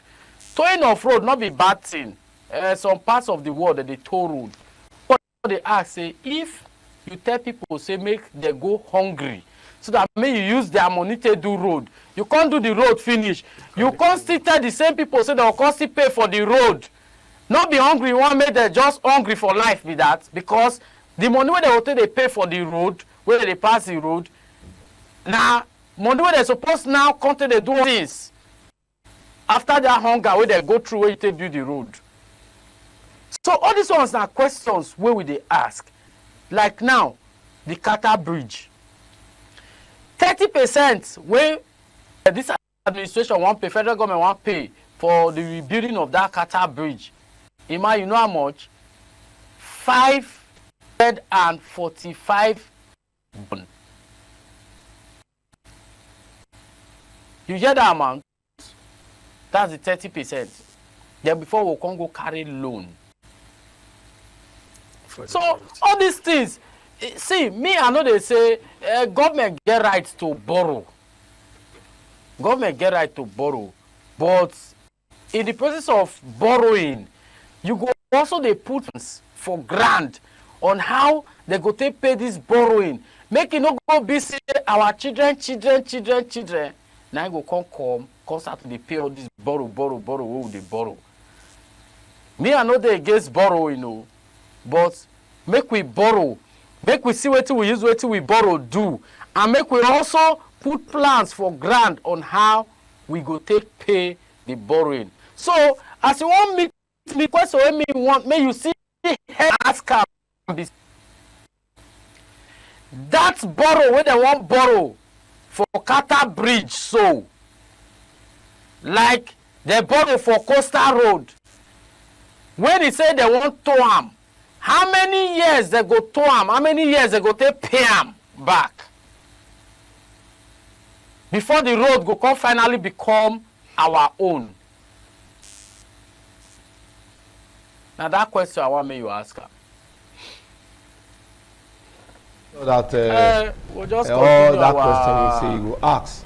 Our segment for the program this duly morning. Ask Minister all of this question. And then you go see one-on-one. If we talk, and we'll also we talk like and better let thing. Yes, we like better thing. We like the good work when but before you the Honorable Minister enter the other segment, I just want me to just because I don't say I'm saying really this minister na engineer. They know what they do. Because as they follow the work, they go. If they check them. In fact, that work don't pass Dangote refinery. The section 1 of that coastal road, they don't do on the section 1 90. As I did before yesterday, the controller of works for federal controller of works for Lagos State, engineer Olufemi Dare, say they don't do 98. All right. Yes, the program Aguna in Nigeria on the original from Independent Television. Okay, we'll go on a very short break now. After that, of course, like I talk, we'll be on a very sorrowful mood, and we just have to pay some last respect to our departed brother. Anyway, we'll do all of that after this short break.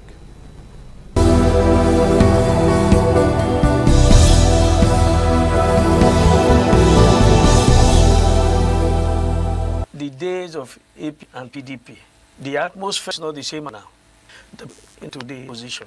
Talk like you say like make with the just the talk matter open. You know go fit talk like how you go say people no want to position. Yes. The issue on ground is that we are all Nigeria. If we pretend say we know the see waiting the apple or the cover issue because we are afraid of what comes at the end we go see the rate of the yes, well, yes, say when they jam themselves in campaign they go that's a different thing.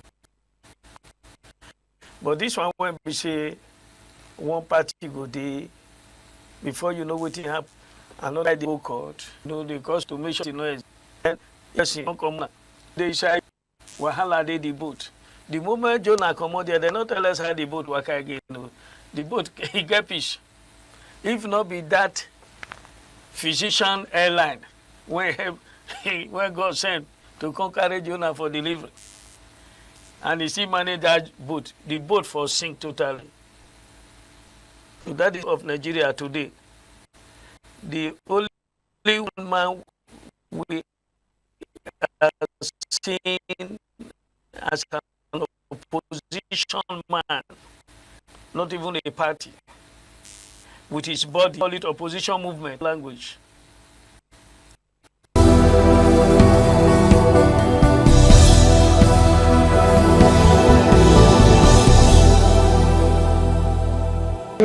Very much that jingle, our people for Ebenezer University, first they talk about blue sky thinking. Professor Ikechukwu Ezonye, you are one person who say don't bring about so many things when you talk about smart campus, just like the year when the CPS for Abia, they talk about smart primary school. And so my brother, Professor Ikechukwu Ezonye, they do for Ebenezer University. So we really want to thank you and appreciate you because he is one man when we say yes. Over time, he knew what thing they do, he knew where they go, and know everything about life for the next generation. And always just take young children to the next phase for the next generation. Okay. Somehow we have lost Kingsley Ushigo. Well, a day for Beni Paribu say, I react when you want. So, you know, we'll come life. Say, you know, we'll go back to where you come from. But it's just that the way we know they go back, the way we take on. You understand? I believe say now when you stay or you live long before you go back, then be say happiness the day. At times people don't they feel they don't they too much they feel about. What you can't be say you never even reach time, not reach, you not stay long, you know, or you not live long, and they go back. People they always they feel them. Well, Uchegbo na one person where I know since we joined this establishment. You know, all the years we take this place, I never see one day say that man get quarrel with any person for this establishment. I never see he complain about the work where you go say make it do. Now one person where they never still found wanting for this station. So the news say it don't go back to the creator. I want to when I no expect say it go quick come the way it take come. And something wey Bree pay me well. He pay me because a very quiet person, easy-going person. You know, they look for any person problem. You know, they quarrel with any person problem. So I pray, may God give her a restful and a peaceful place where you go rest. Another thing we say, the kind of life or the kind of situation when our politicians, some of our politicians, even Nigerian government, they put talks where it be say, you see they believe say that kind of situation, the hardship, you see they contribute to this timely death of most of our youth too. So may his soul rest in peace. But we'll go thank God for everything. Anyway, I know say time good day for many things to talk about our brother Kingsley Shegbu. One of such moments, like I told people and I write for Grant, was the time in 2015. ITV Radio sent me and Kingsley Shegbu go training for one place they call Push Africa Institute of Journalism Training for Abuja. Now we will start that training for Italy. Two of us enter vehicle from Big Joe all the way to Abuja. Go one area where they call okay, is it not Gwagodala? Remember the area when they get this one university for that side. And there all of us, me and Atonti go with other media practitioners from other stations all over the country. You understand? So, and we did for inside that place, and somehow the name Pololo, somehow we can't do election. I come in class rep. As at that time, people like Lucky James then was still a commissioner there to tell you how the time when this is what I tell you so. People like Lucky James and this other Ibari or something were still commissioners in the state. Can't do election, can't become I can't become class rep for inside that training. What we do for about a month or so for Abuja. So from there, me and Kingsley Shegbu become very close to the extent that why we did Abuja, he can't carry me go. I think he had a younger sister or an elder sister in Abuja. Can't carry us go in house, you know, come a house rather, we come eat, interact. In fact, down to come just bring things they can't give us for inside that university for they do that training, you know. So from that time till now, me and Kingsley, anywhere I see him, my leader, because of that thing we say happen for that training, we say we go. Then after that, this week, so the week when we say for that, so I think we see for Government House, I think on the Monday of it. On the Monday of it, we just talk briefly. My leader, we see Richard again. I say yes, I just come to our place now. Come on. From there, we can't go.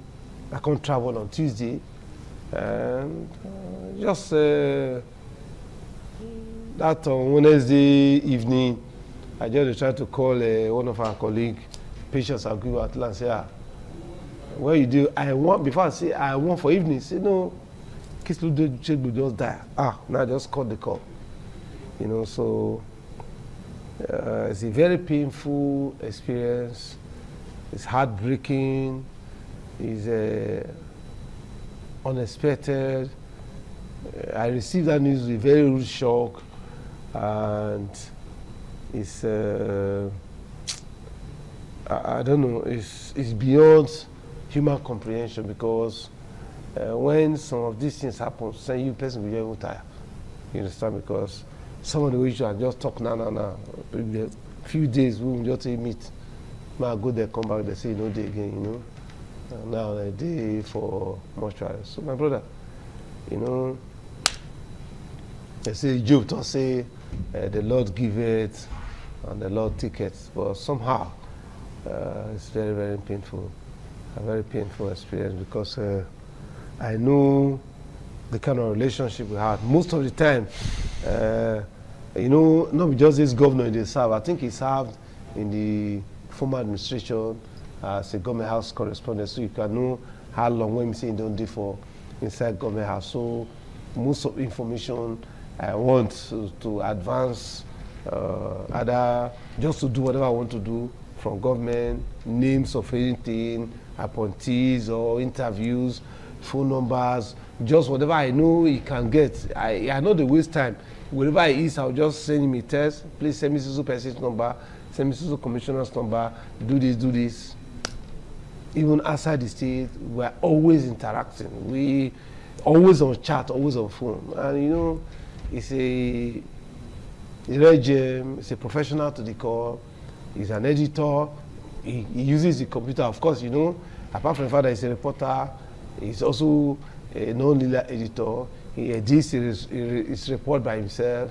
He's always, you know, even when we go, I remember Push Africa at that time, when we go Push Africa at that time, there from 2015, that's where I know that the guy is actually a rare breed professional. When we go Push Africa at that time, our teacher then kind of look for people who say go edit people's script. Because the customer will write reports and everything. As at that 2015, it was Kingsley Uchegbu, you know, who was joining the teacher, the resource person, to edit all the reports that when people they write for inside class, why we did for that training. So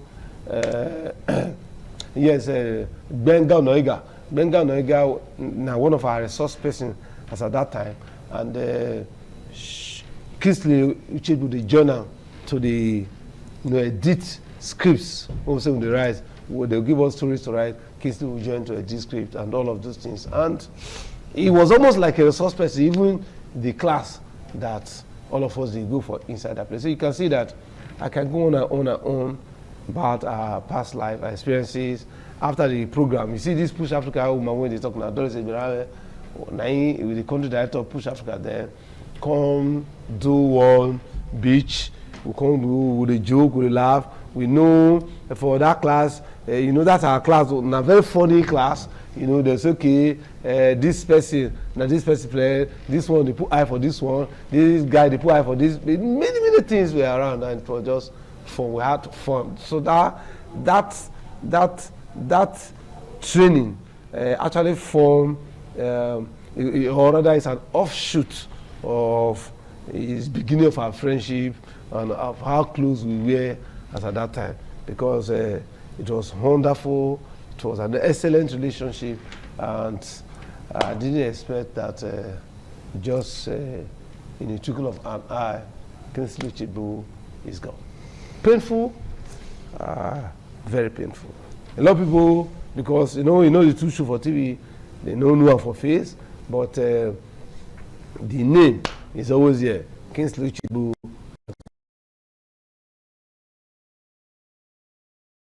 Pathetic one. Fortunately, the pastor, the bishop will always tell us, in everything, give thanks. So good or bad, give thanks to God. That's what they tell us. So, whichever way it goes, pastor will always tell us, in everything, give thanks. But you know, I used to ask one question. I call the day when I lost my younger brother, my mother's last child, while I was giving a speech. and ask this, they call a rhetorical question. In every time, thing give thanks, but some pastors, they always tell us, say, something day what they call premature death. Like you talk, don't you think that some death not premature one, but it's left for God to answer?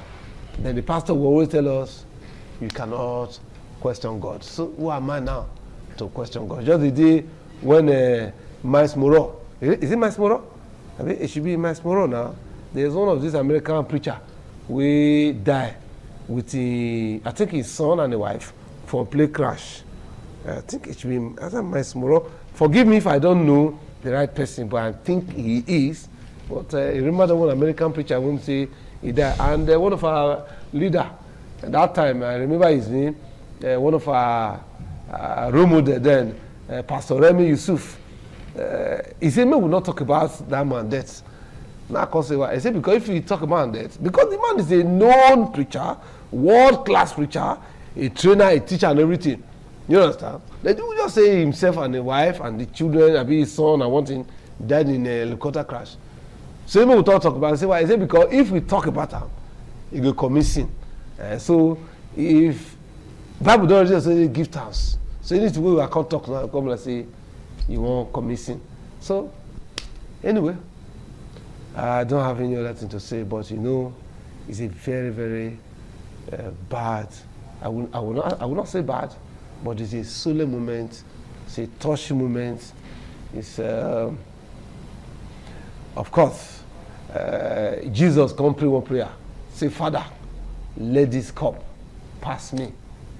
At a point too, when he sees a Baba God turn it back, then he say, not my way, but let your way be done. Pastor Doctor say, in everything, give thanks.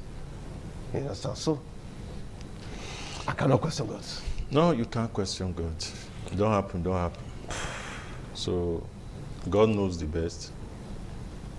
But I'll still use this opportunity to advise our youth. No matter how busy you are, they still find time to check your body. They go for checkup. Because with the work, with the do business, whether you be youth, whether you be mama or papa, you be mother, you be father, no matter how busy, no matter how the business where you they do, they find time, they check yourself. Not talk say you check today, say tomorrow you don't go check. Now everyday checking, because this body, the way as they grow old or grow older, the body system in the old follow your age. So the body system they change. No feel say your neighbor say as he tiny or say as he fat. Thank God say I not be like that. But you not forget say your body system and that one body system not be the same. So some of these things we be say we they ignore. They bring something where we not expect, or they cost us something where we not expect. You understand? So they check, they go for checkup. All right. Constantly. Very important. Okay. No problem. That advice is well taken. The program when they watch now Good Morning Nigeria and when they reach from independent television. Okay. Our next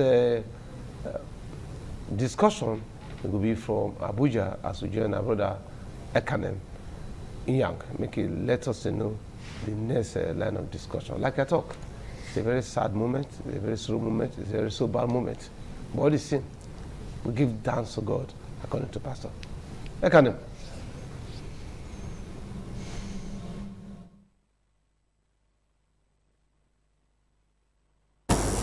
Now, waiting up past the soul of rest, peace. Here for studio talk now continuation of what we talk from Lagos. see this movement of exodus. It's an Abuja people. But here for Nigeria now, since we don't hear this, people don't be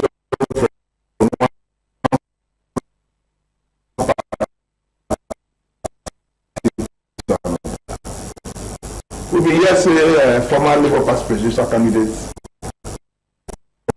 party to ADC, but now we don't now hear now say incoming again with the leader of Senator Rabuyi Musa Kwankwaso will go NDC. So now what we want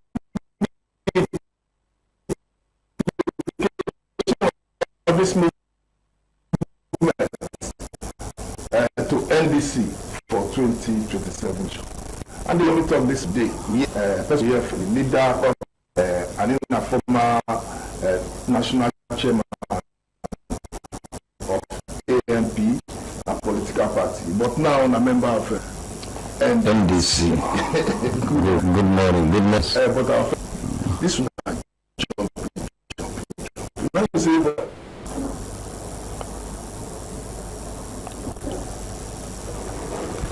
Thank you very much. Good morning. We call it no retreat with the present situation of Nigeria. And from one place, not even a new thing in the present Nigerian politics. It did not start from either Kwankwaso or from Peter Obi. This one. And for you to jump in another, that means are not the right leaders ruling. People are still looking for a way out. And the only you can contest and win an election is under one party. Yeah, but when you come here the last time, you say we don't find the right place. Thank you very much. Thank you very much. ADC, there was NNPP. The press know the hand of the government is there to cause problem here and there as a strategy, but it's not a strategy. We went to ADC again. ADC, something that have never happened in the history of Nigeria. Somebody went to say one nephew Bala from NDC, from ADC. Nephew Bala never one day become the national chairman of ADC. He never one day become acting chairman of DC. But overnight, we just say one appeal court maintain the study. And that appeal court is two things. The appeal court never say replace nephew Bala name with David Mark. A court of law and the constitution of the land, if you go to appeal, never say that's the final judgment. They have to give space, say make Supreme Court judge before they even take any step. But the only issue say the NLC chairman just say just give order from nowhere. Something will never exist in the history of Nigeria. Is just a shocking, a surprise to everybody. Now, the Supreme Court later again say go back to the courts, where everybody even expecting again that even that Supreme Court that is our final hope. Court is the final hope, which of the court again Supreme, that there are judgments which don't talk, say no court should listen any crisis, internal fight of any political party, unless it should be resolved between them and the INEC. The only matter when court feel listen to only election matters, anything that concern election. But if the fight between, because the fight when they inside party, if courts say they won't be listening to them truly, I accept. In fact, courts they go build more than 1 million because word will get crisis between secretary of the party, secretary of the ward. So it is something that is too wide. Political party is too big. I believe that is why the Supreme Court has stated for them that they should not listen to anything internal crisis of political party. It is not small thing, but why this time around? But for us to say there is something we call social violence, the physical violence, we have seen people have started taking the thing. Say, if they no see the name of ADC for ballot paper, there will be war. For instead of our leaders, say Rabi Musa Konkoso or Peter Obi, to make free peace to reign in Nigeria, and the future of Nigeria is very important to us. And there is other alternative, there is other options.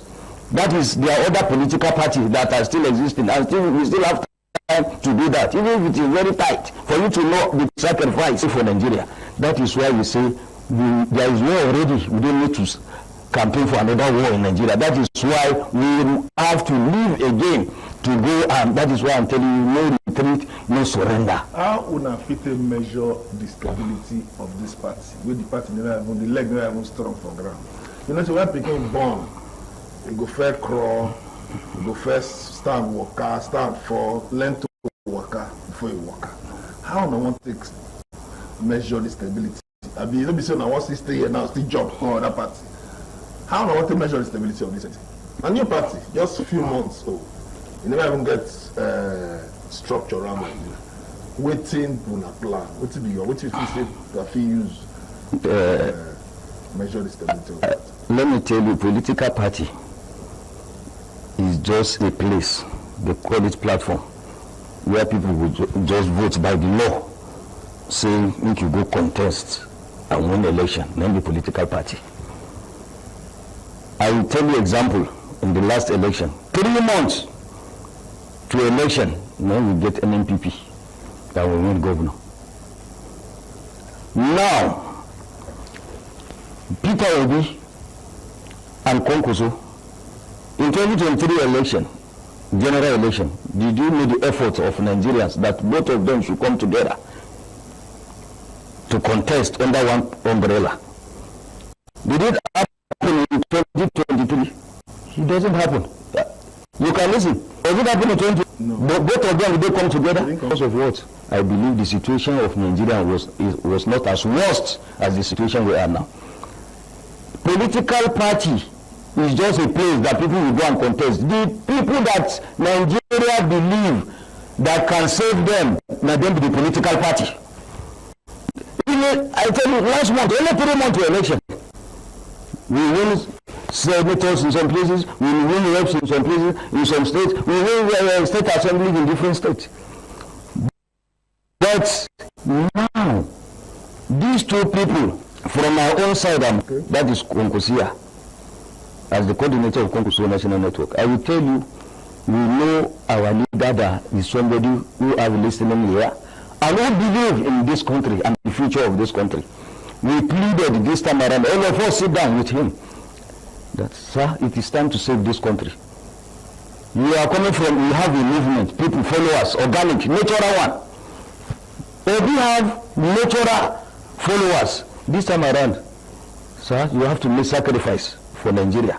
So even any option that is coming, that Nigerians are begging both of you since I said he is ready to make sacrifice for the better of this country. Hold on small, because as this program they go, we get somebody supposed to join us, the leader of ADC Diaspora Network, India Sabah, is supposed to join us via Zoom. As soon as in connect, he will join in this conversation, because we're not going to just hear one side of the story. This man even did ADC before, now he don't jump, go NDC. So what you hear from, will I hear from ADC people? What really they happen? What will be their plan? In their around. Mr. Kenneth, good morning. Good morning, how are you doing? You hear me, but I don't hear you clearly. Check your audio, if your audio is on. Good morning, Mr. Kenneth. I can hear you clearly now. I with the leader of Kwankwasia, coordinator of Kwankwasia movement.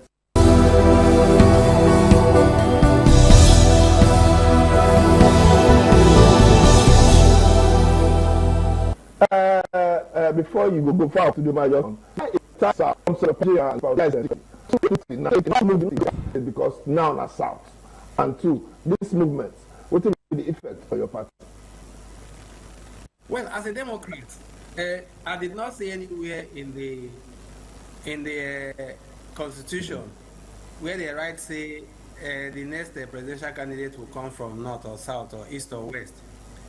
What I do know is that as political parties and as Democrats, we should be able to come together and reason them together to say, how do we need to go from here? That is how I see it. As a Nigerian, you are, if you take for a member of a political party, you are eligible to vote and to be voted for.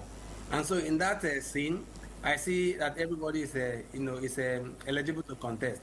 That does not mean that people cannot come together and have a gentleman's agreement and say that based on the issues when they're for ground, now so one do or this is the best part of thing to do it. But we have not been to that place yet. We have not crossed that road yet.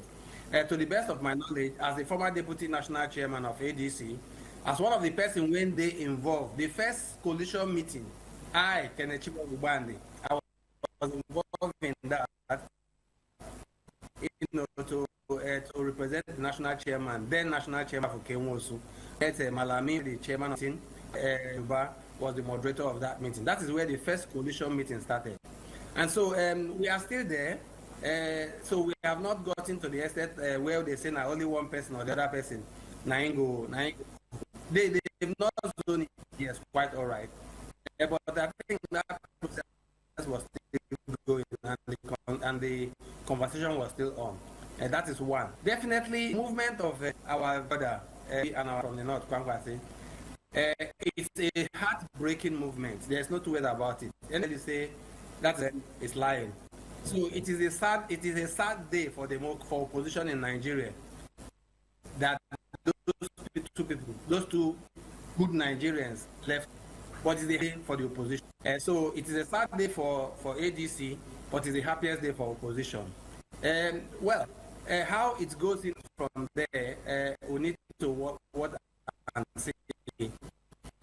But the fact is that, like I said, I was from the beginning involved in this coalition talk. Coalition involves a lot of things. You will make come together. Emotions is involved, So it takes emotion, it takes strength, it takes hard work to bring two people from different political parties.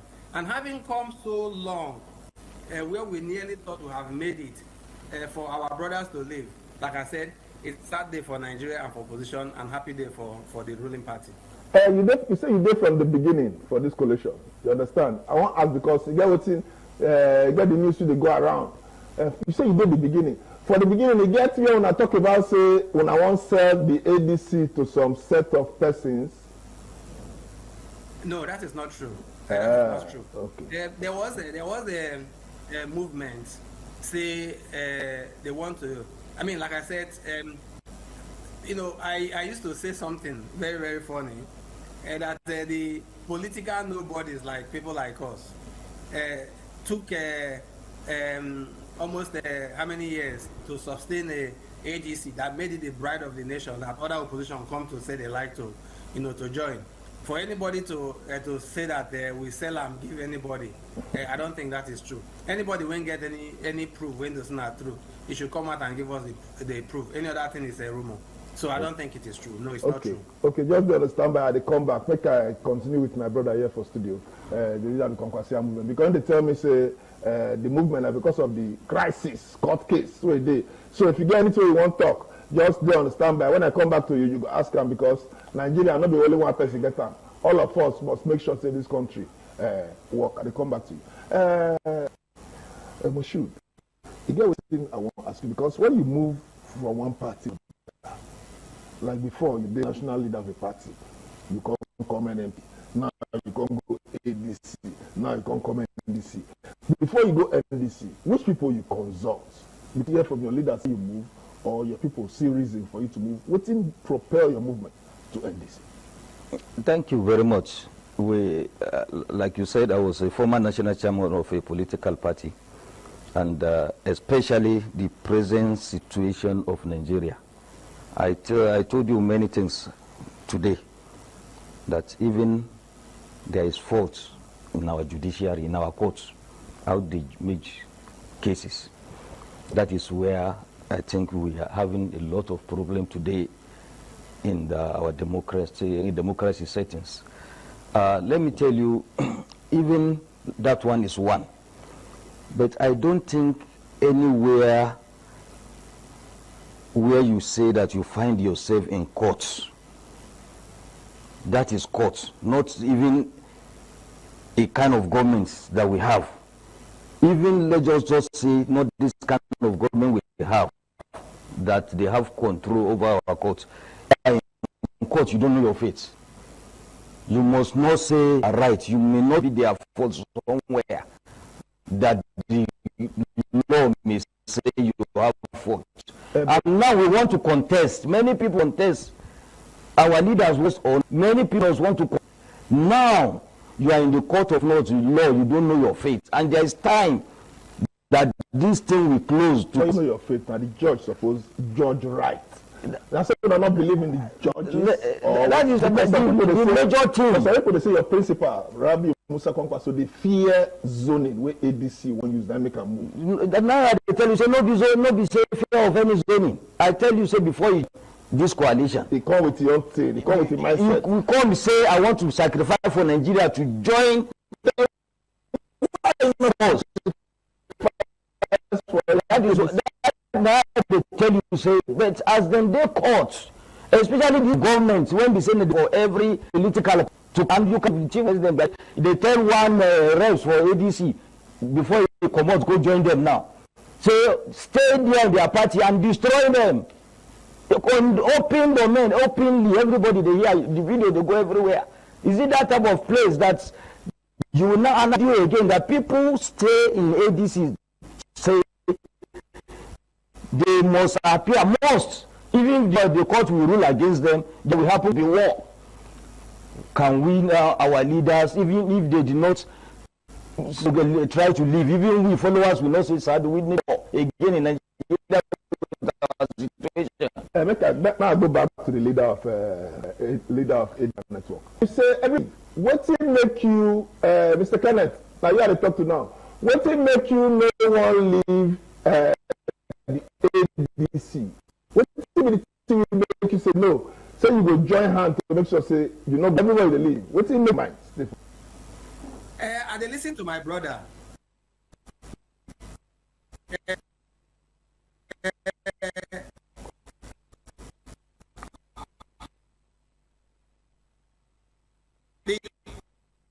The founder of the NDC,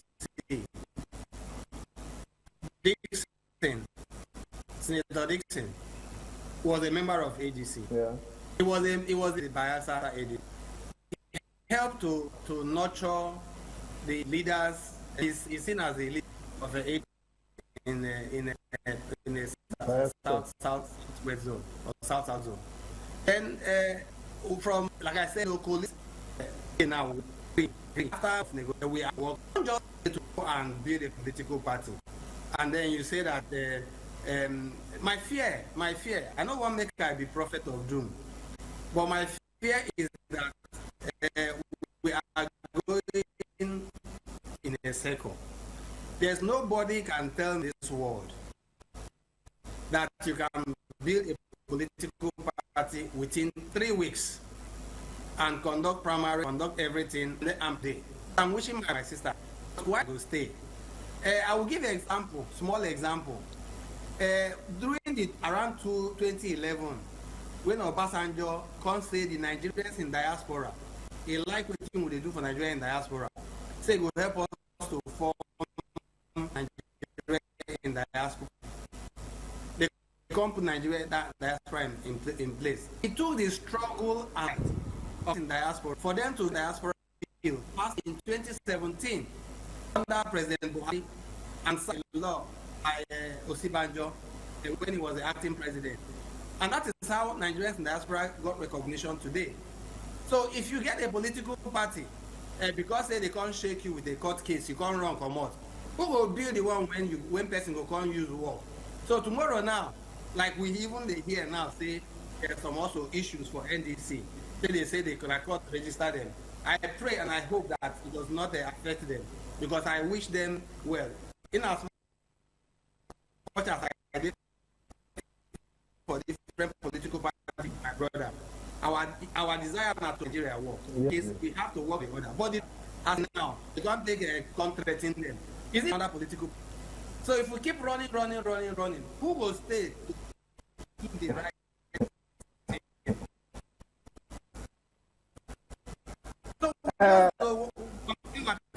So the problem is that I'm staying because I believe in the future of Nigeria. I believe that nobody owes this country more than the other person.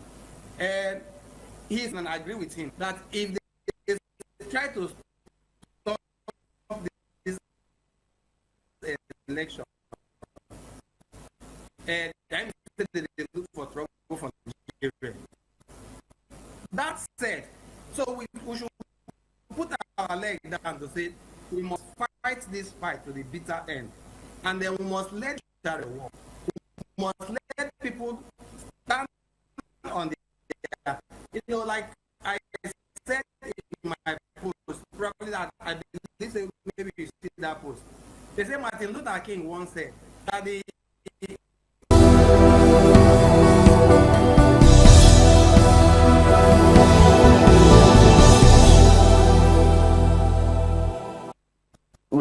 registration center should please embark to see how the best effort they can make, go and prepare themselves. So not just anything with this administration.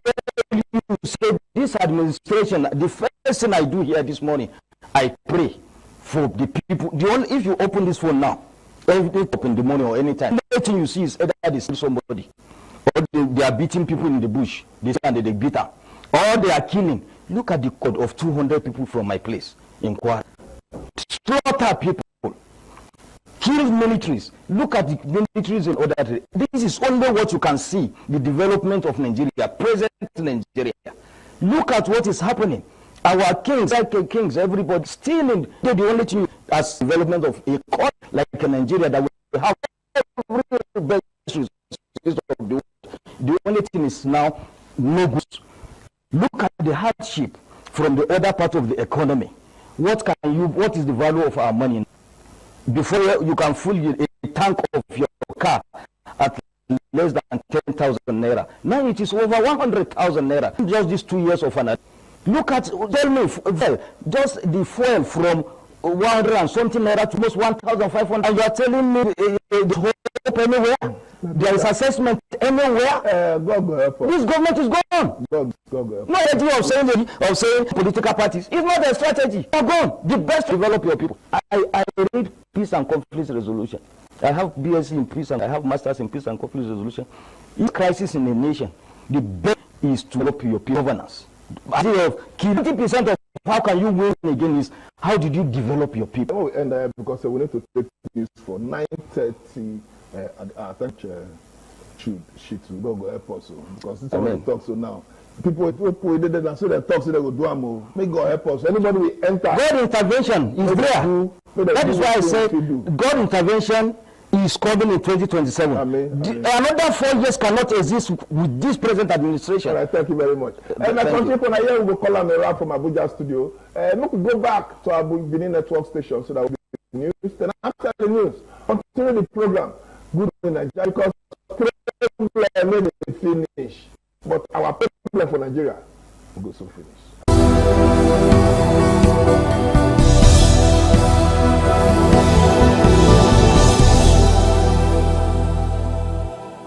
Good morning this morning and welcome to Naija. Good morning, Naija Social Inside Independence Television. Now me, your country brother MC Commissioner. Today we will quick take a drive, more look what they share for inside social media. If you do there, you say police not they try, police not they do their work. This story now for you. If you flash back some days back now, you see when very dark man, our own brother, come carry one woman where the woman thought say they carry picking where they look for her. He can't go, he must stay by himself, meet the police for there. They call swig it to action. As small picking they sweep for inside Jagolova. They don't recover the baby as we they talk now. So more quickly, more see the video where video carry that baby. Yeah. All right. So, how many you come around? So we are at STS. Remember the story I posted? I posted it a few days ago about a woman that came to my office to cry that she gave birth. After she gave birth, they took her baby. They took her baby and they sold the baby. And this thing happened in Imo State. So STS, I brought the case to STS. I'll tell you the genesis. Now that woman came to me on the... Okay, now that's see the play in the show. Say congratulations to the woman where they recover. But more inside social media, more see what social media people they talk about this matter. We'll take that comment one for that story one for what social media people they talk concerning this baby.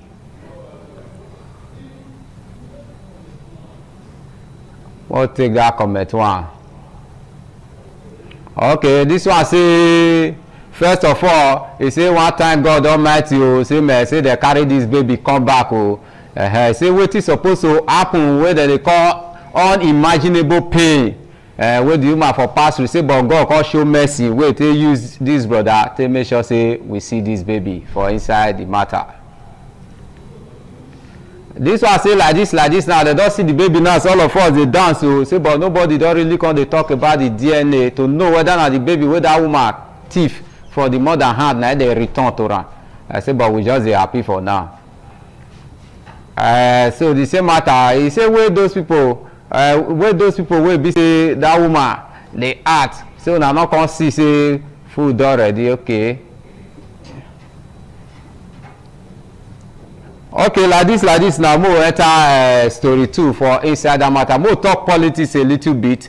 You know, say our Oga Chief Ezewanyi, all of them, if you give out the title, Mr. Wike, the honorable minister, where they represent FCT for that matter, he don't come out come talk concerning this defection where Peter Obi take waka. If you dey follow news, you know say Kenneth Okuko don first tell Peter Obi say if ADC not give am ticket, may just waka go new party. So as he come waka now, a lot of people dey pull mouth, but Oga come pull mouth, he can't describe that move where Peter Obi move say na they go where food don ready, say now where food don ready, now he like to go. But country people for inside social media can't pull mouth for inside the matter.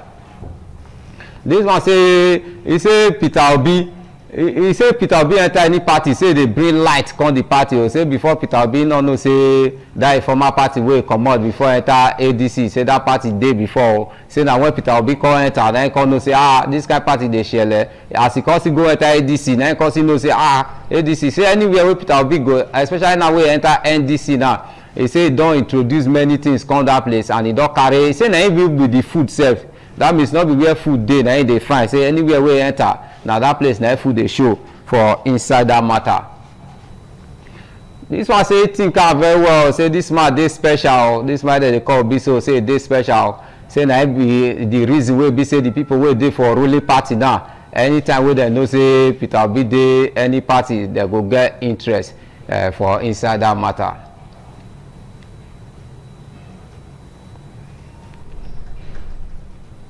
Okay, this one say wetin make I like this party wey be say Peter Obi enter, so say this NDC say not really need a budget to buy the phone like that. So my country people now so go waka reach for inside this segment for inside. Good morning, Naija will continue shortly when my guy Mark Pololo they stand by. Now good morning this morning from this side.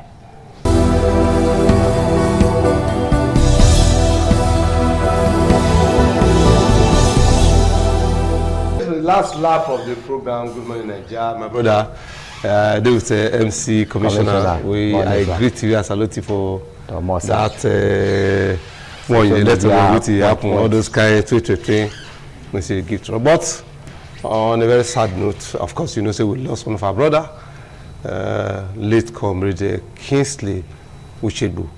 In fact, like I talked that time, it's a very painful one. Very, very painful one. Painful in the sense that I started when I started this program, so Kingsley and I, now we first started one thing what they call Push Africa for that Institute of Journalism with Abuja. And at 12 us, I first go the first time in 2015 when activities sent go Abuja.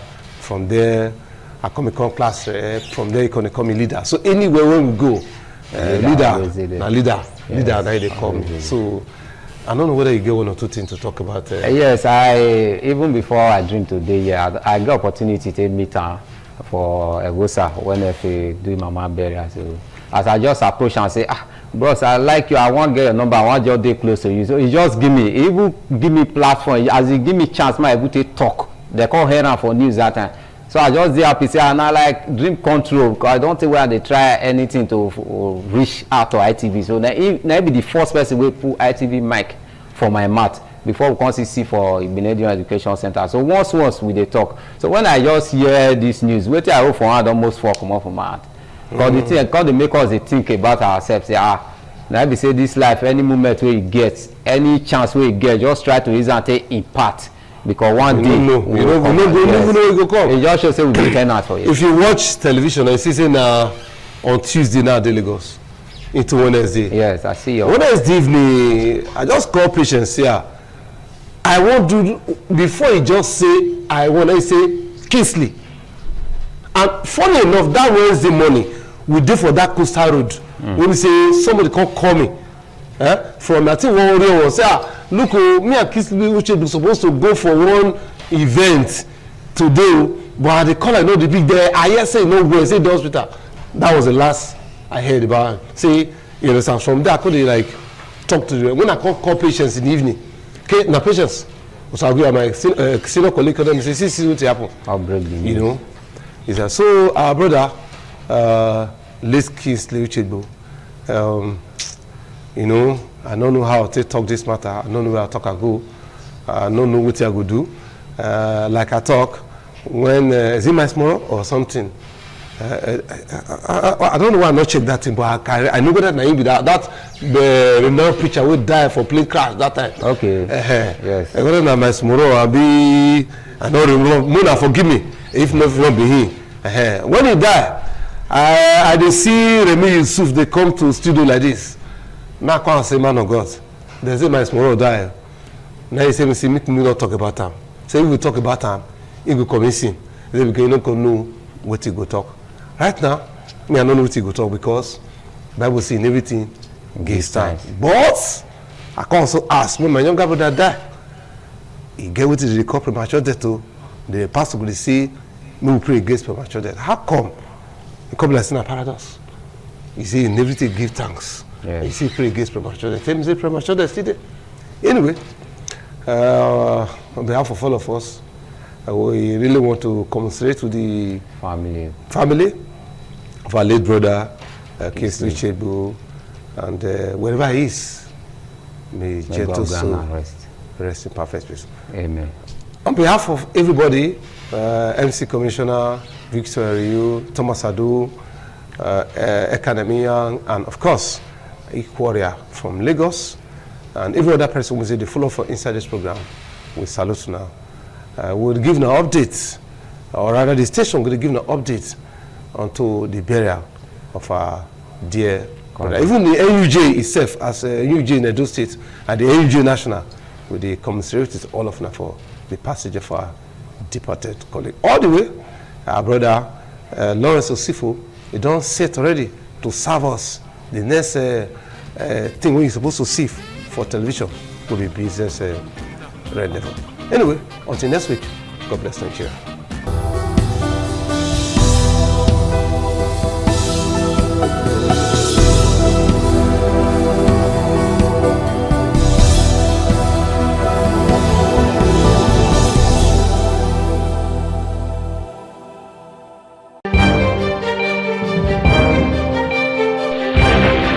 This is ITV. Certainly the best.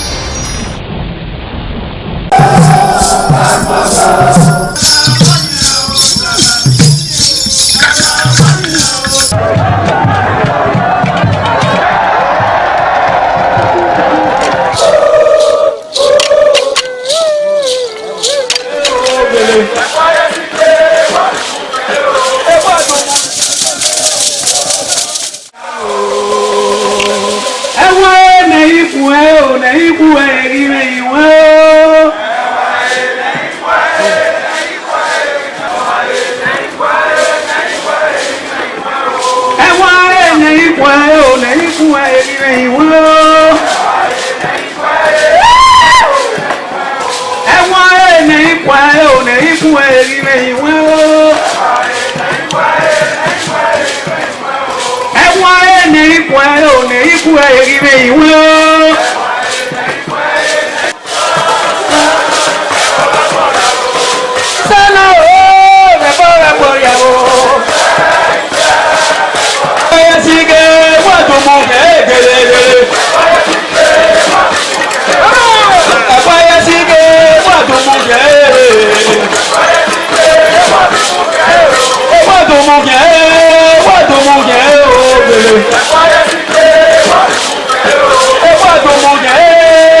The Igwe Festival is the colorful and crowd-pulling festival in Benin Kingdom. The Igwe Festival is an annual event that is celebrated by all Benin, both at home and abroad, to mark the end of the Benin year and to usher in a new year with a renewed hope for peace and prosperity. The annual Ugie Festival is centered on the Oba of Benin as the Oba takes the center stage.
This year's Uge commences with Otuigwoba. The Oba, sitting at his throne, gives out kola nuts to chiefs in order of seniority.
ITV, certainly the best.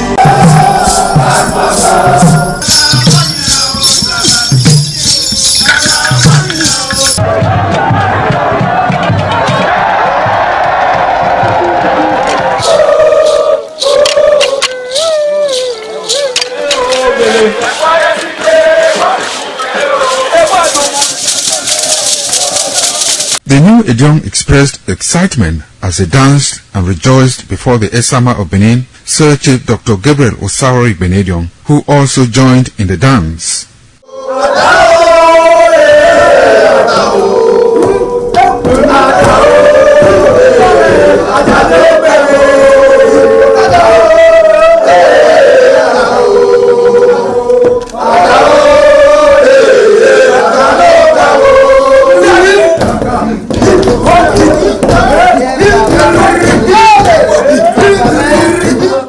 As visiting and and paying of homage to various homes of senior elders continued. The initiates spent 7 days performing diverse kinds of rites as required by tradition. They were furnished with rules and regulations regarding their new office as Edion. That I grew up in this community to the point that they have now also chosen me as an elder in this community. It's a thing of great joy. All thanks to the Esama of Benin, my people, my family, everybody, all Okada community for this great honor. I am very, very grateful. Well, this is my brother. I'll call him my uncle because he grew up with my father. I'm so proud of him because we are doing the same rituals as the Edions of the Okada. It is our duty for us to make this place a greater place, for outsiders to come and see the goodness of God in Okada. And I'm proud of every one of us here. So shall it be to each and every one of us in Jesus' name. Ọjọ́ ni màá Okada zima Esama zima dion ẹ̀wọ̀n zima dion ọba zima dion màá rí ọwọ́ Esama dion náà bí má tó pọ́n mi Esama bí má tó gbé kẹ́ni Esama ẹ̀ màá di òwò ẹ̀rẹ́ náà Esama màá gbé kẹ́ni ẹ̀ ọ̀sàbọ̀ ọ̀bùyọ̀ bí tọ̀ ní ọba n'ọ́gì ẹ̀tọ́ ni màá gà n'ọ́dí àmì màá gà mẹ́ màá ní tó gbé kẹ́ni ẹ̀dẹ̀rẹ́ náà ẹ̀ máa yáfẹ́ ẹ̀ máa tọ̀ o ẹ̀ máa pè agbọ̀n o ọ̀rọ̀ pa ewu dòrì ẹ̀ máa di awọ rẹ̀ náà ọ̀rọ̀ tí agbọ̀n yá náà wẹ́ mi màá gà mẹ́ ẹni Jésù Kristi náà mi wà fà. In Esama, our father's house, in respect of our initiation to elders Edion level. As tradition demands, we are here today to come and also pay our homage to him, for him to also pray for long life and prosperity. The climax after 7 days was paying of homage again to the Edion way, where he gave the initiate the full rights to function and to henceforth participate in meetings with Edion. It will go down in the history and minds of Okada community, Ovia people, Edo State, and Nigeria in general. The ambience, style, and the colorful ceremony associated with the 2025 initiation into the Edion Council of former Governor of Edo State, Chief Lucky Nosagari Igbenedion, his brothers Bright Ayamekwe Igbenedion, Honorable Charles Osenwige Igbenedion, Peter Osawori Igbenedion, Dr. Fred Osanwi Igbenedion, Barrister Mike Osayene Igbenedion, Executive Director Operations, ITV and Radio, Chief Elder Ogbeide Onwunse, Honorable Efosa Douglas Igbenedion, Ukponwa Igbenedion, Osawe Igbenedion, Edosa Igbenedion, Dr. Daniel Omorege Igbenedion, as well as Agbong Steve Igbenedion, among other sons of Okada.